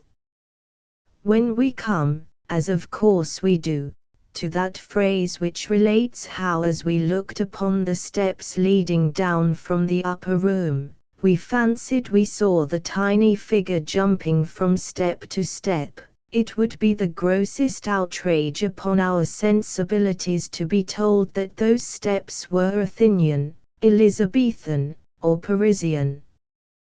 They were, of course, 18th century steps, leading down from the old panelled room into the shady garden, where, tradition has it, William Pitt played marbles, or, if we like to be bold, where on still summer days we can almost fancy that we hear the drums of Bonaparte on the coast of France. Bonaparte is the limit of the imagination on one side, as Monmouth is on the other. It would be fatal if the imagination took to toying with Prince Albert or sporting with King John. But fancy knows her place, and there is no need to labor the point that her place is the 18th century. The other point is more obscure. One must be a lady. Yet what that means, and whether we like what it means, may both be doubtful. If we say that Jane Austen was a lady and that Charlotte Bronte was not one, we do as much as need be done in the way of definition, and commit ourselves to neither side. It is undoubtedly because of their reticence that Miss Hill is on the side of the ladies. They sigh things off and they smile things off, but they never seize the silver table by the legs or dash the teacups on the floor. It is in many ways a great convenience to have a subject who can be trusted to live a long life without once raising her voice. 16 years is a considerable stretch of time, but of a lady it is enough to say, here Mary Mitford passed 16 years of her life, and here she got to know and love not only their own beautiful grounds but also every turn of the surrounding shady lanes. Her loves were vegetable, and her lanes were shady. Then, of course, she was educated at the school where Jane Austen and Mrs. Sherwood had been educated. She visited Lyme Regis, and there is mention of the Cobb. She saw London from the top of St. Paul's, and London was much smaller then than it is now.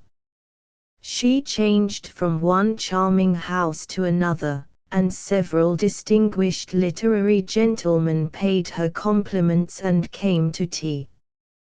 When the dining-room ceiling fell down it did not fall on her head, and when she took a ticket in a lottery she did win the prize. If in the foregoing sentences there are any words of more than 2 syllables, it is our fault and not Miss Hill's, and to do that writer justice, there are not many whole sentences in the book which are neither quoted from Miss Mitford nor supported by the authority of Mr. Crissey. But how dangerous a thing is life! Can one be sure that anything not wholly made of mahogany will to the very end stand empty in the sun? Even cupboards have their secret springs, and when, inadvertently we are sure, Miss Hill touches this one, out, terrible to relate, topples a stout old gentleman. In plain English, Miss Mitford had a father. There is nothing actually improper in that. Many women have had fathers. But Miss Mitford's father was kept in a cupboard, that is to say, he was not a nice father. Miss Hill even goes so far as to conjecture that when an imposing procession of neighbors and friends followed him to the grave, we cannot help thinking that this was more to show sympathy and respect for Miss Mitford than from special respect for him. Severe as the judgment is, the gluttonous, bibulous, amorous old man did something to deserve it. The less said about him the better. Only, if from your earliest childhood your father has gambled and speculated, first with your mother's fortune, then with your own, spent your earnings, driven you to earn more, and spent that too, if in old age he has lain upon a sofa and insisted that fresh air is bad for daughters, if, dying at length, he has left debts that can only be paid by selling everything you have or sponging upon the charity of friends, then even a lady sometimes raises her voice. Miss Mitford herself spoke out once. It was grief to go. There I had toiled and striven and tasted as deeply of bitter anxiety, of fear, and of hope as often falls to the lot of women. What language for a lady to use! For a lady, too, who owns a teapot. There is a drawing of the teapot at the bottom of the page. But it is now of no avail. Miss Mitford has smashed it to smithereens. That is the worst of writing about ladies, they have fathers as well as teapots. On the other hand, some pieces of Dr. Mitford's Wedgwood dinner service are still in existence, and a copy of Adam's Geography, which Mary won as a prize at school, is in our temporary possession. If there is nothing improper in the suggestion, might not the next book be devoted entirely to them? 2 Dr. Bentley. As we saunter through those famous courts where Dr. Bentley once reigned supreme, we sometimes catch sight of a figure hurrying on its way to chapel or hall which, as it disappears, draws our thoughts enthusiastically after it. For that man, we are told, has the whole of Sophocles at his finger ends, knows Homer by heart, reads Pindar as we read the Times, and spends his life, save for these short excursions, to eat and pray, wholly in the company of the Greeks. It is true that the infirmities of our education prevent us from appreciating his emendations as they deserve. His life's work is a sealed book to us. None the less, we treasure up the last flicker of his black gown, and feel as if a bird of paradise had flashed by us, so bright is his spirit's arrayment, and in the murk of a November evening we had been privileged to see it winging its way to roost in fields of amaranth and beds of moly. Of all men, great scholars are the most mysterious, the most august. Since it is unlikely that we shall ever be admitted to their intimacy, or see much more of them than a black gown crossing a court at dusk, the best we can do is to read their lives. For example, the life of Dr. Bentley by Bishop Monk. There we shall find much that is odd and little that is reassuring.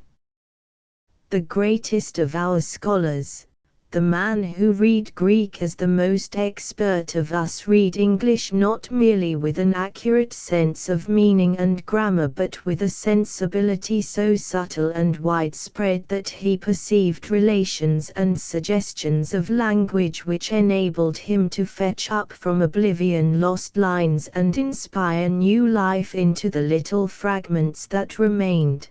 The man who should have been steeped in beauty, if what they say of the classics is true, as a honeypot is ingrained with sweetness, was, on the contrary, the most quarrelsome of mankind. I presume that there are not many examples of an individual who has been a party in 6 distinct suits before the Court of King's Bench within the space of 3 years, his biographer remarks, and adds that Bentley won them all.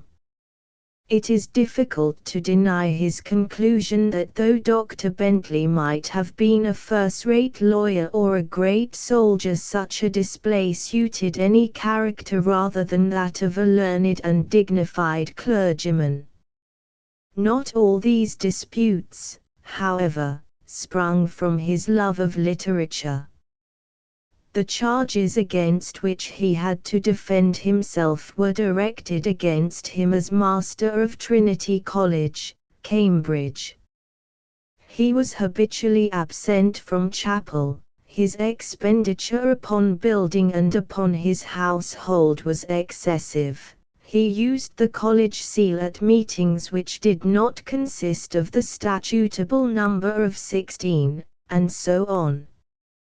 In short, the career of the Master of Trinity was one continuous series of acts of aggression and defiance, in which Dr. Bentley treated the society of Trinity College as a grown man might treat an importunate rabble of street boys.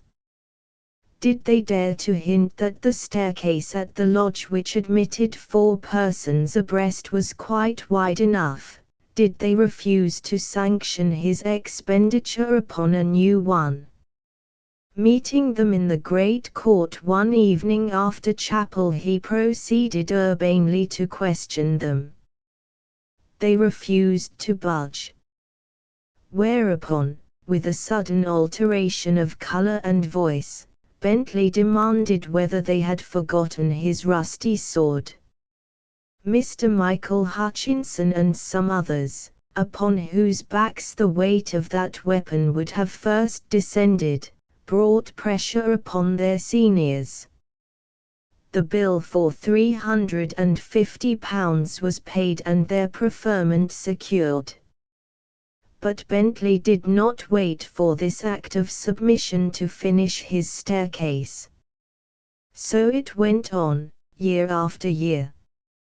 Nor was the arrogance of his behavior always justified by the splendor or utility of the objects he had in view, the creation of the backs, the erection of an observatory, the foundation of a laboratory. More trivial desires were gratified with the same tyranny.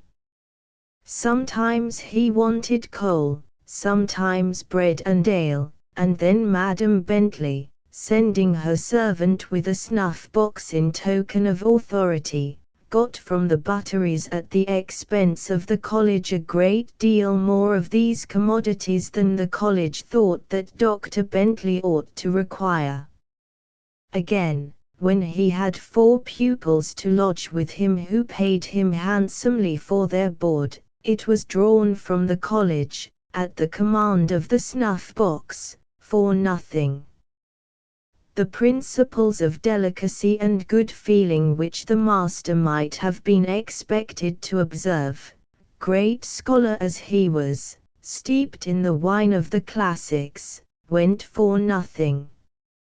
His argument that the few college loaves upon which the 4 young patricians were nourished were amply repaid by the 3 sash windows which he had put into their rooms at his own expense failed to convince the fellows. And when, on Trinity Sunday 1719, the fellows found the famous college ale not to their liking, they were scarcely satisfied when the butler told them that it had been brewed by the master's orders, from the master's malt, which was stored in the master's granary, and though damaged by an insect called the weevil had been paid for at the very high rates which the master demanded. Still these battles over bread and beer are trifles, and domestic trifles at that. His conduct in his profession will throw more light upon our inquiry. For, released from brick and building, bread and beer, patricians and their windows, it may be found that he expanded in the atmosphere of Homer, Horace, and Manilius, and proved in his study the benign nature of those influences which have been wafted down to us through the ages. But there the evidence is even less to the credit of the dead languages. He acquitted himself magnificently, all agree, in the great controversy about the letters of Phalaris. His temper was excellent and his learning prodigious. But that triumph was succeeded by a series of disputes which force upon us the extraordinary spectacle of men of learning and genius, of authority and divinity, brawling about Greek and Latin texts, and calling each other names for all the world like bookies on a racecourse or washerwomen in a back street. For this vehemence of temper and virulence of language were not confined to Bentley alone, they appear unhappily characteristic of the profession as a whole. Early in life, in the year 1691, a quarrel was fastened upon him by his brother chaplain Hoddy for writing Malleus, not as Hoddy preferred, Mola. A controversy in which Bentley displayed learning and wit, and Hoddy accumulated endless pages of bitter argument against the letter S ensued. Hoddy was worsted, and there is too much reason to believe that the offence given by this trivial cause was never afterwards healed. Indeed, to mend a line was to break a friendship.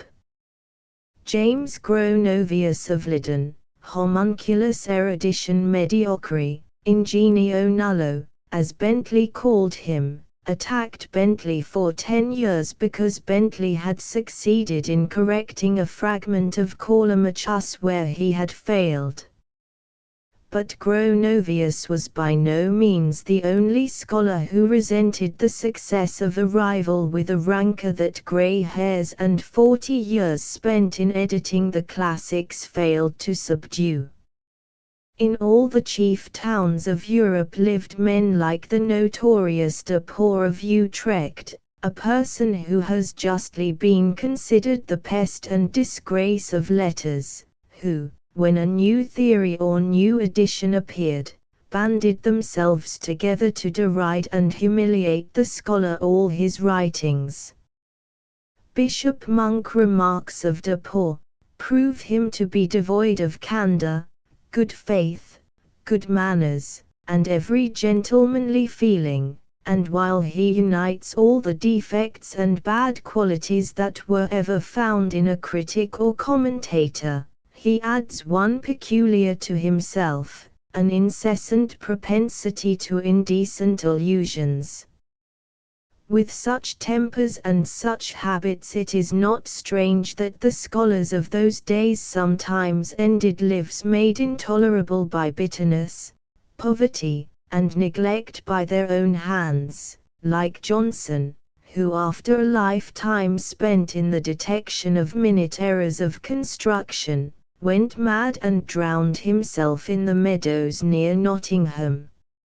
On the 20th of May, 1712, Trinity College was shocked to find that the professor of Hebrew, Dr. Syke, had hanged himself some time this evening, before candlelight, in his sash.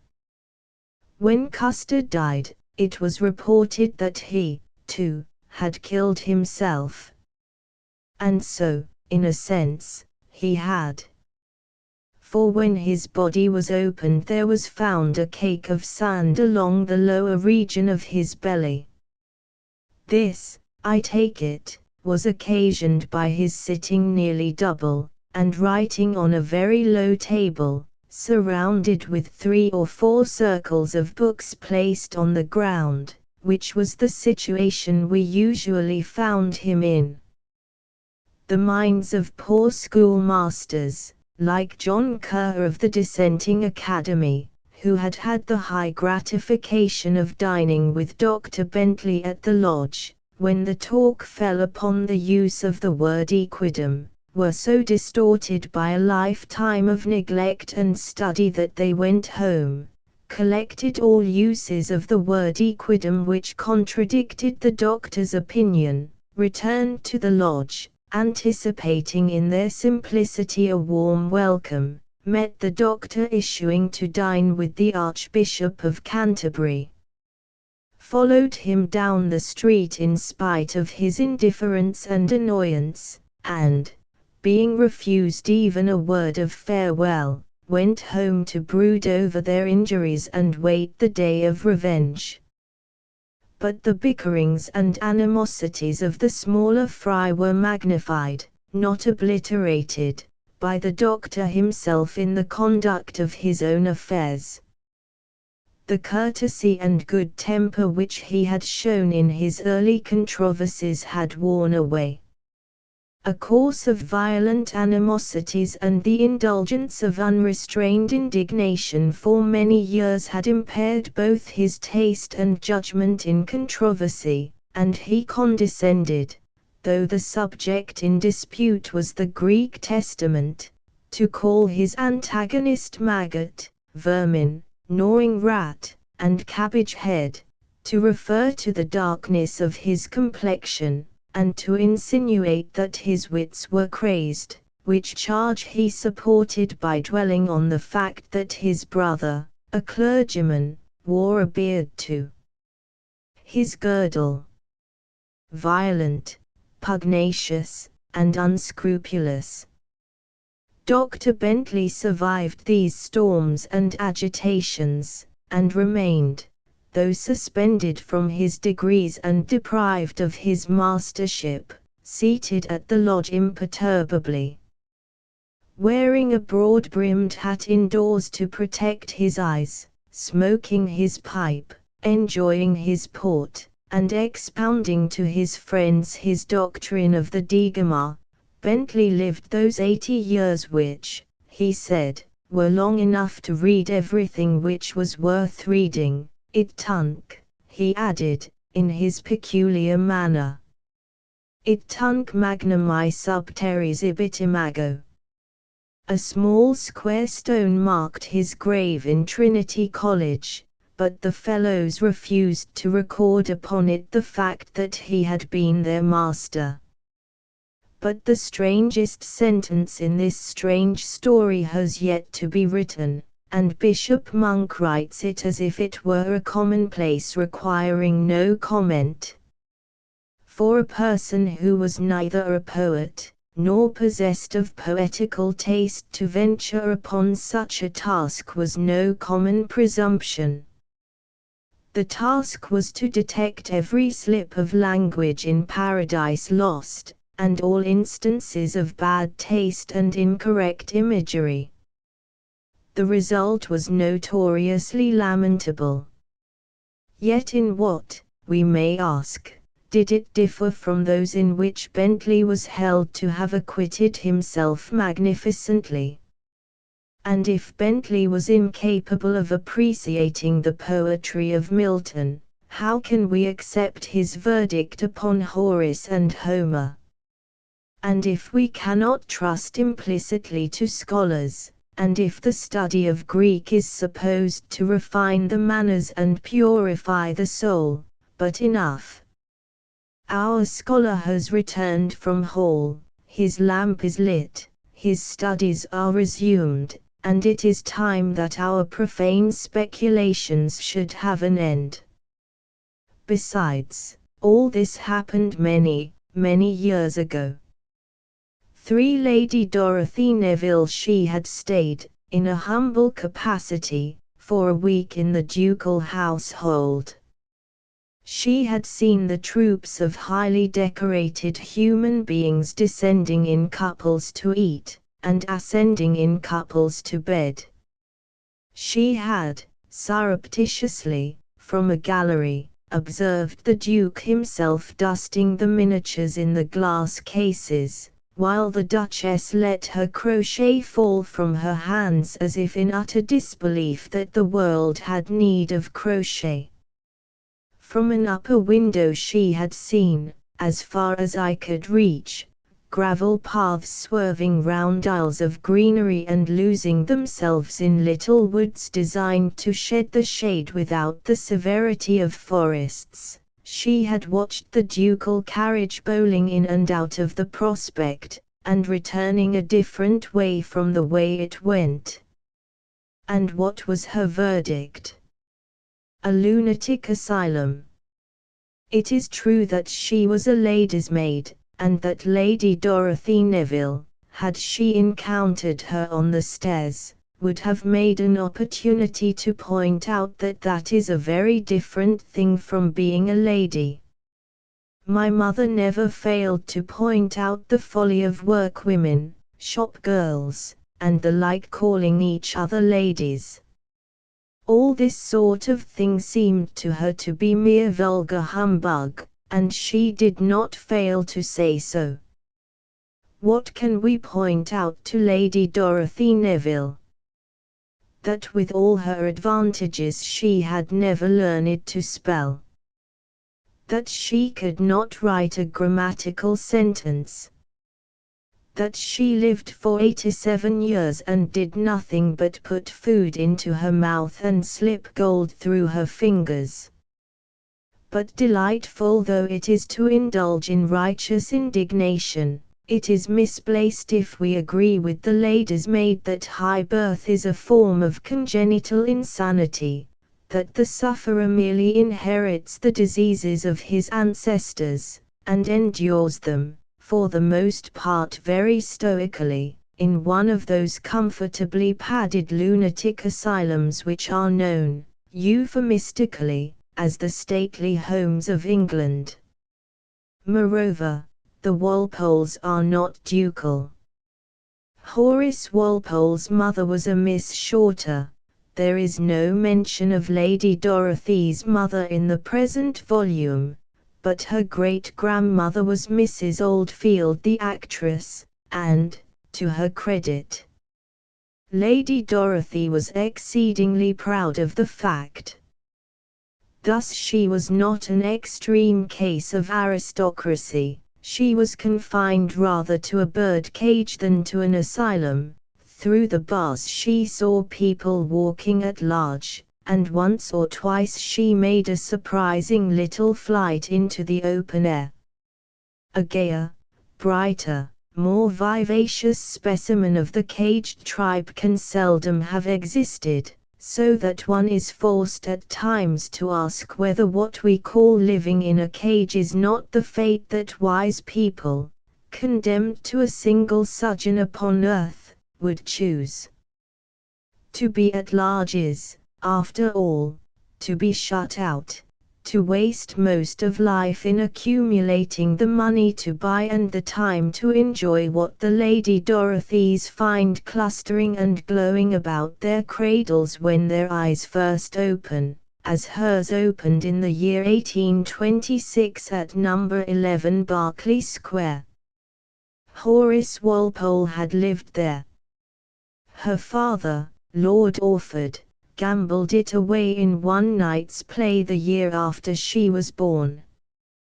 But Walterton Hall, in Norfolk, was full of carving and mantelpieces, and there were rare trees in the garden, and a large and famous lawn.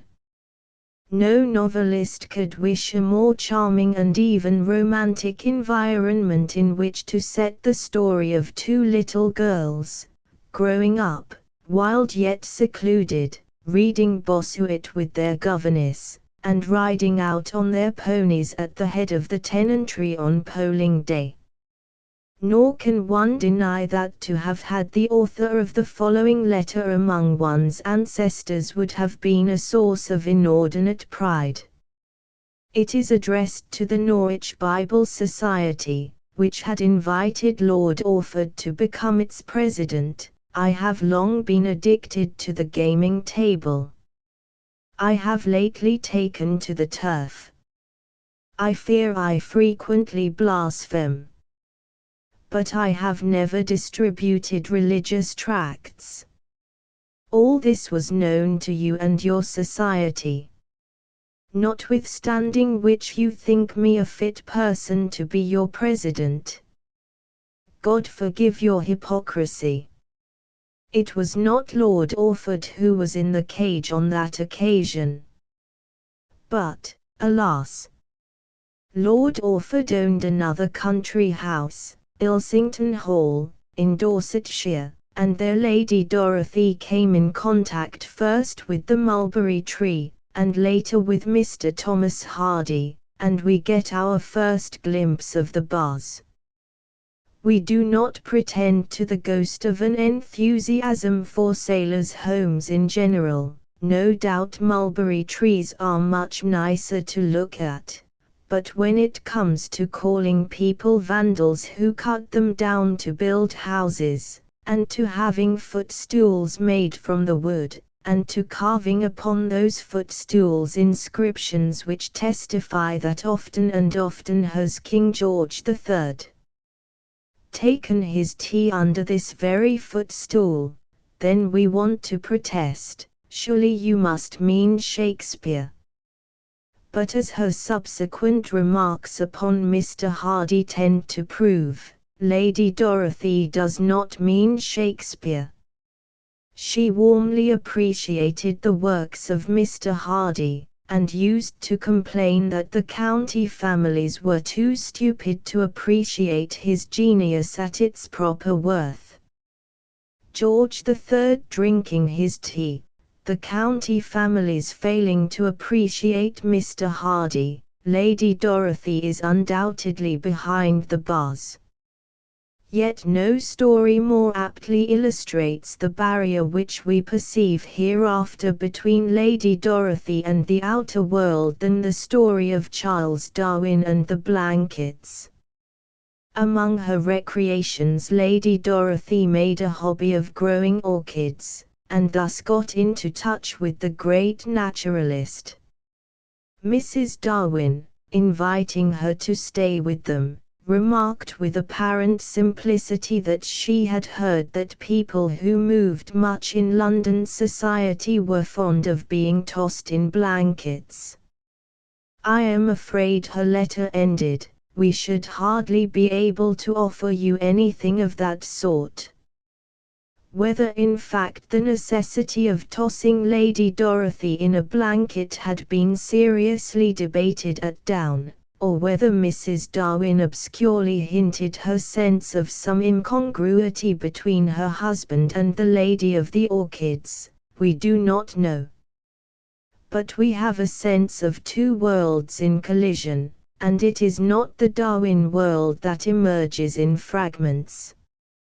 More and more do we see Lady Dorothy hopping from perch to perch, picking at groundsel here, and at hemp seed there, indulging in exquisite trills and roulades, and sharpening her beak against a lump of sugar in a large, airy, magnificently equipped bird cage.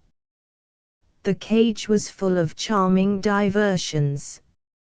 Now she illuminated leaves which had been macerated to skeletons, now she interested herself in improving the breed of donkeys, next she took up the cause of silkworms, almost threatened Australia with a plague of them, and actually succeeded in obtaining enough silk to make a dress. Again she was the first to discover that wood, gone green with decay, can be made, at some expense, into little boxes. She went into the question of funguses and established the virtues of the neglected English truffle. She imported rare fish, spent a great deal of energy in vainly trying to induce storks and Cornish choughs to breed in Sussex, painted on china, emblazoned heraldic arms, and, attaching whistles to the tails of pigeons, produced wonderful effects as of an aerial orchestra when they flew through the air. To the Duchess of Somerset belongs the credit of investigating the proper way of cooking guinea pigs, but Lady Dorothy was one of the first to serve up a dish of these little creatures at luncheon in Charles Street. But all the time the door of the cage was ajar. Raids were made into what Mr. Neville calls Upper Bohemia, from which Lady Dorothy returned with authors, journalists, actors, actresses, or other agreeable and amusing people. Lady Dorothy's judgment is proved by the fact that they seldom misbehaved, and some indeed became quite domesticated, and wrote her very gracefully turned letters. But once or twice she made a flight beyond the cage herself. These horrors, she said, alluding to the middle class, are so clever and we are so stupid, but then look how well they are educated, while our children learn nothing but how to spend their parents' money. She brooded over the fact. Something was going wrong. She was too shrewd and too honest not to lay the blame partly at least upon her own class. I suppose she can just about read, she said of one lady calling herself cultured, and of another, she is indeed curious and well adapted to open bazaars. But to our thinking her most remarkable flight took place a year or two before her death, in the Victoria and Albert Museum. I do so agree with you, she wrote, though I ought not to say so, that the upper class are very, I don't know what to say, but they seem to take no interest in anything, but golfing, etc. One day I was at the Victoria and Albert Museum, just a few sprinkles of legs, for I am sure they looked too frivolous to have bodies and souls attached to them. But what softened the sight to my eyes were two little Japs poring over each article with a handbook. Our bodies, of course, giggling and looking at nothing.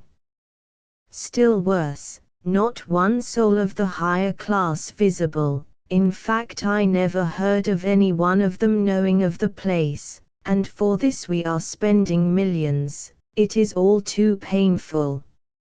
It was all too painful, and the guillotine, she felt, loomed ahead. That catastrophe she was spared, for who could wish to cut off the head of a pigeon with a whistle attached to its tail? But if the whole bird cage had been overturned and the aerial orchestra sent screaming and fluttering through the air, we can be sure, as Mr. Joseph Chamberlain told her, that her conduct would have been a credit to the British aristocracy. For Archbishop Thomson, the origin of Archbishop Thomson was obscure. His great-uncle may reasonably be supposed to have been an ornament to the middle classes. His aunt married a gentleman who was present at the murder of Gustavus III of Sweden, and his father met his death at the age of 87 by treading on a cat in the early hours of the morning. The physical vigor which this anecdote implies was combined in the Archbishop with powers of intellect which promised success in whatever profession he adopted. At Oxford it seemed likely that he would devote himself to philosophy or science. While reading for his degree he found time to write the outlines of the Laws of Thought, which immediately became a recognized textbook for Oxford classes. But though poetry, philosophy, medicine, and the law held out their temptations, he put such thoughts aside, or never entertained them, having made up his mind from the first to dedicate himself to divine service.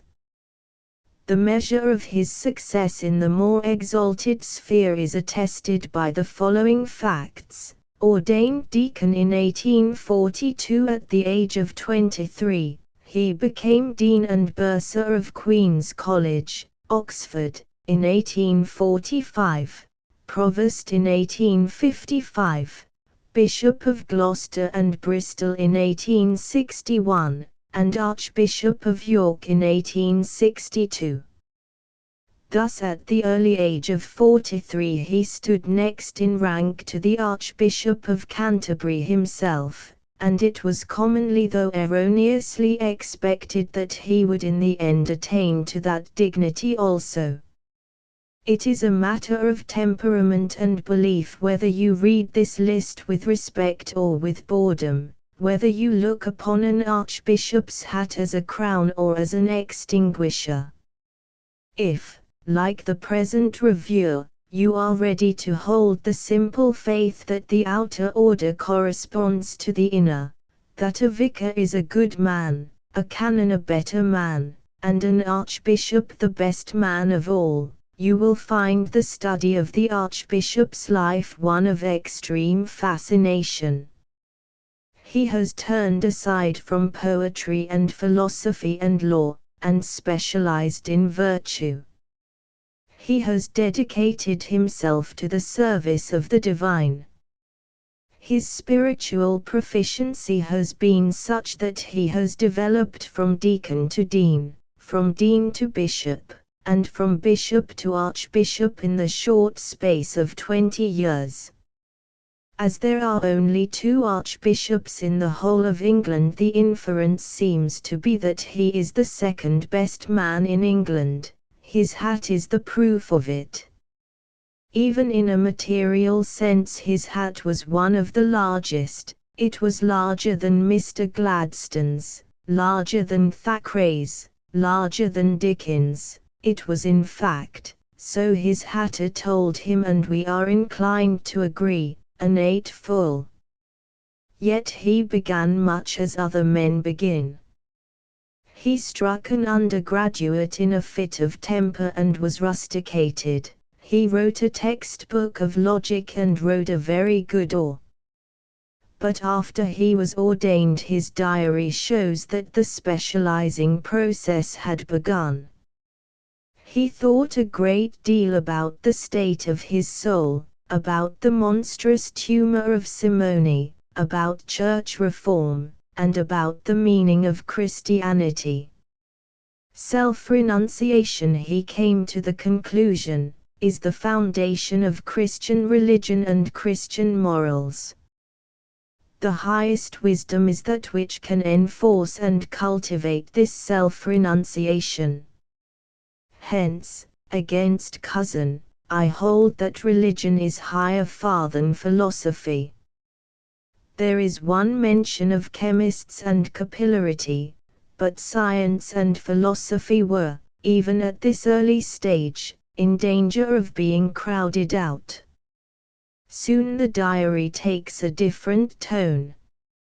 He seems, says his biographer, to have had no time for committing his thoughts to paper. He records his engagements only, and he dines out almost every night. Sir Henry Taylor, whom he met at one of these parties, described him as simple, solid, good, capable, and pleasing. Perhaps it was his solidity combined with his eminently scientific turn of mind, his blandness as well as his bulk, that impressed some of these great people with the confidence that in him the Church had found a very necessary champion. His brawny logic and massive frame seemed to fit him to grapple with a task that taxed the strongest, how, that is, to reconcile the scientific discoveries of the age with religion, and even prove them some of its strongest witnesses for the truth. If anyone could do this, Thomson could. His practical ability, unhampered by any mystical or dreaming tendency, had already proved itself in the conduct of the business affairs of his college. From bishop he became almost instantly archbishop, and in becoming archbishop he became primate of England, governor of the Charterhouse and King's College, London, patron of 120 livings, with the archdeaconries of York, Cleveland, and the East Riding in his gift, and the canonries and prebends in York Minster. Bishop Thorpe itself was an enormous palace. He was immediately faced by the knotty question of whether to buy all the furniture, much of it only poor stuff, or to furnish the house anew, which would cost a fortune. Moreover, there were 7 cows in the park, but these, perhaps, were counterbalanced by 9 children in the nursery. Then the Prince and Princess of Wales came to stay, and the Archbishop took upon himself the task of furnishing the princess's apartments. He went up to London and bought 8 moderator lamps, 2 Spanish figures holding candles, and reminded himself of the necessity of buying soap for Princess. But meanwhile far more serious matters claimed every ounce of his strength. Already he had been exhorted to wield the sure lance of your brawny logic against the sophistries of the authors of essays and reviews, and had responded in a work called Aids to Faith. Near at hand the town of Sheffield, with its large population of imperfectly educated working men, was a breeding ground of skepticism and discontent. The Archbishop made it his special charge. He was fond of watching the rolling of armor plate, and constantly addressed meetings of working men. Now what are these nihilisms, and socialisms, and communisms, and Fenianisms, and secret societies, what do they all mean? He asked. Selfishness, he replied, and assertion of one class against the rest is at the bottom of them all. There was a law of nature, he said, by which wages went up and wages went down. You must accept the declivity as well as the ascent. If we could only get people to learn that, then things would go on a great deal better and smoother. And the working men of Sheffield responded by giving him 500 pieces of cutlery mounted in sterling silver. But presumably there were a certain number of knives among the spoons and the forks. Bishop Colenso, however, was far more troublesome than the working men of Sheffield, and the ritualists vexed him so persistently that even his vast strength felt the strain. The questions which were referred to him for decision were peculiarly fitted to tease and annoy even a man of his bulk and his blandness. Shall a drunkard found dead in a ditch, or a burglar who has fallen through a skylight, be given the benefit of the burial service? He was asked. The question of lighted candles was most difficult.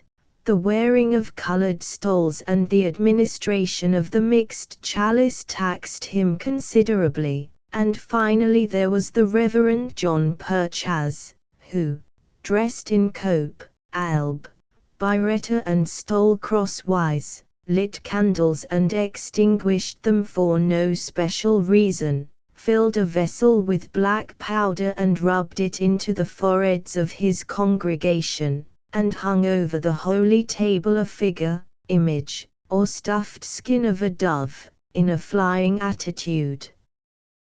The Archbishop's temper, usually so positive and imperturbable, was gravely ruffled. Will there ever come a time when it will be thought a crime to have striven to keep the Church of England as representing the common sense of the nation? He asked. I suppose it may, but I shall not see it. I have gone through a good deal, but I do not repent of having done my best.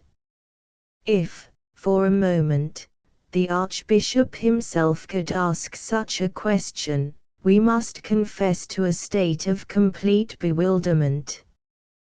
What has become of our superlatively good man? He is harassed and cumbered, spends his time settling questions about stuffed pigeons and colored petticoats, writes over 80 letters before breakfast sometimes, scarcely has time to run over to Paris and buy his daughter a bonnet, and in the end has to ask himself whether one of these days his conduct will not be considered a crime. Was it a crime? And if so, was it his fault? Did he not start out in the belief that Christianity had something to do with renunciation and was not entirely a matter of common sense? If honors and obligations, pomps and possessions, accumulated and encrusted him, how, being an archbishop, could he refuse to accept them? Princesses must have their soap, palaces must have their furniture, children must have their cows. And, pathetic though it seems, he never completely lost his interest in science. He wore a pedometer, he was one of the first to use a camera, he believed in the future of the typewriter, and in his last years he tried to mend a broken clock. He was a delightful father too, he wrote witty, terse, sensible letters, his good stories were much to the point, and he died in harness. Certainly he was a very able man, but if we insist upon goodness, is it easy, is it possible, for a good man to be an archbishop? The patron and the crocus young men and women beginning to write are generally given the plausible but utterly impracticable advice to write what they have to write as shortly as possible, as clearly as possible, and without other thought in their minds except to say exactly what is in them. Nobody ever adds on these occasions the one thing needful, and be sure you choose your patron wisely, though that is the gist of the whole matter. For a book is always written for somebody to read, and, since the patron is not merely the paymaster, but also in a very subtle and insidious way the instigator and inspirer of what is written, it is of the utmost importance that he should be a desirable man. But who, then, is the desirable man? The patron who will cajole the best out of the writer's brain and bring to birth the most varied and vigorous progeny of which he is capable. Different ages have answered the question differently. The Elizabethans, to speak roughly, chose the aristocracy to write for and the playhouse public.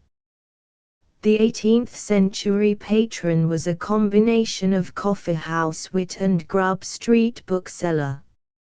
In the 19th century the great writers wrote for the half-crown magazines and the leisured classes. And looking back and applauding the splendid results of these different alliances, it all seems enviably simple, and plain as a pikestaff compared with our own predicament. For whom should we write?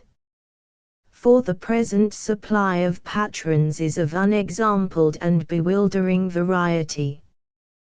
There is the daily press, the weekly press, the monthly press, the English public and the American public, the bestseller public and the worst-seller public, the highbrow public and the red-blood public, all now organized self-conscious entities capable through their various mouthpieces of making their needs known and their approval or displeasure felt. Thus the writer who has been moved by the sight of the first crocus in Kensington Gardens has, before he sets pen to paper, to choose from a crowd of competitors the particular patron who suits him best. It is futile to say, dismiss them all, think only of your crocus, because writing is a method of communication, and the crocus is an imperfect crocus until it has been shed. The first man or the last may write for himself alone, but he is an exception and an unenviable one at that, and the gulls are welcome to his works if the gulls can read them. Granted, then, that every writer has some public or other at the end of his pen, the high-minded will say that it should be a submissive public, accepting obediently whatever he likes to give it. Plausible as the theory sounds, great risks are attached to it. For in that case the writer remains conscious of his public, yet is superior to it, an uncomfortable and unfortunate combination, as the works of Samuel Butler, George Meredith, and Henry James may be taken to prove. Each despised the public, each desired a public, each failed to attain a public, and each wreaked his failure upon the public by a succession, gradually increasing in intensity, of angularities, obscurities, and affectations which no writer whose patron was his equal and friend would have thought it necessary to inflict. Their crocuses in consequence are tortured plants, beautiful and bright, but with something wry-necked about them, malformed, shriveled on the one side, overblown on the other. A touch of the sun would have done them a world of good. Shall we then rush to the opposite extreme and accept, if in fancy alone, the flattering proposals which the editors of the Times and the Daily News may be supposed to make us, £20 down for your crocus in precisely 1500 words, which shall blossom upon every breakfast table from John O'Groats to the Land's End before 9 o'clock tomorrow morning with the writer's name attached. But will one crocus be enough, and must it not be a very brilliant yellow to shine so far, to cost so much, and to have one's name attached to it? The press is undoubtedly a great multiplier of crocuses. But if we look at some of these plants, we shall find that they are only very distantly related to the original little yellow or purple flower which pokes up through the grass in Kensington Gardens about this time of year. The newspaper crocus is amazing but still a very different plant. It fills precisely the space allotted to it. It radiates a golden glow. It is genial, affable, warm-hearted. It is beautifully finished, too, for let nobody think that the art of our dramatic critic of the Times or of Mr. Lynd of the Daily News is an easy one. It is no despicable feat to start 1,000,000 brains running at 9 o'clock in the morning, to give 2,000,000 eyes something bright and brisk and amusing to look at. But the night comes and these flowers fade. So little bits of glass lose their luster if you take them out of the sea. Great prima donnas howl like hyenas if you shut them up in telephone boxes, and the most brilliant of articles when removed from its element is dust and sand and the husks of straw. Journalism embalmed in a book is unreadable. The patron we want, then, is one who will help us to preserve our flowers from decay. But as his qualities change from age to age, and it needs considerable integrity and conviction not to be dazzled by the pretensions or bamboozled by the persuasions of the competing crowd, this business of patron finding is one of the tests and trials of authorship. To know whom to write for is to know how to write. Some of the modern patron's qualities are, however, fairly plain. The writer will require at this moment, it is obvious, a patron with the book-reading habit rather than the play-going habit. Nowadays, too, he must be instructed in the literature of other times and races. But there are other qualities which our special weaknesses and tendencies demand in him. There is the question of indecency, for instance, which plagues us and puzzles us much more than it did the Elizabethans. The 20th century patron must be immune from shock.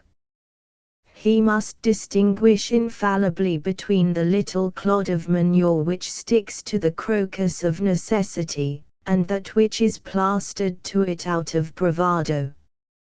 He must be a judge, too, of those social influences which inevitably play so large a part in modern literature, and able to say which matures and fortifies, which inhibits and makes sterile.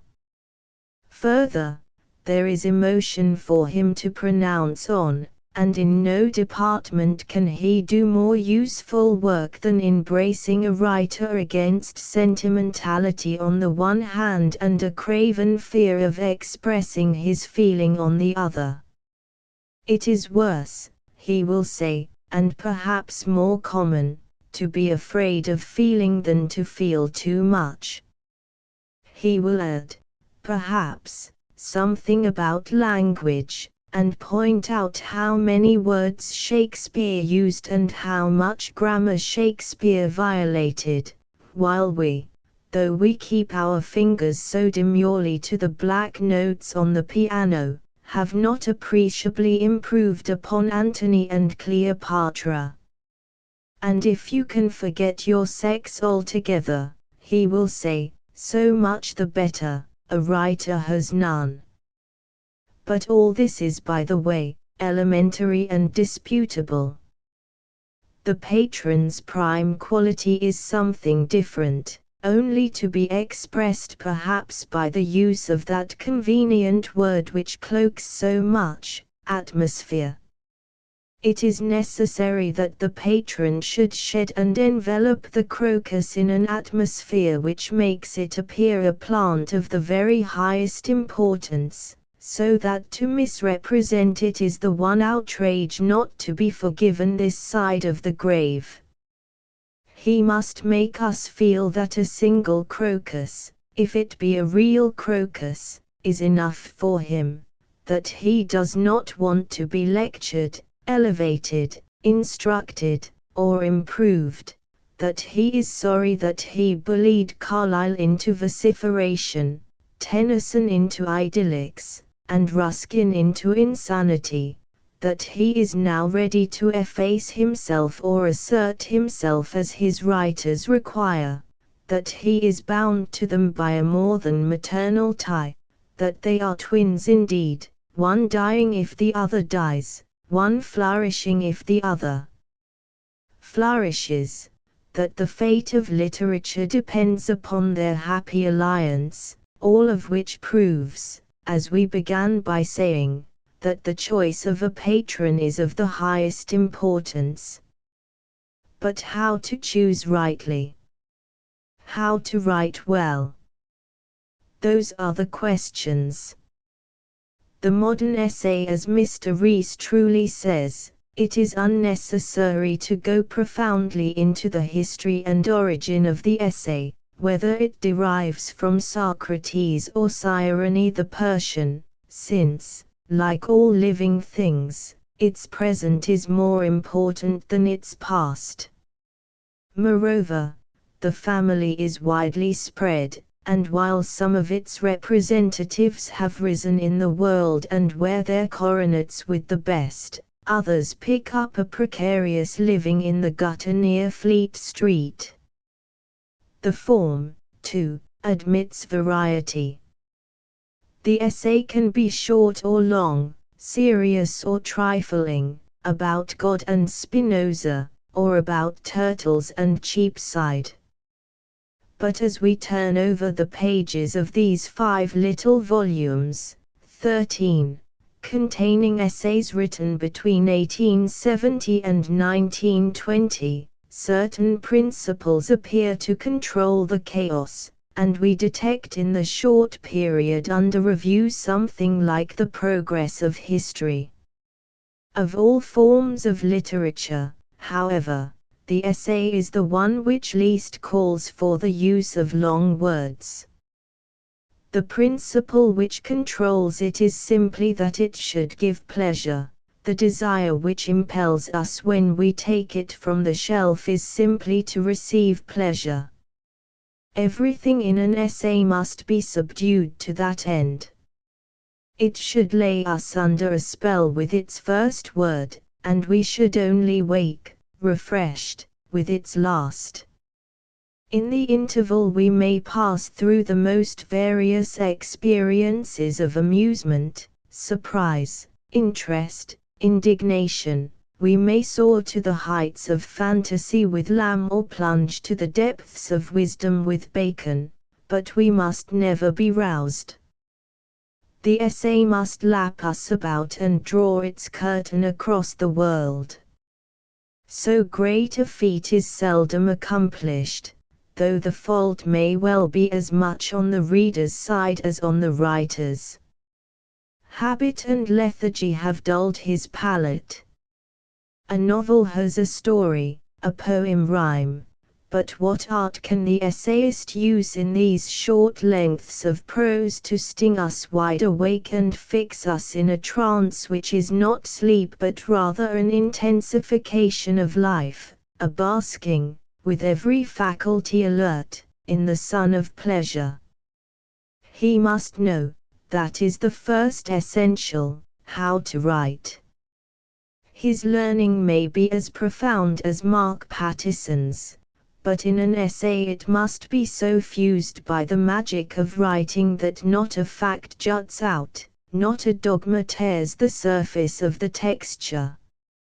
Macaulay in one way, Froude in another, did this superbly over and over again. They have blown more knowledge into us in the course of one essay than the innumerable chapters of 100 textbooks. But when Mark Pattison has to tell us, in the space of 35 little pages, about Montin, we feel that he had not previously assimilated M. Grun. M. Grun was a gentleman who once wrote a bad book. M. Grun and his book should have been embalmed for our perpetual delight in amber. But the process is fatiguing. It requires more time and perhaps more temper than Pattison had at his command. He served M. Grun up raw, and he remains a crude berry among the cook meats, upon which our teeth must grate forever. Something of the sort applies to Matthew Arnold and a certain translator of Spinoza. Literal truth-telling and finding fault with a culprit for his good are out of place in an essay, where everything should be for our good and rather for eternity than for the March number of the Fortnightly Review. But if the voice of the scold should never be heard in this narrow plot, there is another voice which is as a plague of locusts. The voice of a man stumbling drowsily among loose words, clutching aimlessly at vague ideas. The voice, for example, of Mr. Hutton in the following passage. Add to this that his married life was very brief, only 7 years and a half, being unexpectedly cut short, and that his passionate reverence for his wife's memory and genius, in his own words, a religion, was one which, as he must have been perfectly sensible, he could not make to appear otherwise than extravagant, not to say an hallucination, in the eyes of the rest of mankind, and yet that he was possessed by an irresistible yearning to attempt to embody it in all the tender and enthusiastic hyperbole of which it is so pathetic to find a man who gained his fame by his dry light a master, and it is impossible not to feel that the human incidents in Mr. Mill's career are very sad. A book could take that blow, but it sinks an essay. A biography in 2 volumes is indeed the proper depositary, for there, where the license is so much wider, and hints and glimpses of outside things make part of the feast, we refer to the old type of Victorian volume. These yawns and stretches hardly matter, and have indeed some positive value of their own. But that value, which is contributed by the reader, perhaps illicitly, in his desire to get as much into the book from all possible sources as he can, must be ruled out here. There is no room for the impurities of literature in an essay. Somehow or other, by dint of labor or bounty of nature, or both combined, the essay must be pure. Pure like water or pure like wine, but pure from dullness, deadness, and deposits of extraneous matter. Of all writers in the first volume, Walter Pater best achieves this arduous task, because before setting out to write his essay, Notes on Leonardo da Vinci, he has somehow contrived to get his material fused. He is a learned man, but it is not knowledge of Leonardo that remains with us, but a vision, such as we get in a good novel where everything contributes to bring the writer's conception as a whole before us. Only here, in the essay, where the bounds are so strict and facts have to be used in their nakedness, The true writer like Walter Pater makes these limitations yield their own quality.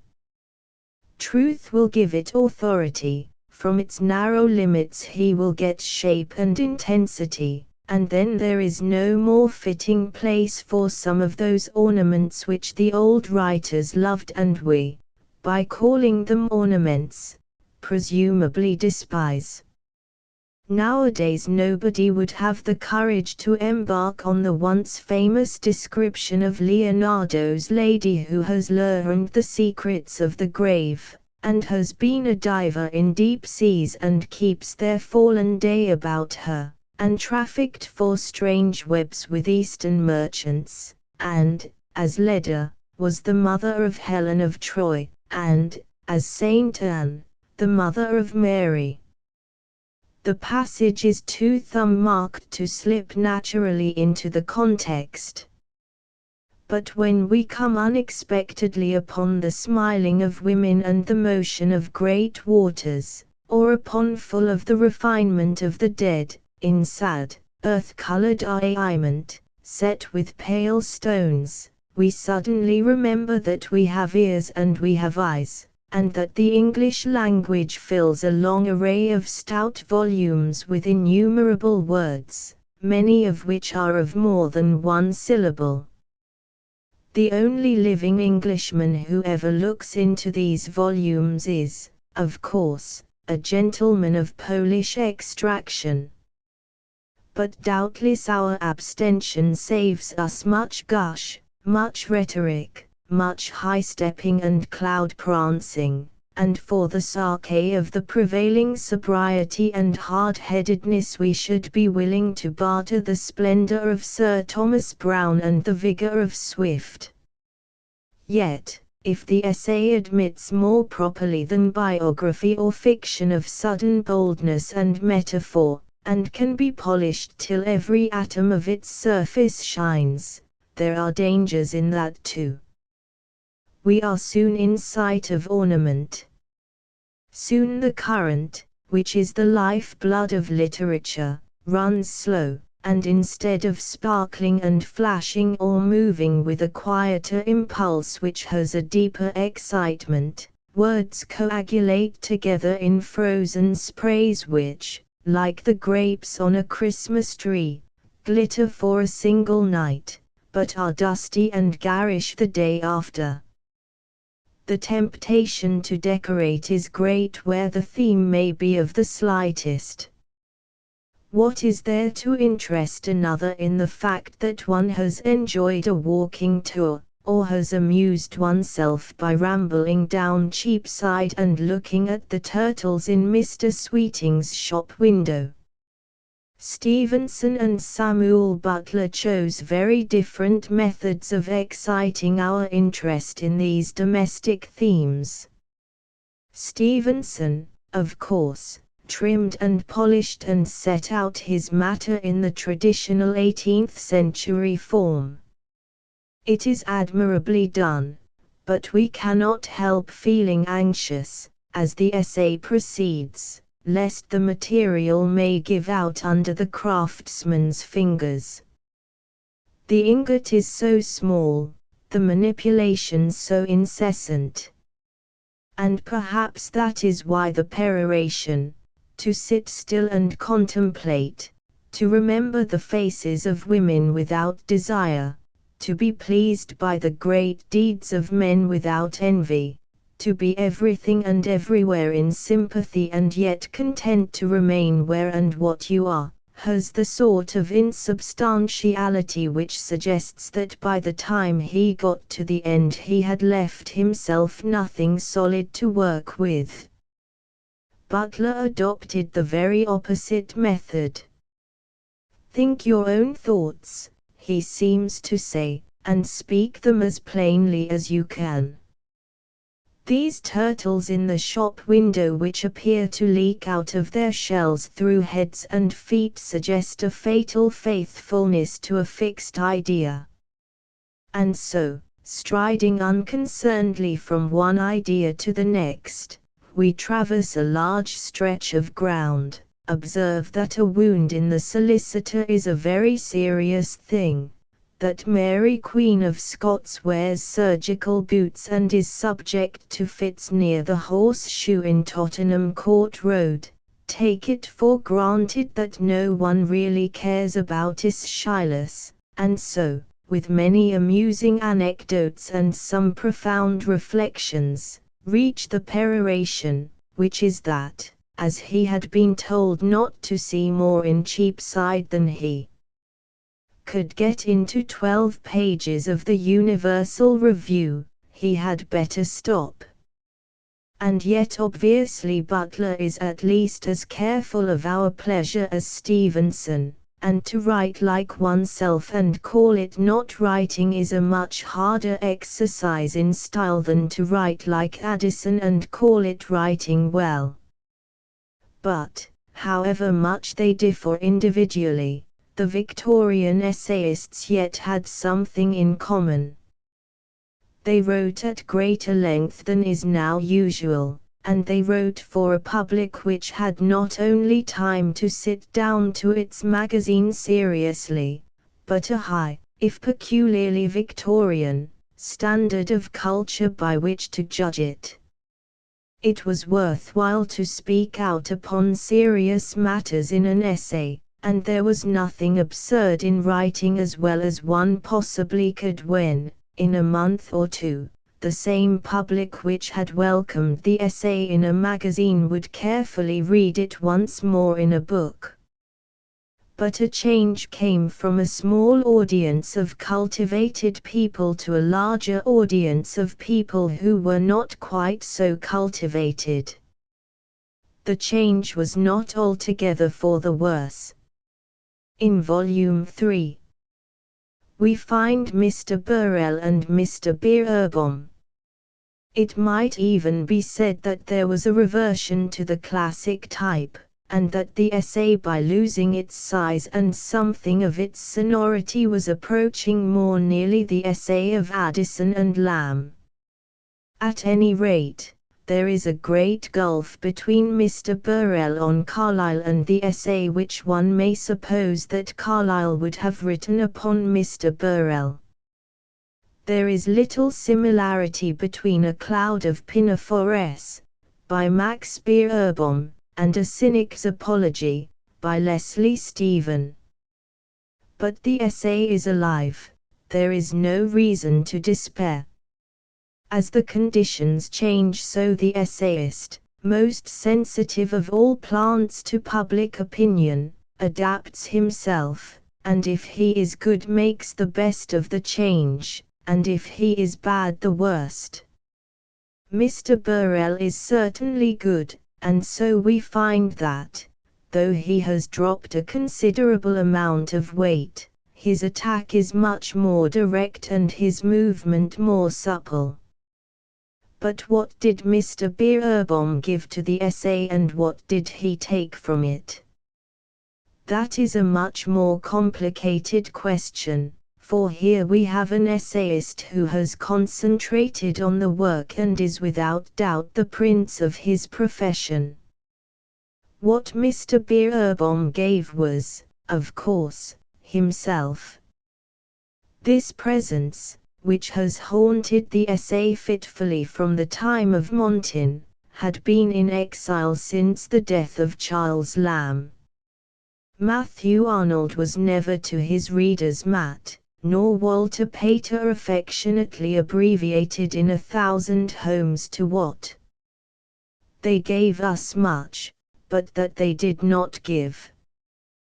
Thus, sometime in the 90s, it must have surprised readers accustomed to exhortation, information, and denunciation to find themselves familiarly addressed by a voice which seemed to belong to a man no larger than themselves. He was affected by private joys and sorrows, and had no gospel to preach and no learning to impart. He was himself, simply and directly, and himself he has remained. Once again we have an essayist capable of using the essayist's most proper but most dangerous and delicate tool. He has brought personality into literature, not unconsciously and impurely, but so consciously and purely that we do not know whether there is any relation between Max the essayist and Mr. Beerbohm the man. We only know that the spirit of personality permeates every word that he writes. The triumph is the triumph of style. For it is only by knowing how to write that you can make use in literature of yourself, that self which, while it is essential to literature, is also its most dangerous antagonist. Never to be yourself and yet always, that is the problem. Some of the essayists in Mr. Rees' collection, to be frank, have not altogether succeeded in solving it. We are nauseated by the sight of trivial personalities decomposing in the eternity of print. As talk, no doubt, it was charming, and certainly the writer is a good fellow to meet over a bottle of beer.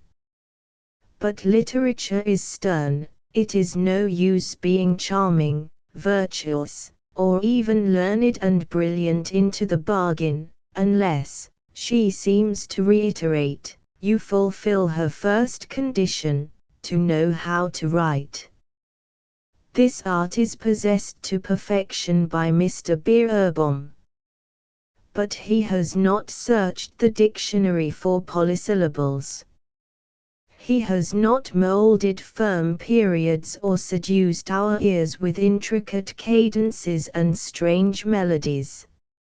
Some of his companions, Henley and Stevenson, for example, are momentarily more impressive. But a cloud of Pinafores had in it that indescribable inequality, stir, and final expressiveness which belong to life and to life alone. You have not finished with it because you have read it, any more than friendship is ended because it is time to part. Life wells up and alters and adds. Even things in a bookcase change if they are alive. We find ourselves wanting to meet them again, we find them altered. So we look back upon essay after essay by Mr. Beerbohm, knowing that, come September or May, we shall sit down with them and talk. Yet it is true that the essayist is the most sensitive of all writers to public opinion. The drawing room is the place where a great deal of reading is done nowadays, and the essays of Mr. Beerbohm lie, with an exquisite appreciation of all that the position exacts, upon the drawing-room table. There is no gin about, no strong tobacco, no puns, drunkenness, or insanity. Ladies and gentlemen talk together, and some things, of course, are not said. But if it would be foolish to attempt to confine Mr. Beerbohm to one room, it would be still more foolish, unhappily, to make him, the artist, the man who gives us only his best, the representative of our age. There are no essays by Mr. Beerbohm in the 4th or 5th volumes of the present collection. His age seems already a little distant, and the drawing-room table, as it recedes, begins to look rather like an altar where, once upon a time, people deposited offerings, fruit from their own orchards, gifts carved with their own hands. Now once more the conditions have changed. The public needs essays as much as ever, and perhaps even more. The demand for the light middle not exceeding 1,500 words, or in special cases 1,750, much exceeds the supply. where Lamb wrote one essay and Max perhaps writes two, Mr. Belloc at a rough computation produces 365. They are very short, it is true. Yet with what dexterity the practiced essayist will utilize his space, beginning as close to the top of the sheet as possible, judging precisely how far to go, when to turn, and how, without sacrificing a hair's breadth of paper, to wheel about and alight accurately upon the last word his editor allows. As a feat of skill it is well worth watching. But the personality upon which Mr. Belloc, like Mr. Beerbohm, depends suffers in the process. It comes to us not with the natural richness of the speaking voice, but strained and thin and full of mannerisms and affectations, like the voice of a man shouting through a megaphone to a crowd on a windy day.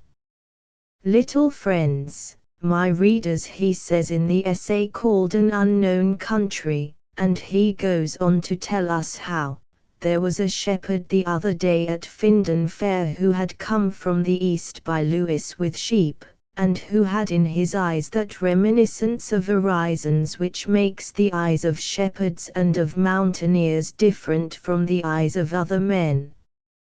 I went with him to hear what he had to say, for shepherds talk quite differently from other men. Happily this shepherd had little to say, even under the stimulus of the inevitable mug of beer, about the unknown country, for the only remark that he did make proves him either a minor poet, unfit for the care of sheep, or Mr. Belloc himself masquerading with a fountain pen. That is the penalty which the habitual essayist must now be prepared to face. He must masquerade. He cannot afford the time either to be himself or to be other people. He must skim the surface of thought and dilute the strength of personality. He must give us a worn weekly halfpenny instead of a solid sovereign once a year. But it is not Mr. Belloc only who has suffered from the prevailing conditions. The essays which bring the collection to the year 1920 may not be the best of their author's work, but, if we accept writers like Mr. Conrad and Mr. Hudson, who have strayed into essay writing accidentally, and concentrate upon those who write essays habitually, we shall find them a good deal affected by the change in their circumstances. To write weekly, to write daily, to write shortly, to write for busy people catching trains in the morning or for tired people coming home in the evening, is a heart-breaking task for men who know good writing from bad. They do it, but instinctively draw out of harm's way anything precious that might be damaged by contact with the public, or anything sharp that might irritate its skin. And so, if one reads Mr. Lucas, Mr. Lynd, or Mr. Squire in the bulk, one feels that a common grain silvers everything. They are as far removed from the extravagant beauty of Walter Pater as they are from the intemperate candor of Leslie Stephen. Beauty and courage are dangerous spirits to battle in a column and a half, and thought, like a brown paper parcel in a waistcoat pocket, has a way of spoiling the symmetry of an article. It is a kind, tired, apathetic world for which they write, and the marvel is that they never cease to attempt, at least, to write well. But there is no need to pity Mr. Cluttonbrook for this change in the essayist's conditions. He has clearly made the best of his circumstances and not the worst. One hesitates even to say that he has had to make any conscious effort in the matter, so naturally has he effected the transition from the private essayist to the public, from the drawing room to the Albert Hall. Paradoxically enough, the shrinkage in size has brought about a corresponding expansion of individuality. We have no longer the I of Max and of Lamb, but the we of public bodies and other sublime personages. It is we who go to hear the magic flute, we who ought to profit by it, we, in some mysterious way, who, in our corporate capacity, once upon a time actually wrote it. For music and literature and art must submit to the same generalization, or they will not carry to the farthest recesses of the Albert Hall. That the voice of Mr. Clutton-Brock, so sincere and so disinterested, carries such a distance and reaches so many without pandering to the weakness of the mass or its passions must be a matter of legitimate satisfaction to us all. But while we are gratified, I, that unruly partner in the human fellowship, is reduced to despair. I must always think things for himself, and feel things for himself. To share them in a diluted form with the majority of well-educated and well-intentioned men and women is for him sheer agony, and while the rest of us listen intently and profit profoundly, I slips off to the woods and the fields and rejoices in a single blade of grass or a solitary potato. In the 5th volume of Modern Essays, it seems, we have got some way from pleasure and the art of writing. But in justice to the essayists of 1920 we must be sure that we are not praising the famous because they have been praised already and the dead because we shall never meet them wearing spats in Piccadilly. We must know what we mean when we say that they can write and give us pleasure. We must compare them, we must bring out the quality. We must point to this and say it is good because it is exact, truthful, and imaginative. Nay, retire men cannot when they would, neither will they, when it were reason, but are impatient of privateness, even in age and sickness, which require the shadow, like old townsmen, that will still be sitting at their street door, though thereby they offer age to scorn and to this, and say it is bad because it is loose, plausible, and commonplace, with courteous and precise cynicism on his lips. He thought of quiet virginal chambers, of waters singing under the moon, of terraces where taintless music sobbed into the open night, of pure maternal mistresses with protecting arms and vigilant eyes, of fields slumbering in the sunlight, of leagues of ocean heaving under warm tremulous heavens, of hot ports, gorgeous and perfumed. It goes on, but already we are bemused with sound and neither feel nor hear. The comparison makes us suspect that the art of writing has for backbone some fierce attachment to an idea. It is on the back of an idea, something believed in with conviction or seen with precision and thus compelling words to its shape, that the diverse company which included Lamb and Bacon, and Mr. Beerbohm and Hudson, and Vernon Lee and Mr. Conrad, and Leslie Stephen and Butler and Walter Pater reaches the farther shore. Very various talents have helped or hindered the passage of the idea into words. Some scrape through painfully, others fly with every wind favoring. But Mr. Belloc and Mr. Lucas and Mr. Lynd and Mr. Squire are not fiercely attached to anything in itself.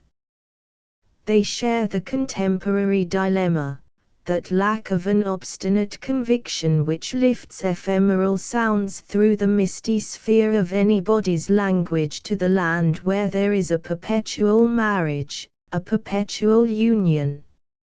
Vague as all definitions are, a good essay must have this permanent quality about it. It must draw its curtain round us, but it must be a curtain that shuts us in, not out. 13. Modern English Essays, edited by Ernest Rhys, 5 vols. Dent. Joseph Conrad, 14. Suddenly, without giving us time to arrange our thoughts or prepare our phrases, our guest has left us, and his withdrawal without farewell or ceremony is in keeping with his mysterious arrival, long years ago, to take up his lodging in this country. For there was always an air of mystery about him.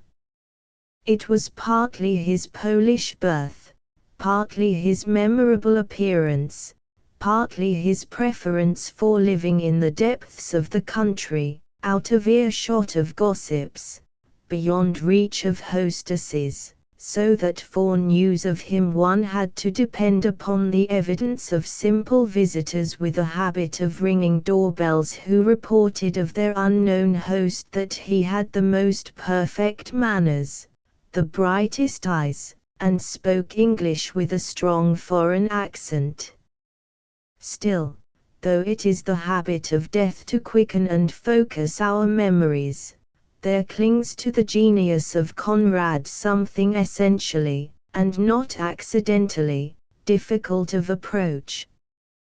His reputation of later years was, with one obvious exception, undoubtedly the highest in England, yet he was not popular. He was read with passionate delight by some, others he left cold and lustreless. Among his readers were people of the most opposite ages and sympathies.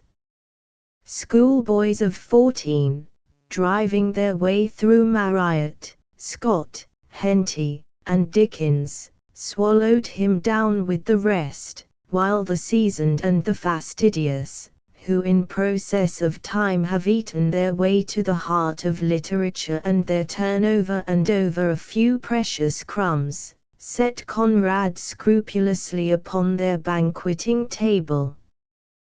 One source of difficulty and disagreement is, of course, to be found, where men have at all times found it, in his beauty.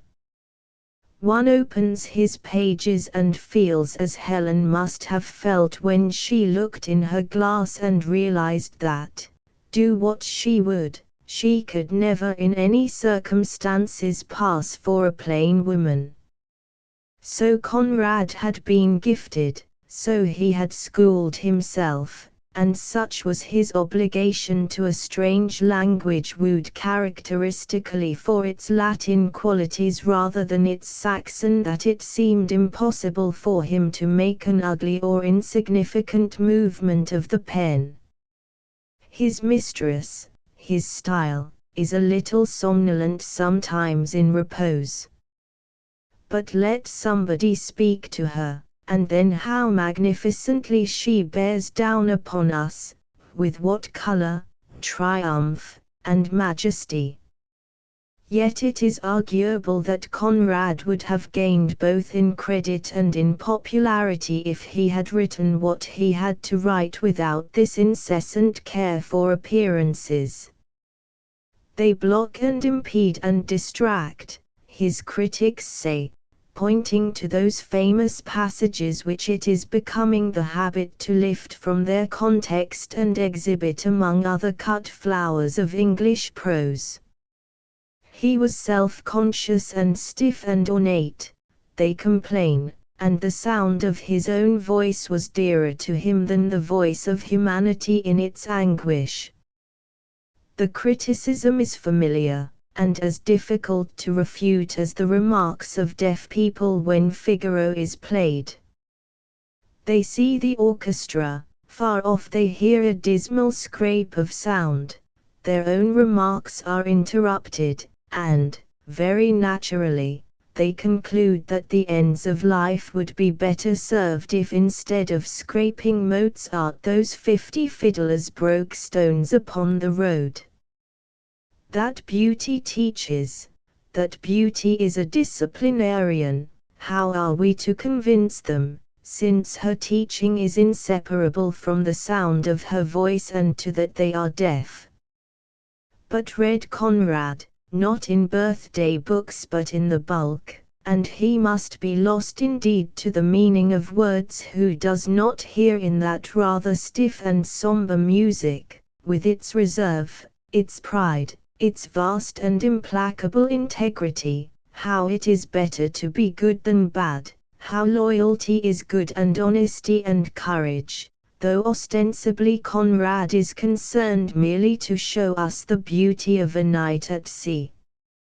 But it is ill work dragging such intimations from their element.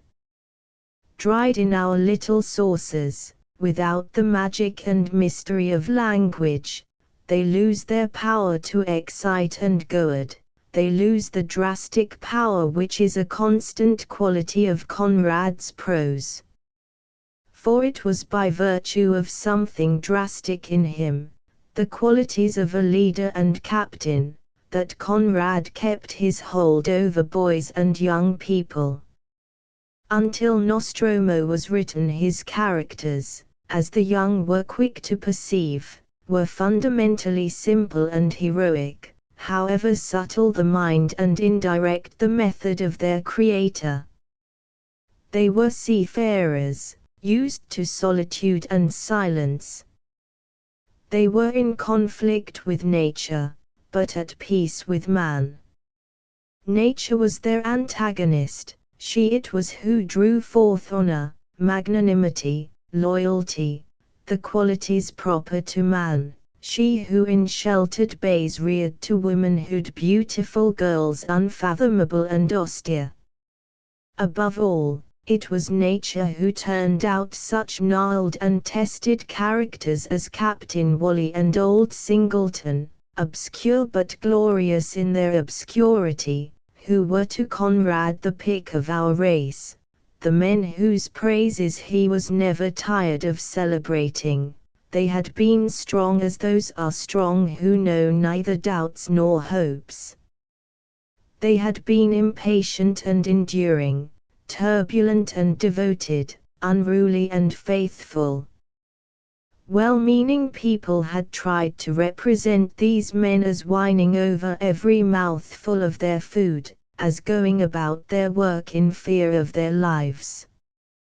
But in truth they had been men who knew toil, privation, violence, debauchery, but knew not fear, and had no desire of spite in their hearts.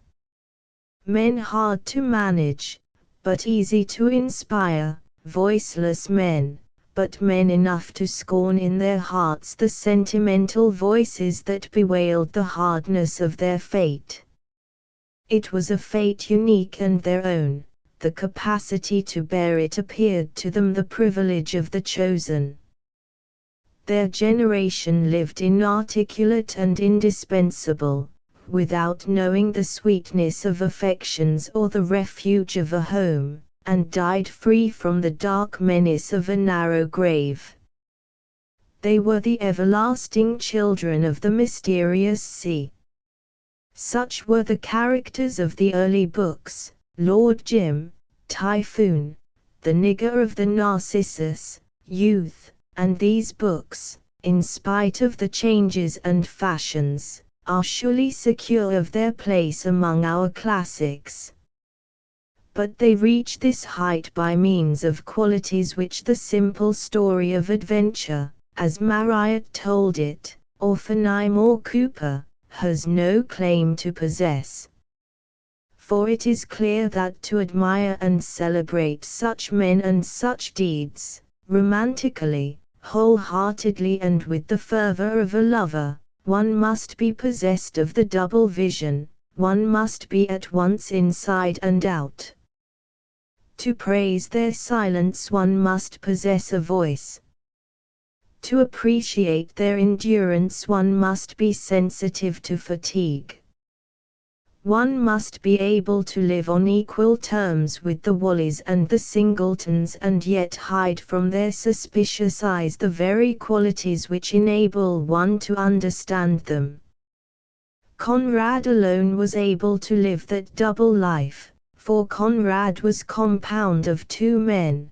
Together with the sea captain dwelled that subtle, refined, and fastidious analyst whom he called Marlowe. A most discreet, understanding man, he said of Marlowe. Marlowe was one of those born observers who are happiest in retirement. Marlowe liked nothing better than to sit on deck, in some obscure creek of the Thames, smoking and recollecting, smoking and speculating, sending after his smoke beautiful rings of words until all the summer's night became a little clouded with tobacco smoke. Marlowe, too, had a profound respect for the men with whom he had sailed, but he saw the humor of them. He nosed out and described in masterly fashion those livid creatures who prey successfully upon the clumsy veterans. He had a flair for human deformity, his humor was sardonic. Nor did Marlowe live entirely wreathed in the smoke of his own cigars. He had a habit of opening his eyes suddenly and looking, at a rubbish heap, at a port, at a shop counter, and then complete in its burning ring of light that thing is flashed bright upon the mysterious background. Introspective and analytical, Marlowe was aware of this peculiarity. He said the power came to him suddenly. He might, for instance, overhear a French officer murmur "Mon Dieu, how the time passes." Nothing, he comments, could have been more commonplace than this remark, but its utterance coincided for me with a moment of vision. It's extraordinary how we go through life with eyes half shut, with dull ears, with dormant thoughts. Nevertheless, there can be but few of us who had never known one of these rare moments of awakening, when we see, hear, understand, ever so much, everything, in a flash, before we fall back again into our agreeable somnolence. I raised my eyes when he spoke, and I saw him as though I had never seen him before. Picture after picture he painted thus upon that dark background, ships first and foremost, ships at anchor, ships flying before the storm, ships in harbor. He painted sunsets and dawns, he painted the night, he painted the sea in every aspect, he painted the gaudy brilliancy of eastern ports, and men and women, their houses and their attitudes. He was an accurate and unflinching observer, schooled to that absolute loyalty towards his feelings and sensations, which, Conrad wrote, an author should keep hold of in his most exalted moments of creation. And very quietly and compassionately Marlowe sometimes lets fall a few words of epitaph which remind us, with all that beauty and brilliancy before our eyes, of the darkness of the background. Thus a rough and ready distinction would make us say that it is Marlowe who comments, Conrad who creates. It would lead us, aware that we are on dangerous ground, to account for that change which, Conrad tells us, took place when he had finished the last story in the Typhoon volume, a subtle change in the nature of the inspiration, by some alteration in the relationship of the two old friends. It seemed somehow that there was nothing more in the world to write about. It was Conrad, let us suppose, Conrad the creator, who said that, looking back with sorrowful satisfaction upon the stories he had told, feeling as he well might that he could never better the storm in the nigger of the Narcissus, or render more faithful tribute to the qualities of British seamen than he had done already in Youth and Lord Jim. It was then that Marlowe, the commentator, reminded him how, in the course of nature, one must grow old, sit smoking on deck, and give up seafaring. But, he reminded him, those strenuous years had deposited their memories, and he even went so far perhaps as to hint that, though the last word might have been said about Captain Wally and his relation to the universe, there remained on shore a number of men and women whose relationships, though of a more personal kind, might be worth looking into. If we further suppose that there was a volume of Henry James on board and that Marlowe gave his friend the book to take to bed with him, we may seek support in the fact that it was in 1905 that Conrad wrote a very fine essay upon that master. For some years, then, it was Marlowe who was the dominant partner. Nostromo, chance, the arrow of gold represent that stage of the alliance which some will continue to find the richest of all. The human heart is more intricate than the forest, they will say, it has its storms, it has its creatures of the night, and if as novelist you wish to test man in all his relationships, the proper antagonist is man, his ordeal is in society, not solitude. For them there will always be a peculiar fascination in the books where the light of those brilliant eyes falls not only upon the waste of waters but upon the heart in its perplexity. But it must be admitted that, if Marlowe thus advised Conrad to shift his angle of vision, the advice was bold. For the vision of a novelist is both complex and specialized. Complex, because behind his characters and apart from them must stand something stable to which he relates them, specialized because since he is a single person with one sensibility the aspects of life in which he can believe with conviction are strictly limited.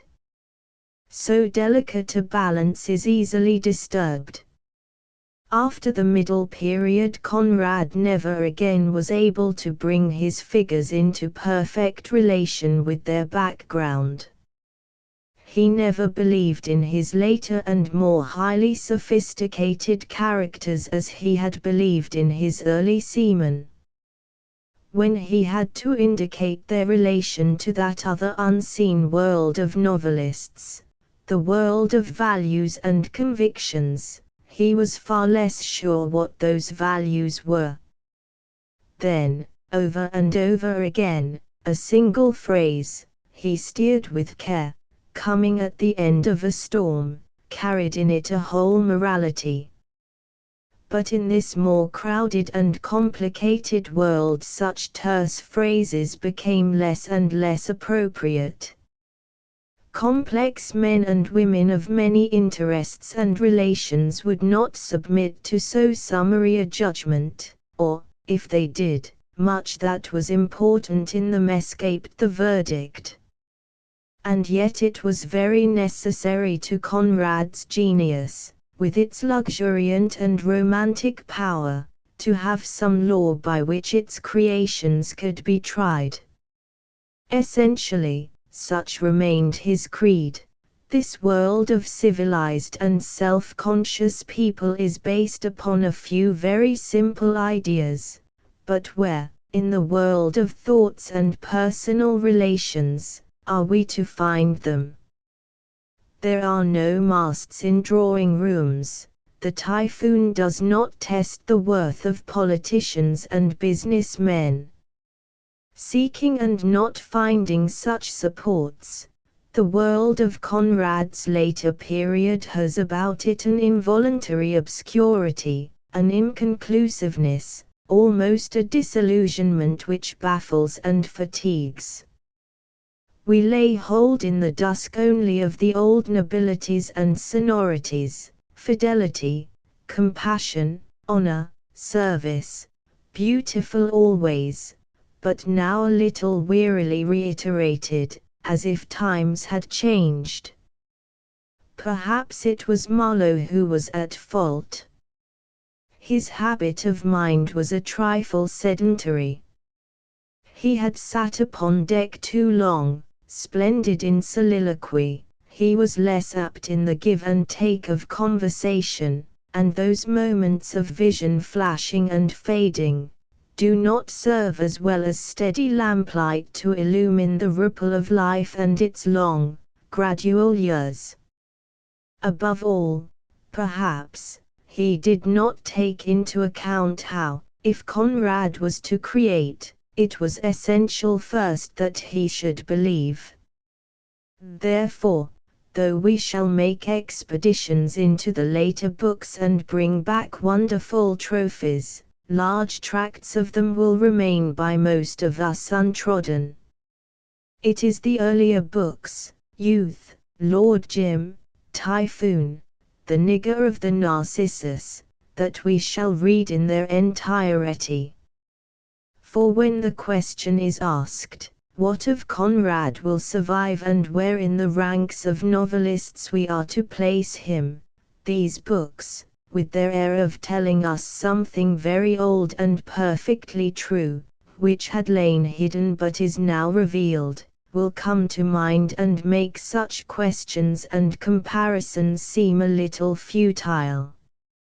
Complete and still, very chaste and very beautiful, they rise in the memory as, on these hot summer nights, in their slow and stately way first one star comes out and then another. 14 August, 1924.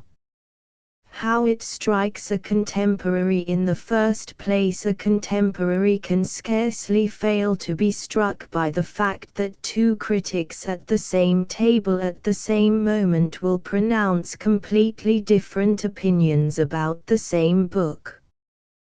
Here, on the right, it is declared a masterpiece of English prose; on the left, simultaneously, a mere mass of waste paper which, if the fire could survive it, should be thrown upon the flames. Yet both critics are in agreement about Milton and about Keats. They display an exquisite sensibility and have undoubtedly a genuine enthusiasm. It is only when they discuss the work of contemporary writers that they inevitably come to blows.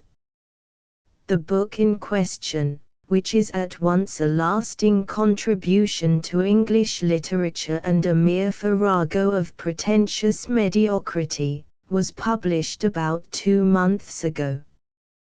That is the explanation, that is why they differ. The explanation is a strange one. It is equally disconcerting to the reader who wishes to take his bearings in the chaos of contemporary literature and to the writer who has a natural desire to know whether his own work, produced with infinite pains and in almost utter darkness, is likely to burn forever among the fixed luminaries of English letters or, on the contrary, to put out the fire. But if we identify ourselves with the reader and explore his dilemma first, our bewilderment is short-lived enough. The same thing has happened so often before. We have heard the doctors disagreeing about the new and agreeing about the old twice a year on the average, in spring and autumn, ever since Robert Elsmere, or was it Stephen Phillips, somehow pervaded the atmosphere, and there was the same disagreement among grown-up people about them. It would be much more marvelous, and indeed much more upsetting, if, for a wonder, both gentlemen agreed, pronounced Blank's book an undoubted masterpiece, and thus faced us with the necessity of deciding whether we should back their judgment to the extent of 10 and sixpence. Both are critics of reputation. The opinions tumbled out so spontaneously here will be starched and stiffened into columns of sober prose which will uphold the dignity of letters in England and America. It must be some innate cynicism, then, some ungenerous distrust of contemporary genius, which determines us automatically as the talk goes on that, were they to agree, which they show no signs of doing, half a guinea is altogether too large a sum to squander upon contemporary enthusiasms, and the case will be met quite adequately by a card to the library. Still the question remains, and let us put it boldly to the critics themselves. Is there no guidance nowadays for a reader who yields to none in reverence for the dead, but is tormented by the suspicion that reverence for the dead is vitally connected with understanding of the living? After a rapid survey, both critics are agreed that there is unfortunately no such person. For what is their own judgment worth where new books are concerned? Certainly not 10 and sixpence.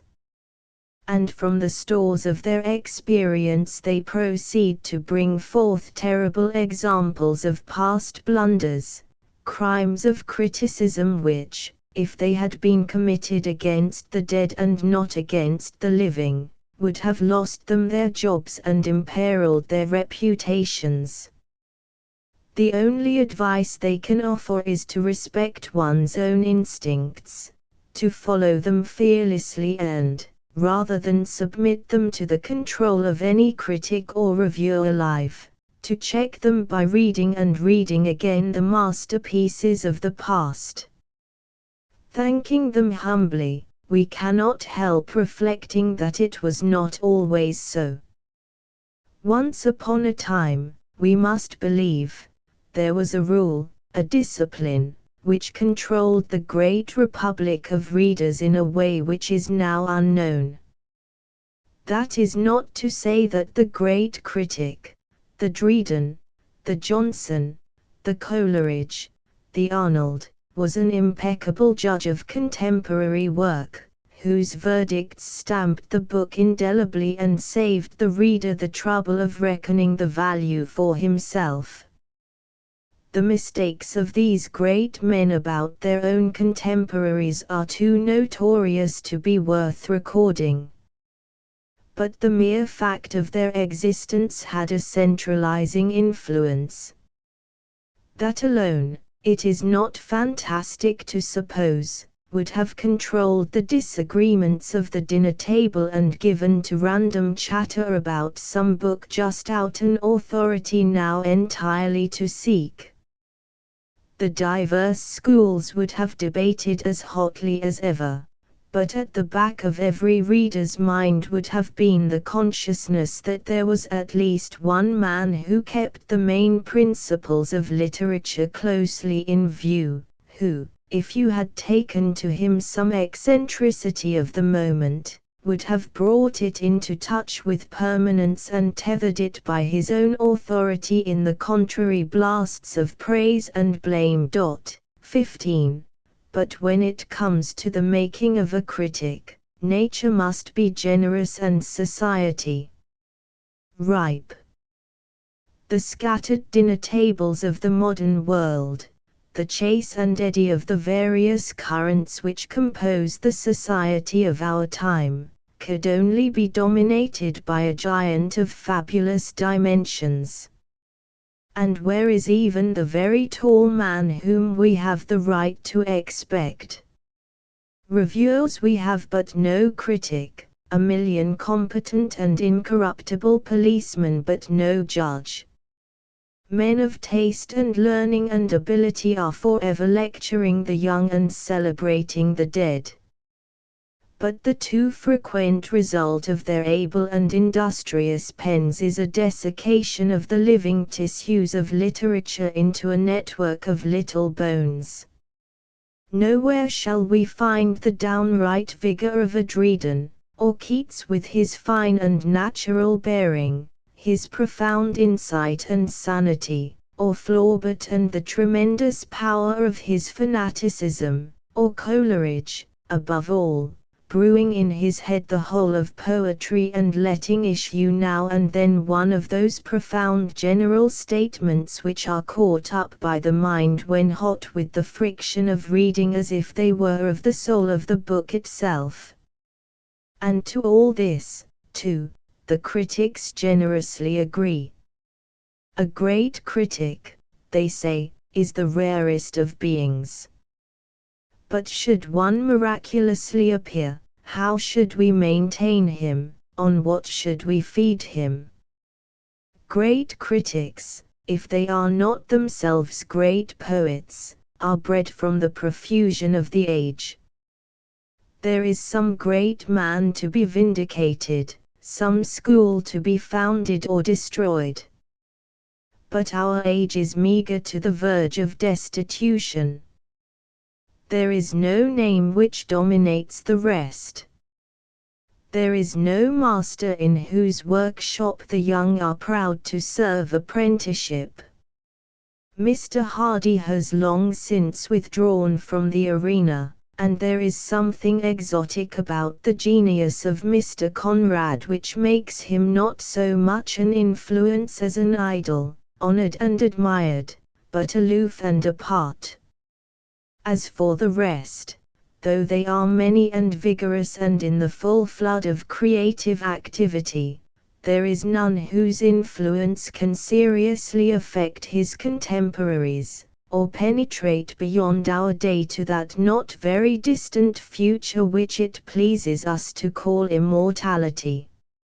If we make a century our test, and ask how much of the work produced in these days in England will be in existence then, we shall have to answer not merely that we cannot agree upon the same book, but that we are more than doubtful whether such a book there is. It is an age of fragments. A few stanzas, a few pages, a chapter here and there, the beginning of this novel, the end of that, are equal to the best of any age or author.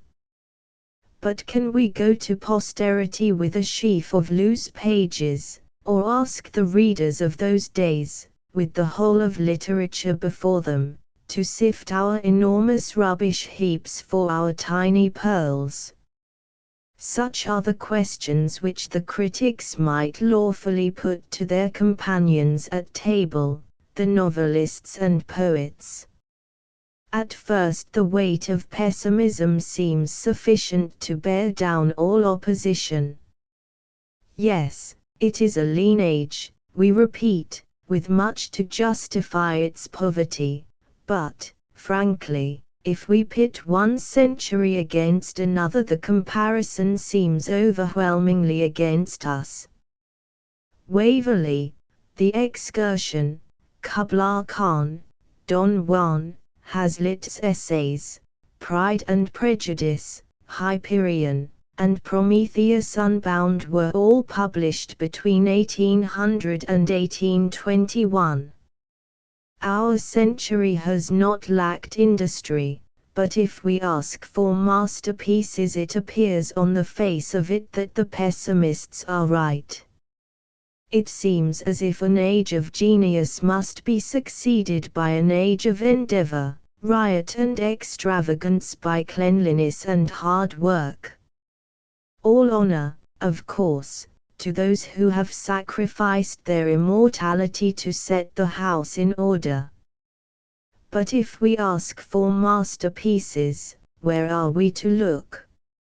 A little poetry, we may feel sure, will survive, a few poems by Mr. Yeats, by Mr. Davies, by Mr. de la Mare, Mr. Lawrence, of course, has moments of greatness, but ours of something very different.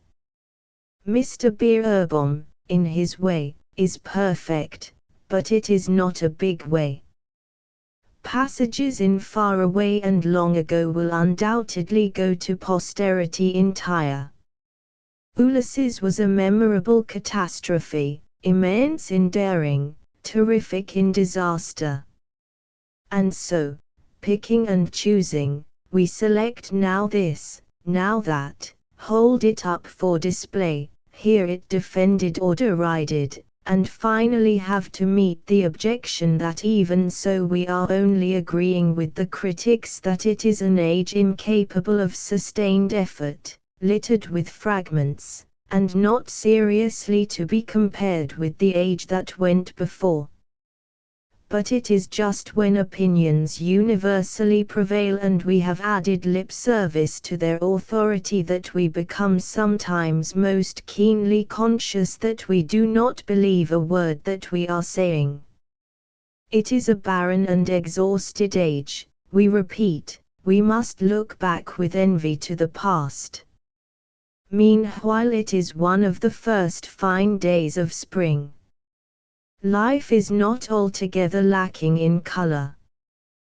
The telephone, which interrupts the most serious conversations and cuts short the most weighty observations, has a romance of its own. And the random talk of people who have no chance of immortality and thus can speak their minds out has a setting, often, of lights, streets, houses, human beings, beautiful or grotesque, which will weave itself into the moment forever. But this is life, the talk is about literature.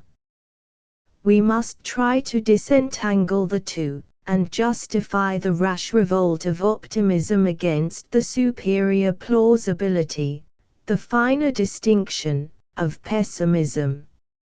Our optimism, then, is largely instinctive.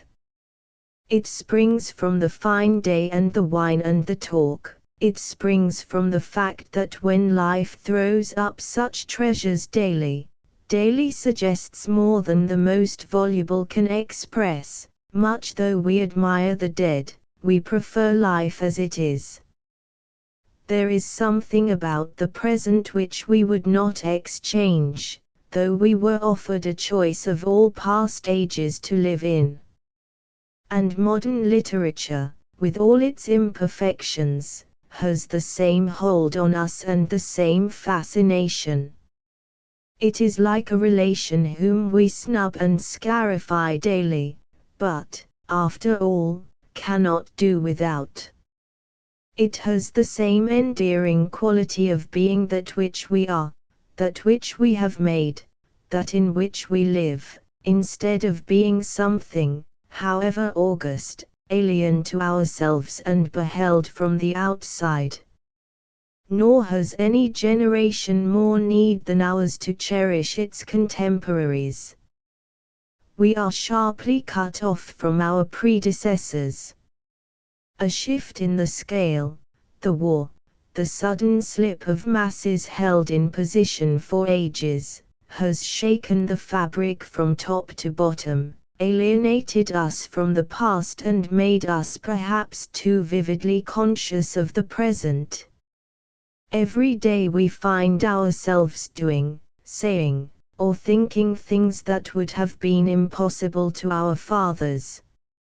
And we feel the differences which have not been noted far more keenly than the resemblances which have been very perfectly expressed. New books lure us to read them partly in the hope that they will reflect this rearrangement of our attitude, these scenes, thoughts, and apparently fortuitous groupings of incongruous things which impinge upon us with so keen a sense of novelty, and, as literature does, give it back into our keeping, whole and comprehended. Here indeed there is every reason for optimism. No age can have been more rich than ours in writers determined to give expression to the differences which separate them from the past and not to the resemblances which connect them with it. It would be invidious to mention names, but the most casual reader dipping into poetry, into fiction, into biography can hardly fail to be impressed by the courage, the sincerity, in a word, by the widespread originality of our time. But our exhilaration is strangely curtailed. Book after book leaves us with the same sense of promise unachieved, of intellectual poverty, of brilliance which has been snatched from life but not transmuted into literature. Much of what is best in contemporary work has the appearance of being noted under pressure, taken down in a bleak shorthand which preserves with astonishing brilliance the movements and expressions of the figures as they pass across the screen. But the flash is soon over, and there remains with us a profound dissatisfaction. The irritation is as acute as the pleasure was intense.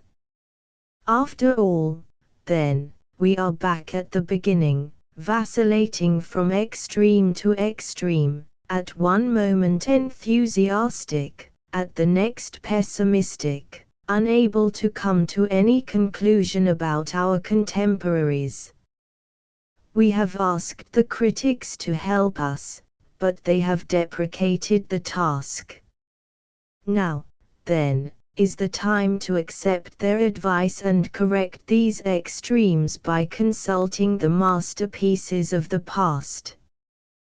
We feel ourselves indeed driven to them, impelled not by calm judgment but by some imperious need to anchor our instability upon their security. But, honestly, the shock of the comparison between past and present is at first disconcerting. Undoubtedly there is a dullness in great books. There is an unabashed tranquility in page after page of Wordsworth and Scott and Miss Austen which is sedative to the verge of somnolence.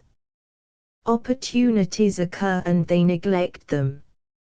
Shades and subtleties accumulate and they ignore them.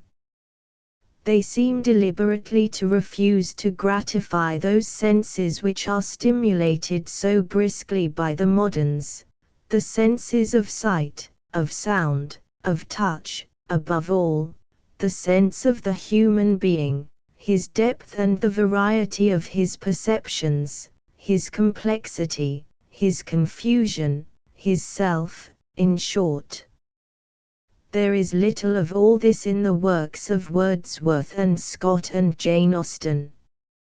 From what, then, arises that sense of security which gradually, delightfully, and completely overcomes us? It is the power of their belief, their conviction, that imposes itself upon us. In Wordsworth, the philosophic poet, this is obvious enough. But it is equally true of the careless Scot, who scribbled masterpieces to build castles before breakfast, and of the modest maiden lady who wrote furtively and quietly simply to give pleasure. In both there is the same natural conviction that life is of a certain quality. They have their judgment of conduct. They know the relations of human beings towards each other and towards the universe. Neither of them probably has a word to say about the matter outright, but everything depends on it. Only believe, we find ourselves saying, and all the rest will come of itself. Only believe. To take a very simple instance which the recent publication of the Watsons brings to mind, that a nice girl will instinctively try to soothe the feelings of a boy who has been snubbed at a dance, and then, if you believe it implicitly and unquestioningly, you will not only make people 100 years later feel the same thing, but you will make them feel it as literature. For certainty of that kind is the condition which makes it possible to write. To believe that your impressions hold good for others is to be released from the cramp and confinement of personality. It is to be free, as Scott was free, to explore with a vigor which still holds us spellbound the whole world of adventure and romance. It is also the first step in that mysterious process in which Jane Austen was so great an adept. The little grain of experience once selected, believed in, and set outside herself, could be put precisely in its place, and she was then free to make of it, by a process which never yields its secrets to the analyst, into that complete statement which is literature. So then our contemporaries afflict us because they have ceased to believe. The most sincere of them will only tell us what it is that happens to himself. They cannot make a world, because they are not free of other human beings. They cannot tell stories because they do not believe the stories are true. They cannot generalize. They depend on their senses and emotions, whose testimony is trustworthy, rather than on their intellects whose message is obscure. And they have perforce to deny themselves the use of some of the most powerful and some of the most exquisite of the weapons of their craft. With the whole wealth of the English language at the back of them, they timidly pass about from hand to hand and book to book only the meanest copper coins. Set down at a fresh angle of the eternal prospect, they can only whip out their notebooks and record with agonized intensity the flying gleams, which light on what? And the transitory splendors, which may, perhaps, compose nothing whatever. But here the critics interpose, and with some show of justice. If this description holds good, they say, and is not, as it may well be, entirely dependent upon our position at the table and certain purely personal relationships to mustard pots and flower vases, then the risks of judging contemporary work are greater than ever before. There is every excuse for them if they are wide of the mark. And no doubt it would be better to retreat, as Matthew Arnold advised, from the burning ground of the present to the safe tranquility of the past. We enter on burning ground, wrote Matthew Arnold, as we approach the poetry of times so near to us, poetry like that of Byron, Shelley, and Wordsworth, of which the estimates are so often not only personal, but personal with passion, and this, they remind us, was written in the year 1880. Beware, they say, of putting under the microscope 1 inch of a ribbon which runs many miles. Things sort themselves out if you wait. Moderation and a study of the classics are to be recommended. Moreover, life is short. The Byron centenary is at hand, and the burning question of the moment is, did he, or did he not, marry his sister? To sum up, then, if indeed any conclusion is possible when everybody is talking at once and it is time to be going, it seems that it would be wise for the writers of the present to renounce for themselves the hope of creating masterpieces.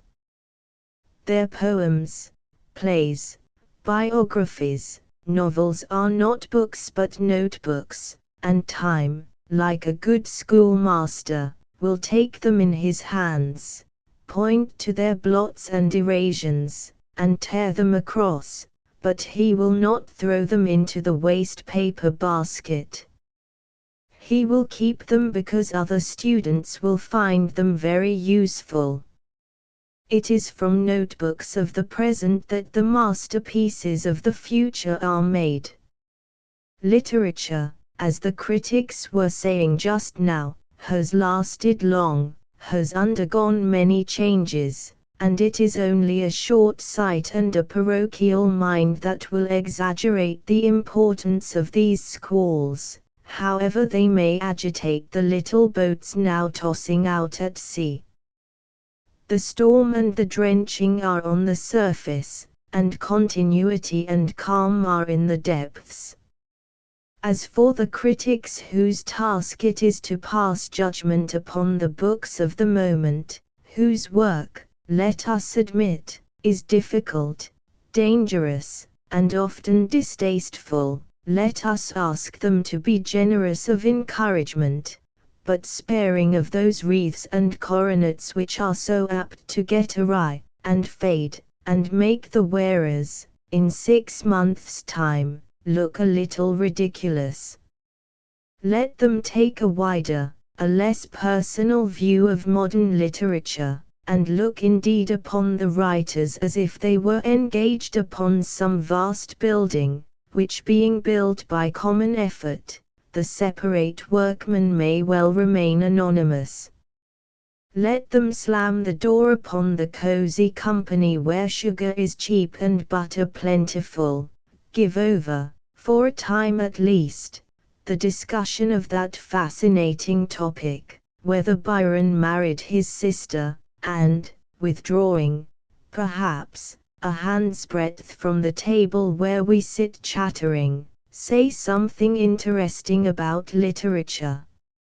Let us buttonhole them as they leave, and recall to their memory that gaunt aristocrat, Lady Hester Stanhope, who kept a milk-white horse in her stable in readiness for the Messiah and was forever scanning the mountain tops, impatiently but with confidence, for signs of his approach, and ask them to follow her example, scan the horizon, see the past in relation to the future, and so prepare the way for masterpieces to come. 15. How violent these are two quotations will show. It, told by an idiot, should be read as The Tempest should be read, and as Gulliver's Travels should be read, for if Miss Macaulay's poetic gift happens to be less sublime than those of the author of The Tempest, and if her irony happens to be less tremendous than that of the author of Gulliver's Travels, her justice and wisdom are no less noble than theirs. The Daily News. The next day we read, for the rest one can only say that if Mr. Eliot had been pleased to write in demotic English the waste land might not have been, as it just is to all but anthropologists, and literati, so much waste paper. The Manchester Guardian. End of the Project Gutenberg ebook. The Common Reader updated editions will replace the previous one, the old editions will be renamed.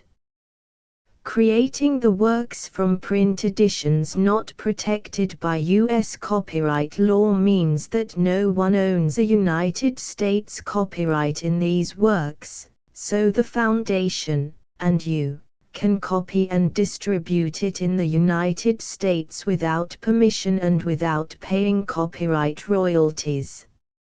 Special rules, set forth in the general terms of use part of this license, apply to copying and distributing Project Gutenberg trademark symbol electronic works to protect the Project Gutenberg trademark symbol concept and trademark.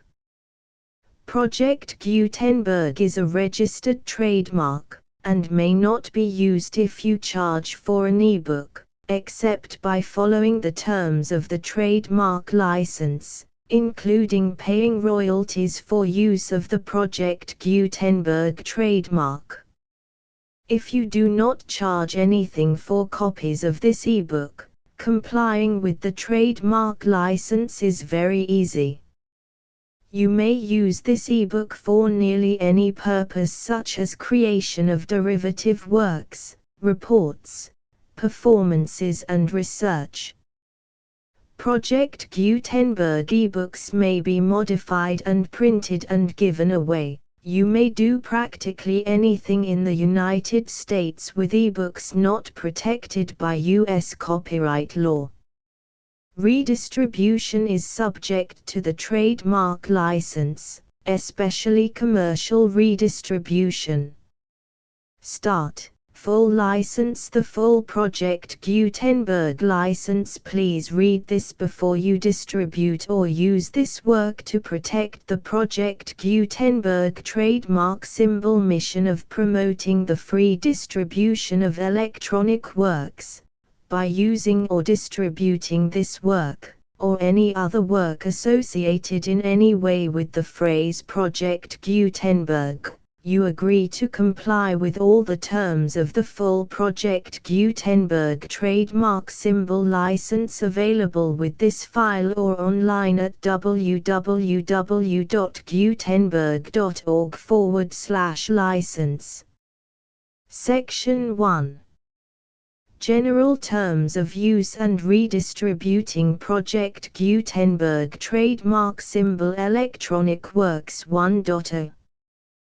By reading or using any part of this Project Gutenberg trademark symbol electronic work, you indicate that you have read, understand, agree to and accept all the terms of this license and intellectual property, trademark/copyright, agreement.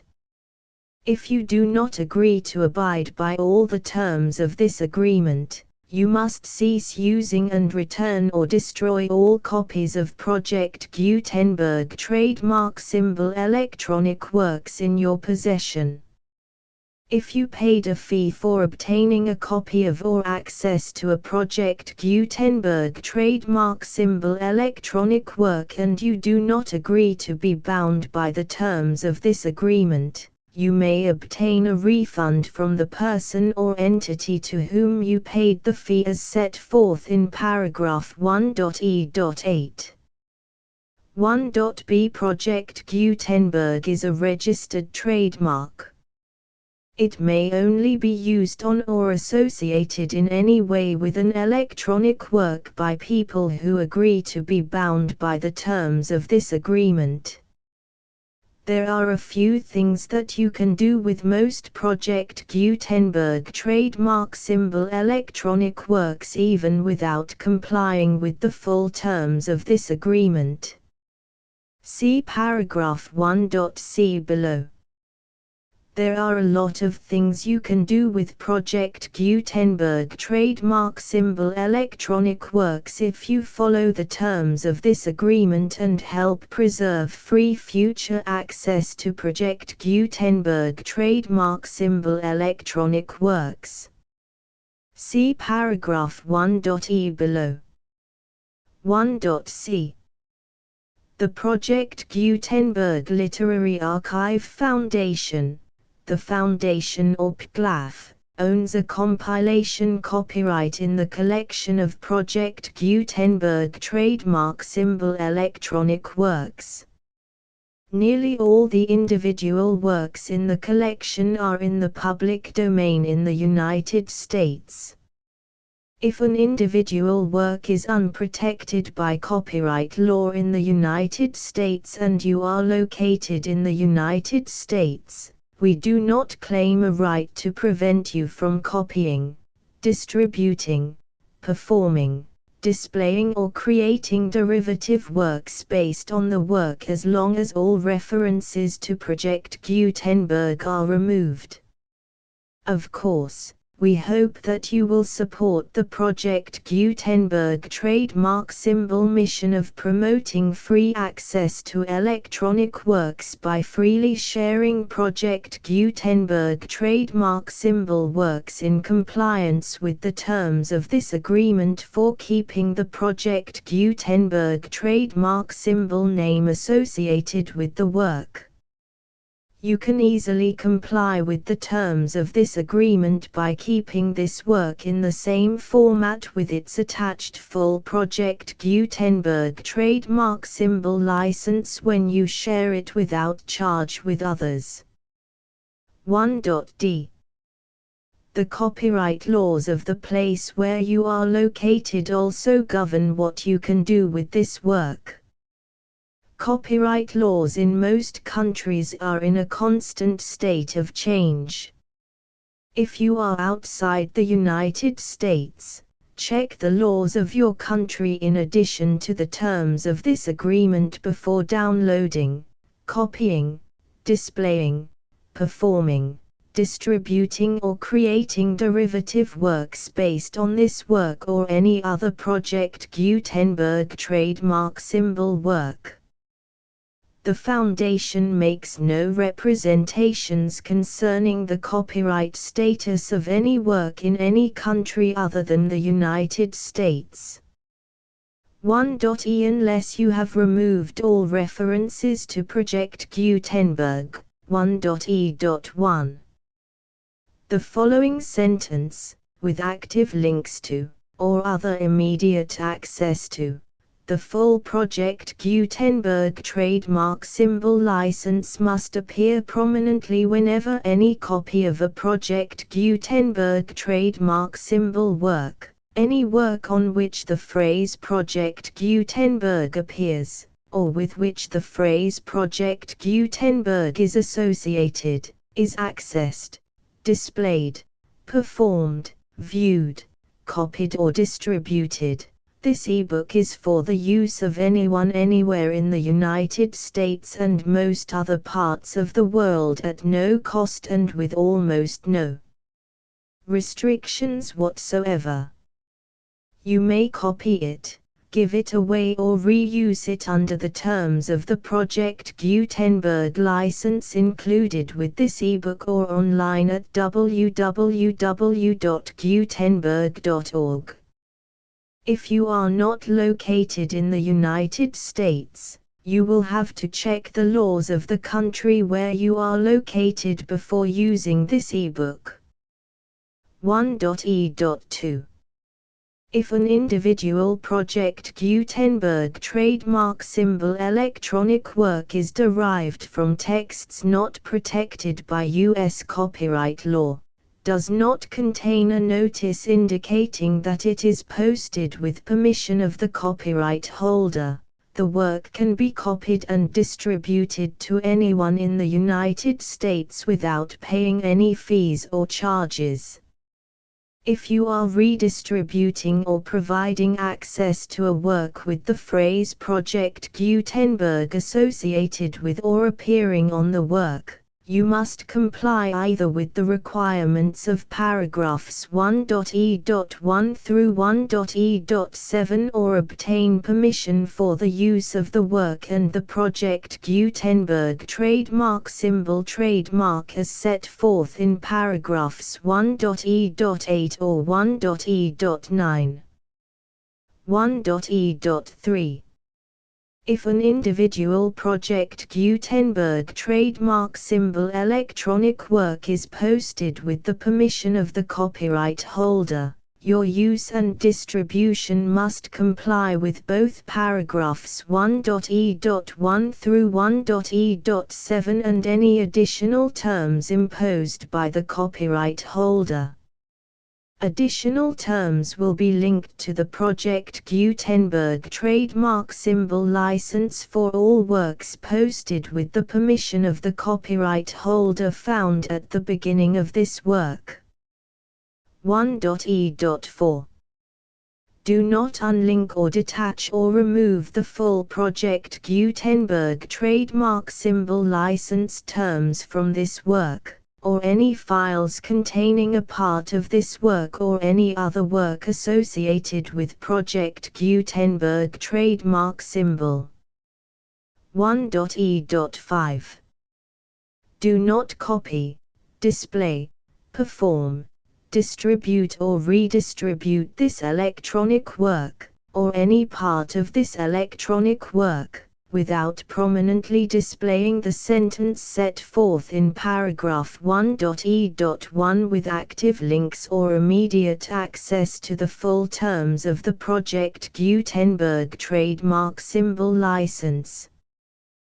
1.e.6 You may convert to and distribute this work in any binary, compressed, marked up, non-proprietary or proprietary form, including any word processing or hypertext form.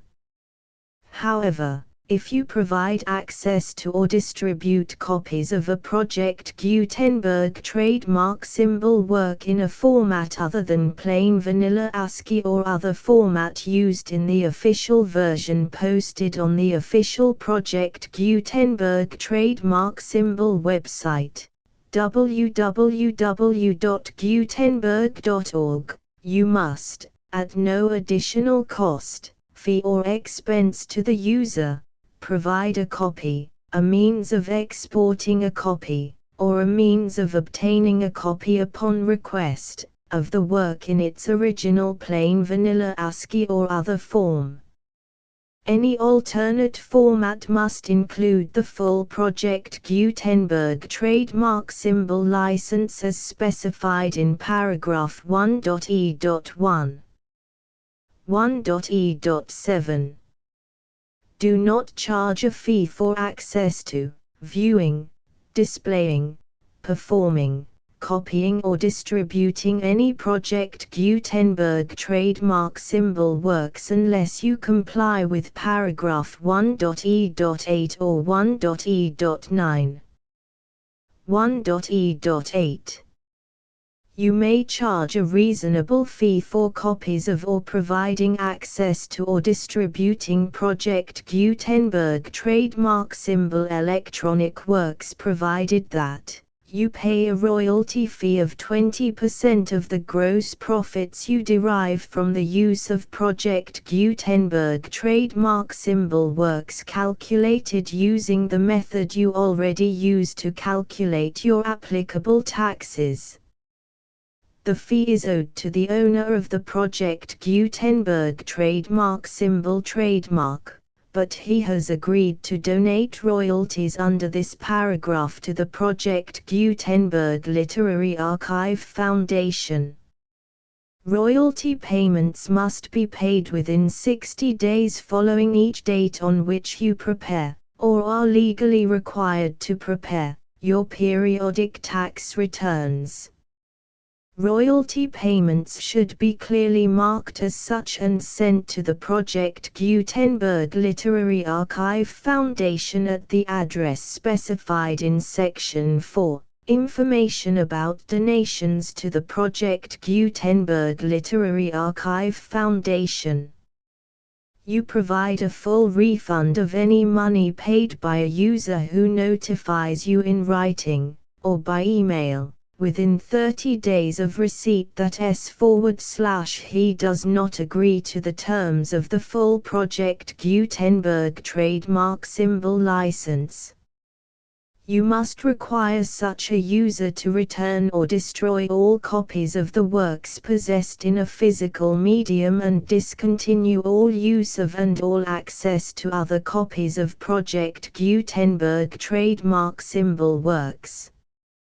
You provide, in accordance with paragraph 1.f.3, a full refund of any money paid for a work or a replacement copy, if a defect in the electronic work is discovered and reported to you within 90 days of receipt of the work.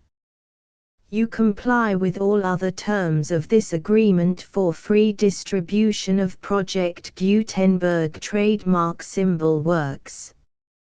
1.e.9 If you wish to charge a fee or distribute a Project Gutenberg trademark symbol electronic work or group of works on different terms than are set forth in this agreement, you must obtain permission in writing from the Project Gutenberg Literary Archive Foundation, the manager of the Project Gutenberg trademark symbol trademark. Contact the Foundation as set forth in Section 3 below. 1.f1.f.1 Project Gutenberg volunteers and employees expend considerable effort to identify, do copyright research on, transcribe and proofread works not protected by U.S. copyright law in creating the Project Gutenberg trademark symbol collection.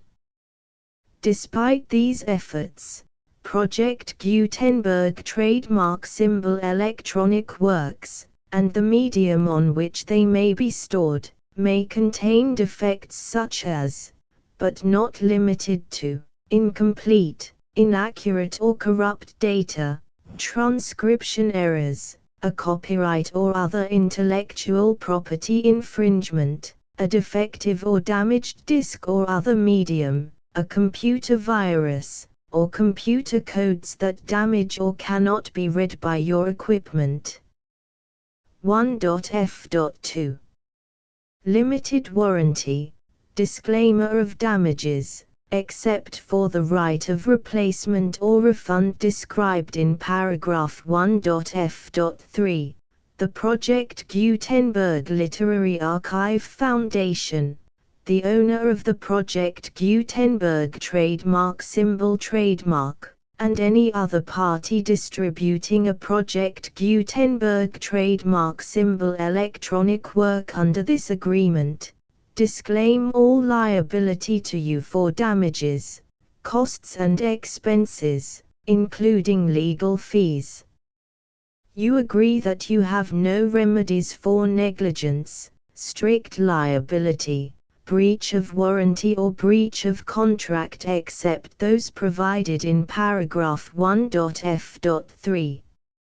You agree that the Foundation, the trademark owner, and any distributor under this agreement will not be liable to you for actual, direct, indirect, consequential, punitive or incidental damages even if you give notice of the possibility of such damage. 1.f.3 Limited right of replacement or refund. If you discover a defect in this electronic work within 90 days of receiving it, you can receive a refund of the money, if any, you paid for it by sending a written explanation to the person you received the work from. If you received the work on a physical medium, you must return the medium with your written explanation. The person or entity that provided you with the defective work may elect to provide a replacement copy in lieu of a refund. If you received the work electronically, the person or entity providing it to you may choose to give you a second opportunity to receive the work electronically in lieu of a refund. If the second copy is also defective, you may demand a refund in writing without further opportunities to fix the problem. 1.f.4 Except for the limited right of replacement or refund set forth in paragraph 1.f.3, this work is provided to you as is, with no other warranties of any kind, express or implied, including but not limited to warranties of merchantability or fitness for any purpose. 1.f.5 Some states do not allow disclaimers of certain implied warranties or the exclusion or limitation of certain types of damages. If any disclaimer or limitation set forth in this agreement violates the law of the state applicable to this agreement, the agreement shall be interpreted to make the maximum disclaimer or limitation permitted by the applicable state law. The invalidity or unenforceability of any provision of this agreement shall not void the remaining provisions. 1.f.6 Indemnity. You agree to indemnify and hold the foundation, the trademark owner, any agent or employee of the foundation, anyone providing copies of Project Gutenberg trademark symbol electronic works in accordance with this agreement, and any volunteers associated with the production, promotion and distribution of Project Gutenberg trademark symbol electronic works, harmless from all liability, costs and expenses, including legal fees, that arise directly or indirectly from any of the following which you do or cause to occur. A. Distribution of this or any Project Gutenberg trademark symbol work. B. Alteration, modification, or additions or deletions to any Project Gutenberg trademark symbol work, and C. Any defect you cause. Section 2. Information about the mission of Project Gutenberg trademark symbol. Project Gutenberg trademark symbol is synonymous with the free distribution of electronic works in formats readable by the widest variety of computers, including obsolete, old, middle-aged and new computers. It exists because of the efforts of hundreds of volunteers and donations from people in all walks of life. Volunteers and financial support to provide volunteers with the assistance they need are critical to reaching Project Gutenberg trademark symbol's goals and ensuring that the Project Gutenberg trademark symbol collection will remain freely available for generations to come. In 2001, the Project Gutenberg Literary Archive Foundation was created to provide a secure and permanent future for Project Gutenberg trademark symbol and future generations. To learn more about the Project Gutenberg Literary Archive Foundation and how your efforts and donations can help, see sections 3 and 4 and the Foundation information page at www.gutenberg.org. Section 3.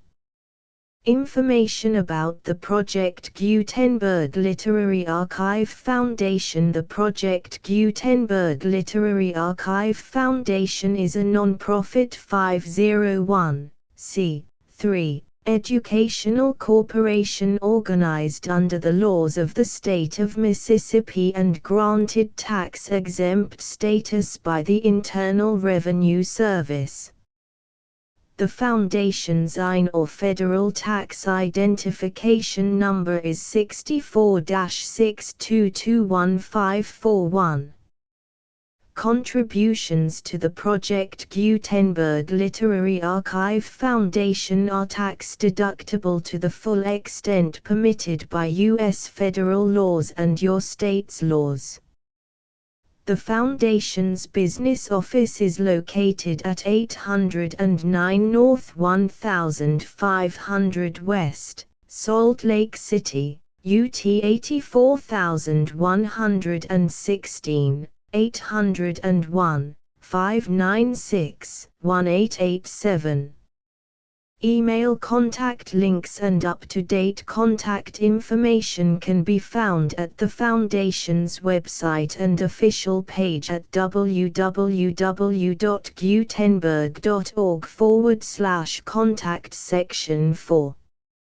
Information about donations to the Project Gutenberg Literary Archive Foundation. Project Gutenberg trademark symbol depends upon and cannot survive without widespread public support and donations to carry out its mission of increasing the number of public domain and licensed works that can be freely distributed in machine-readable form accessible by the widest array of equipment, including outdated equipment. Many small donations, $1 to $5,000, are particularly important to maintaining tax-exempt status with the IRS. The Foundation is committed to complying with the laws regulating charities and charitable donations in all 50 states of the United States. Compliance requirements are not uniform and it takes a considerable effort, much paperwork and many fees to meet and keep up with these requirements. We do not solicit donations in locations where we have not received written confirmation of compliance. To send donations or determine the status of compliance for any particular state, visit www.gutenberg.org/donate. While we cannot and do not solicit contributions from states where we have not met the solicitation requirements, we know of no prohibition against accepting unsolicited donations from donors in such states who approach us with offers to donate. International donations are gratefully accepted, but we cannot make any statements concerning tax treatment of donations received from outside the United States. U.S. laws alone swamp our small staff. Please check the Project Gutenberg web pages for current donation methods and addresses. Donations are accepted in a number of other ways, including checks, online payments and credit card donations. To donate, please visit www.gutenberg.org/donate. Section 5. General information about Project Gutenberg trademark symbol electronic works. Professor Michael S. Hart was the originator of the Project Gutenberg trademark symbol concept of a library of electronic works that could be freely shared with anyone. For 40 years, he produced and distributed Project Gutenberg trademark symbol ebooks with only a loose network of volunteer support. Project Gutenberg trademark symbol ebooks are often created from several printed editions, all of which are confirmed as not protected by copyright in the US unless a copyright notice is included. Thus, we do not necessarily keep ebooks in compliance with any particular paper edition. Most people start at our website, which has the main PG search facility, www.gutenberg.org. This website includes information about Project Gutenberg trademark symbol, including how to make donations to the Project Gutenberg Literary Archive Foundation, how to help produce our new ebooks, and how to subscribe to our email newsletter to hear about new ebooks.